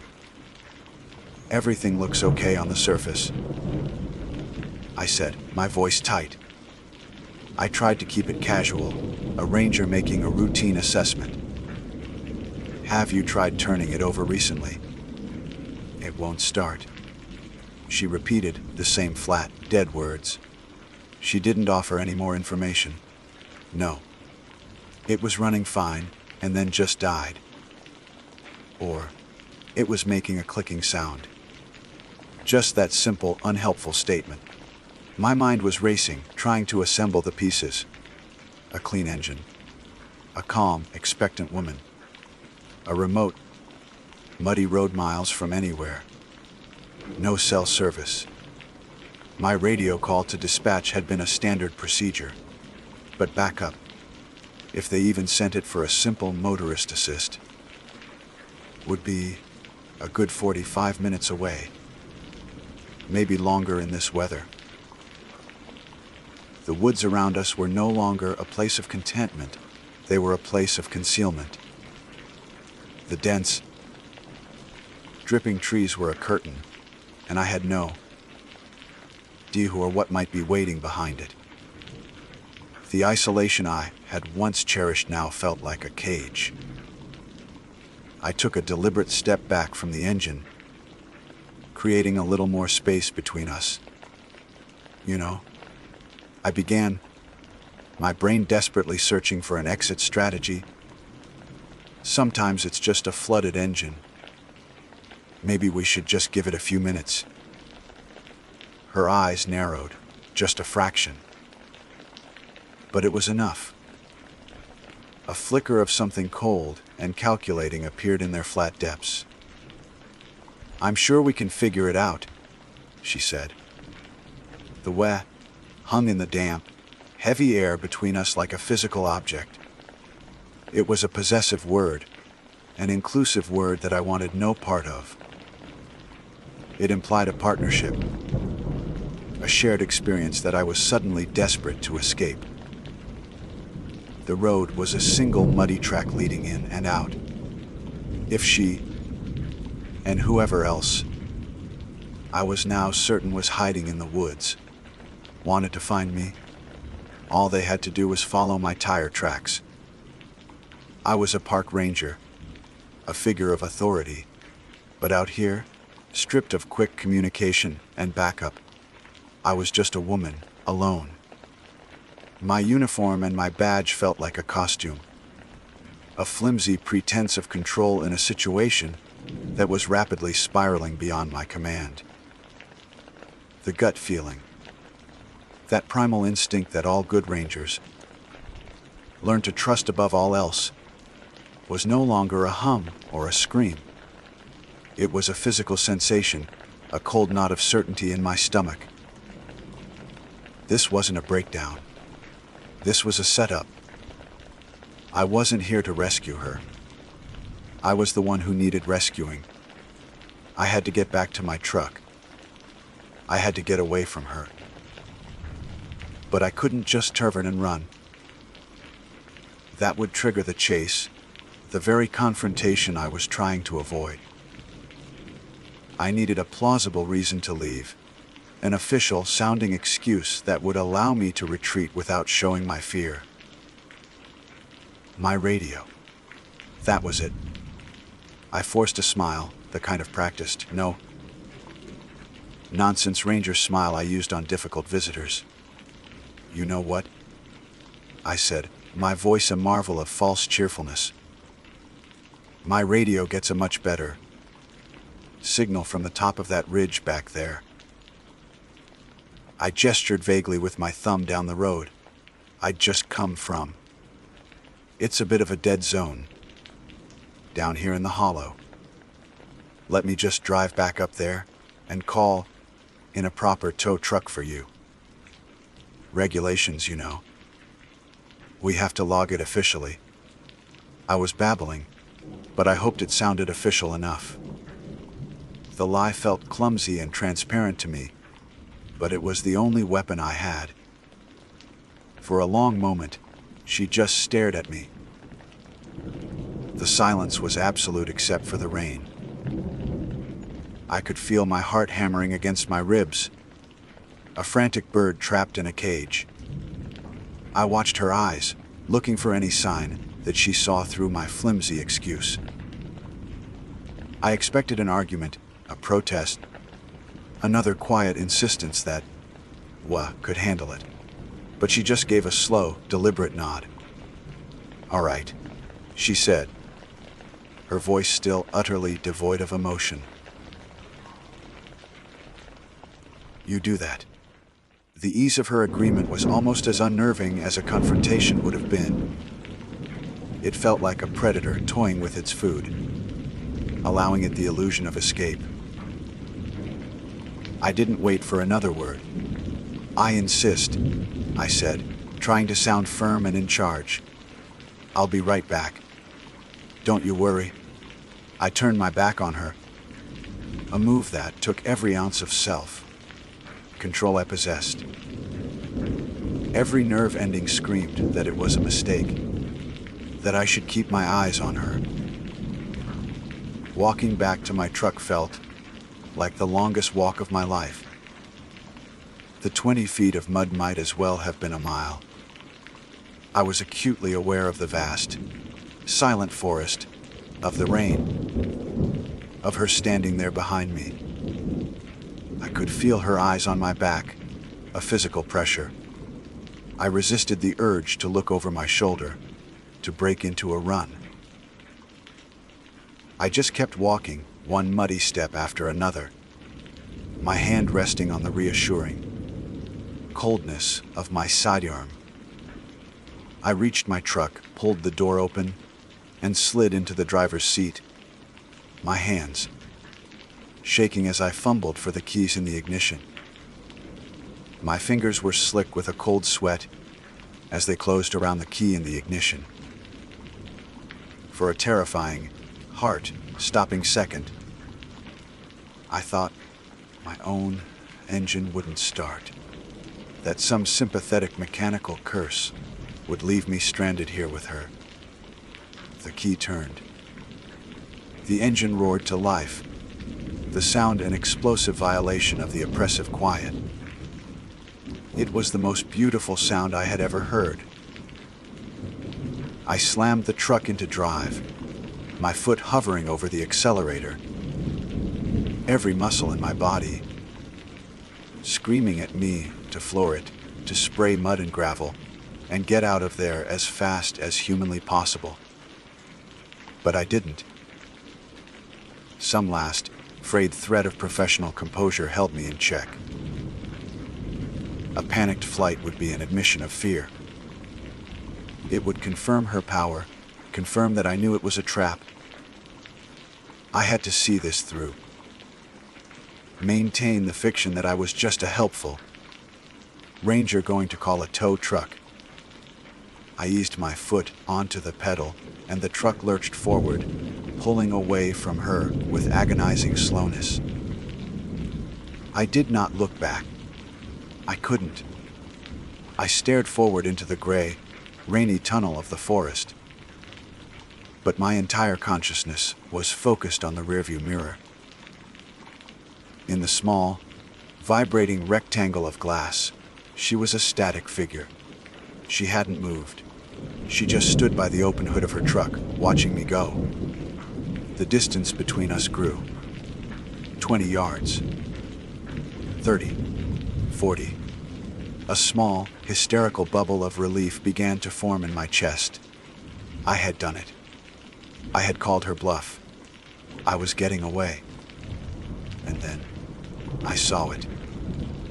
The moment my truck was about 50 yards down the road, a distance that must have seemed safe to her, her posture changed. There was no more hesitation.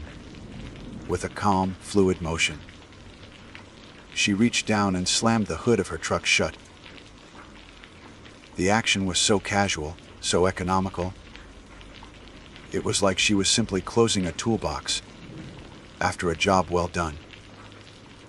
The sound didn't reach me, but I saw the impact, the slight shudder of the vehicle. My blood ran cold. She walked to the driver's side door, opened it, and slid inside.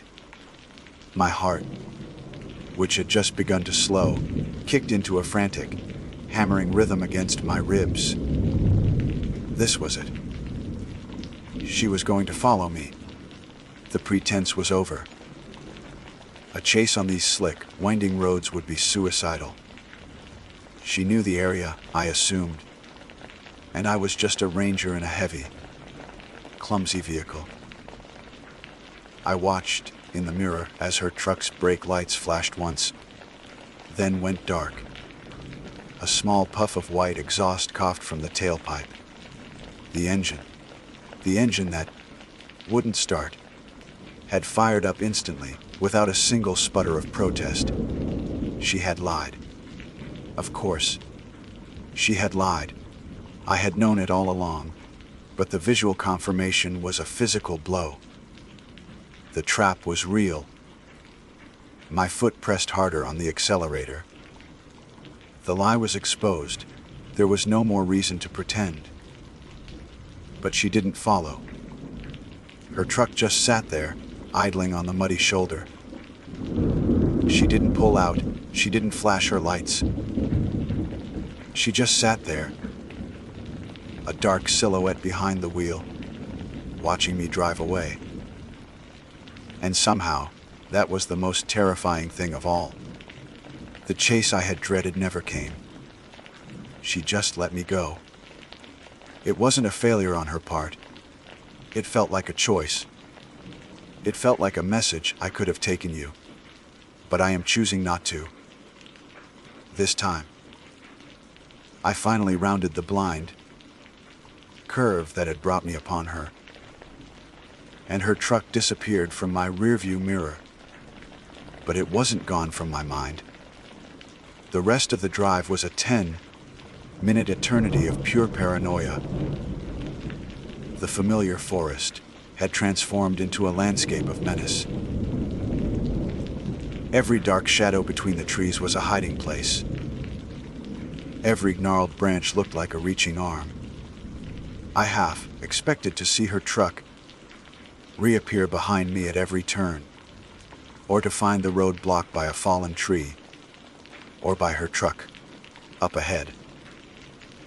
My hand never left the grip of my sidearm.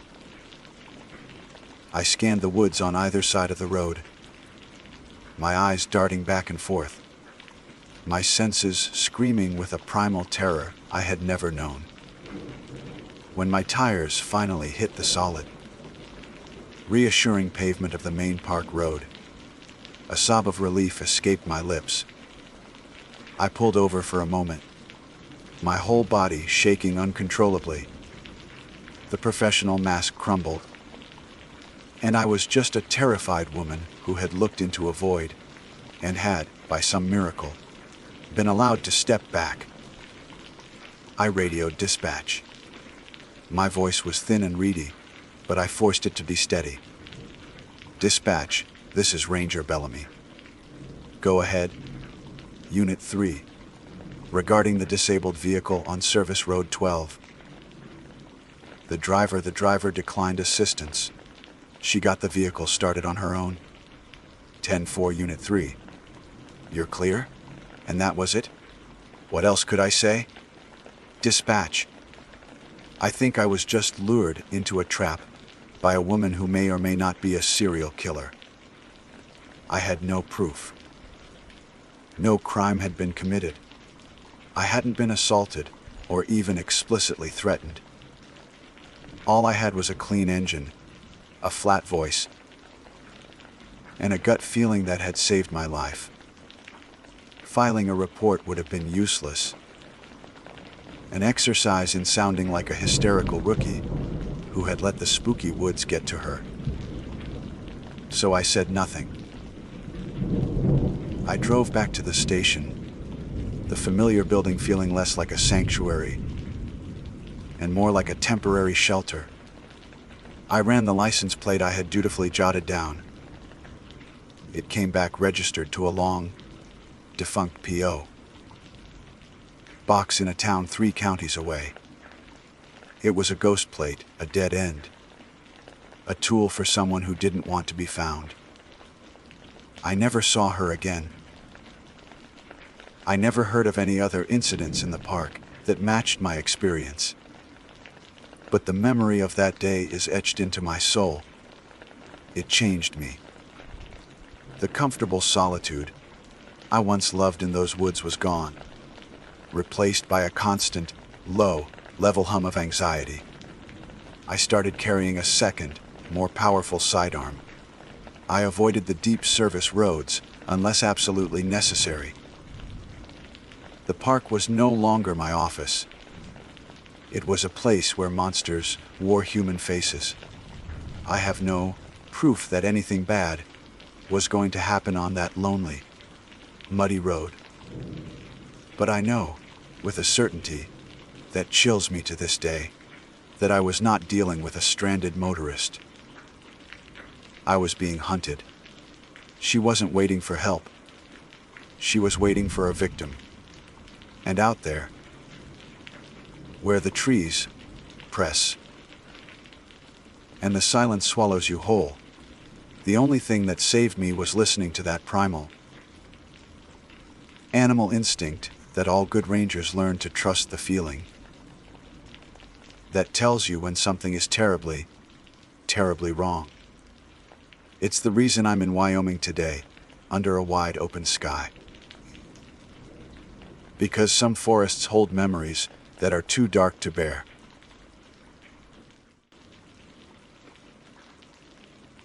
My name is Dr. Aris Thorne. Before the fall, I was a psychiatrist, a man who dealt in the currency of the mind, trauma, delusion, the delicate architecture of human sanity. I mention this not as a boast, but as a grim footnote to the events that transpired. My expertise, my entire understanding of the human psyche, proved to be a fragile shield against the primal horrors we would face. I was a passenger on North Star Air Flight 217, a small charter plane making its way across the vast, unforgiving expanse of Canada's Northwest Territories. It was the dead of winter, a season that paints the world in shades of white and gray, and drains the warmth from everything it touches.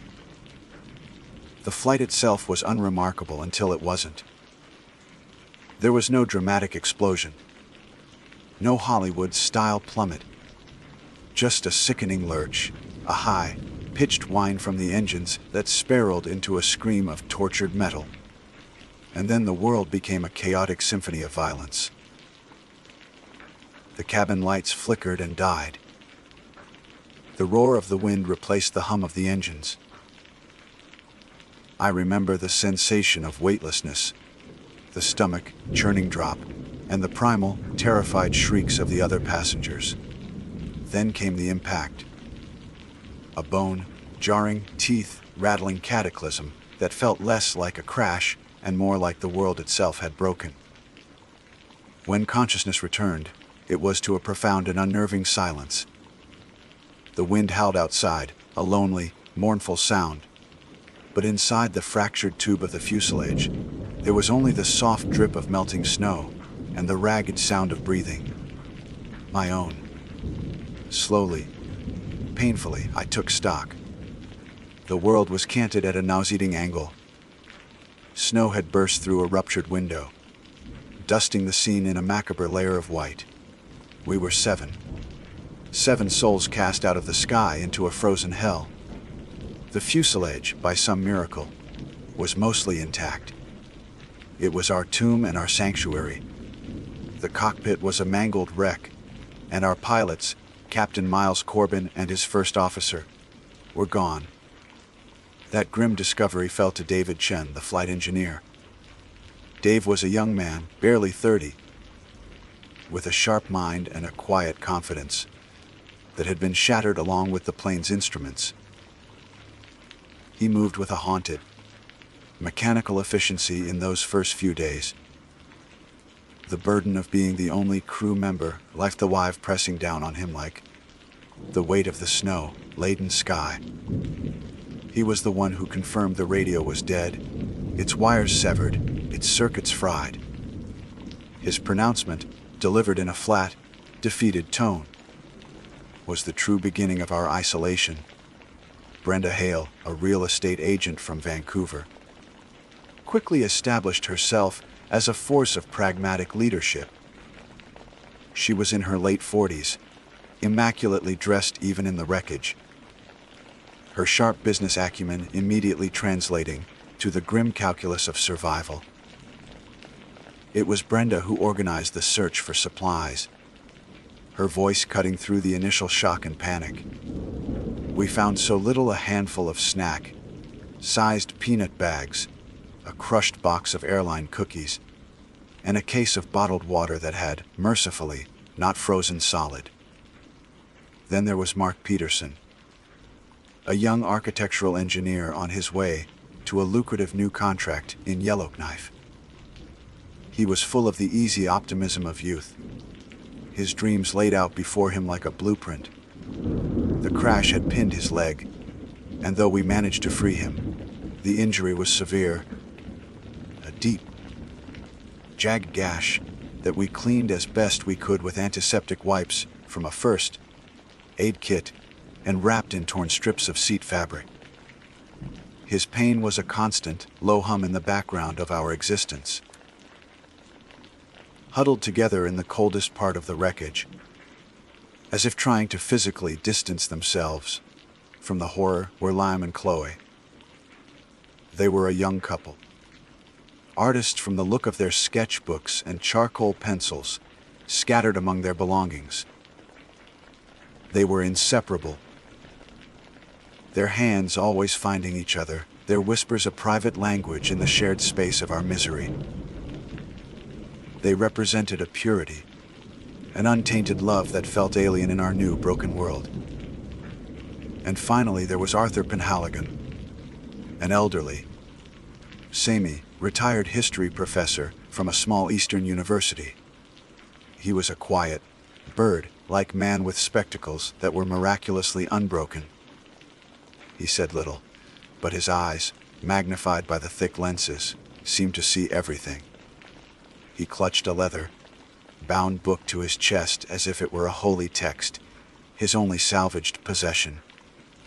The first week was a blur of grim routine. We rationed the peanuts, one small bag per person per day. We melted snow in a metal thermos, a laborious process that yielded precious, metallic-tasting sips of water. We huddled together in the main cabin section for warmth. The darkness of the long Arctic nights broken only by the weak beams of 2 failing flashlights. We told stories. We spoke of our lives, our families, our homes. A desperate attempt to remind ourselves of the world we had lost, to keep the encroaching despair at bay. Dave spoke of learning to fly with his father. Brenda boasted of closing impossible deals. Liam and Chloe spoke of their dream to open a small gallery together. I spoke of my patience, of the human mind's incredible resilience. A lecture that felt hollow and foolish, even as I delivered it. But hope is a poor fuel in the face of relentless cold. The days bled into one another, a monotonous cycle of shivering hunger and fading light. The hunger, it began as a simple emptiness, a hollow ache in the pit of the stomach. But it grew, evolving into a malevolent presence. It sharpened our senses, frayed our nerves. Every rustle of a wrapper, every swallow of water became a source of intense focus and, increasingly, resentment. The camaraderie of the first few days began to curdle into suspicion. The landscape outside was a beautiful, terrible prison. An endless sea of snow and skeletal trees under a vast, indifferent sky. Sometimes we would see the northern lights, ethereal ribbons of green and violet, dancing silently above us. They were a cruel mockery, a display of cosmic beauty in a world that had been stripped of all its own. Mark's condition worsened. The leg became swollen and discolored. A fever took hold, leaving him shivering uncontrollably one moment and burning with a dry, consuming heat the next. He became delirious, muttering about deadlines and design flaws, his mind trapped in the life that had been stolen from him. We did what we could, which was nothing. We watched him die. It took 2 days. His final moments were quiet. The fever broke, a brief moment of lucidity flickered in his eyes, and then he was gone. We sat with his body for a full day. The silence in the fuselage was different now. It was heavier, colder. Mark's stillness was a testament to our own fragility, a grim prophecy. We couldn't bury him. The ground was frozen solid, impenetrable. He lay under a thin airline blanket, a mound in the corner of our shelter that we all tried not to look at. The hunger was no longer just an H. It was a predator, stalking the edges of our thoughts, whispering unspeakable things in the quiet moments. We had run out of the peanuts 3 days prior. The gnawing in our bellies was constant, a fire that demanded to be fed. It was Brenda who finally gave the predator a voice. We were huddled together, the flashlight beam casting long, dancing shadows on the cabin walls. The silence was absolute, broken only by the wind and the grumbling of our own stomachs. Her voice, when it came, was a cracked, dry whisper, yet it seemed to fill the entire space. We're not going to make it. She paused, her gaze sweeping over our gaunt faces, lingering for a moment on the blanketed form in the corner. Not without sustenance.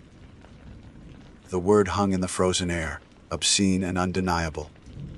The unspoken had been spoken, and in that instant, the last vestiges of the world we once knew were burned away, leaving only the cold, the dark, and a terrible new choice. The word sustenance did not simply hang in the air, it fell upon us. A physical weight that crushed the last of our fragile hopes. For a long moment, the only sound was the incessant howl of the wind, a lonely sermon for a damned congregation. Then, a choked sob broke the silence. It was Chloe. She scrambled away from the group, her hands over her mouth, as if to hold back the bile rising in her throat. Liam was instantly by her side, wrapping his arms around her, his face a mask of pure, unadulterated disgust directed at Brenda. "How could you?" He spat, his voice trembling with rage. He was our friend. He was a person. Brenda did not flinch. The pragmatism that had made her a successful realtor had now calcified into something harder, something utterly devoid of sentiment.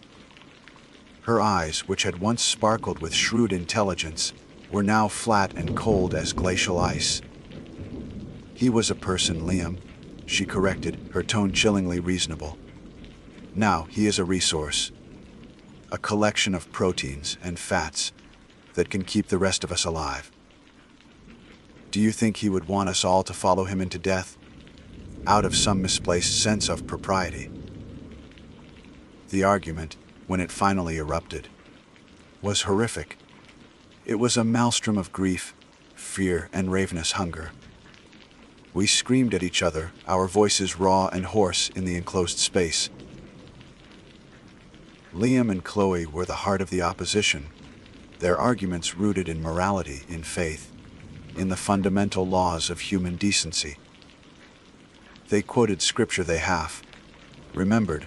They spoke of the sanctity of the human body, their words a desperate plea to hold on to the world we had known. "This is how we lose ourselves," Chloe cried, her face streaked with tears and grime. "The moment we do this, we're no longer human. We're just animals. We are already animals." Dave Chen countered, his voice low and heavy. He hadn't sided with Brenda immediately, but I could see the grim logic working behind his engineer's eyes. He was a man who understood systems, and our current system was failing. We are starving animals in a cage of ice. Morality is a luxury we can no longer afford. We need fuel to survive. It's a simple, brutal equation.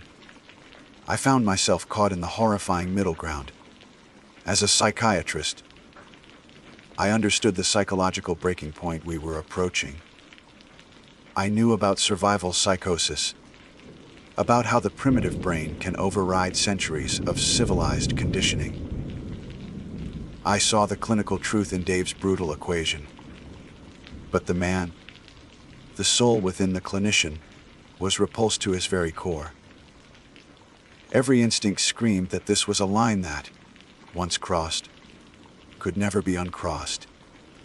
It was Arthur Penhaligon, the quiet history professor, who added a new, chilling dimension to the debate.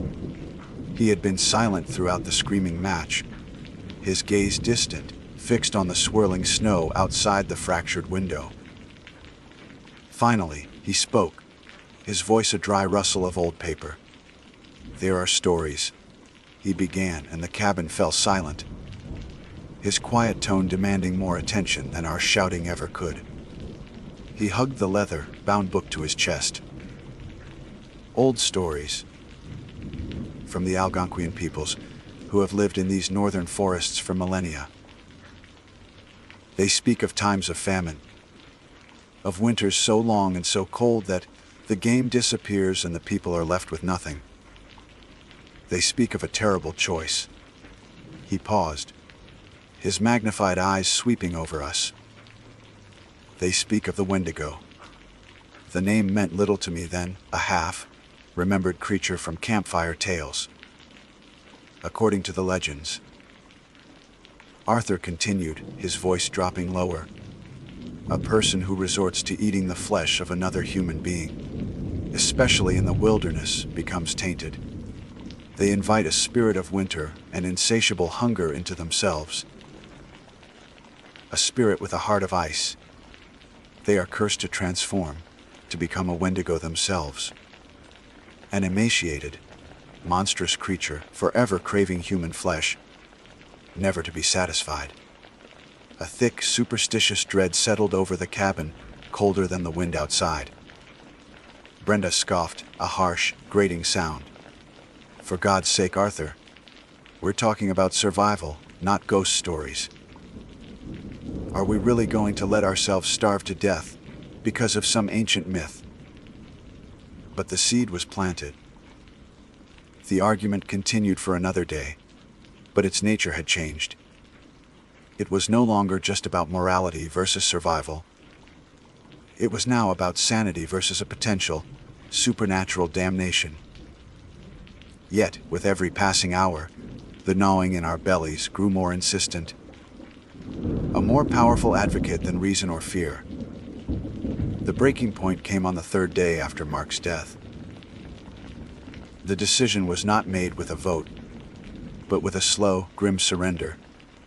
Liam and Chloe, seeing they had lost, retreated. With tears of betrayal in their eyes, they gathered their few belongings and moved to the tail section of the plane, a space separated from us by a curtain of torn fabric. They wanted nothing to do with us, with the monsters we were about to become. Their physical separation was a judgment, a clear line drawn between the saved and the damned. The act itself was a violation beyond words. I will not recount the gruesome mechanics of it. My mind has mercifully blurred the worst details, leaving only jagged shards of memory.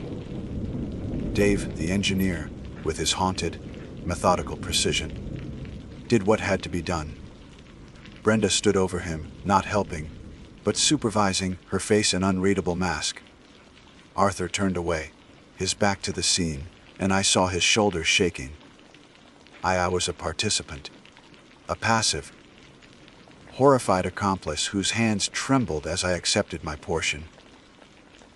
Eating that first act of consumption was a paradox of agony and relief. The taste of the cooked meat was life itself, an explosion of desperately needed energy that silenced the screaming fire in my belly. It was salvation, and it was the most profound act of self-desecration imaginable. It saved our bodies, but it poisoned our souls.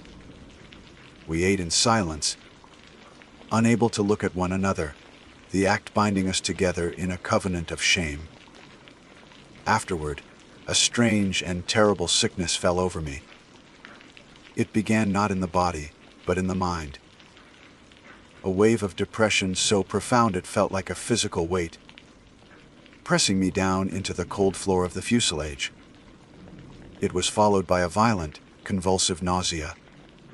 The very sight of the food we had stored in a makeshift cooler packed with snow made me retch. I, who had been on the brink of starvation, developed a sudden, inexplicable anorexia. My body, finally given the fuel it craved, was now being rejected by a mind screaming in protest. Then came the dreams.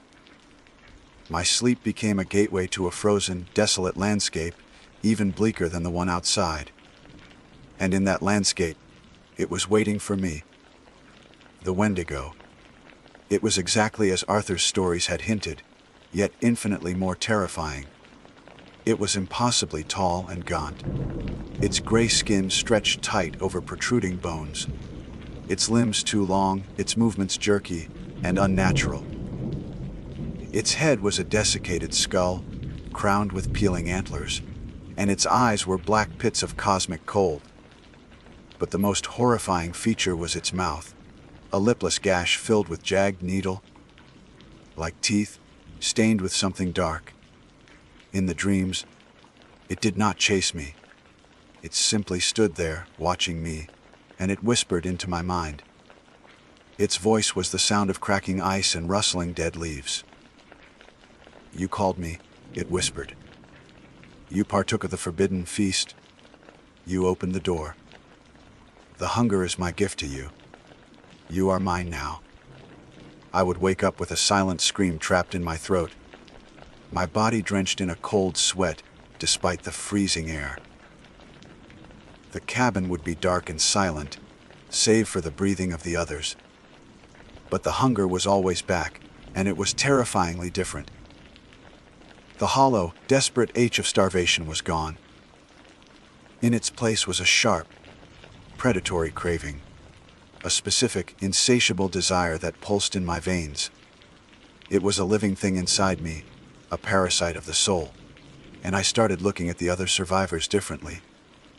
Brenda, her tough exterior seeming so fragile. Dave, lost in his guilt. Arthur, frail and lost in his books. My mind, the analytical mind of a psychiatrist, began to do a horrifying new calculus. I would look at Brenda's arm and estimate its substance. I would see the pulse beating in Dave's neck, and my stomach would churn with a terrible, gnawing appetite.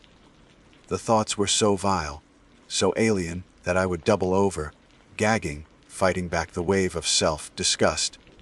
But they always returned, stronger and more insistent each time. The whispers from the dream echoed in my waking hours. The hunger is my gift. You are mine now.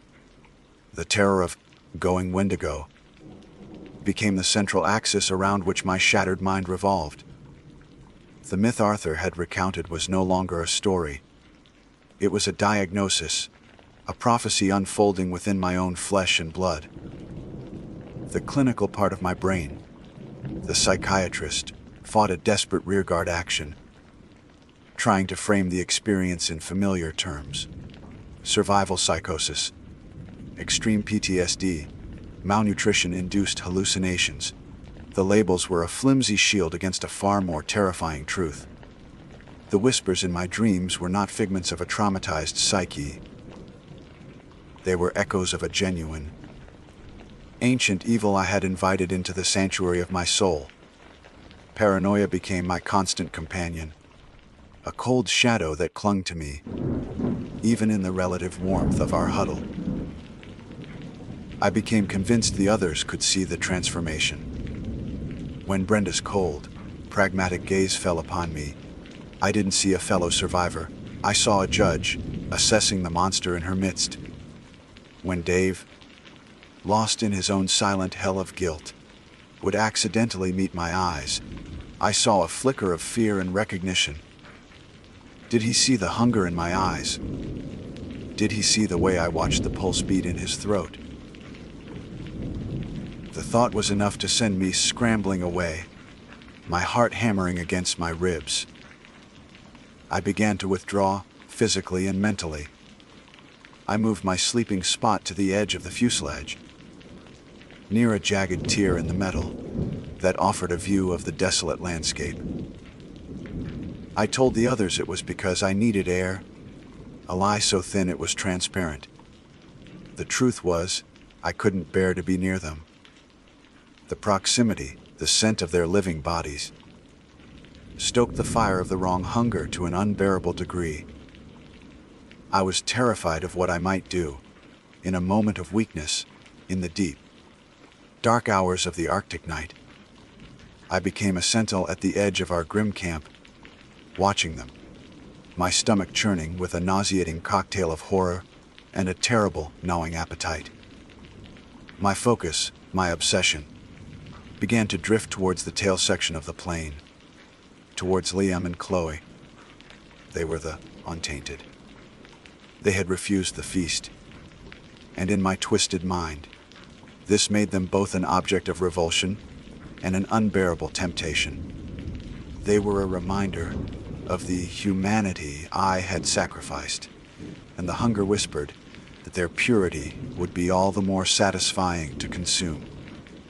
One afternoon, the fabric curtain to their section parted, and Liam emerged, squinting in the pale light.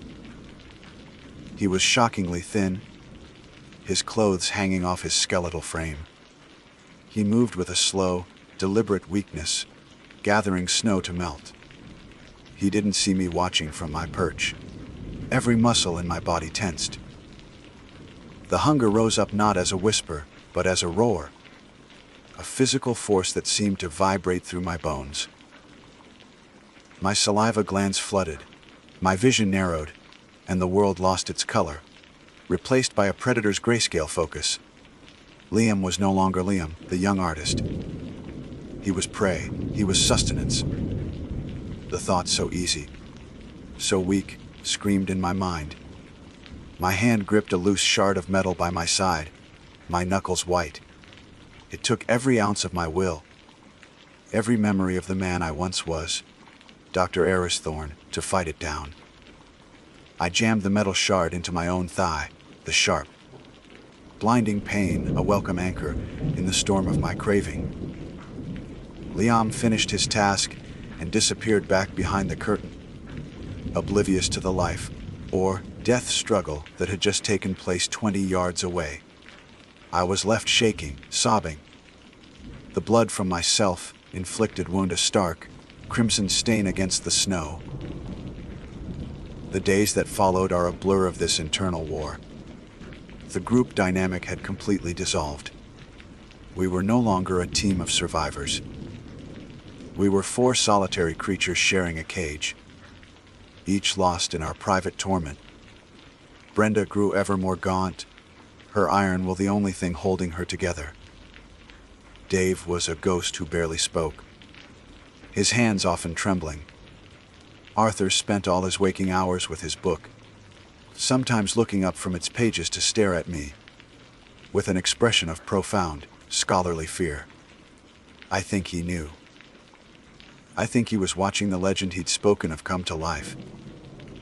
We were on day 38. I was sitting at my usual spot, staring out at the endless white, when I heard it, a sound that did not belong. It was a low, rhythmic pulse, a disturbance in the symphony of the wind. Thump. Thump. At first, I was certain it was a hallucination, the sound of my own racing heart projected onto the world. I closed my eyes, pressing my hands to my ears, but it was still there. Faint but undeniable. Thump, thump, thump. It grew louder. A shout came from inside the fuselage. It was Dave. "Do you hear that?" Brenda emerged, her face a mask of disbelief, her head cocked towards the sky. Even Arthur looked up from his book, his mouth slightly agape. Hope, an emotion I thought had died in me, flickered with a painful intensity. A helicopter. It had to be. Brenda began frantically, searching for the signal flare from the emergency kit, her hands shaking with a desperate urgency. But for me, the hope was immediately consumed by a new and profound terror. Rescue. It meant doctors, questions, observation. It meant returning to a world of laws and morality, a world where my cravings were the mark of a monster. The whispers of the Wendigo rose up in a cacophony of rage and fear. They cannot take you. You belong to the hunger. You belong to the wild. A part of me, a dark, powerful part, did not want to be found. It wanted to stay in the cold, in the silence, where the hunger was law. For a terrifying moment, I considered sabotaging our rescue, hiding the flare, anything to remain in the world I now understood. The sound became a roar. It crested the nearby ridge, a beautiful, terrible black machine against the gray sky. It saw us. The flare Brenda fired was a desperate, crimson prayer answered. As the helicopter landed, kicking up a blinding whirlwind of snow, and figures in thick orange jumpsuits ran towards us, my internal war reached its peak. The rescuers were shouting, their words lost in the rotor wash. They saw a group of emaciated, traumatized survivors. When they reached me, I was on my knees, clutching my head, fighting against the cannibalistic urges that were screaming for release. I was muttering about the hunger, about the heart of ice, my eyes wild with they couldn't possibly comprehend. They saw a man in the throes of shock. They saw a victim. They didn't see the monster coiled inside, gnashing its teeth. They restrained me, gently but firmly, speaking in calm, reassuring tones that felt like a foreign language. They were saving my body. I wasn't sure they could save my soul. Even now, years later, the world considers me saved. I am Dr. Eris Thorne, the survivor, the man who endured the unthinkable. I have been poked, prodded, and analyzed by a legion of my colleagues. The official diagnosis is severe post-traumatic stress disorder, coupled with transient survival, induced psychosis. They are neat, clinical labels that explain away the horror. They are a lie. I live a comfortable life. I am safe. I am well fed. But I know what was born in me in that frozen wasteland. It wasn't just trauma. It was a curse.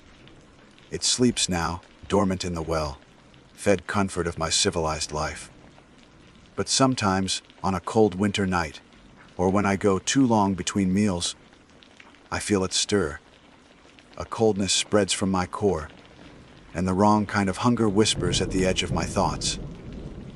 And I am utterly, profoundly terrified of what I might do if I ever truly let it in. My name is Dr. Samuel Finch.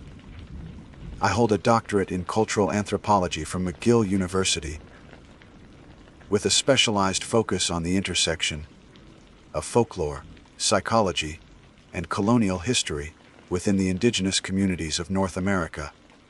For years, my work had been respectable, if somewhat unremarkable, consisting of peer-reviewed articles on subjects that elicited polite nods at academic conferences, but rarely sparked true, fervent debate. I had built a career on careful analysis and detached observation. All of that changed the day I stumbled upon the court records of the 1907 trial of Jack and Joseph Fiddler. The Fiddler case was, to my mind, a perfect, tragic encapsulation of my entire field of study. Here were two Cree men, respected elders and hunters, who were arrested by the North West-minded police and tried under British colonial law for the murder of a woman from their own community. Their defense was not one of denial, but of necessity. They claimed the woman, a relative, had been in the late stages of transformation into a Wendigo, the terrifying, cannibalistic spirit of the northern forests. They had acted not out of malice, but to save her soul and protect their people from the monster she was becoming. The court, of course, saw it as a clear-cut case of homicide, steeped in what they dismissed as primitive superstition. It was a brutal collision of two irreconcilable worlds, one of ancient, lived belief, and another of rigid, ethnocentric law. This case became my obsession. It was to be the centerpiece of my magnum opus, a book that would not only examine the Fiddler trial but also provide a definitive modern analysis of the Wendigo psychosis phenomenon. To truly understand it, I reasoned, I could not rely solely on dusty archives and the sterile environment of a university library. I needed to immerse myself in the very landscape that had birthed the legend. I needed to feel the silence, the isolation, the crushing weight of the boreal forest that had shaped the Cree cosmology for millennia. And so, in the late autumn, I rented a remote cabin in northern Ontario, a 2-hour drive from the nearest small town, and not far, geographically or spiritually, from the lands where the fiddlers had hunted. The cabin was old, built of hand, hewn logs now grayed by decades of harsh winters. It stood in a small clearing, surrounded by a seemingly infinite expanse of pine and birch. There was no cell service, no internet, and the electricity was supplied by a noisy but reliable generator that I only ran for a few hours each evening. My only connection to the outside world was a satellite phone for emergencies. It was perfect. It was a laboratory of solitude. My first weeks were a model of academic discipline. My days fell into a comfortable rhythm. I would rise before dawn, the air sharp and cold in my lungs, and start a fire in the pot-bellied stove, with a pot of strong coffee brewing. I would settle at the large wooden table that served as my desk, my research materials spread out. Before me, photocopied historical records, missionary journals filled with spidery, judgmental script, and ethnographic studies from the 20th century. My own journal, a handsome leather-bound volume, was my constant companion. In those early entries, my writing is confident, detached, and analytical. The Wendigo mythos. I wrote one evening, as a fascinating and complex psychological defense mechanism.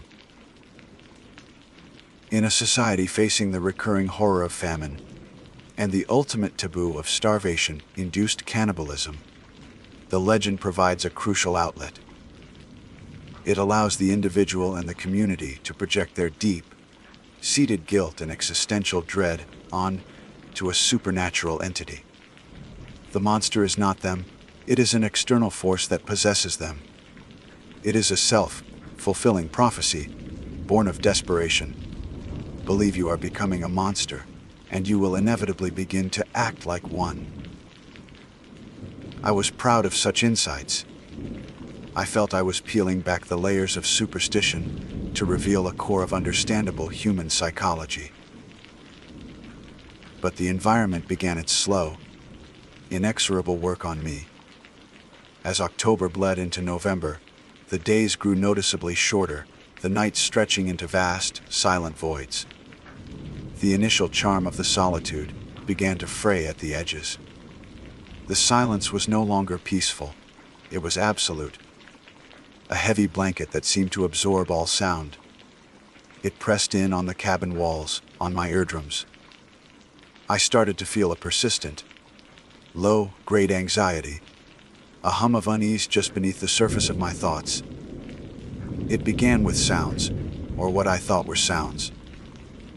The wind sighing through the pines could, at times, sound unnervingly like a mournful whisper. The groan of a tree branch crotch under the weight of early snow could mimic a footstep. I would freeze, my head cocked, listening, my heart thumping a sudden, frantic rhythm against my ribs. I would tell myself it was the wind, the house settling, my own mind, unaccustomed to such profound quiet, filling in the blanks. Then came the night I was certain I heard footsteps. It wasn't the wind. It was a distinct, rhythmic crunching in the thin layer of snow that had fallen that afternoon.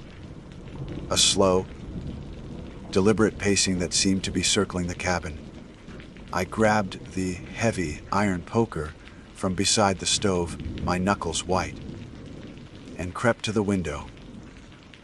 Peering through a gap in the curtains, I saw nothing but the moonlit clearing, the snow a pristine, unbroken blanket of white.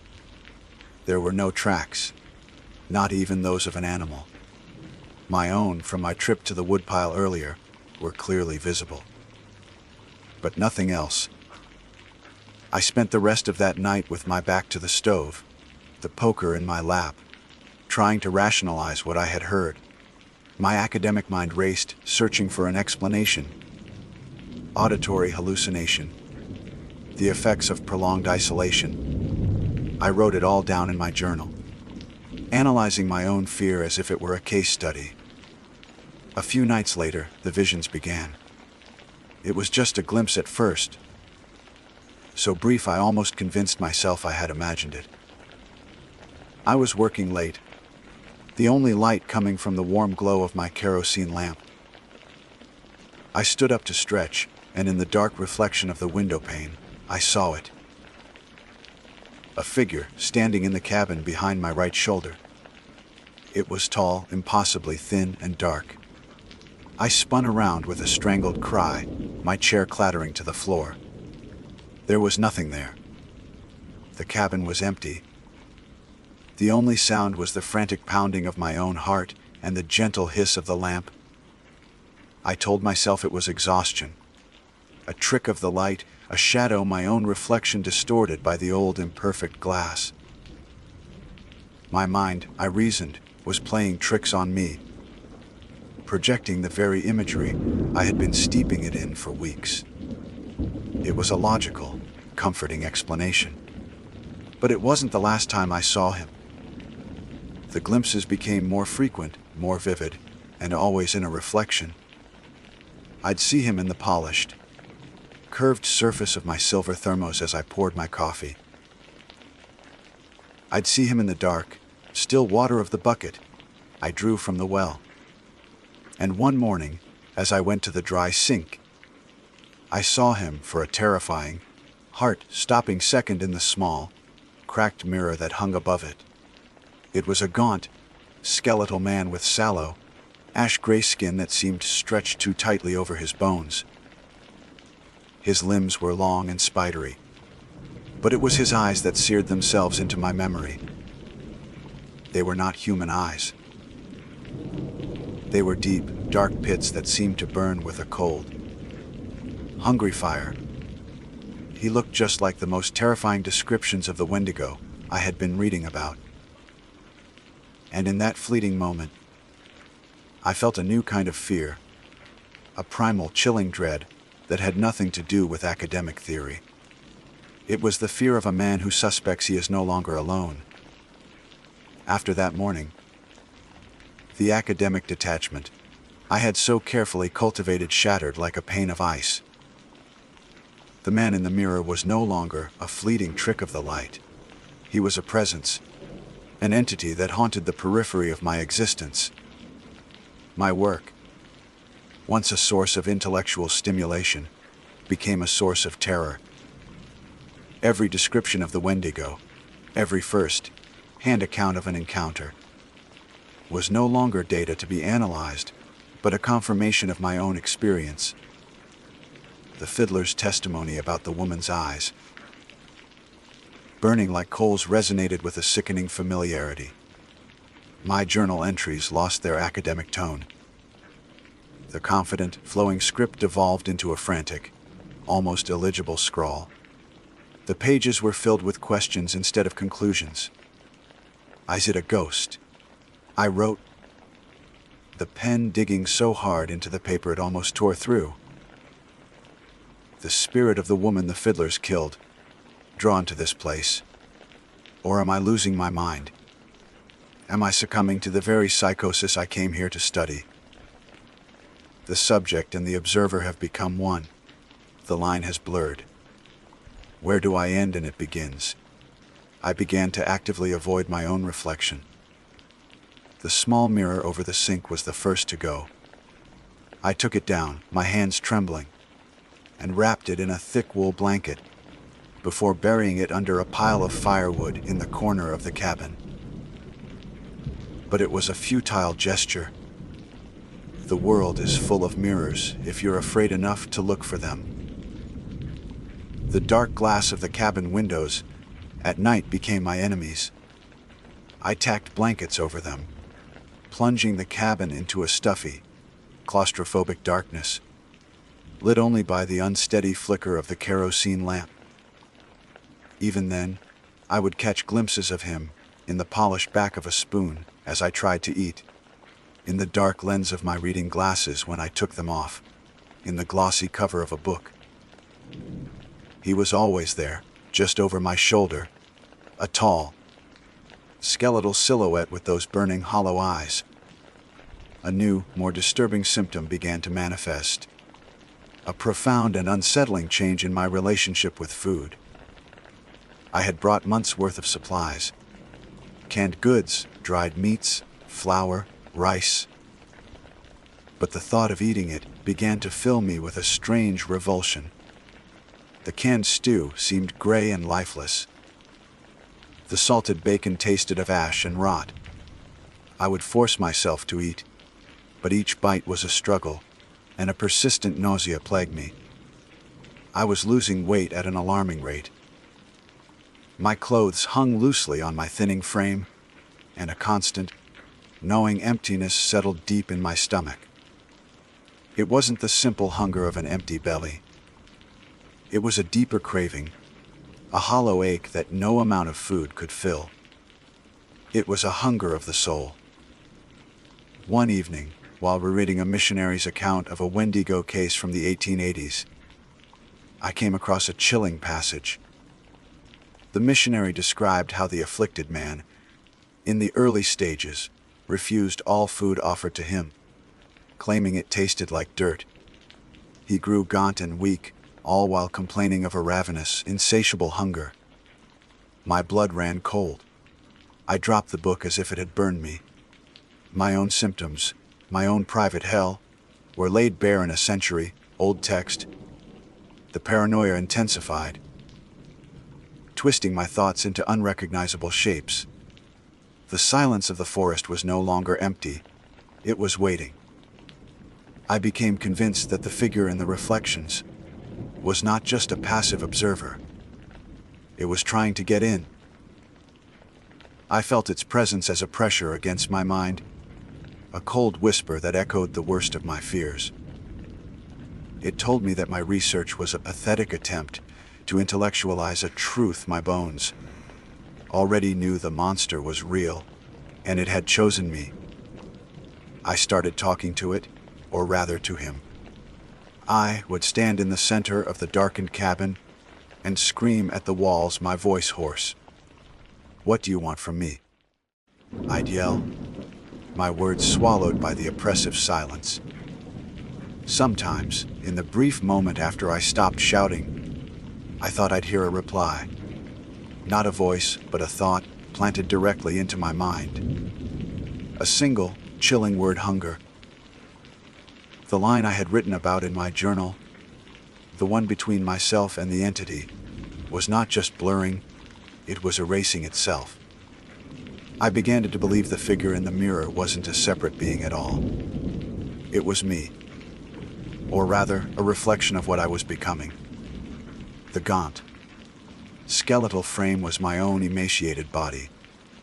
The ash-gray skin was my own pallor from lack of food and sunlight. The burning eyes. The burning eyes were the window to the terrible, gnawing hunger that was now the center of my world. This realization brought a new, terrifying clarity. I wasn't being haunted by an external spirit. I was the vessel.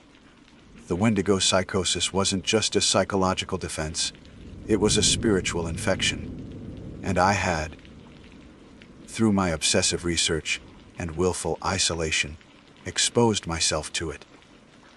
I had opened a door, and something ancient and hungry had walked through. The man in the mirror wasn't trying to take control. He was the control. He was the physical manifestation of the Wendigo.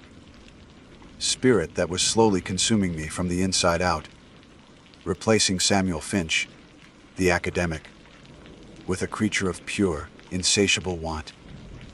My last truly lucid thought was to use the satellite phone. I stumbled towards it, my legs weak and uncoordinated. I needed to call for help, to tell someone what was happening. I picked up the receiver, my fingers fumbling with the buttons. But as I lifted it, I caught a glimpse of my reflection in its small, dark screen. He was there, his face pressed close to mine, his lipless mouth stretched into a horrifying grin. And for the first time, I saw that his expression was not one of malice, but of triumph. He wasn't just a reflection anymore. He was wearing my face. And in his burning eyes, I saw not just a reflection of my own terror, but a promise of the feast to come. I dropped the phone, and it skittered across the floorboards, its lifeline to the outside world, now seeming a million miles away.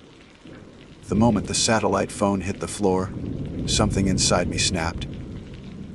The last tether to the man I had been. Dr. Samuel Finch, the scholar, the observer, was severed. There was no more analysis, no more frantic questioning. There was only the hunger and the face in the glass. They were one and the same, my face. A rage, cold and pure, washed over me. It was not my rage, but it used my body. It was a rage against the witness, against the constant, silent mockery of the creature that wore my features in every reflection. It was him, the man in the mirror, who was the source of my torment. If I could erase him, I could erase the hunger. It was the only coherent thought I had left.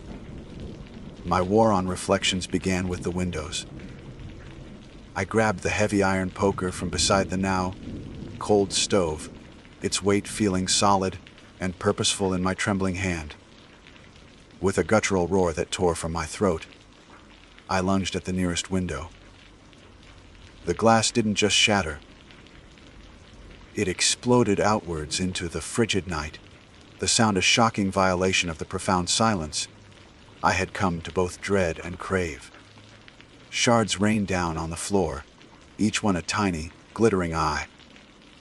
For a moment, I saw him in every fragment, his triumphant, hungry grin multiplied 1,000 times. I stomped on them, grinding the shards into dust with my boots, my breath coming in ragged, painful gasps. One by one, I destroyed the windows, my movements becoming more frantic, more primal. The cold air of the Ontario winter rushed in, but I barely felt it. The blankets I had tacked up were ripped down and thrown aside. I was a whirlwind of desperate violence, a man trying to fight his own shadow. But he was still there. I caught his gaze in the polished metal of the kerosene lamp. I swung the poker, and the lamp crashed against the wall, plunging the cabin into near total darkness, the reek of spilled kerosene filling the air. Now, only the faint moonlight filtering through shattered window frames offered any illumination. It wasn't enough. He was resourceful. I saw him in the still, dark water of the bucket I had drawn from the well. I kicked it over, the icy water splashing across the floorboards, where it would soon freeze. I hunted for him, my eyes scanning the darkened cabin with a terrifying new acuity. My dinner plate, my cutlery, the metal buttons on my coat. Anything that could hold an image was an enemy. I found the silver thermos, my old companion from the early days of research, and beat it against the stone hearth until it was a dented, shapeless wreck. I took a spoon, the very one where I had seen his face, and scraped its back against the rough stone floor, until it was a dull, scarred piece of metal, incapable of showing me anything but my own failure. My journal was the last bastion of the man I used to be. I stumbled towards the table where it lay open. My eyes fell upon the last coherent sentence I had written. Where do I end and it begins? The question seemed absurd now. There was no line. I picked up the pen, but my hand was shaking too violently to form letters. My thoughts were no longer words, but raw, jagged impulses. I managed to scrawl a few broken phrases across the page, the ink bleeding into the paper like dark wounds. He's in the mirror now. He's smiling. The pen dropped from my numb fingers. A new thought, a final, terrifying synthesis, pushed its way to the forefront of my consciousness. It was a moment of absolute, horrifying clarity. The hunger wasn't his. It was mine. He's hungry. I'm hungry. That was the end. The part of my mind that could form words and write them down went silent. There was only the gnawing emptiness in my belly, and the vast, cold emptiness of the forest outside. The two voids called to each other, and I was the bridge between them. I don't know how long I remained in that state. Days, perhaps a week. Time had ceased to have meaning. I was a creature of instinct, pacing the ruined cabin, the cold seeping into my bones, the hunger a living thing inside me. The owner of the cabin, a man named Al, found me. He was supposed to come by at the end of the month to collect the rent. He told the police later that he knew something was wrong as soon as he saw the shattered windows. He found me huddled in a corner, emaciated, incoherent, my eyes wide and unfocused. The cabin was a wreck, a scene of psychotic destruction. Every reflective surface had been systematically obliterated. They committed me to a psychiatric facility. My official diagnosis is a laundry list of clinical terms: severe psychosis, brought on by extreme isolation, malnutrition, and an obsessive, compulsive fixation on my subject of study. My colleagues whisper about it at conferences. A cautionary tale about the dangers of going native, of losing academic objectivity. They say I manufactured my own mental breakdown, that I so desperately wanted to understand the Wendigo myth that I became a character within it. They are, in their own way, correct. But they are also wrong. They see the world through the clean, sterile lens of science and reason. They haven't felt the weight of the ancient forest or the pressure of a silence so absolute it becomes a sound. I know the truth. I set out to study a myth, to put it in a neat academic box. I stared into the abyss of the Wendigo legend, armed with my theories and my arrogance. But the abyss looked back, and in its reflection, I saw myself. My name is Benjamin Carter, but on the volunteer search and rescue team, everyone just calls me Ben. Our unit, based out of Thunder Bay, is a collection of individuals bound by a shared, perhaps peculiar, calling to walk into the vast, unforgiving wilderness that others flee from, in the hopes of bringing someone home.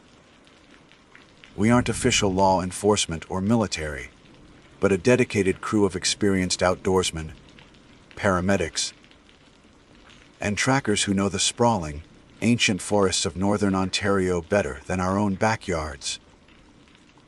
Our team leader was Gary Maxwell, a man whose personality was as rugged and weathered as the landscape itself. In his late 50s, with a face carved from granite and a demeanor that rarely strayed from pragmatic seriousness, Gary was the anchor of our team. He'd spent 30 years as a conservation officer before retiring, and what he didn't know about survival wasn't worth knowing. He operated on logic, probability, and a deep, unsentimental respect for the power of nature. Sentiment, he often said, was a liability that could get you killed when the temperature dropped and the sun went down. Then there was Dave Chen, our communications and tech specialist. Dave was the opposite of Gary in many ways. Younger, quieter, and more inclined to see the world through a lens of wonder and, at times, superstition. He was a master with GPS, satellite phones, and drones, but he also carried a small, worn charm in his pocket and would sometimes speak of the old stories. His grandmother told him about the woods. He believed the forest had a memory, a presence that you had to respect on its own terms. Rounding out our four-man team for this particular mission was Sean O'Connell. Sean was the youngest and strongest of us, a former college athlete with boundless energy and an eagerness that sometimes bordered on recklessness. This was only his third major search, and he still carried the unshakable confidence of someone who had never truly been tested by the wilderness. He saw the forest as a challenge to be conquered, a physical obstacle to be overcome through strength and stamina. Last fall, as the vibrant colors of autumn began to fade into the stark, gray prelude to winter, we were tasked with finding a man named Marcus Thorne. The request came through the provincial police, Thorne, a seasoned hunter and trapper in his 60s, had gone into the deep woods east of the city for a multi-week hunting trip and had failed to check in at his scheduled time. This was unusual. Thorne was legendary in the local hunting community, a man who was said to be more at home among the pines and rock of the Canadian Shield than in any town. For him to go silent was a significant red flag. We were deployed by helicopter, dropped into a clearing approximately 10 miles from his last known coordinates. The air was already sharp with the promise of cold, and the sky was a sheet of overcast gray that seemed to suck the color out of the world. For 2 days, we executed our search patterns, a grid of methodical, sweeping lines through dense forest and over rocky outcrops. It was grueling work. The woods in that region are ancient and immense, a labyrinth of towering spruce, birch, and pine trees that stand so close together they blot out the sky. The ground is a tangled mess of roots, moss, covered rocks, and fallen logs, making every step a conscious effort. The silence the most profound thing. Not an absence of sound, but a heavy, pressing quiet that absorbs your voice and makes you feel impossibly small. On the third day, we found it Marcus Thorne's base camp. It was situated in a small, natural clearing, sheltered by a high rock face, and it was utterly, unnervingly pristine. His high-quality, 4-season tent was pitched perfectly, the guy lines taut and secure. His pack was leaning against a log, neatly buckled. His cooking gear was clean and stowed in its bag. It was the camp of a meticulous, experienced woodsman who took pride in his efficiency. But the orderliness of the scene was what made it so terrifying. It was as if he had simply vanished into thin air. There were no signs of a struggle, no overturned equipment, no tracks leading away from the camp except for his own, which were already several days old and faded. The only thing out of place was the deer. It was a large buck, hanging from a thick branch of a nearby pine tree. It had been expertly field-dressed, the cuts clean and precise. The carcass was suspended from a rope, positioned to keep it safe from ground predators. It was clear that Thorne had successfully hunted, butchered, and stored his prize. It looked as though he had just finished the task, wiped his hands, and then what? Walked off into the woods without his rifle, his pack, or any of his gear. It made no sense. A man like Thorne would never leave a fresh kill and his primary equipment behind. We spent hours circling the camp, widening our search radius, calling his name until our throats were raw. Dave checked for any electronic signals.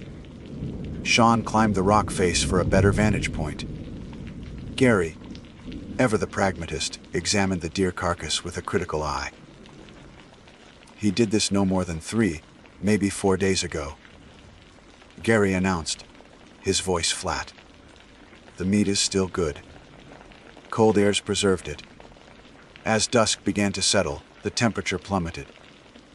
A biting wind started to whip through the trees, carrying the scent of rain and ice.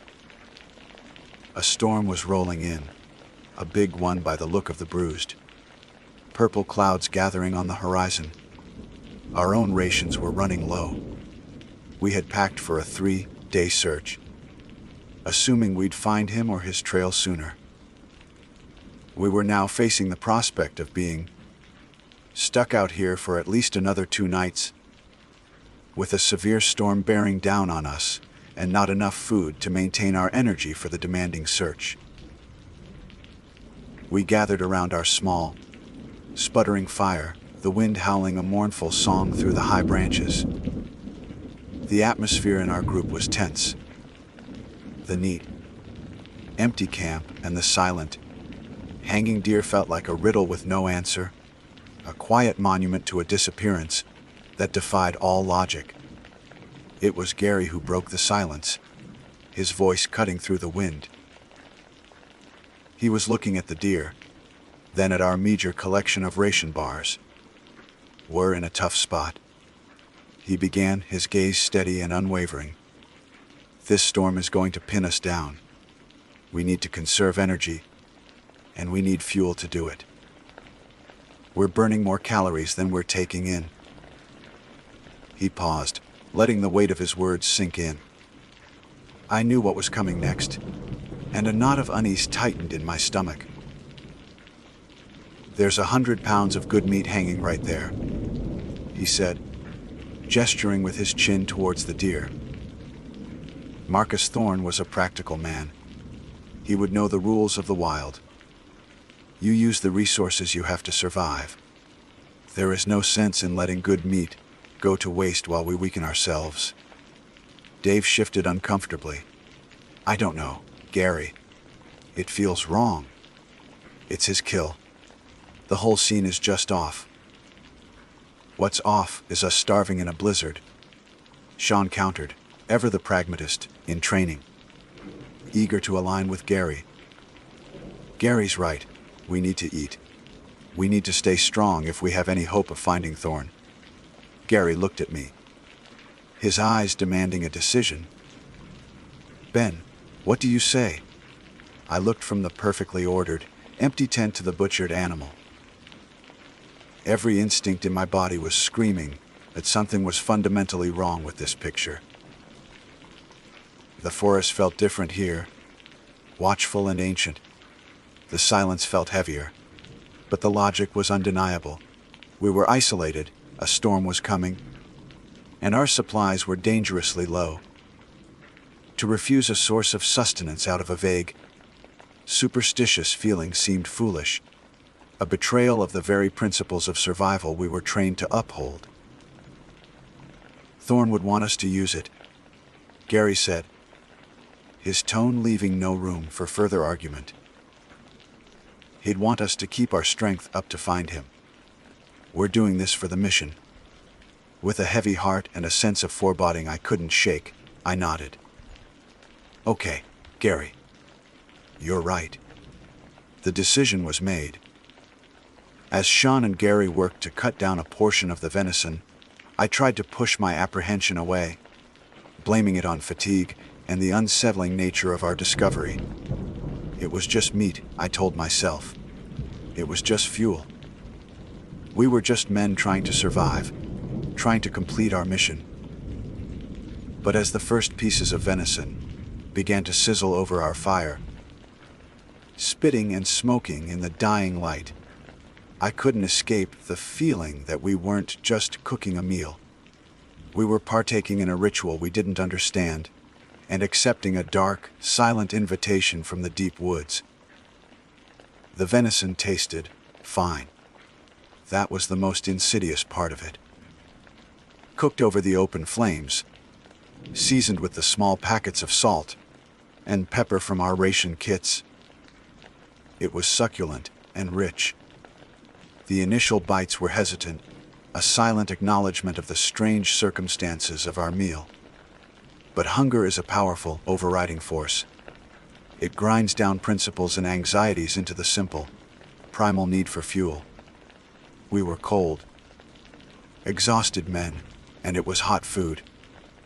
We ate heartily, the silence around the fire broken only by the crackle of burning pine, the hiss of fat dripping into the flames, and the relentless, shrieking howl of the wind as the storm finally broke upon us. Gary ate with his usual stoic efficiency, as if it were just another meal. Sean, his youthful energy restored by the protein, even managed a grim joke about the quality of the local catering. Only Dave seemed to share my deep-seated unease. He ate slowly, picking at his portion, his eyes constantly darting from the fire to the oppressive darkness that encircled our small island of light. He kept touching the charm in his pocket, a nervous habit I'd never seen him display so overtly. We didn't talk about Thorne. We didn't talk about the empty tent. We ate the dead man's kill as the storm raged, and with every bite, I felt the forest watching us, a silent, ancient witness to our transgression. Sleep, when it came, was fitful and plagued by strange, disjointed dreams. I dreamt of running, of being chased through an endless, dark forest, where the trees had twisted into skeletal arms that clawed at my clothes. I woke several times to the sound of the wind, my heart pounding, a cold sweat clinging to my skin, despite the warmth of my sleeping bag. The next morning, the world was a maelstrom of wind and driving sleet. The storm had fully settled in, trapping us in the clearing. But the weather was the least of my concerns. A deep, unsettling nausea had taken root in my gut. It wasn't the familiar sickness of spoiled food. It was a cold, heavy feeling, a profound rawness that seemed to emanate from the very core of my being. I crawled out of my tent and saw Sean leaning against a tree, his face pale and clammy. Feeling rough, he mumbled, not meeting my eyes. That venison must not be sitting right. Dave emerged from his tent moments later, looking even worse. He was gaunt, with dark circles under his eyes, and he moved with a pained slowness. "Me too," he whispered, his voice hoarse. "My stomach is in knots. Gary."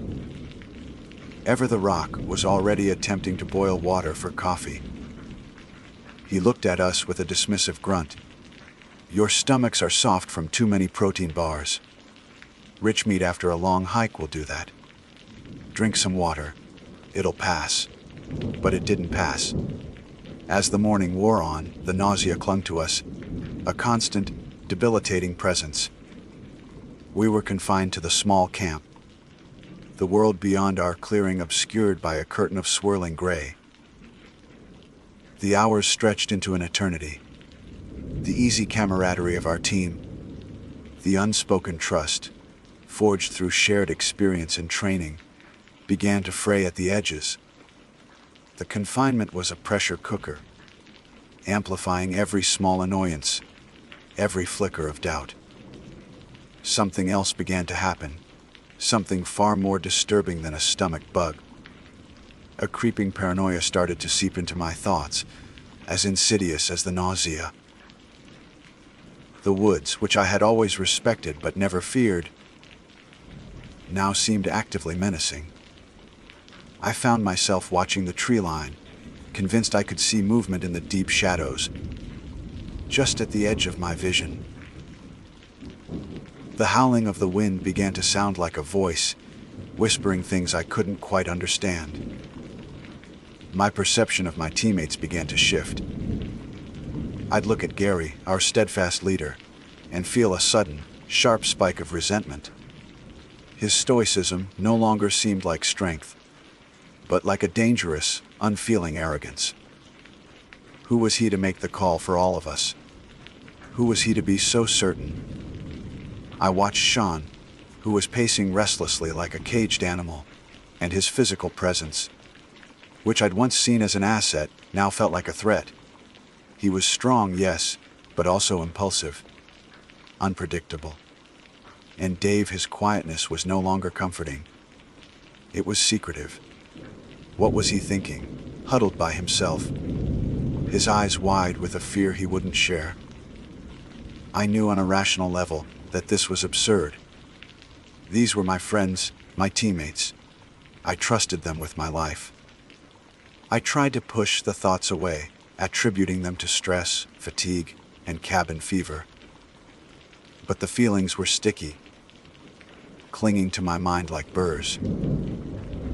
The worst part was the gnawing suspicion that they were feeling the same way about me. I caught Sean glancing at me, his expression a mixture of fear and hostility. Gary's commands, usually accepted without question, were now met with a tense, challenging silence. We were 4 men trapped in a space no bigger than a living room, and we were becoming strangers to one another. The hallucinations started that afternoon. They weren't dramatic, fantastical visions. They were subtle, terrifying shifts in reality. So fleeting that I could almost convince myself I had imagined them. I was watching Gary as he stood by the rock face, staring out into the storm. He turned his head to speak to me, to bark an order about reinforcing the tents. For a single, horrifying beat of my heart, I didn't see Gary. His face seemed to stretch and narrow, his eyes becoming the wide, black, prey, animal eyes of a stag. I saw, not with my eyes but in my mind, the ghostly image of a vast rack of antlers crowning his head. The illusion was so perfect, so real, that I flinched. I blinked, and he was just Gary again, his face etched with concern at my reaction. "What is it, Ben? You look like you've seen a ghost." I couldn't speak. I just shook my head, my heart hammering against my ribs.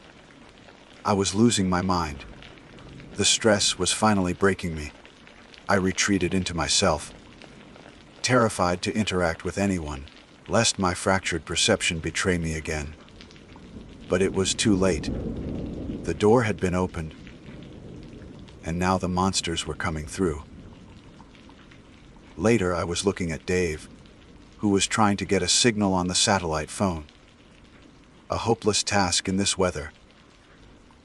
As he hunched over the device, his form seemed to thicken, his shoulders broadening, his head sinking into his neck. For a split second, I saw a bear, its dark fur matted with rain, its movements heavy and powerful. The image was gone as quickly as it came, leaving me breathless and trembling. Sean, in a fit of restless energy, was chopping firewood.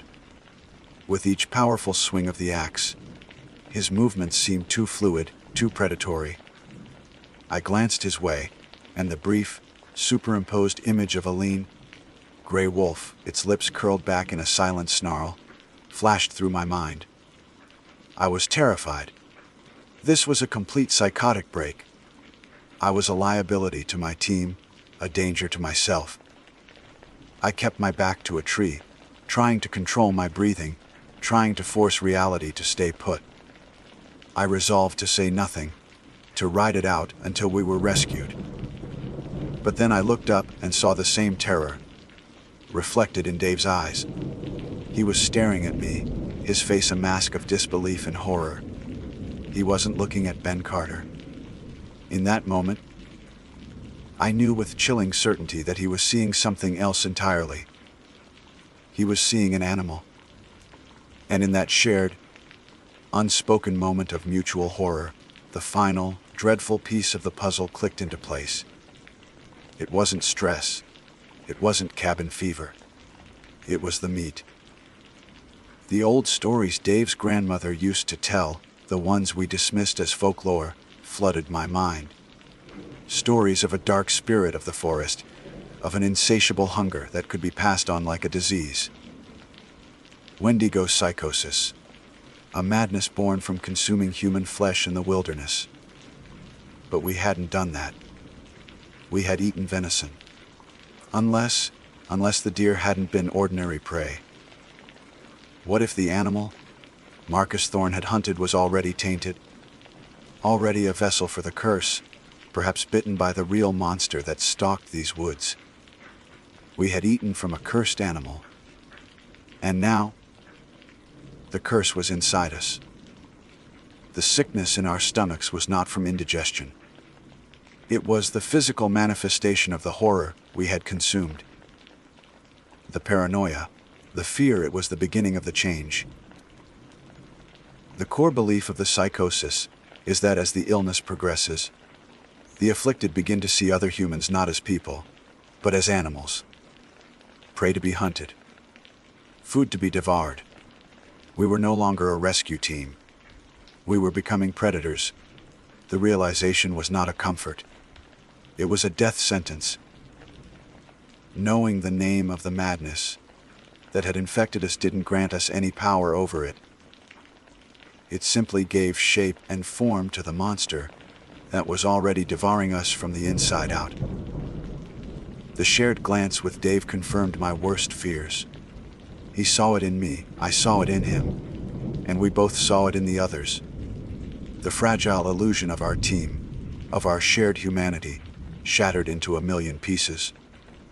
We were 4 men in a cage, and the bars were our own minds, twisting and warping until friend looked like foe, and foe looked like food. The storm raged on, a physical manifestation of our inner turmoil. As evening bled into a long, terrifying night, the sickness evolved. The nausea in my stomach subsided, replaced by something far worse, a hunger. This was not the normal, healthy appetite of an active man. It was a ravenous, gnawing emanated somewhere deeper than my stomach. It was a craving that echoed in my bones, a hollow ache that no amount of our remaining rations could ever hope to fill. It was an unnatural, predatory hunger, and it had a specific, horrifying taste. We didn't speak. Words were useless now, dangerous even. We sat huddled around the sputtering fire, each of us locked in a private hell. I kept my distance, my back pressed against the cold, wet rock of the cliff face, using it as an anchor to reality. But reality was slipping. The hallucinations were no longer fleeting glimpses. They were becoming persistent, the animal forms overlaying the human ones like ghostly afterimages. Gary, the pragmatic leader, was now fully the stag in my eyes. He sat tall and proud, his broad shoulders like a powerful haunch, his watchful eyes those of a great beast of the forest, wary and majestic. The ghostly antlers I'd seen before were now almost solid, branching out into the smoky air. The sight of him filled me with a terrifying, conflicting mix of awe and a screaming, primal urge that my mind condensed into a single, horrifying thought hunt. Sean, the wolf, could not sit still. He paced the edges of the firelight, his movements lean and predatory. His face was a pale, sharp mask of hunger and aggression. I could see the fur, the pointed snout, the yellow eyes of a creature driven by pure, relentless instinct. He kept glancing at Gary, a low growl rumbling in his chest that was only partially human. Dave, the bear, had retreated into his tent. I could hear him inside, a low, guttural sound that might have been weeping or moaning. He was fighting it, I knew, but his large, powerful form, which I could see in silhouette against the thin fabric, seemed to pulse with a caged, formidable strength. And me?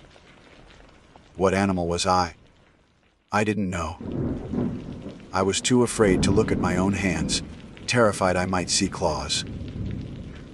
All I knew was that the hunger was a living thing inside me.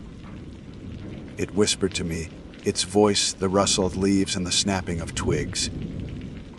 It told me that the stag was strong, that its meat would be rich and filling, that it would finally silence the gnawing emptiness.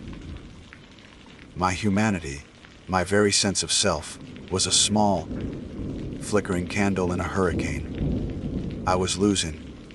The night stretched on, an eternity of silent, mounting tension. The air was so thick with menace it was hard to breathe. We were a pack of predators circling each other, waiting for the first sign of weakness. The final thread of our shared past, of our mission, of our friendship, was about to snap. I don't know who broke first. I think it was Sean. He had stopped pacing and was standing perfectly still, his head cocked, his gaze locked on Gary. The firelight glinted in his eyes, and for a moment, they seemed to glow with their own internal luminescence. He let out a sound that ripped the night apart. A yell that was not human, a guttural howl that was equal parts fury and agonizing hunger. It was the cry of the wolf that had finally completely taken over. He lunged. It was chaos. Pure, animalistic chaos. Sean, the wolf, shot across the clearing and slammed into Gary with ferocious force. Gary, taken by surprise, went down with a roar of pain and outrage. The stag was fighting back. The two figures rolled on the wet ground, a thrashing, snarling mass of violence. I saw the glint of the hunting knife in Sean's hand, the one we used to cut the venison. Dave burst from his tent, not as a man, but as the bear. He let out a bellowing roar that shook the very air and charged into the fray. But he wasn't trying to break it up. He was joining the hunt. He swiped at Gary with a powerful arm, his intent clear and horrifying. This was no longer a fight. It was a feeding frenzy. My mind screamed.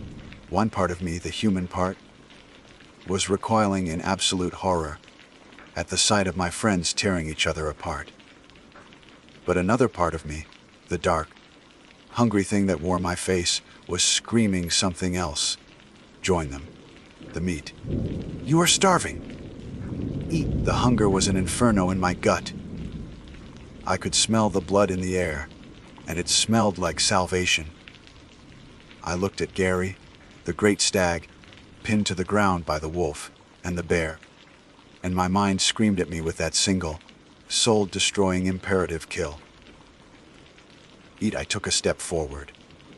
My body was moving on its own, responding to the ancient, evil instinct that now commanded it.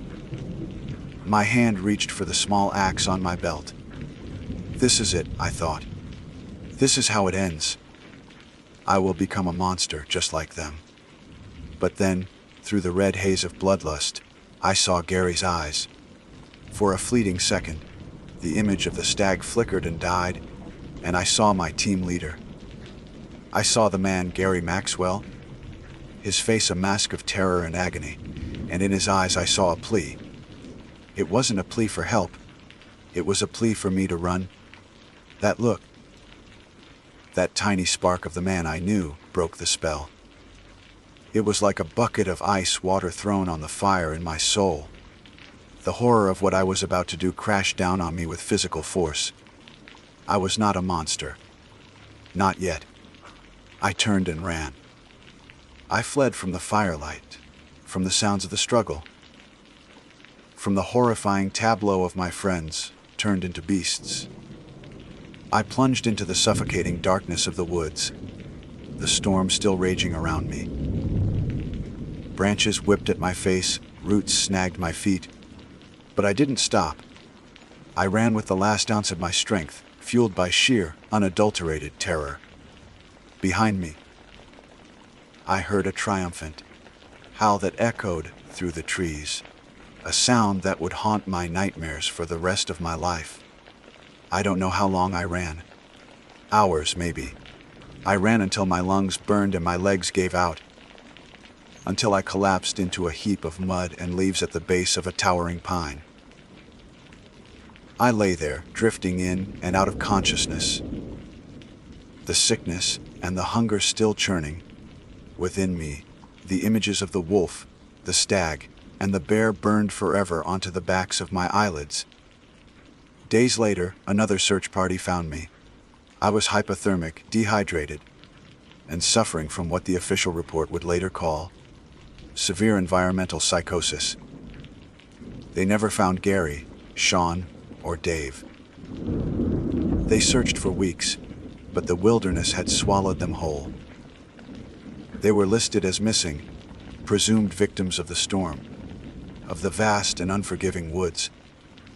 But I know the truth. They weren't victims of the wilderness.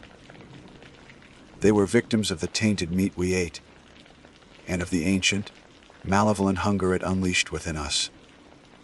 I was sent to a hospital, and then to therapy. They told me my mind had created a narrative to cope with the trauma of losing my team. They told me the hallucinations were a product of stress and starvation. I let them believe it. What else could I do? But I know what I saw, and I know what I felt. Sometimes late at night, when I'm alone, I still feel it. A cold, hollow ache deep inside me. A phantom hunger that has never truly gone away. And I look in the mirror, and for a split second, I see the eyes of a predator staring back. I ran from the clearing, but I know I never truly escaped. A part of the monster is still inside me, sleeping. And I live in constant fear of the day it might wake up. My name is Mijizi. In the Anishinaabe language, it means eagle. It's a strong name. A name that carries the weight of the sky and the keen sight of a hunter. But I've never felt like I lived up to it. I was born and raised in the sprawling, concrete heart of the city, a place where the only eagles you see are emblems on flags or logos on corporate buildings. For me, my name was just a beautiful, slightly exotic artifact from a life I never really knew, a connection to my grandmother, my Nokomis, who still lives on the reservation up near the vast, wind-whipped expanse of Lake of the Woods. I'm Anishinaabe by blood, but my identity was forged in the noise and hustle of urban life. My world was one of university lectures, crowded coffee shops, the perpetual blue glow of screens, and the comforting anonymity of being one face among millions. The old stories my Nokomis would tell me during my summer visits felt like just that, stories. They were fascinating, filled with spirits and tricksters, heroes and monsters, but I categorized them in the same mental space as Greek myths or Grimm's fairy tales. They were folklore, cautionary tales woven from the fears of a bygone era. Scary stories designed to keep children from wandering too far into the deep, dark woods. I respected them as part of my heritage, but I never truly believed them. Not in the way you believe in gravity or the sting of a Canadian winter.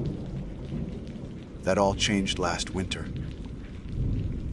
The university had let out for the holidays, and instead of sticking around the city for parties and meaningless festivities, I felt a strange pull to go north. I told my friends I needed a break from the noise, a digital detox. In truth, I think some part of me just missed my grandmother. I missed the scent of wood smoke that clung to her clothes, the taste of her fried bannock, and the profound, almost sacred silence of the reservation at night.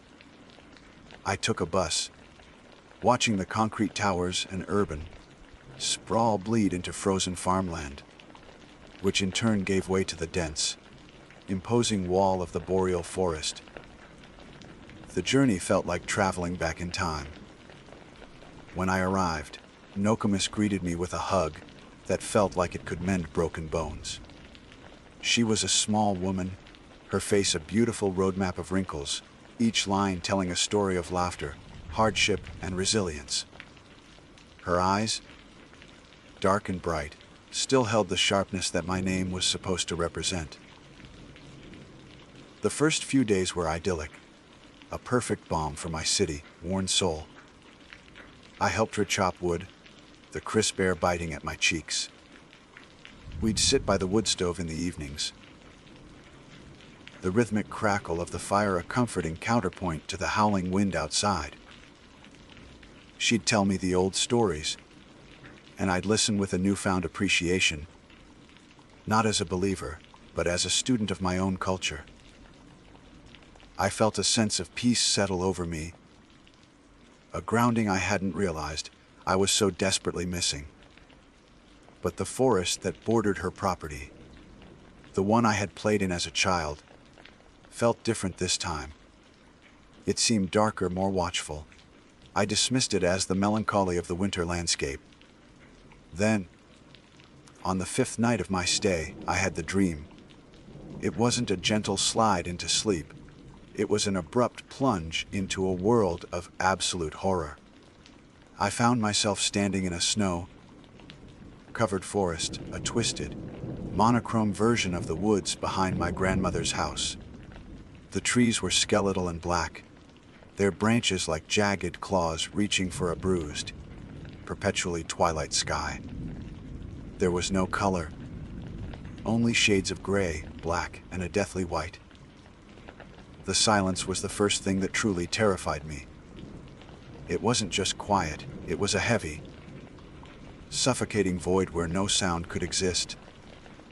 My own breath didn't make a cloud of steam in the frigid air. The snow didn't crunch under my boots. I was a ghost in a dead world. A terrible primal dread began to creep up my spine, cold and sharp. It was the ancient fear of the prey, the absolute certainty of being hunted. My eyes darted through the maze of black trunks, searching for the source of the terror. I felt a presence, a malevolent intelligence that was watching me, tasting my fear on the non-existent wind. I tried to run, but my legs were encased in lead, my movements slow and syrupy as if moving through deep water. Then I saw it.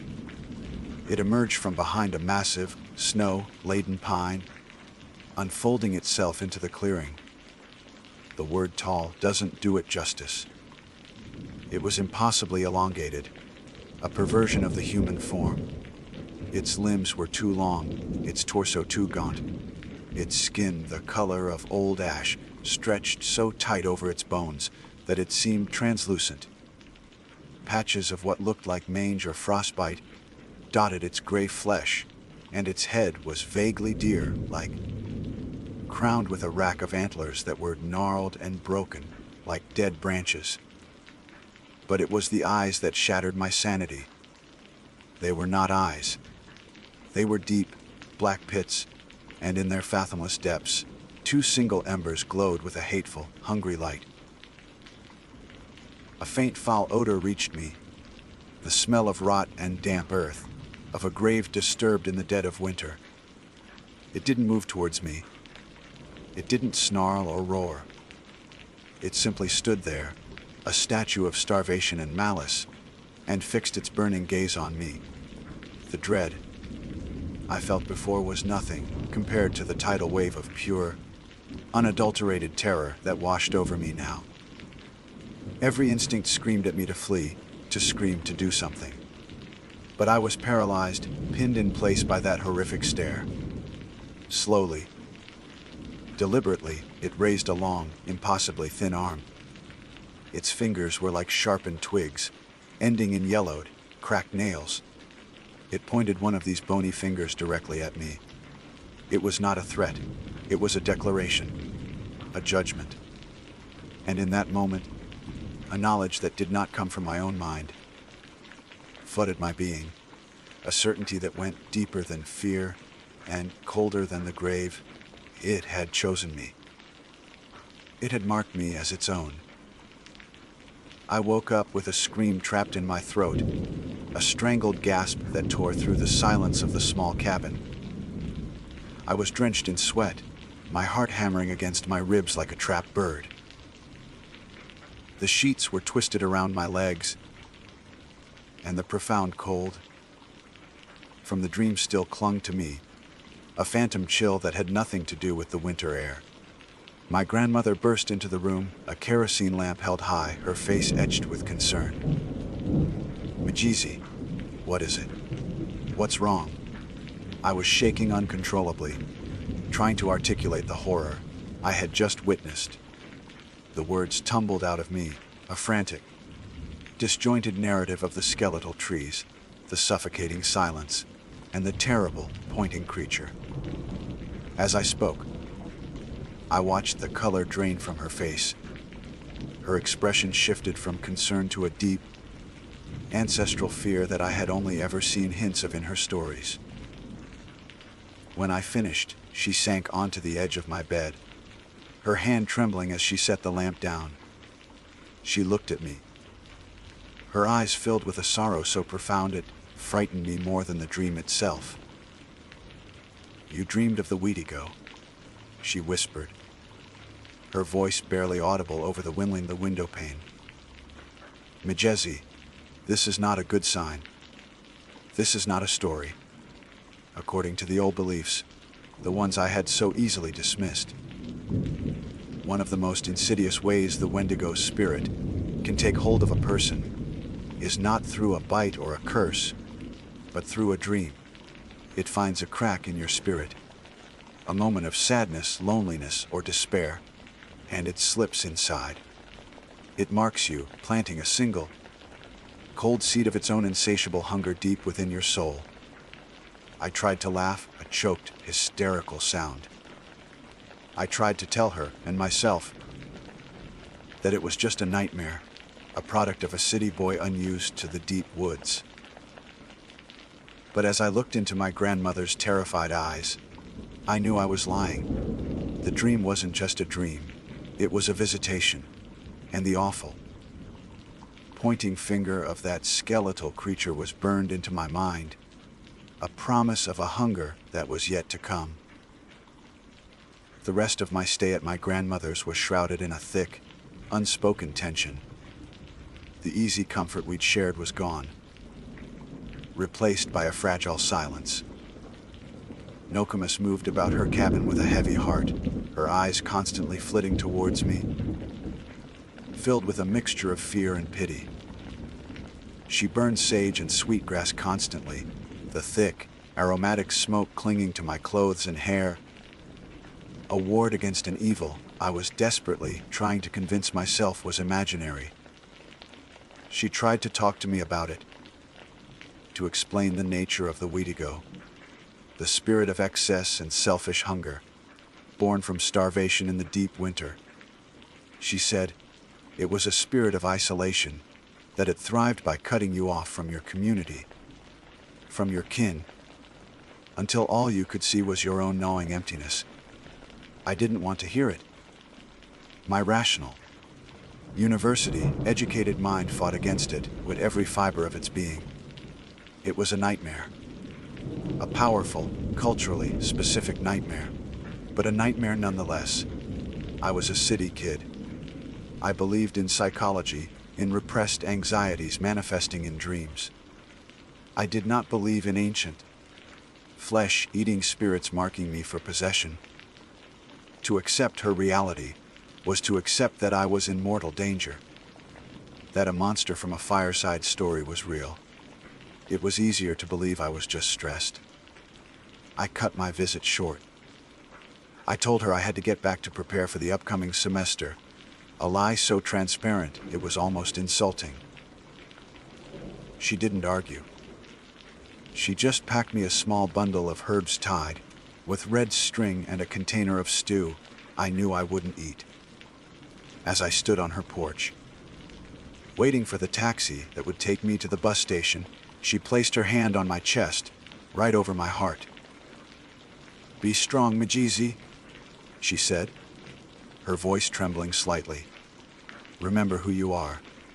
Remember your people. It is your only shield." The hug she gave me felt final, desperate. The bus ride back to the city was a descent into a gray, muted world. The vibrant, winter landscape that had seemed so beautiful on the way up now looked bleak and hostile. The evergreens were black daggers against a washed-out sky. When the city skyline finally appeared on the horizon, the familiar towers didn't bring the usual sense of returning home. They looked like a row of tombstones. When I went back to my apartment, I couldn't shake the feeling of that dream. The phantom chill lingered in my bones. I tried to slip back into my old life, to lose myself in the familiar rhythms of the city. But something had fundamentally broken. A subtle but pervasive depression settled over me, like a shroud of fine ash, dulling the edges of the world. Colors seemed less vibrant. Sounds were muted, and joy felt like a distant memory from someone else's life. I started to withdraw. My friends would call, their cheerful voices grating on my nerves. "Come out with us, man!" "There's a party tonight." The thought of being in a crowded room, surrounded by the noise and heat of other people, filled me with a profound sense of anxiety and irritation. Social gatherings, which I once enjoyed, now felt loud, jarring, and utterly meaningless. I craved silence. I craved isolation. My apartment, once a simple place to live, became my fortress, my cave. I kept the blinds drawn, ignoring the buzz of my phone until it fell silent. I was building the very prison Nokomis had warned me about. Then the hunger began. It arrived not as a pang in my stomach, but as a deep, hollow ache in the center of my being. It was a profound, gnawing emptiness that no amount of food could fill. It was a spiritual starvation. At first, I tried to eat. I'd order pizzas, cook pasta, devour entire bags of chips, but the feeling of being full never came. The food would sit like a stone in my stomach, and the deep, internal craving would remain relentless and mocking. A cruel paradox began. Even as I felt this constant, ravenous craving, I started to lose weight at an alarming rate. My clothes began to hang off my frame. When I looked in the mirror, a stranger stared back at me. His face was gaunt, his cheekbones sharp and pronounced, his skin taking on a pale, almost grayish tint. His eyes, my eyes, were sunken into dark, bruised-looking sockets. I looked like I was wasting away, a victim of some terrible disease. My mom, worried sick after I'd ignored her calls for a week, showed up at my apartment unannounced. She took one look at me and burst into tears. She immediately set about trying to fix me, in the only way she knew how, with food. She cleaned out my fridge, restocked it with groceries, and cooked my favorite meal from childhood, a rich, savory beef stew. The aroma that once would have filled me with comfort and nostalgia now turned my stomach. I sat at my own kitchen table while she watched me, her face a mask of desperate hope, and I just stared at the bowl. The sight of the meat, the rich broth, the soft vegetables, filled me with a profound and inexplicable nausea. I couldn't take a single bite, but that wasn't the worst part. The worst part was how I started to see people. It began with strangers on the street. I'd be walking to the corner store, and my gaze would drift over the crowds. My mind would just switch. For a split second, I wouldn't see individuals, men, women, children. I would see only movement, heat, and life. Like a predator scanning a herd of animals, my mind would unconsciously assess them, stripping away their humanity and reducing them to mere collections of flesh and bone. The first time it happened with my own family, I thought I was going to lose my mind. My mom had dragged me to a family dinner. My little brother, Leo, who was only 10, was sitting across from me, telling a story about school, laughing with his mouth full of mashed potatoes. He was the picture of innocent, vibrant life. And as I looked at him, the world tilted on its axis. For a single, horrifying instant, Leo vanished. In his place, I saw prey, a small, helpless animal, warm and soft. The sound of his laughter faded, replaced by the imagined thrum of the blood in his veins. And a thought, a voice that was not my own, whispered from the cold, hollow place inside me. It was a calm, rational, and utterly monstrous thought. You could devour him. You could consume his warmth, his life, and you would never be cold or hungry again.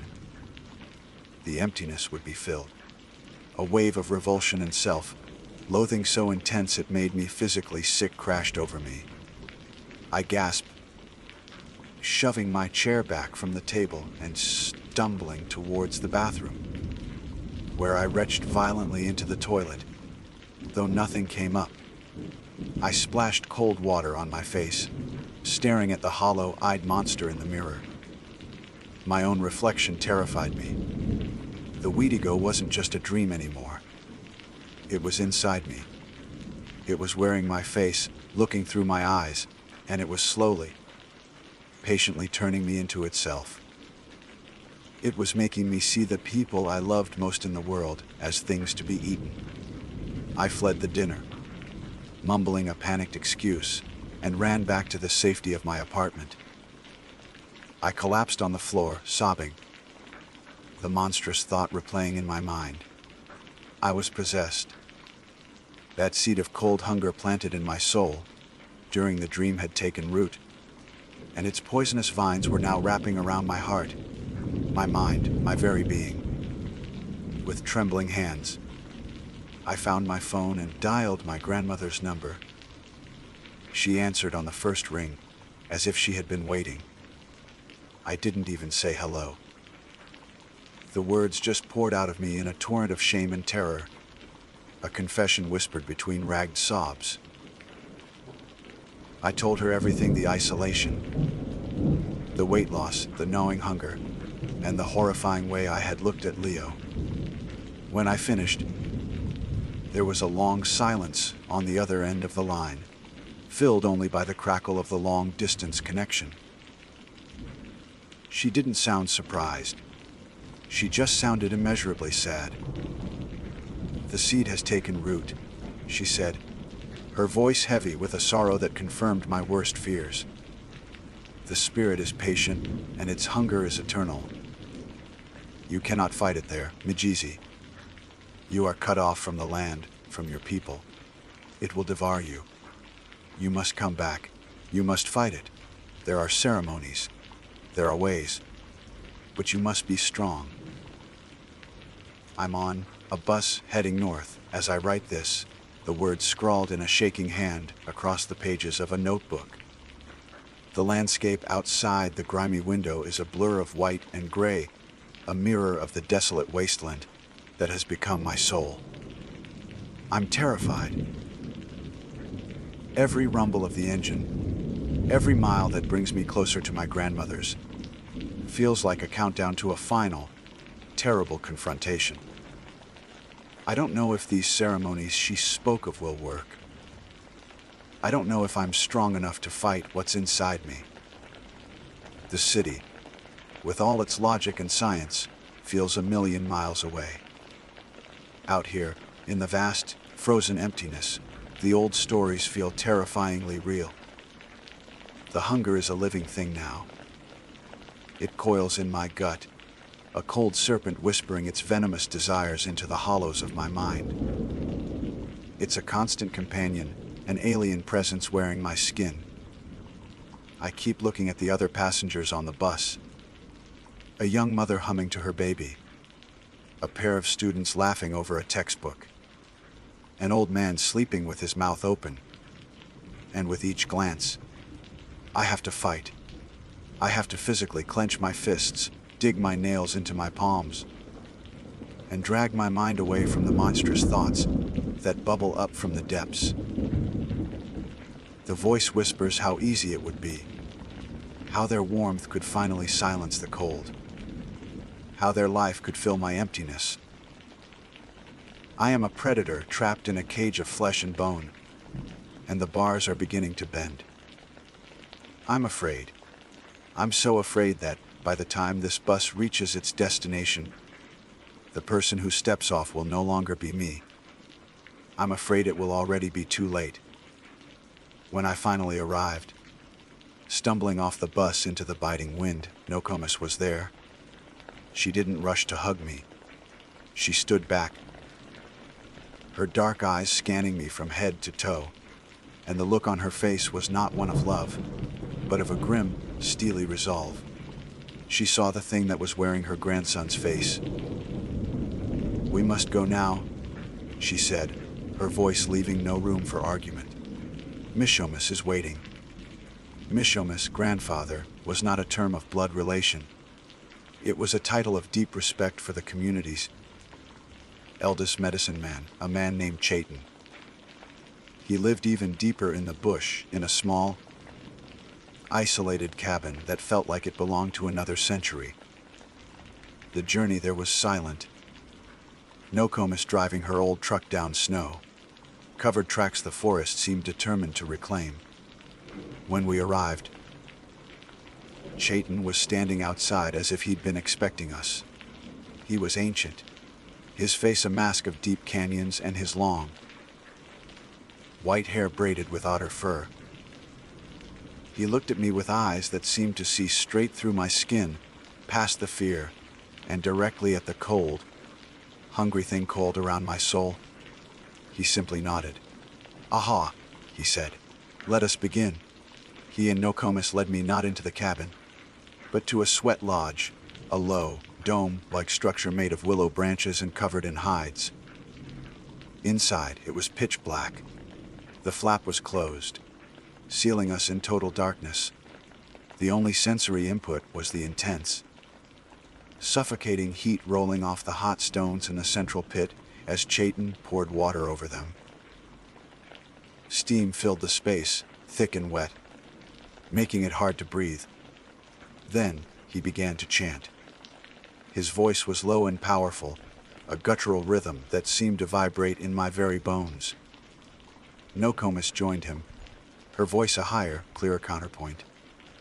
They sang in Anishinaabemowin, the language of our ancestors, and though I couldn't understand all the words, I understood the intent. They were calling on the spirits, the grandfathers, the Manadug, to bear witness and to lend their strength. They were drawing a line in the spiritual sand, declaring this small, dark space as sacred, a battleground where no evil could hold sway. As they sang, the hunger inside me began to writhe. It hated the heat, the sacred songs, the smell of the sage Chayton had thrown on the rocks. It felt trapped. It began to fight back, flooding my mind with visions of horror. I saw my brother Leo's face, his eyes wide with terror as my own hands reached for him. I saw my mother weeping over my wasted body. I saw the gaunt, ash-skinned creature from my dream, its burning eyes promising an end to all pain, all loneliness, if I would just open the door, if I would just let it in completely. "You are alone," it whispered, its voice my own. "They cannot help you. You are one of us now. Embrace the hunger. It is your only truth." I started to scream, to thrash against the confines of the lodge, desperate to escape the heat and the visions. "I can't," I yelled, tears and sweat streaming down my face. "Make it stop." Chayton's hand clamped down on my shoulder, his grip as strong as iron. "It lies," he commanded, his voice cutting through the chaos in my head. It feeds on your fear. You are not alone. Say your name. "Remember who you are. My name is Mijezi." I sobbed, the words feeling hollow and meaningless. No, say it like you mean it. He roared. You are the eagle. "You are the hunter of the sky. This thing is a creature of the dirt, a scavenger born of ice and shadow. It has no power over you unless you give it." Fight, Mijezi. Fight for your soul. His words, and the raw power behind them, struck a chord deep within me. A flicker of defiance sparked in the darkness. I thought of my name. Mijezi, the eagle. I pictured it, soaring high above the skeletal forest of my nightmare, its keen eyes seeing everything, fearing nothing. I clung to that image, a single point of light in the overwhelming darkness. I began to fight back, not with my fists, but with my spirit. Every time the Wendigo showed me a vision of horror, I countered it with a memory of love. My mother's smile, my brother's laugh, my grandmother's embrace. Every time it whispered of my hunger, I focused on the feeling of my Nokomis's hand on my chest, a shield of warmth against the encroaching cold. The battle raged for what felt like an eternity. The spirit grew more desperate, more vicious, showing me my own death, my own decay, promising me an eternity of gnawing emptiness. It was a war of attrition, and I was losing. The cold was winning. I was so tired. It would be so easy to just let go. Then, through the chanting, I heard Chayton say something new. "The sun is rising, Mijezi. The eagle flies in the day. This creature of darkness cannot stand the light. Let the sun in. I didn't understand at first, but then I felt it. A memory, a feeling. The warmth of the sun on my face on a summer afternoon. The light that makes the world vibrant and real. I focused all my remaining strength on that feeling of light, of warmth. I imagined it filling the lodge, filling my body. A searing, holy fire. I screamed, but this time it was not a scream of terror. It was a roar of defiance, of life, of rage. I screamed at the thing inside me, pouring all my pain, my fear, and my will to live into that single, desperate sound. And then, something snapped. I felt a violent, wrenching sensation, as if something was being torn from the very fabric of my soul. A wave of indescribable cold and malice washed over me, and then it was gone. The lodge was silent, save for my own ragged breathing. The oppressive presence, the gnawing hunger, the whispering voice, all of it had vanished. In its place was a profound, aching emptiness, but it was a clean emptiness. It was my own. When Chayton finally opened the flap of the lodge, the morning light that streamed in was so bright it was painful. I crawled out onto the snow, weak and trembling, but feeling lighter than I had in months. The world looked different. The snow was a brilliant, pristine white. The sky was a piercing, impossible blue. The colors were back. I am not the same person who left the city. The experience has left a scar on my soul, a permanent reminder of the thin veil between our world and the things that lurk in the shadows. The hunger is gone, but the memory of it remains. I understand the old stories now. They are not just folklore, they are warnings. They are maps for navigating the darkness that can sometimes be found not just in the deep woods, but in the human heart. I carry the cold with me, but now I also carry the light. I am Mijizi, and I survived. My name is Dr. Alastair Finch. For the past 2 decades, I have served as a consulting forensic psychiatrist, a career that has led me into the most fractured corridors of the human mind.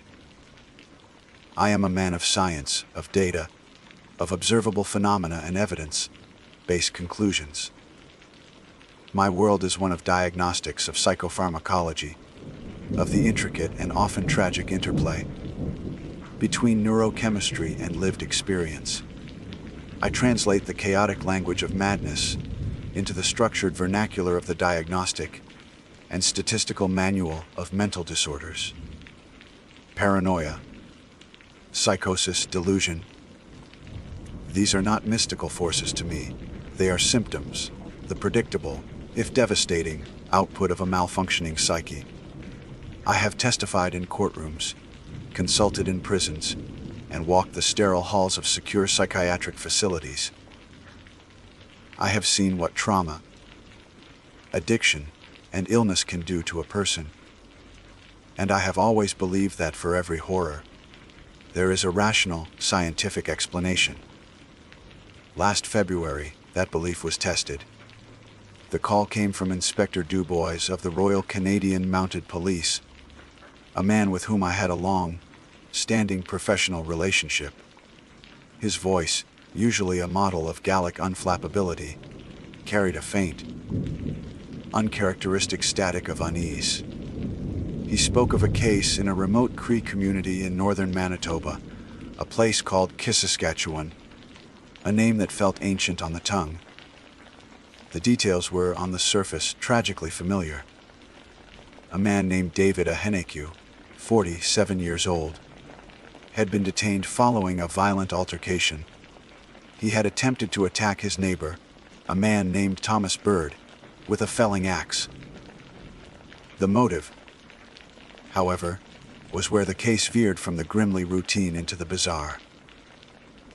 Aheneku's defense, offered without a hint of guile, was that Thomas Bird was going Wendigo, and that his actions were not an assault, but a desperate attempt to protect the community from a monstrous transformation. A cultural defense, Alistair. Du Bois had said over the phone. The local detachment is out of its depth.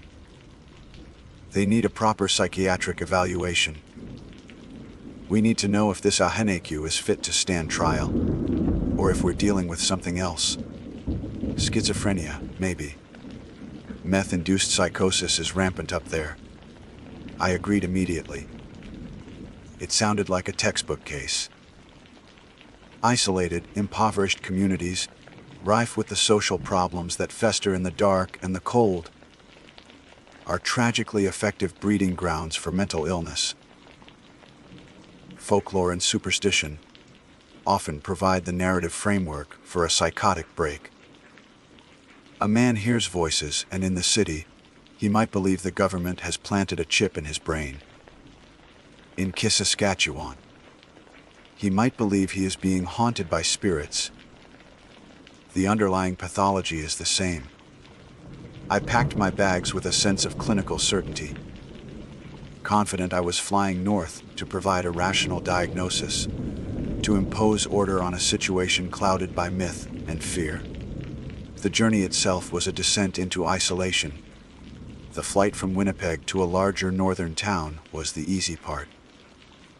From there, it was a small charter plane. A de Havilland had rattled and groaned as it flew over an endless, unforgiving expanse of white. Below us, the boreal forest was a dark, jagged spine half buried in snow. There were no roads, no power lines, just the stark, brutal beauty of the Canadian Shield. It was a landscape that didn't just tolerate solitude, it enforced it. Looking down, I could already feel the clinical part of my brain drafting notes. Environmental factors, extreme geographic and social isolation, lack of external stimuli, potential for seasonal affective disorder, contributing to underlying conditions. Saskatchewan was not so much a town as a scattering of prefabricated houses, huddled against the shore of a frozen lake, smoke curling from chimneys like faint distress signals. The air was so cold it felt sharp in my lungs, a physical presence. I was met by Constable Mathis, a young, earnest officer whose face was etched with a wariness that went beyond long hours. "Thanks for coming, Doctor," he said, his breath pluming in the frigid air. It's a weird one. The whole community is on edge. My initial interviews over the next day only served to reinforce my hypothesis. I spoke with David Aheneku first. He was a quiet, weathered man, his hands calloused from a life of trapping and hunting. He described Thomas Bird's change, not with the wild-eyed fervor of a lunatic, but with a deep, sorrowful certainty. It wasn't Tom anymore, he told me, his gaze steady. The Tom we knew was gone. Something else was looking out of his eyes. Something hungry. I spoke with community elders, with Bird's own terrified wife, with his neighbors. Their stories were remarkably, unnervingly consistent. It was a shared delusion, a classic, culture-bound syndrome, with the Wendigo myth providing the specific content. The narrative was always the same. Thomas Bird, a skilled hunter and a good father, had gone on a solo hunting trip a month prior and had come back wrong. They described his symptoms with a precision that I found fascinating. First came the withdrawal. He isolated himself, sitting in his home for hours, staring at the wall. Initial depressive phase and social withdrawal. Then he stopped eating. His wife Mary told me through tears how she would prepare his favorite meals: bannock, moose stew, fried fish, and he would push them away, complaining of a constant, gnawing nauseas and anorexia and somatic complaints. He grew gaunt, his frame wasting away until his clothes hung from his bones. Yet he complained of a hunger, a terrible, insatiable hunger that food could not touch. The most disturbing accounts came from those who had seen him watching his own children.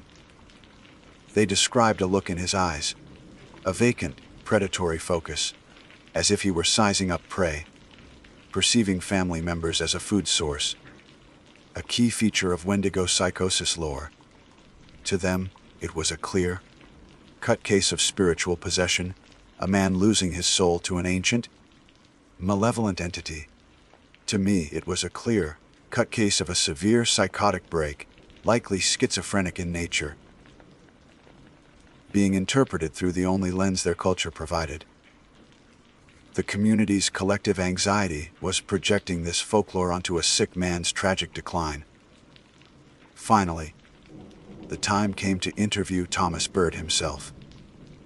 He was being held in a small, isolated room at the local nursing clinic, more for his own safety than for anyone else's. Constable Mathis led me down a quiet, sterile hallway. "He doesn't say much," Mathis warned. "But when he does, just be ready." The man in the room bore little resemblance to the photos I'd seen. The Thomas Bird in the pictures was robust, smiling, a man at home in his environment. The man on the cot was a skeletal figure, an effigy of starvation. He was curled on his side, facing the wall. But it was his eyes that arrested me when he finally turned to look. They were wide, cavernous, and held a terror so profound it seemed bottomless. This wasn't the agitated fear of a typical paranoid schizophrenic. It was the hollow, soul, deep dread of the damned. I sat in the chair provided, keeping my voice low and calm. "Thomas," I began. "My name is Dr. Finch. I'm here to talk." He watched me for a long time silent. When he finally spoke, his voice was a dry, rasping whisper, the sound of leaves skittering across ice. "It's so cold," he rasped. "The heart, it's made of ice."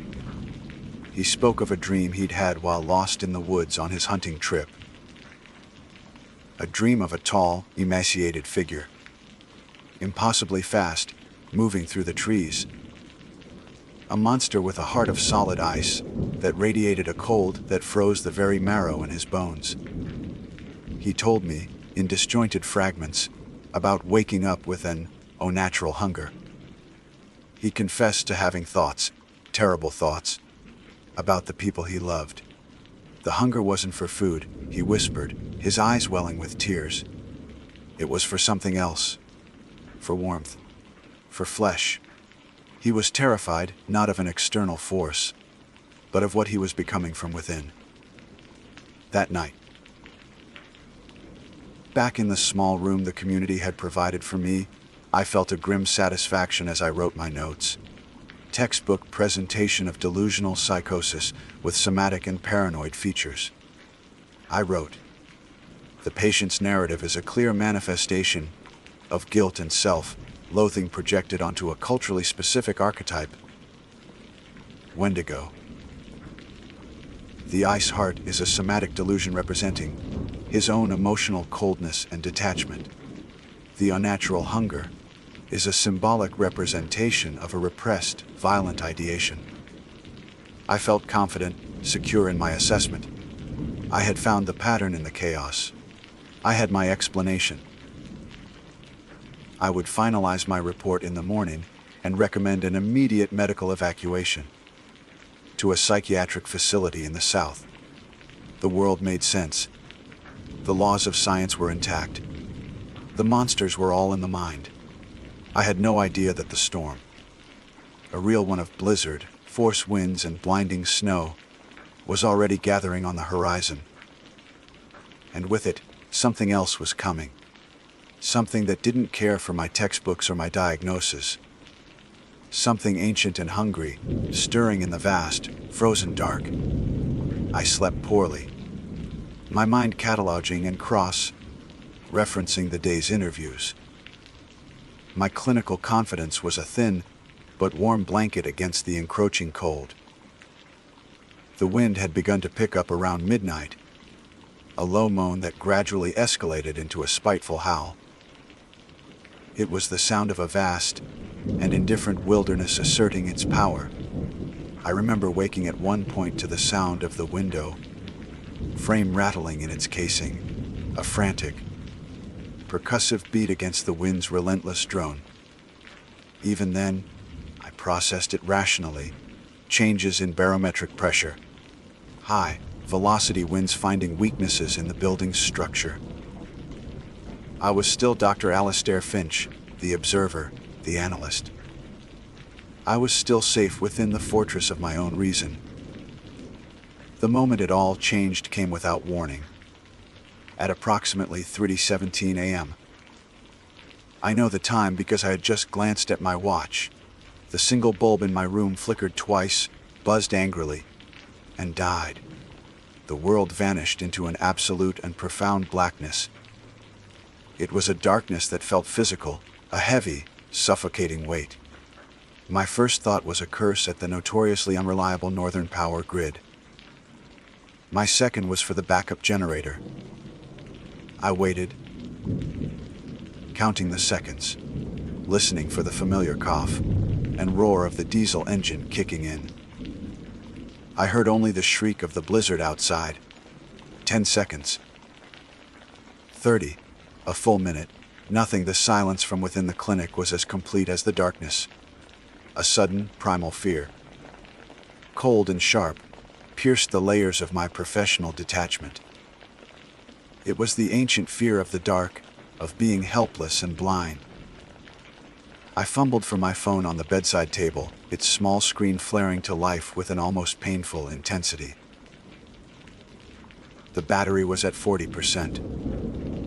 I found its flashlight function, the thin, blue, white beam, cutting a nervous path across the unfamiliar room.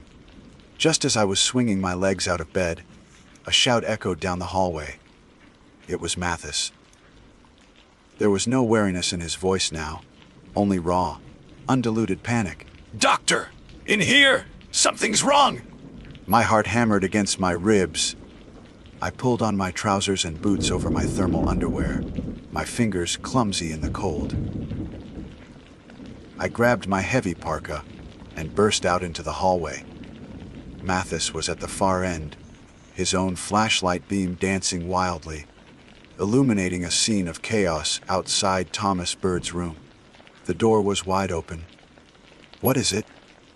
I yelled, my voice sounding thin against the gale. "He's gone," Mathis said, his voice trembling. He was standing in the doorway of the small room, his light aimed inside. I reached him in seconds, my own beam joining his. The room was a vortex of wind and swirling snow. The single window on the far wall was not just open, it was destroyed. The frame was splintered, and shards of thick, reinforced glass lay scattered across the floor, but also, impossibly, on the snow-dusted ground outside. My mind, grasping for logic, registered the physics of it instantly. The window had been broken outward with tremendous force. The cot was empty, the thin blanket thrown aside. The cold pouring into the room was brutal, a physical assault that stole the breath. "He couldn't have," I muttered, more to myself than to Mathis. No one could. We were in the grip of a blizzard, with a wind chill that would render an unprotected man unconscious in minutes and dead in less than an hour. Mathis's flashlight beam trembled, pointing toward the broken window. "Look," he whispered. I followed his light. There, in the fresh, wind-scored snow just outside the clinic, were footprints. My brain immediately began to fight what my eyes were seeing. They were human in shape, yes, but they were wrong. All wrong. They were at least a third larger than any normal man's feet, the impression in the snow unnaturally deep, as if made by something of immense weight. The stride, the distance between each print, was enormous, easily 8 or 9 feet. It was the gait of a giant, a creature taking impossible, loping steps. And then the detail that shattered the last vestiges of my composure, They were the prints of bare feet. The impression was perfect, the distinct shape of 5 toes and a heel pressed into the frozen ground. No man, sane or insane, could survive for a single second in that blizzard with bare feet. The flesh would freeze solid almost instantly. "This is impossible," I said, the words feeling utterly inadequate. My scientific mind scrambled for an explanation. Hallucination. Shared psychosis. Is the stress of the situation finally getting to me? But the evidence was there, stark and undeniable against the white snow, illuminated in the cold, hard light of our flashlights. We were trapped. The storm was a solid, roaring wall of white around us. The power was out, the generator dead, and our only link to the outside world, the satellite phone, was useless without electricity to charge it. We were utterly alone with this impossibility. We retreated from the room, barricading the door with a heavy metal desk from the hallway. A futile gesture against the Arctic cold, now flooding that wing of the clinic. We gathered in the small nurse's station, the 2 of us and the elderly night nurse, a Cree woman named Alara, who had watched the proceedings with a quiet, knowing resignation. She lit a kerosene lamp, its warm, flickering glow pushing back the oppressive darkness, but creating a menagerie of dancing, distorted shadows. For hours, we sat in silence, the only sound the deafening symphony of the storm. And then we heard it. It came from the darkness outside, a sound that cut through the howl of the wind. It was a scream, a high, piercing shriek that was neither human nor animal. It was a sound of pure, unadulterated agony and rage, thin and sharp like a needle of ice being driven into my ear. It rose in pitch until it seemed to vibrate in the very bones of my skull. Then it was abruptly cut off. We looked at each other, our faces pale and slick with sweat in the lamplight. Mathis had his hand on the butt of his holstered pistol. Then came a new sound. A heavy, rhythmic thump, thump, thump from directly above us. Something was on the roof. Something heavy. My mind, in its desperation, offered up explanations: a heavy branch torn from a tree, ice falling from the communications antenna. But this was different. It was deliberate. It moved. And then the scratching started. It came from the walls, from the ceiling. It was not the sound of a rat or a squirrel. It was the sound of something immensely strong, gouging deep furrows into the wooden structure of the building. It was a sound of relentless, focused effort, the splintering of wood, and the screech of nails being dragged through frozen timber. It moved around us, a perimeter of unseen, malevolent energy. The building, our only shelter, no longer felt safe. It felt like a trap. A flimsy wooden box that was slowly being torn apart by the thing outside. My scientific detachment, my carefully constructed fortress of reason, did not just crack, it shattered into a million pieces. The clinical explanations I had written in my notebook just hours before felt like the naive ramblings of a child. Delusional psychosis, somatic features, culture, bound syndrome. Those words were meaningless, hollow incantations against the primal, visceral terror that had seized me. My heart was a frantic drum against my ribs. My breath was shallow. Every neuron in my brain was screaming one simple, terrifying message: monster. Was this psychosis? Was I, the psychiatrist, having a complete psychotic break, dragging the others into my delusion? Or was I witnessing something else? Something real, something that defied every law of nature and medicine I had built my life upon. The ambiguity was the most terrifying part. There, in the flickering lamplight, surrounded by the sounds of a nightmare made real, I understood that the neat line between madness and reality was perhaps not a line at all, but a gaping, screaming chasm, and something had just crossed over. The scratching stopped as abruptly as it had begun. The silence that rushed in to fill the void was somehow worse. It was a heavy, listening silence, thick with dread. The howl of the blizzard was the only sound, a constant, impersonal roar that offered no comfort. For the rest of the night, the three of us remained huddled in the nurse's station, prisoners in a cage of flickering lamplight, and our own terror. Mathis sat with his pistol resting on his lap, his knuckles white. I found myself watching Elara, the elderly nurse. She was calm, her face a mask of deep, sorrowful resignation. At some point, in a voice barely above a whisper, she spoke, not looking at either of us. "Sometimes," she said, "the hunger is too strong. The old hunger. It remembers the long winters." Her words were not meant for me, the outsider, the man of science. They were a simple statement of fact from a world I had only just discovered existed. My mind, my rational, ordered mind, was a ruin. I tried to cling to the wreckage of my training, to diagnose my own state. Acute stress reaction. Auditory hallucinations triggered by high stress environment and sensory deprivation. But the explanations were like trying to bail out the ocean with a thimble. The deep, gouging sounds had been real.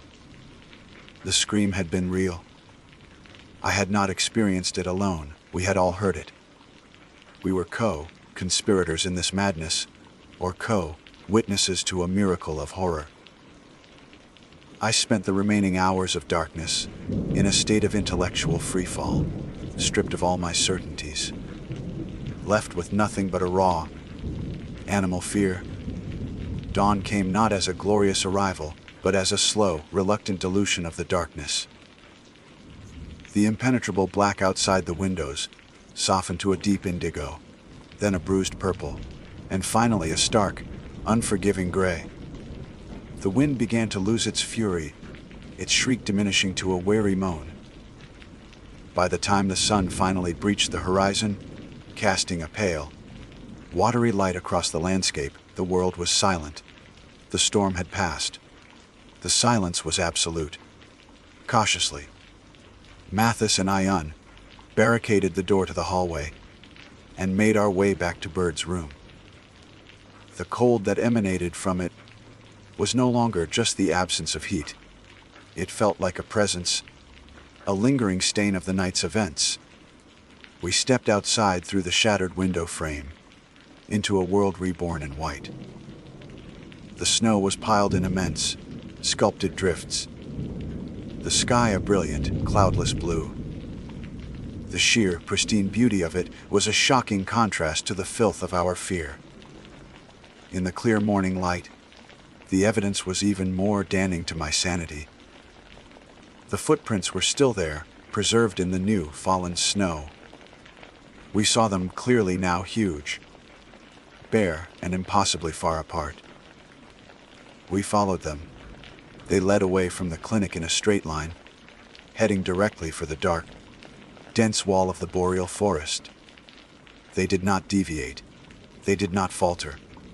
They simply marched, with that impossibly long stride, across the open space and into the trees. We followed the tracks for 100 yards into the woods, the silence of the forest pressing in on us. And then they just stopped. In the middle of a small, snow-covered clearing, they ceased to exist. There was no sign of a struggle. No disturbed snow, no body. It was as if the creature that made them had simply been plucked from the earth and vanished into the sky. We examined the clinic itself. The damage was undeniable. Deep. Parallel gouges were scored into the wooden siding and across the shingles of the roof, as if a giant bear had tried to claw its way inside. The splinters were as thick as my thumb. No animal I knew of could have made those marks. No human, either. It took another day for the authorities to arrive. A helicopter brought in a team of RCMP officers and a search and rescue squad. I gave my statement, Mathis gave his. We were clinical, professional. We spoke of the power outage, the failed generator, the broken window, the escape of a patient in a state of severe psychosis. We described the footprints. I watched the other officers exchange glances, the subtle, patronizing looks reserved for those recounting an unbelievable tale. They saw a young, spooked constable and a city doctor, rattled by a rough night in the bush. The official search for Thomas Bird lasted a week. They used dogs, helicopters, and teams of expert trackers. They found nothing. Not a scrap of clothing, not a drop of blood. Nothing. He had vanished from the face of the earth. The official cause of death was listed as presumed deceased, death by exposure. I flew back to Winnipeg. The city, with its traffic, its noise, its electric lights, felt like a different planet.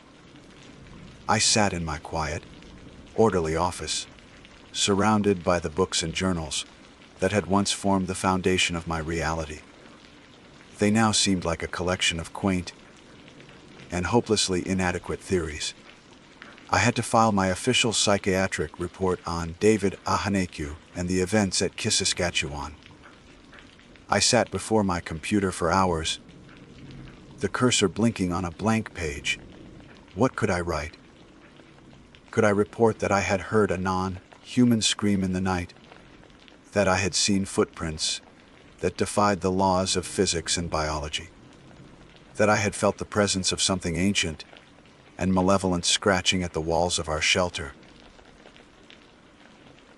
To do so would be to end my career. I would be dismissed as a crank, a man who had succumbed to the same shared delusion he had been sent to debunk. So I lied. Or rather, I told a fraction of the truth. I wrote a detailed, clinically sound report. I cited a textbook case of a culture-bound syndrome, Wendigo psychosis, manifesting in Thomas Bird. I described his symptoms of depression, anorexia, and paranoid ideation. I concluded that, in the throes of a severe psychotic episode, exacerbated by the storm and the power failure, he had experienced a surge of adrenal strength, broken through the window, and fled into the blizzard, where he inevitably succumbed to the elements. It was a rational, coherent, and entirely plausible explanation. It explained everything except for what actually happened. I left out the screaming. I left out the scratching. I left out the impossible size and stride of the footprints in the snow. I omitted the detail that they were made by bare feet. I sealed my professional reputation by committing an act of profound intellectual dishonesty. I filed the report, and the case was closed. David Ahineku was released, his actions deemed understandable in the context of the community's shared beliefs and Bird's terrifying behavior. I, the skeptic, the man of science, no longer have an answer. I live with the ambiguity, and it is a cold companion. I still practice forensic psychiatry, but the confidence is gone. When I sit across from a patient and listen to their stories of the horrors that haunt their minds, a part of me is no longer so quick to diagnose. A part of me wonders what they might have heard, scratching at their walls in the dead of night. I am left with the question that haunts my waking moments and stalks my dreams. What did I witness in that frozen, isolated place? Was it the tragic, final implosion of a diseased human mind? Or was it the birth of a monster, a man shedding his humanity to answer the call of an ancient, terrible hunger? I don't know. And that, I have learned, is the most terrifying thing of all. My name is Liam. I used to think of myself as a predator. In my world, the concrete jungle of New York City, that was a compliment. I was a junior analyst at Sterling, Thorne Capital, a private equity firm where morality was a liability and ambition was the only currency that mattered. We didn't just acquire companies. We consumed them. We'd pick them clean, sell the bones for scrap, and call it progress. It was a brutal, ugly business, and I was good at it. I was hungry. But I never truly understood hunger. Not until I met Marcus Thorne. Thorne was the CEO, the founding partner, the sun around which our greedy little planets orbited. On Wall Street, he was a legend, a titan. To us, his disciples, he was something more akin to a god. He was impossibly charismatic, with a voice that could soothe rattled investors over the phone and a gaze that could strip a man of his confidence from across a boardroom table. He moved with a quiet, deliberate grace that seemed out of place in the frantic energy of the trading floor. A panther in a world of baying hyenas. We called him the cannibal, a term of endearment, we thought. A nod to his ruthless efficiency in hostile takeovers. We had no idea how chillingly literal that nickname was. Last October, after closing a particularly bloody acquisition that left a century-old manufacturing company in ruins and thousands jobless, Thorne announced a mandatory leadership retreat. The 10 of us who made up his inner circle, the senior partners and a few hand-picked analysts like myself, were to accompany him to a private, ultra-luxury wilderness lodge in the most apart of northern Quebec. The memo, delivered in a crisp, cream-colored envelope, spoke of forging unbreakable bonds and rediscovering our primal instincts. It was framed as a victory lap, a reward. But as I read it, a cold knot of apprehension tightened in my stomach. There was no joy in Thorne's rewards, only more tests. The atmosphere was tense from the moment our private jet touched down on a gravel airstrip carved out of the endless forest. The lodge itself was a masterpiece of architecture, all glass and polished timber, a beacon of civilization in a sea of untamed wilderness. But the luxury felt like a cage. The vast, silent forest pressed in on all sides, ancient and indifferent. The air was so clean it hurt to breathe, a stark contrast to the familiar smog of the city. We were out of our element, and Thorne knew it. He seemed to draw energy from the raw, untamed landscape, while the rest of us just felt small and exposed. The first 2 days were a blur of calculated misery. Thorne pushed us from dawn until well after dusk. The hikes weren't just long, they were punishing, scaling treacherous, unmarked ridges under the weight of heavy packs. He called it trimming the fat. The survival exercises were unnecessarily cruel. He had us build shelters with frozen, numb fingers only to have him kick them apart, sneering at our shoddy craftsmanship. He taught us how to set snares, his eyes glittering as he described in graphic detail how the wire would tighten around a rabbit's throat. He seemed to relish our growing exhaustion, our city, soft bodies aching, and our spirits fraying. He would watch us, a thin, knowing smile playing on his lips. It was during his nightly lectures around the massive stone fire place that the true strangeness began to surface. He wouldn't talk about market strategies or 5-year plans. He would talk about hunger. Hunger is the engine of all creation, he said on the second night, his face lit by the flickering firelight, making his features seem sharp and predatory. It is the purest, most honest impulse. In this world, in our world, you are either at the table or you are on the menu. There is no in between. You must ask yourself, he said, his gaze sweeping over our tired faces. "What are you willing to do to ensure you have a seat?"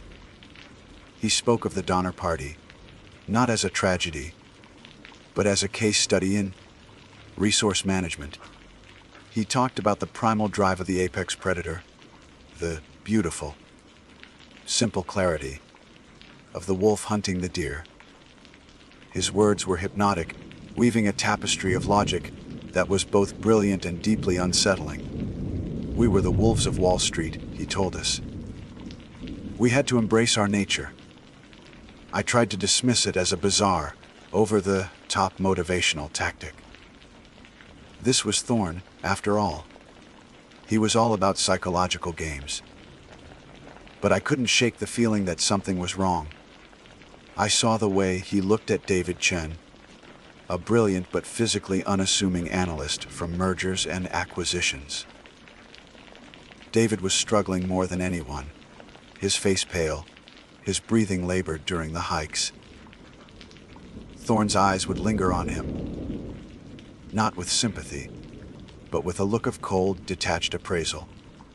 It was the same look he gave a balance sheet, searching for weakness. The morning of the third day dawned gray and heavy with the promise of snow. Thorne gathered us on the veranda, the cold air stinging our lungs. He was practically vibrating with an energy that was both exhilarating and terrifying. "Today, we discover who the true leaders are," he announced, his voice cutting through the morning stillness. "Today, you go it alone." He explained the challenge.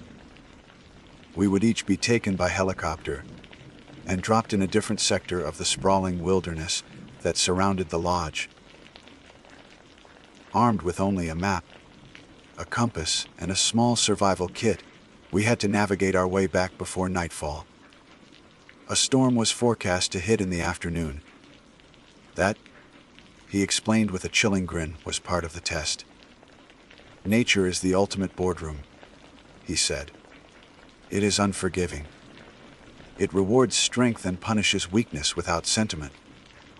The market does the same. Today, you will face the market in its purest form. Do not fail."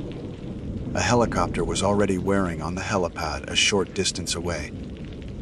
One by one, my colleagues were led away, their faces a mixture of bravado and naked fear. I was last. As I climbed into the chopper, Thorne placed a hand on my shoulder. His grip was surprisingly strong, his fingers like steel talons. "I have high hopes for you, Liam," he said, his voice a low murmur against the thumping of the rotor blades. "You have the hunger. I've seen it. Don't let sentiment be the dead weight that drags you down." He stepped back, and the helicopter lifted off, the magnificent lodge shrinking below. As we flew out over the endless canopy of pine and birch, a profound sense of dread washed over me. I wasn't in a leadership retreat. I was in a predator's hunting ground, and the game was just beginning. The helicopter didn't so much land as hover a few feet above a small, rocky clearing, the downdraft tearing at the trees. The pilot, a grim-faced local with eyes that had seen too many winters, gestured for me to get out. I jumped, my expensive hiking boots landing with a thud on the damp earth. Before I could even fully straighten up, the chopper was ascending, the roar of its blades echoing through the valley before fading into an unsettling silence. And then I was alone. Truly, utterly alone in a way I had never experienced. The silence was a physical presence. It wasn't the absence of noise, it was a living thing, composed of the whisper of wind through pine needles, the distant caw of a raven, and the frantic thumping of my own heart. The forest was a wall of green and brown, stretching to an unseen horizon in every direction. For the first hour, I felt a surge of adrenaline, the kind of arrogant confidence that only a New Yorker can possess. This was just another system to be mastered, Another problem to be solved. I unfolded my map, took a bearing with my compass, and set off with a determined stride. The lodge was southwest. Simple. The forest, however, was not simple.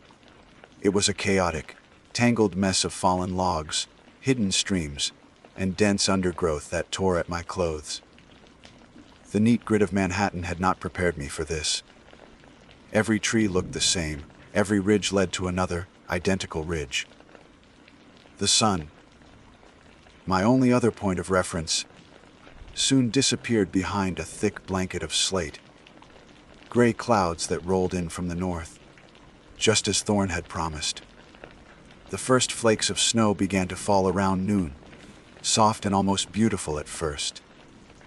But soon the wind picked up, howling through the trees with a mournful, hungry sound.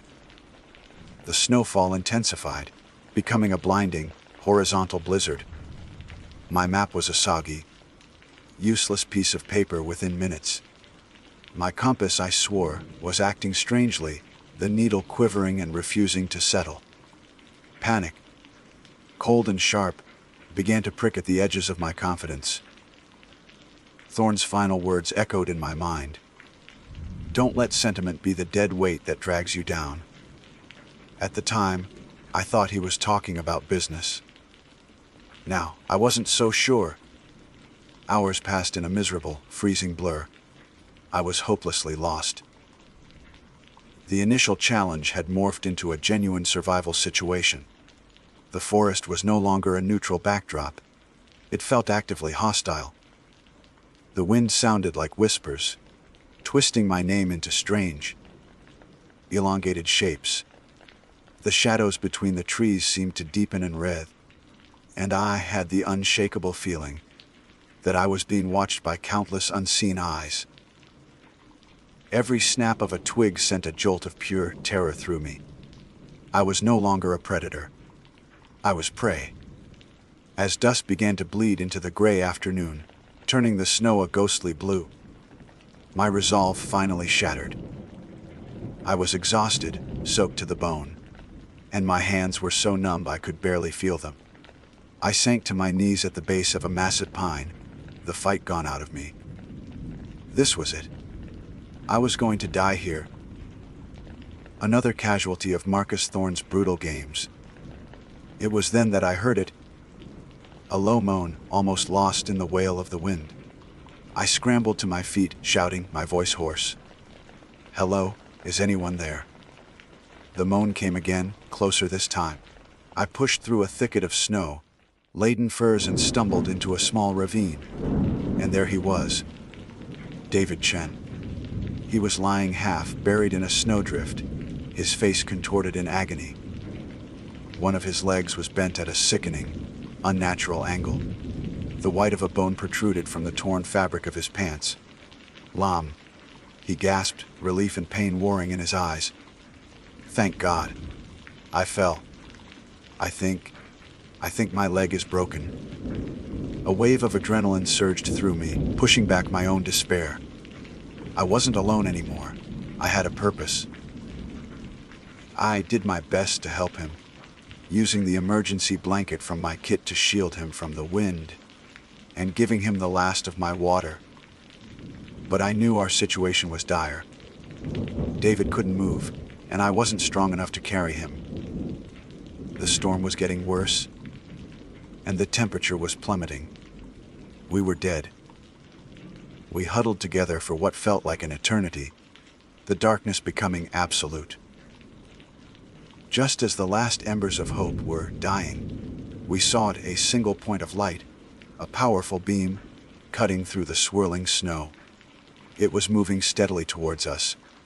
He found us, I whispered, tears of relief freezing on my cheeks. Thorne found us. The light grew brighter, and soon the tall, imposing figure of Marcus Thorne resolved out of the blizzard. He held a high, powered lantern, and he moved through the deep snow with an eerie, effortless grace. But as he stepped into the small circle of light cast by his lantern, the relief in my chest turned to ice. The look on his face was not one of concern or rescue. It was a look of intense, focused appraisal. It was the look of a chef inspecting a cut of meat. "Looks like you found some dead weight there, Lime," Thorne said, his voice as smooth and cold as a frozen river. He looked down at David, who was shivering uncontrollably, his teeth chattering. In a real survival situation, a liability like this would be a death sentence. He paused, letting the words hang in the frigid air. Or, he added, his eyes glittering in the lantern light, an opportunity. He crouched down, the snow crunching under his boots. He didn't look at me, but at David, his smile thin and predatory. "The local tribes here," he began, his voice taking on the hypnotic cadence of his fireside lectures. "They have stories, legends, about this forest, about the hunger it can inspire in a man." He told us the story of the Wendigo. He spoke of a spirit of the lonely places, a creature born from the desperation of a starving hunter who resorted to cannibalism to survive the winter. But Thorne's telling was different. He didn't describe a monster born of a curse, but a predator achieving its ultimate form. He spoke of it gaining the strength of the men, consumed, of growing taller, faster, and eternally hungry. He described the Wendigo not as a cautionary tale against greed, but as a celebration of it. It was the perfect capitalist, the ultimate consumer, taking what it needed to survive and thrive, unburdened by sentiment or morality. His words were a horrifying, twisted echo of everything he had preached to us in the boardroom. This wasn't a legend to him. It was a business model. He finally turned his gaze to me. His eyes were no longer human. They were ancient and cold, burning with a terrifying light. "You have the hunger, Liam. I've always seen it. But is it strong enough? Are you willing to do what is necessary to get a seat at the table?" He offered me the deal, the test. "Help me with him," Thorne said, nodding towards David's broken form. "Leave the dead weight behind. Prove to me that you understand. A senior partnership is waiting for you back at the lodge. Your name on the door." I stared at him, horrified, my mind struggling to process the monstrousness of his proposal. David was whimpering, the meaning of Thorne's words slowly dawning on him. I looked from David's terrified face to Thorne's expectant one. This was the final test. This was what the entire retreat had been about, stripping away the thin veneer of civilization to see the wolf underneath. I found my voice, a weak, trembling thing. "No," I whispered. "I won't." Thorne's smile vanished, replaced by a look of profound disappointment. "Wrong answer," he said softly. The word, disappointment, doesn't begin to cover the expression that twisted Marcus Thorne's features. It was a look of profound, almost paternal sorrow, as if I were a prized specimen that had revealed a fatal flaw. The lantern light carved deep shadows into his face, making his eyes seem like black pits. The forest held its breath. The wind died down to a whisper. The only sound was David's ragged, terrified breathing. "Wrong answer," Thorne repeated, and the softness in his voice was more terrifying than any shout. Before I could even process a thought, he moved. It wasn't the movement of a man. It was the explosive, impossible speed of something that had shed the limitations of flesh and bone.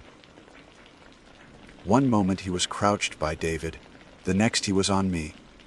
He crossed the 10 feet between us in a single fluid motion. There was no time to raise my hands, no time to scream. A hand, cold and hard as stone, clamped around my throat, lifting me effortlessly off my feet.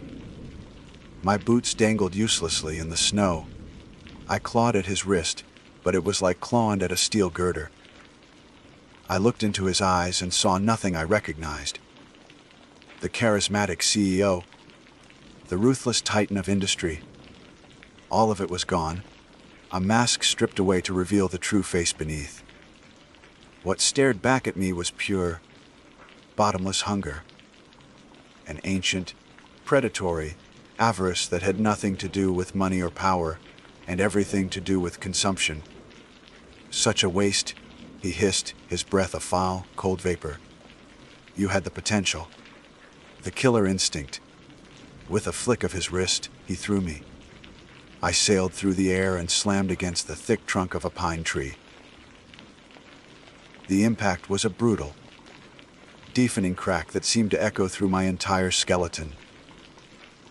My head snapped back, striking the rough bark, and the world exploded into a starburst of white, hot pain.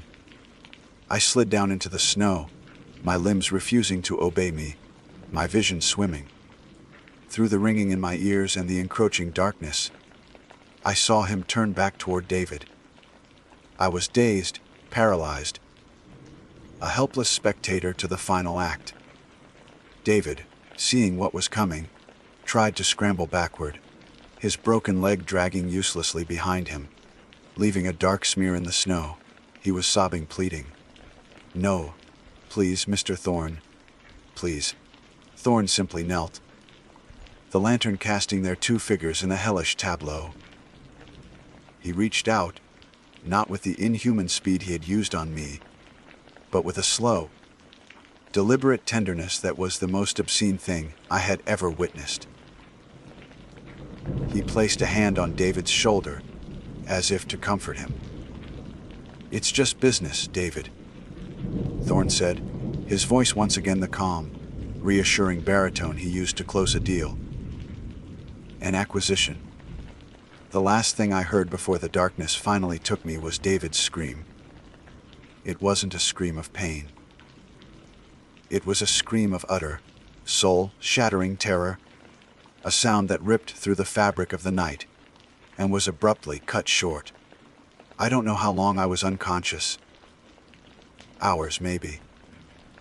I came to in agonizing stages, dragged back to awareness by the relentless, biting cold. My first sensation was pain, a throbbing symphony with a lead solo in my head. The storm had passed. The wind was gone.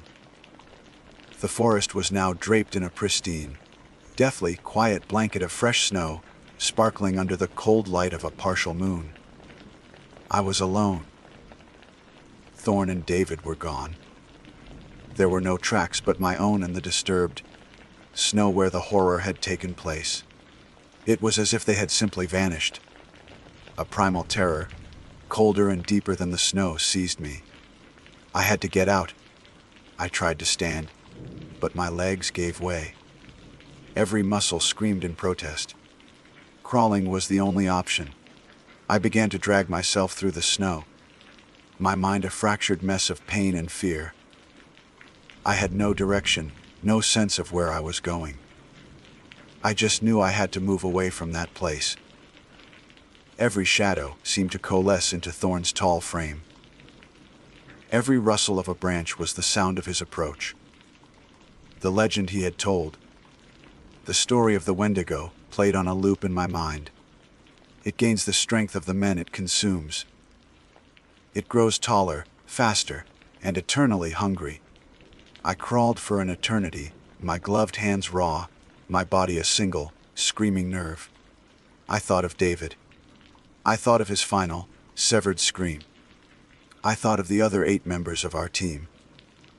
Were they safe at the lodge? Or were they part of the test? Were they initiates? Or were they, too, on the menu? Sometime before dawn, by sheer dumb luck, I stumbled, or rather crawled, out of the woods and onto the hard, frozen surface of a paved road. It was a 2-lane blacktop, a lifeline of civilization in the middle of nowhere. I lay there, half on the shoulder, half in the snow-filled ditch, unable to move another inch. I was done. I closed my eyes, a strange sense of peace washing over me. At least I wouldn't die in the woods. Headlights, the crunch of tires on icy pavement, a door slamming, a man's voice, speaking rapid French Canadian. I felt hands on me rolling me over. Then nothing. I woke up in a hospital bed. The fluorescent lights hummed, a sterile counterpoint to the organic silence of the forest. A member of the Svernride du Quebec, the provincial police, sat by my bed. He was patient kind. He asked me what happened. I told him everything. I told him about the retreat, the solo challenge, finding David, and Thorne's monstrous offer. I told him about the attack. He listened, his expression never changing. When I was finished, he closed his notebook. He told me the official story. I had gotten lost in the storm and suffered a concussion from a fall. My colleagues, concerned when I didn't return, had initiated a search. They had found me on the road. And David? I asked, my voice cracking. What about David Chen? The officer's eyes were full of practiced pity. David's body had been found, he said, not far from where I had been. The official cause of death was an animal attack, a bear most likely, roused from its hibernation. Tragic. And Thorne, I demanded. Where is Marcus Thorne? Where are the others? They had been questioned, of course. They were all devastated by the tragedy. They had given their statements and, their business being essential, had already flown back to New York. The case was, for all intents and purposes, closed. I knew then that I was truly alone. Thorne hadn't just killed David, he had consumed the very truth of his death, absorbing it into a neat, plausible, corporate, approved narrative. I quit my job the day I was released from the hospital. I sent a one-line email from a public library computer. I never went back to my apartment. I left everything behind. I left New York. I know what Marcus Thorne is. He isn't just a man driven by greed. He is the living embodiment of it. He is the modern Wendigo, a creature in a bespoke suit who doesn't stalk the frozen wilderness, but the cold, sterile corridors of power. His hunting grounds are boardrooms and stock exchanges. His prey is the weak, the vulnerable, the deadweight, on a balance sheet. He devours companies, lives, and futures, and with each acquisition, he grows stronger, his hunger more insatiable. He is still out there. I see his face sometimes on the cover of business magazines, his smile the same charismatic mask I once revered. They call him a visionary, a titan, a king. I know what he is. He's a cannibal, and he is forever hunting, forever hungry. My name is Chloe Sterling. To my colleagues in the sterile, fluorescent, lit world of data analysis, I am a creature of logic and order.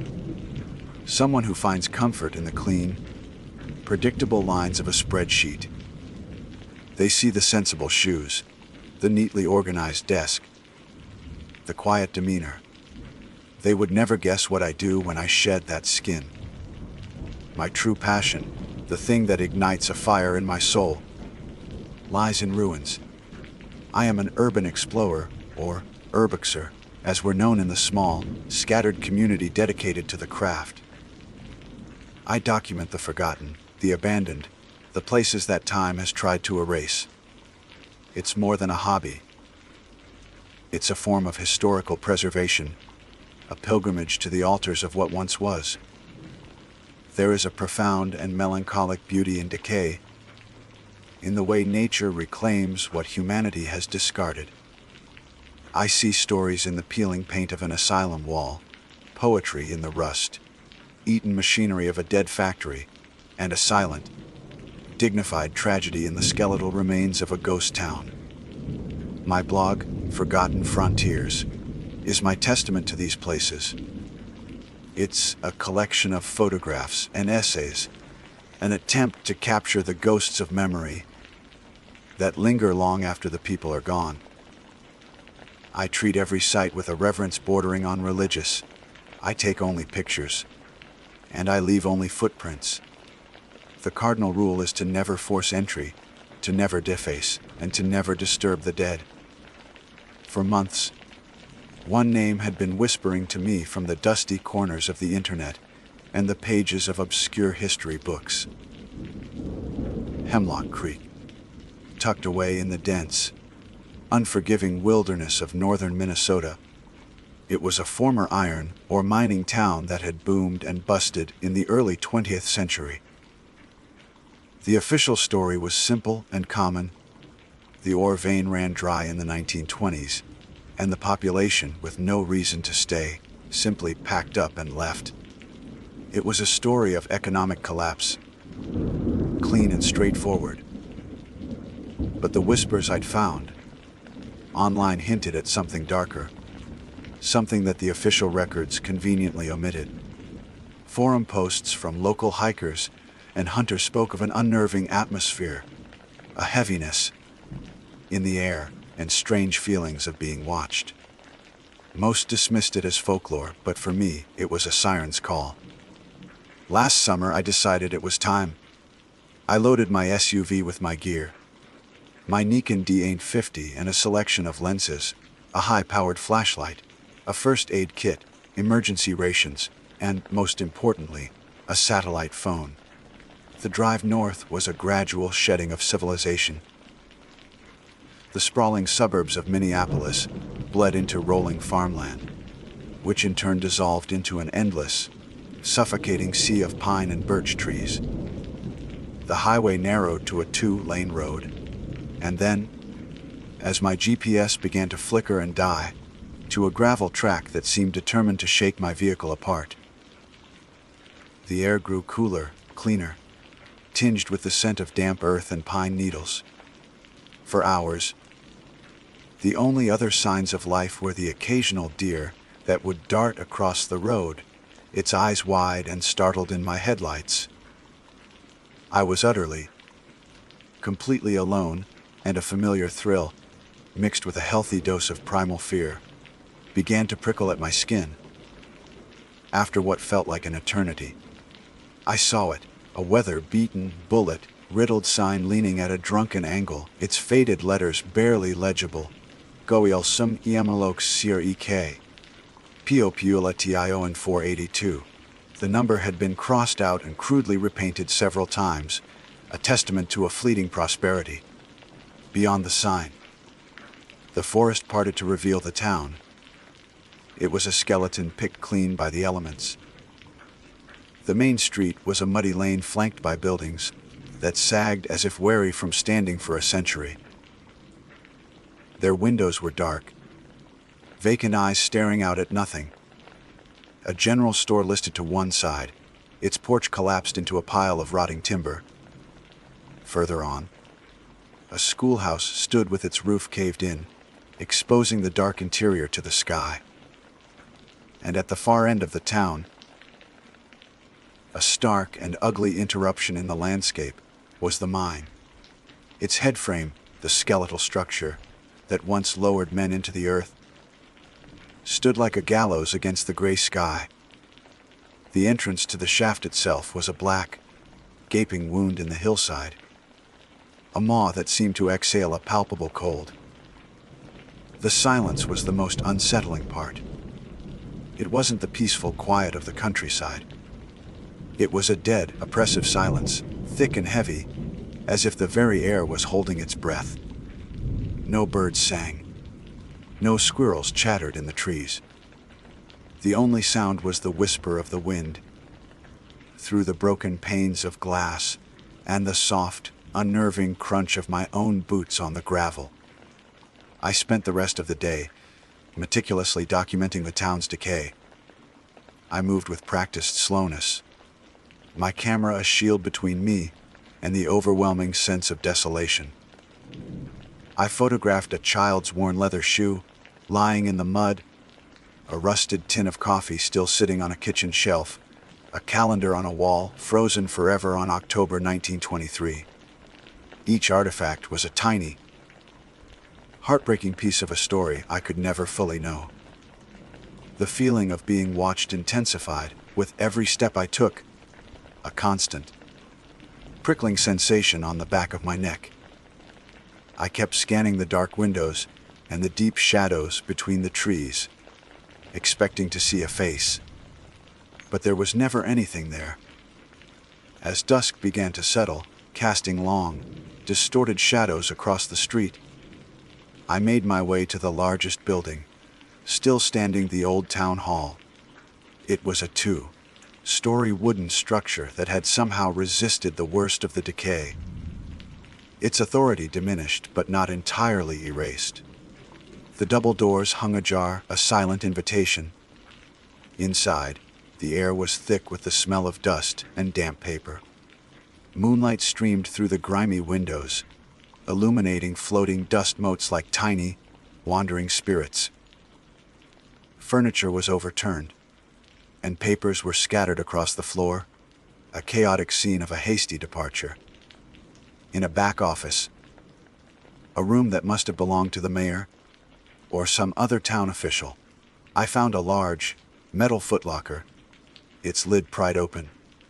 It was filled with water, damaged records, tax lectures, birth certificates, meeting minutes, all bleeding into a moldy, illegible mess. It was a historian's nightmare. I began to sift through the damp pulp, my gloved fingers carefully separating the pages, hoping to salvage something, anything. And that's when I found it. Tucked beneath a stack of ruined property deeds was a leather-bound journal. It was surprisingly well preserved, the thick hide having protected the pages within from the worst of the moisture. The cover was unmarked. I carefully opened it, the spine creaking in protest. The first page contained a single name, written in a neat, confident script that stood in stark contrast to the chaos around me: Dr. Elias Vance, town physician, winter 1923. A shiver, entirely unrelated to the evening chill, traced its way down my spine. I had found a voice from the town's final days. I settled onto the floor, my back against the wall, my flashlight beam cutting a sharp circle in the gloom. With a sense of both excitement and profound dread, I turned the page and began to read. The flashlight beam trembled in my hand, the circle of light dancing across the yellowed pages of the journal. The world outside the dusty town hall, my SUV, the gravel road, the life I knew, seemed to dissolve, leaving only the cramped office, the oppressive silence, and the doctor's elegant script. I pulled my jacket tighter around me and began to read his story. November 5th, 1923. The first snows have arrived, blanketing Hemlock Creek in a pristine, almost suffocating white. The cold has a bite to it this year, sharper than I recall. It seems to have seeped into the very bones of the men. I have noted a peculiar malaise spreading through the mining camp. It presents initially as melancholia. Men who were once boisterous and full of crude life now sit silently in the saloon, staring into their glasses. Foremen report a drop in productivity. Fights, usually a common and quickly resolved affair, have taken on a vicious edge. Thomas Abernathy, a man I have known for 5 years to be as steady as the Northern Star, accused his neighbor of stealing firewood.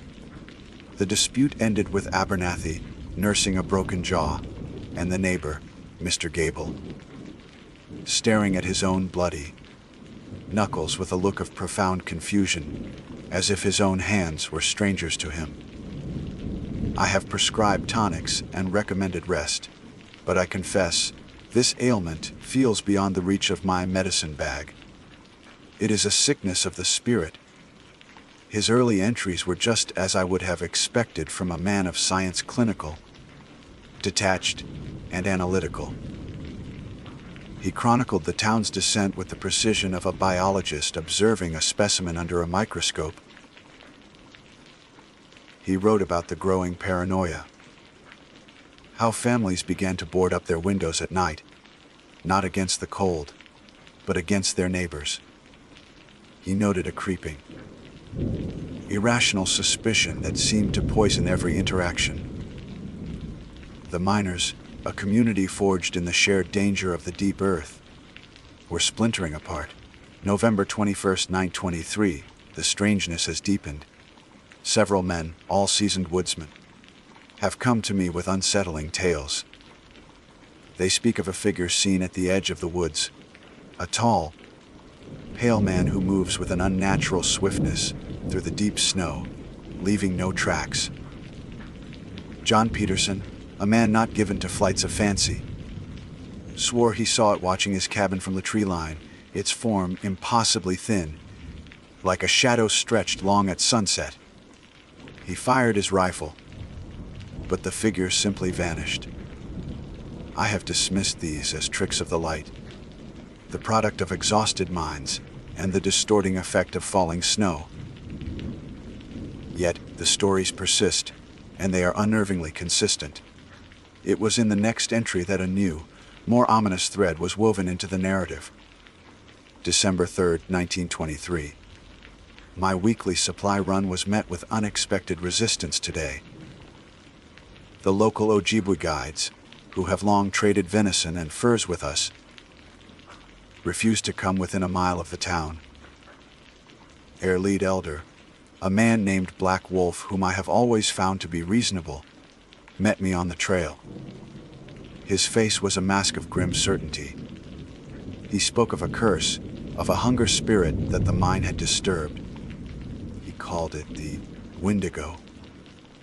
He claimed our relentless digging, our insatiable greed for the black iron in the earth, had awakened it.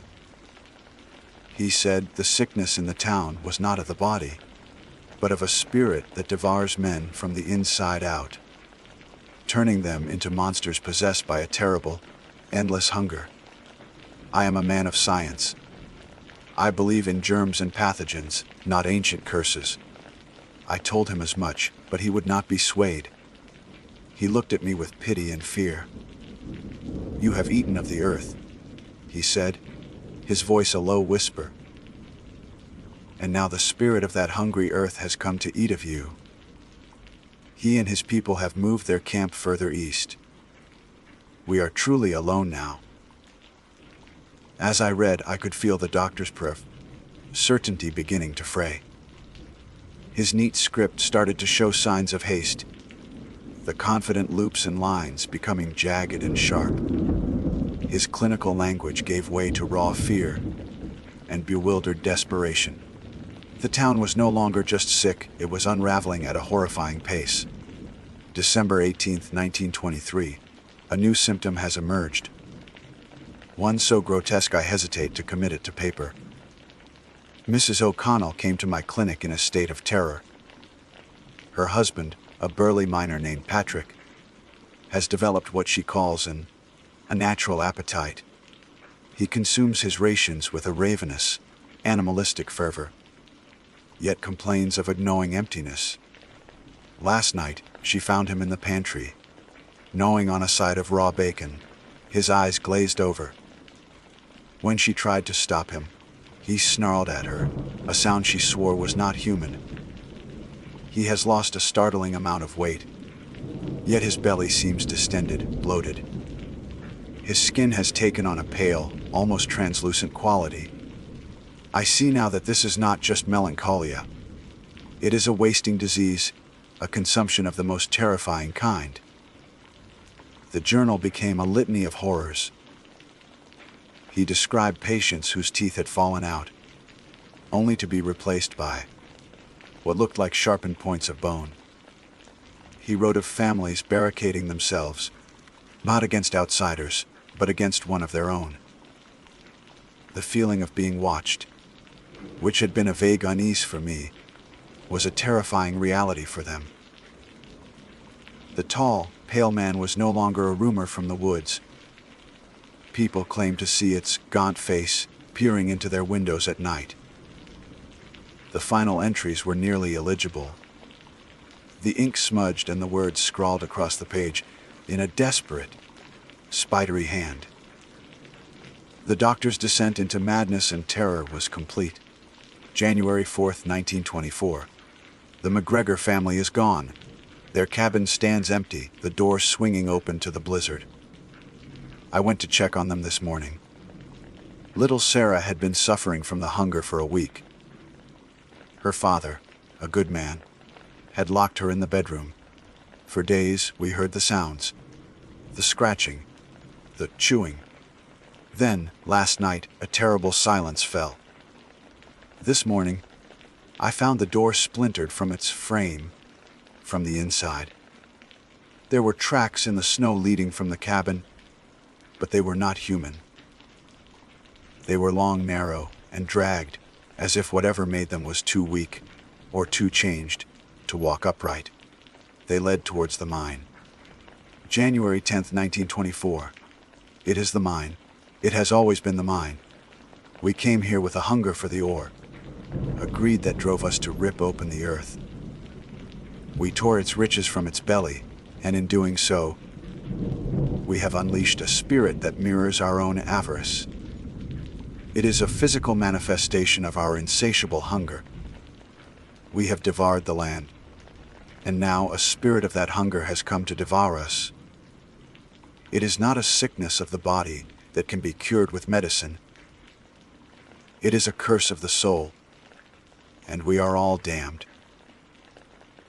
The last page contained only a single, horrifying sentence, scrawled with what must have been the last of his strength. The ink bleeding into the paper as if from a wound. It's in the mine. God help us, it's in the mine. A profound, bone-deep cold washed over me. A cold that had nothing to do with the Minnesota night. The journal fell from my numb fingers. The silence of the town hall pressed in, no longer empty, but filled with the echoes of screams and the phantom pains of an unspeakable hunger. My carefully constructed world of logic and reason had been shattered. The whispers on the internet were not folklore. They were warnings. The heavy atmosphere of Hemlock Creek was not my imagination. It was the lingering residue of absolute terror. I had come here to document a ghost town, a place of forgotten memories. But the town wasn't just haunted by memories. It was haunted by something that was still here, something that was waiting. My breath hitched in my throat, each inhale a sharp, painful gasp against the crushing weight of the silence. The journal lay open on the floor, its final, desperate sentence seeming to burn itself into the dusty air of the office. It's in the mine. The words echoed in the cavern of my skull. No longer the scrawling of a madman from a century past, but a fresh, urgent warning screamed directly at me. The cold I felt was no longer just the ambient chill of a summer night in the North Woods. It was a deep, internal ice. A terror so pure and absolute it felt like a physical presence in the room with me. For a long moment, I was paralyzed, a statue of fear.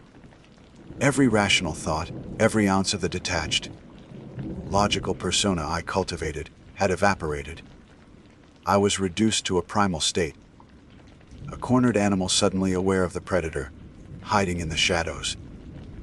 The plan I had so meticulously crafted, to spend another day here, to explore the mine shaft, to capture the perfect shoot, now seemed like the height of suicidal arrogance. The mine, the gaping wound in the earth, I had looked at earlier with morbid curiosity. It wasn't just an abandoned shaft. It was a lair. It was a tomb that had refused to stay sealed. My heart hammered against my ribs, a frantic drumbeat against the suffocating silence. I scrambled backwards, my hands crab, walking through the dust and grime, my eyes locked on the darkness of the doorway, as if expecting Dr. Vance himself to stagger through, his body wasted, his eyes burning with an unholy light. I had to get out. The thought wasn't a product of reason. It was a biological imperative. A command screamed from the deepest, most ancient part of my brain. Leave now. With a surge of adrenaline, I lurched to my feet. My gear was scattered around me, a testament to my earlier, more naive sense of security. I began to shove everything into my pack with clumsy, trembling hands. My expensive camera lenses clinked together, a sound that seemed obscenely loud in the dead quiet. I fumbled with zippers and clips, my fingers feeling thick and unresponsive. The urbexer's creed, leave only footprints, was forgotten. All I wanted was to leave, to be gone. To put as many miles as possible between myself and the cursed ground of Hemlock Creek. As I cinched the final strap on my backpack, a new sensation cut through my panic. A smell. It was faint at first, carried on the drafts that snaked through the broken building. It was a foul, complex odor of decay, but not the clean, dry rot of old wood and paper. This was a wet, greasy stench of spoiled meat and damp, disturbed earth, with an underlying metallic tang that reminded me of old blood.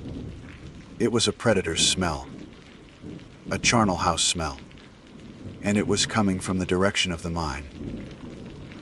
That was it. The final, visceral confirmation I didn't need but got anyway. The journal wasn't history, it was a live report.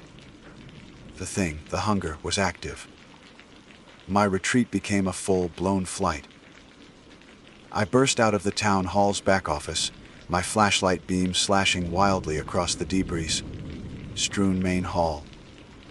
The floating dust motes no longer looked like spirits, they looked like ashes.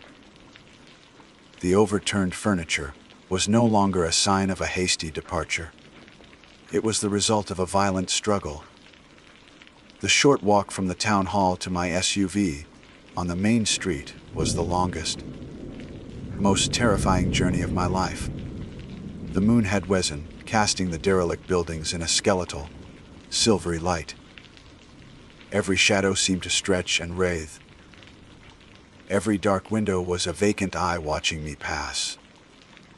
The wind, which had been a harmless whisper before, now sounded like a low, guttural moan, carrying on it the faint, sickly, sweet smell from the mine. I imagined the sound of scratching from inside the boarded up cabins, the whisper of a gaunt, impossibly tall figure moving in the periphery of my vision. I didn't dare look directly into the trees that crowded the edge of the town. I kept my eyes fixed on the familiar, solid shape of my vehicle, my sanctuary of steel and glass. I reached the SUV, my breath coming in ragged sobs. My hand shook so violently, it took 3 attempts to get the key into the lock. The click of the door unlocking was a thunderclap in the silence. I threw my pack onto the passenger seat and scrambled behind the wheel, fumbling with the ignition. The engine turning over was the most beautiful sound I had ever heard. It was the sound of escape, of civilization, of life. I didn't bother turning around. I slammed the gear into reverse, spun the wheel, and stomped on the accelerator, spraying gravel and mud as I fishtailed onto the dirt road leading out of town. I drove with a singular focus, my knuckles white on the steering wheel, my eyes glued to the path ahead, illuminated by the high beams that cut a desperate tunnel through the oppressive darkness of the forest. For 100 yards, I felt a wave of relief so powerful it almost made me dizzy. I had made it. I was out. But some morbid, inexplicable impulse, the same curiosity that had brought me to this godforsaken place, made me glance at my rearview mirror. And my world stopped. It was standing in the middle of the road, exactly where my car had been parked just moments before. The moonlight seemed to cling to it, illuminating a form that defied all laws of nature and reason. It was tall, impossibly, unnaturally tall and thin. Its limbs elongated like a tree's branches in winter. Its skin was the color of bleached bone, stretched taut over a skeletal frame. It had no discernible features, no eyes or mouth that I could see, but I could feel its gaze on me, a tangible pressure, a malevolence so ancient and profound it felt like the cold of the void. It was a creature born of starvation, the physical embodiment of the gnawing, endless hunger described in the doctor's journal. It just stood there, watching me go. It didn't move. It didn't have to. The stillness was more terrifying than any pursuit. It was the patient stillness of a predator that knows its territory, that knows the hunger will always return, that knows it has all the time in the world. It had waited nearly 100 years in the darkness of the earth. It could wait again. I screamed, a raw, tearing sound, and slammed my foot back down on the accelerator. I didn't look in the mirror again. I drove through the night, fueled by terror, not stopping until the sun began to rise and the first signs of civilization appeared on the horizon. I never filed a report. I never uploaded the photos. I shut down my blog. Who would believe me? They would say I was overtired, that I let the town's atmosphere get to me, that I imagined it all. But I know what I saw. The town of Hemlock Creek wasn't just abandoned. It wasn't just haunted by the ghost of its own greed. The greed had taken root, and it had grown into something new. Something that walks, something that waits, and something that is still very, very hungry. My name is Jake, but you probably wouldn't know me by that name. Online, where it mattered, I was Jake a Wild. It's a name I chose carefully, one meant to evoke images of untamed wilderness and rugged individualism. I was a mid-level influencer, stuck in that frustrating purgatory between obscurity and genuine stardom. My niche was extreme challenges, the kind of content that makes viewers wince and whisper, "I can't believe he's actually doing that." I'd eaten exotic insects, spent 24 hours in a coffin-sized hole I'd dug myself, and navigated the storm drains beneath Las Vegas. Each video got a respectable number of views, enough to pay my rent and keep the dream alive. But I was still waiting for my breakout moment. I was waiting for the one challenge that would catapult me into the big leagues. The kind of event that would land me sponsorships with energy drinks and outdoor gear companies. That challenge was the Algonquin Ice Challenge. The concept was simple, brutal, and, I hoped, viral. Goldie survived for 1 week, completely alone in the heart of Algonquin Provincial Park during the dead of winter. The rules I set for myself were strict, designed for maximum drama. My only tools would be a single-bladed hunting knife, a ferro rod for starting fires, and a satellite phone. The phone was the most crucial piece of equipment. It wasn't just for safety. It was my connection to the world, my camera, my stage. Through it, I would live stream my entire ordeal, bringing my followers, my wild pack, along for every shivering, stomach-growling moment. The preparation was intense.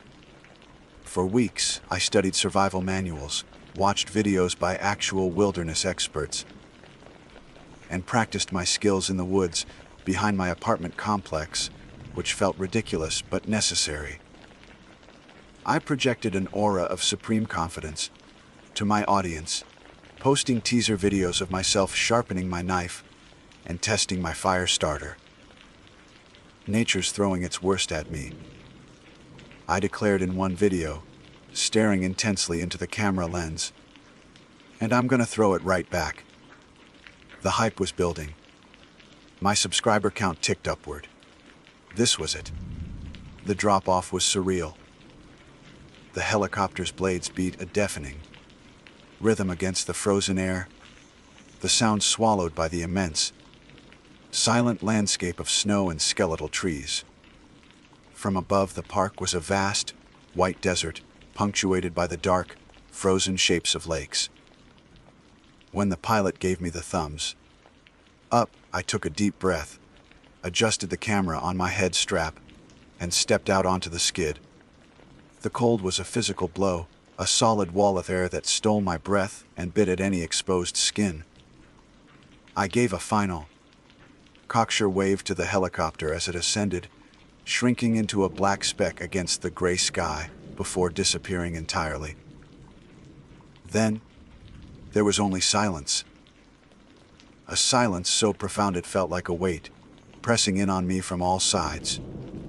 The first few days were a masterclass in performance. I was Jake Wild, the conqueror of the wild. My viewer count, displayed in a small, translucent box in the corner of my vision, began to climb steadily. Thousands, then tens of thousands, were watching me. The comments flooded in, a torrent of encouragement and awe. I narrated my every move with the practiced enthusiasm of a seasoned showman. I found a clearing sheltered by a thick stand of pine trees and began constructing my lean-to. Every swing of my hatchet, every branch I dragged through the knee, deep snow was a piece of content. "All right, Wild Pack, check it out," I'd pant, turning the camera to my handiwork. The key is to build a solid back wall to block that wind.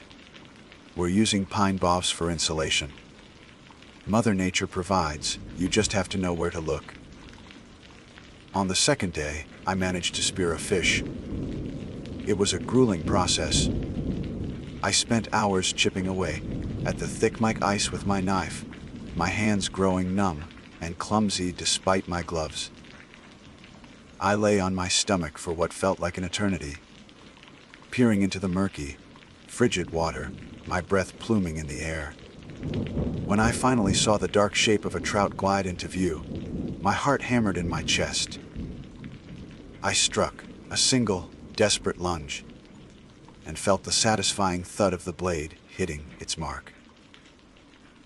I roared in triumph, holding the glistening, writhing fish up for the camera, a primal scream of victory echoing across the frozen lake. That night, I cooked it over my small, precious fire. It was the best thing I had ever tasted. My viewer count soared past 50,000. The comments were ecstatic. KNGOF Narch. One read, "This is insane, Jake! You're a legend!" I felt invincible. The blizzard hit on the fourth day. It didn't arrive with a dramatic warning. It simply descended. The sky, which had been a uniform sheet of dull gray, thickened and darkened. The wind began to moan through the trees, a low, mournful sound that slowly escalated into a high-pitched shriek. Snow began to fall, not in gentle flakes, but in a blinding, horizontal torrent. Within an hour, visibility was zero. The world shrank to the confines of my small shelter, and the few feet of churning white I could see beyond its opening. I was trapped. The live stream was my only connection to humanity. The fear, which I had successfully suppressed beneath layers of bravado, began to creep in. It started as a cold knot in my stomach and slowly spread through my limbs. I tried to hide it, to keep up the Jake Wild persona, but the strain was showing. My jokes fell flat. My voice was a half octave higher than usual. "Just a little squall, Wild Pack," I said, my teeth chattering. The Algonquin ice. Challenge wouldn't be a challenge without a little weather, right? But they could tell. The tone of the comments began to shift. The boisterous praise was replaced with concern. "You okay? Man, that looks serious. Don't be a hero. Jake, call for help if you need it." As darkness fell, the storm raged on. A relentless assault on my flimsy shelter. The wind howled like a living thing, tearing at the pine boughs and shaking the frame. I huddled deeper into my sleeping bag, the satellite phone clutched in my hand like a talisman. And then I heard it. Over the shriek of the wind, a voice. "Jake, honey, are you in there? It's time to come home." I froze, every muscle in my body locking up. It was my mom's voice. I knew with absolute soul-crushing certainty that it was her voice. The gentle cadence. The specific way she called me, honey. But it was impossible. My mom was in a retirement community in Florida, thousands of miles away. She barely knew how to use a smartphone, let alone track me to a specific location in the Canadian wilderness. My blood turned to ice. I fumbled with the phone, my voice a trembling whisper. Guys, did you hear that? Please tell me you heard that." The chat exploded. Some said it was the wind, my mind playing tricks on me. Others were spooked. A few, the trolls, accused me of faking it for drama. The voice came again, closer this time, right outside the wall of my shelter. But it was different. "Jake, baby, I miss you. Let me in. I'm so cold." It was Chloe, my girlfriend. It was a perfect imitation of her voice, down to the little crackle of emotion she got when she was worried. It was the voice that had whispered, "I love you," to me just a week ago at the airport. It was a cruel, exquisitely painful piece of psychological torture. I knew it wasn't real, that it couldn't be real, but my heart didn't care. A sob escaped my throat, a raw, ugly sound. The tough guy persona of Jake Wilde didn't just crack, it shattered into a million pieces. I curled into a ball, weeping openly on the live stream, my carefully constructed world collapsing into a nightmare of wind, snow, and impossible voices. My viewer count was higher than it had ever been. 100,000 people were watching me fall apart. Sleep didn't come that night. How could it?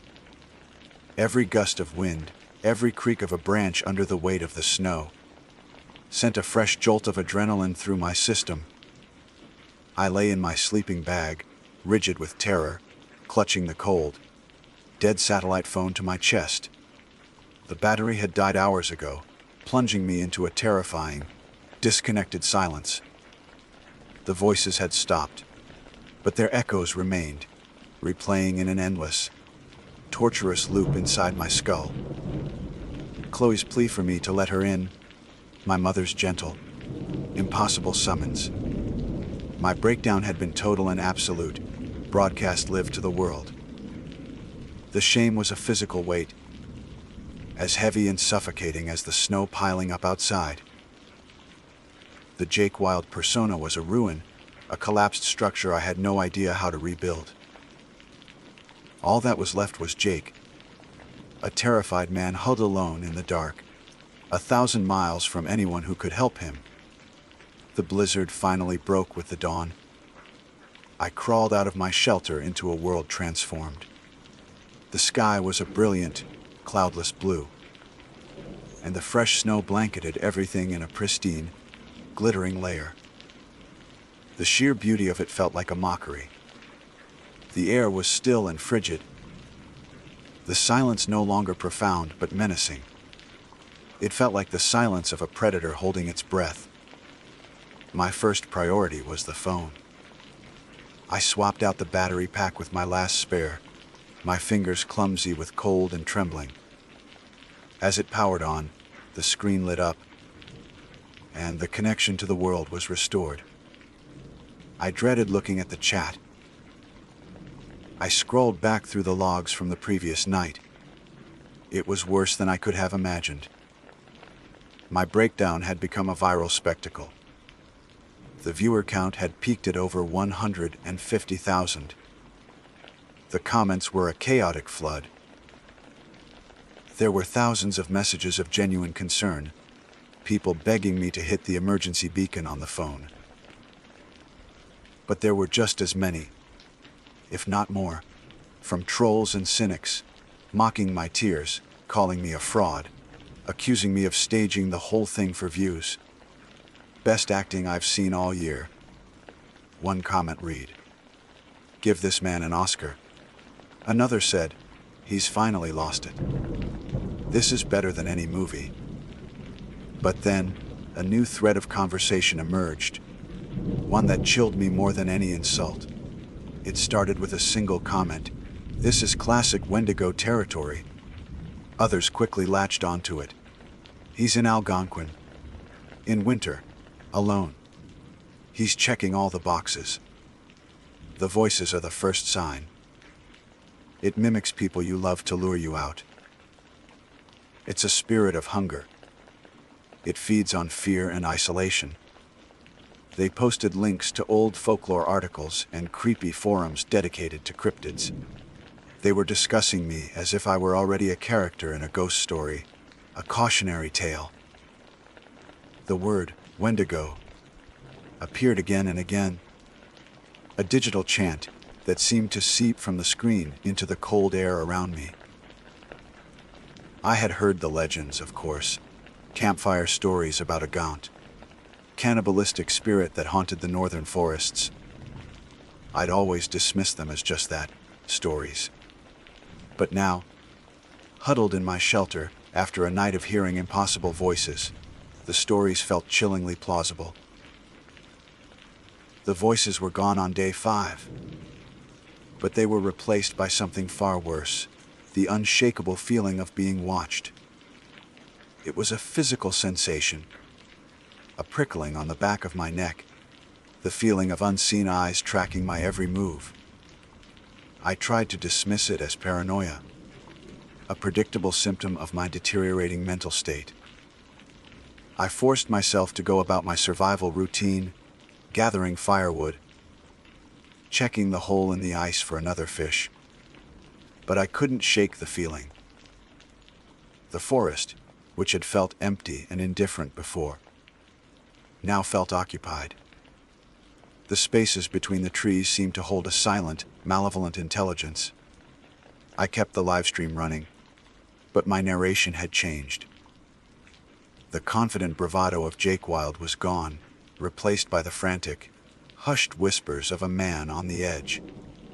I spoke to my audience as if they were my only confidence, my digital lifeline.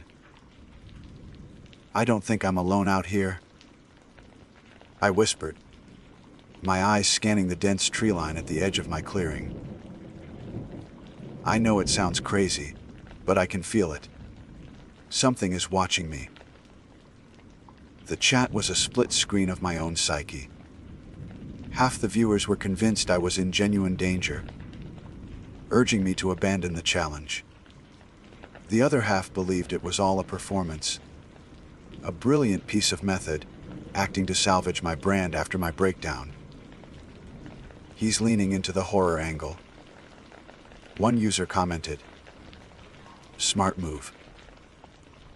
The thought that people believed I was capable of faking this level of terror was both insulting and, in a strange way, terrifying. It meant they couldn't see the real fear in my eyes. Later that afternoon, I found the tracks. I had ventured further from my camp than usual, searching for dry wood under the low, hanging branches of the pines. There, in a patch of undisturbed snow, was a line of footprints. My heart stopped. They were not from a deer, or a wolf, or a moose. They were long and narrow, almost like a human's, but impossibly thin, with an elongated heel and what looked like the impression of claws at the tip. They were barefoot tracks, in 3 feet of snow, in sub-zero temperatures. They walked a perfectly straight line, emerging from the dense woods, on one side of the small clearing and disappearing back into them on the other. They hadn't been there an hour ago. My breath hitched in my throat. This wasn't in my head. This was real. This was physical proof. I fumbled for the phone. swinging the camera down to focus on the tracks.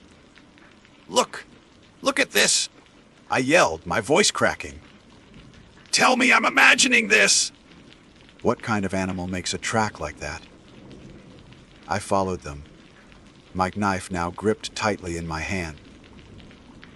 The tracks led me to the edge of the woods, where the trees grew so thick that the light barely penetrated.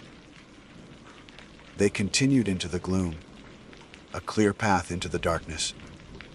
A deep, instinctual fear, older and more powerful than any ambition for fame, screamed at me to go back. I stood there for a long moment, staring into the shadows, before retreating back to the relative safety of my camp. My broadcasts became more and more unhinged. I was no longer just a participant in a challenge. I was a man documenting his own haunting. I talked constantly about the spirit of hunger, a name I'd borrowed from the chat. It felt right. I was starving, not just for food. I hadn't eaten since the fish 2 days ago, but for safety, for sanity. And I felt like something was feeding on my decline. I became obsessed with capturing it on camera.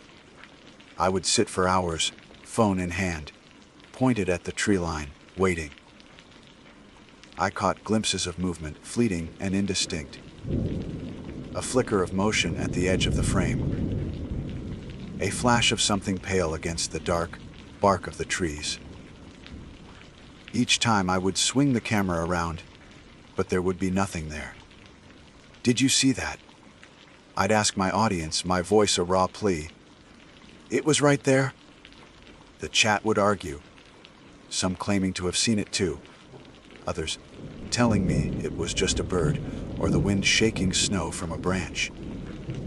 On my last broadcast of the day, as the sun began to set, painting the snow in shades of orange and purple, I finally caught something. It was more than a flicker. For a fraction of a second, a figure was visible between 2 pine trees. It was tall and painfully thin, its limbs long and emaciated. Its skin was the color of old bone, a sickly, pale gray that stood out against the deepening shadows. It was there, and then it was gone, moving with an unnatural speed that my camera could only register as a sickening blur. But I had seen it, and I knew it had seen me.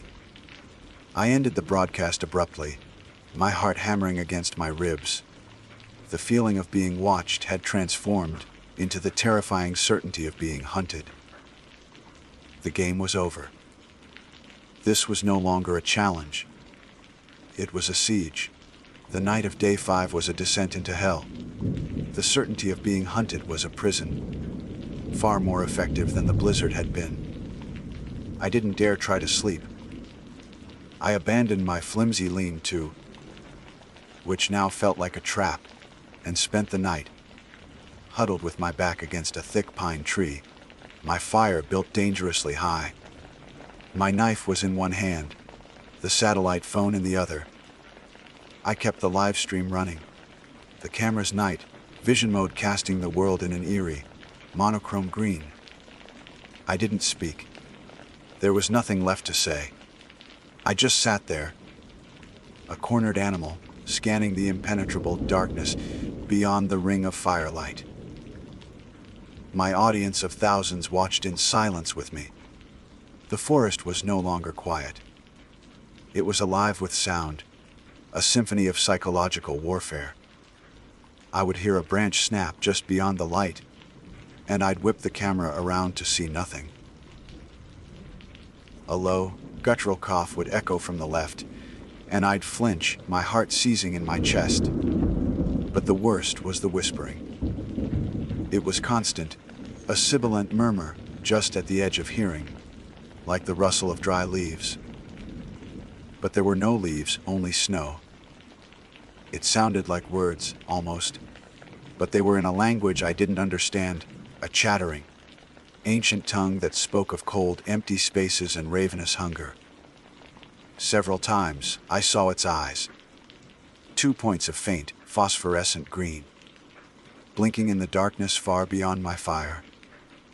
They would appear in one spot, hold my gaze for an unbearable minute, and then vanish, only to reappear moments later in a completely different location.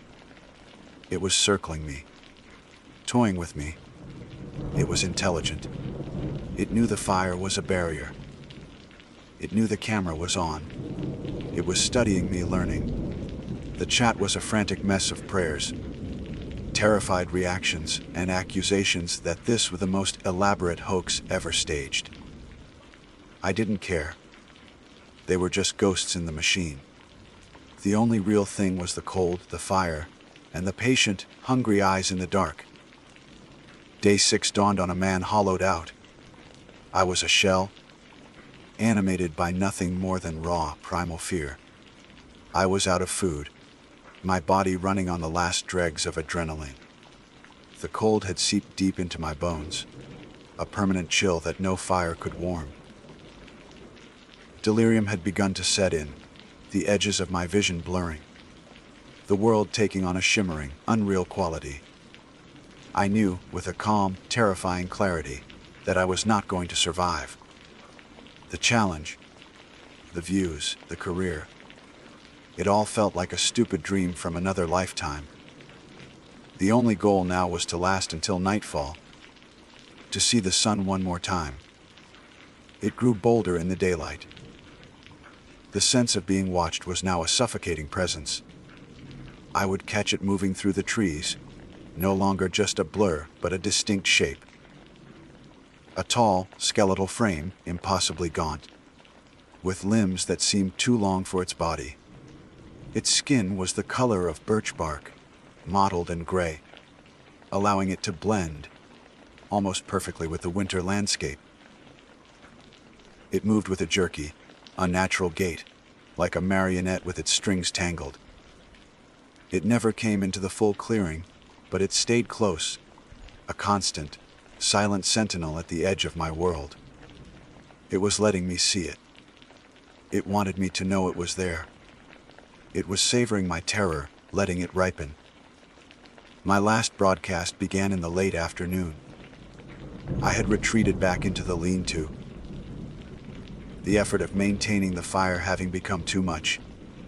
I was huddled in my sleeping bag, the satellite phone held in trembling hands. My voice, when I finally spoke, was a dry, cracking whisper, the sound of a man who had already accepted his fate. "It's here," I rasped, the words barely audible. My teeth were chattering uncontrollably, from cold, from fear, from both. It's been playing with me all day. It's smart. It knows I'm weak. I looked into the lens of the phone, trying to connect with the thousands of people on the other side. Were they real, or just more ghosts? "It knows my name," I whispered, a tear freezing on my cheek. I heard it, in the whispers. It knows my name, and it knows who I love. It showed me their faces in the trees. This wasn't a lie for the camera. In my delirium, I had seen them. My mom, Chloe, my dad, their faces contorted in silent screams, their images flashing for a moment on the pale bark of the birch trees. The monster wasn't just going to kill me. It was feasting on my soul first. The chat was a waterfall of text I could no longer comprehend. Emergency services had been called, they said. A helicopter was on its way. But I knew it wouldn't be fast enough. The sun was touching the horizon, and the shadows were growing long. The time for games was over. A low, raspy growl emanated from directly outside the shelter. It was the sound of a predator, deep and resonant. A sound that vibrated through the frozen ground and up into my bones. This was it. "It's here," I said, my voice breaking into a sob. "Oh God, it's right here." The fabric of my shelter, the wall of woven pine boughs, ripped open as if it were tissue paper. A long, three-fingered hand, gray and clawed, tore through the branches. I screamed a high, piercing shriek of pure, undiluted terror, and dropped the phone. It landed in the snow, the camera pointing up at a crazy angle, capturing nothing but the roof of the lean-to in a patch of darkening sky. But the audio was still live. My followers, my wild pack, the trolls, the believers, the skeptics. They heard everything. They heard my initial scream cut short by a wet, choking sound. They heard a frantic, desperate struggle, the sound of my body thrashing against the packed snow. They heard the low, predatory growl again, closer this time, guttural and triumphant. And then they heard the wet, tearing sounds. The sickening noise of flesh being ripped, of bones snapping. It went on for what felt like an eternity, punctuated by my own muffled, agonized cries. And then silence. For a full 30 seconds. The only sound on the live stream was the gentle sigh of the wind. The viewers typed frantically, their messages a blur of horror and disbelief. And then a new sound broke the silence. A voice that was a perfect, chilling mimicry of my own. "Thanks for watching, guys," it said, the tone infused with the upbeat, confident energy of Jake Wild. "It's been a wild ride. Don't forget to like and subscribe." The broadcast ended. The search party found my campsite 2 days later, guided by the phone's emergency beacon, which had been activated sometime after the stream cut out. They found the wrecked shelter. They found my knife.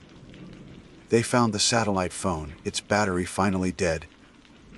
They found a significant amount of blood, staining the snow a dark, ugly crimson. They never found me. Not a bot of bone, not a shred of clothing. My last broadcast is the stuff of legend now. A holy grail of found footage horror passed around on dark web forums and secretive Discord servers. The official explanation is that I succumbed to the elements and was carried off by scavengers, that the final words were a bizarre audio glitch. Many of my former followers believe I faked the whole thing, that I pulled off the most audacious stunt in influencer history and am now living on a beach somewhere, laughing at them all. But the ones who were watching live, the ones who heard the struggle, who heard that final, cheerful sign, often a voice that was mine but not mine, they know the truth. They know the spirit of hunger is real. They know the monster got me. And then, with my final words, it took my place.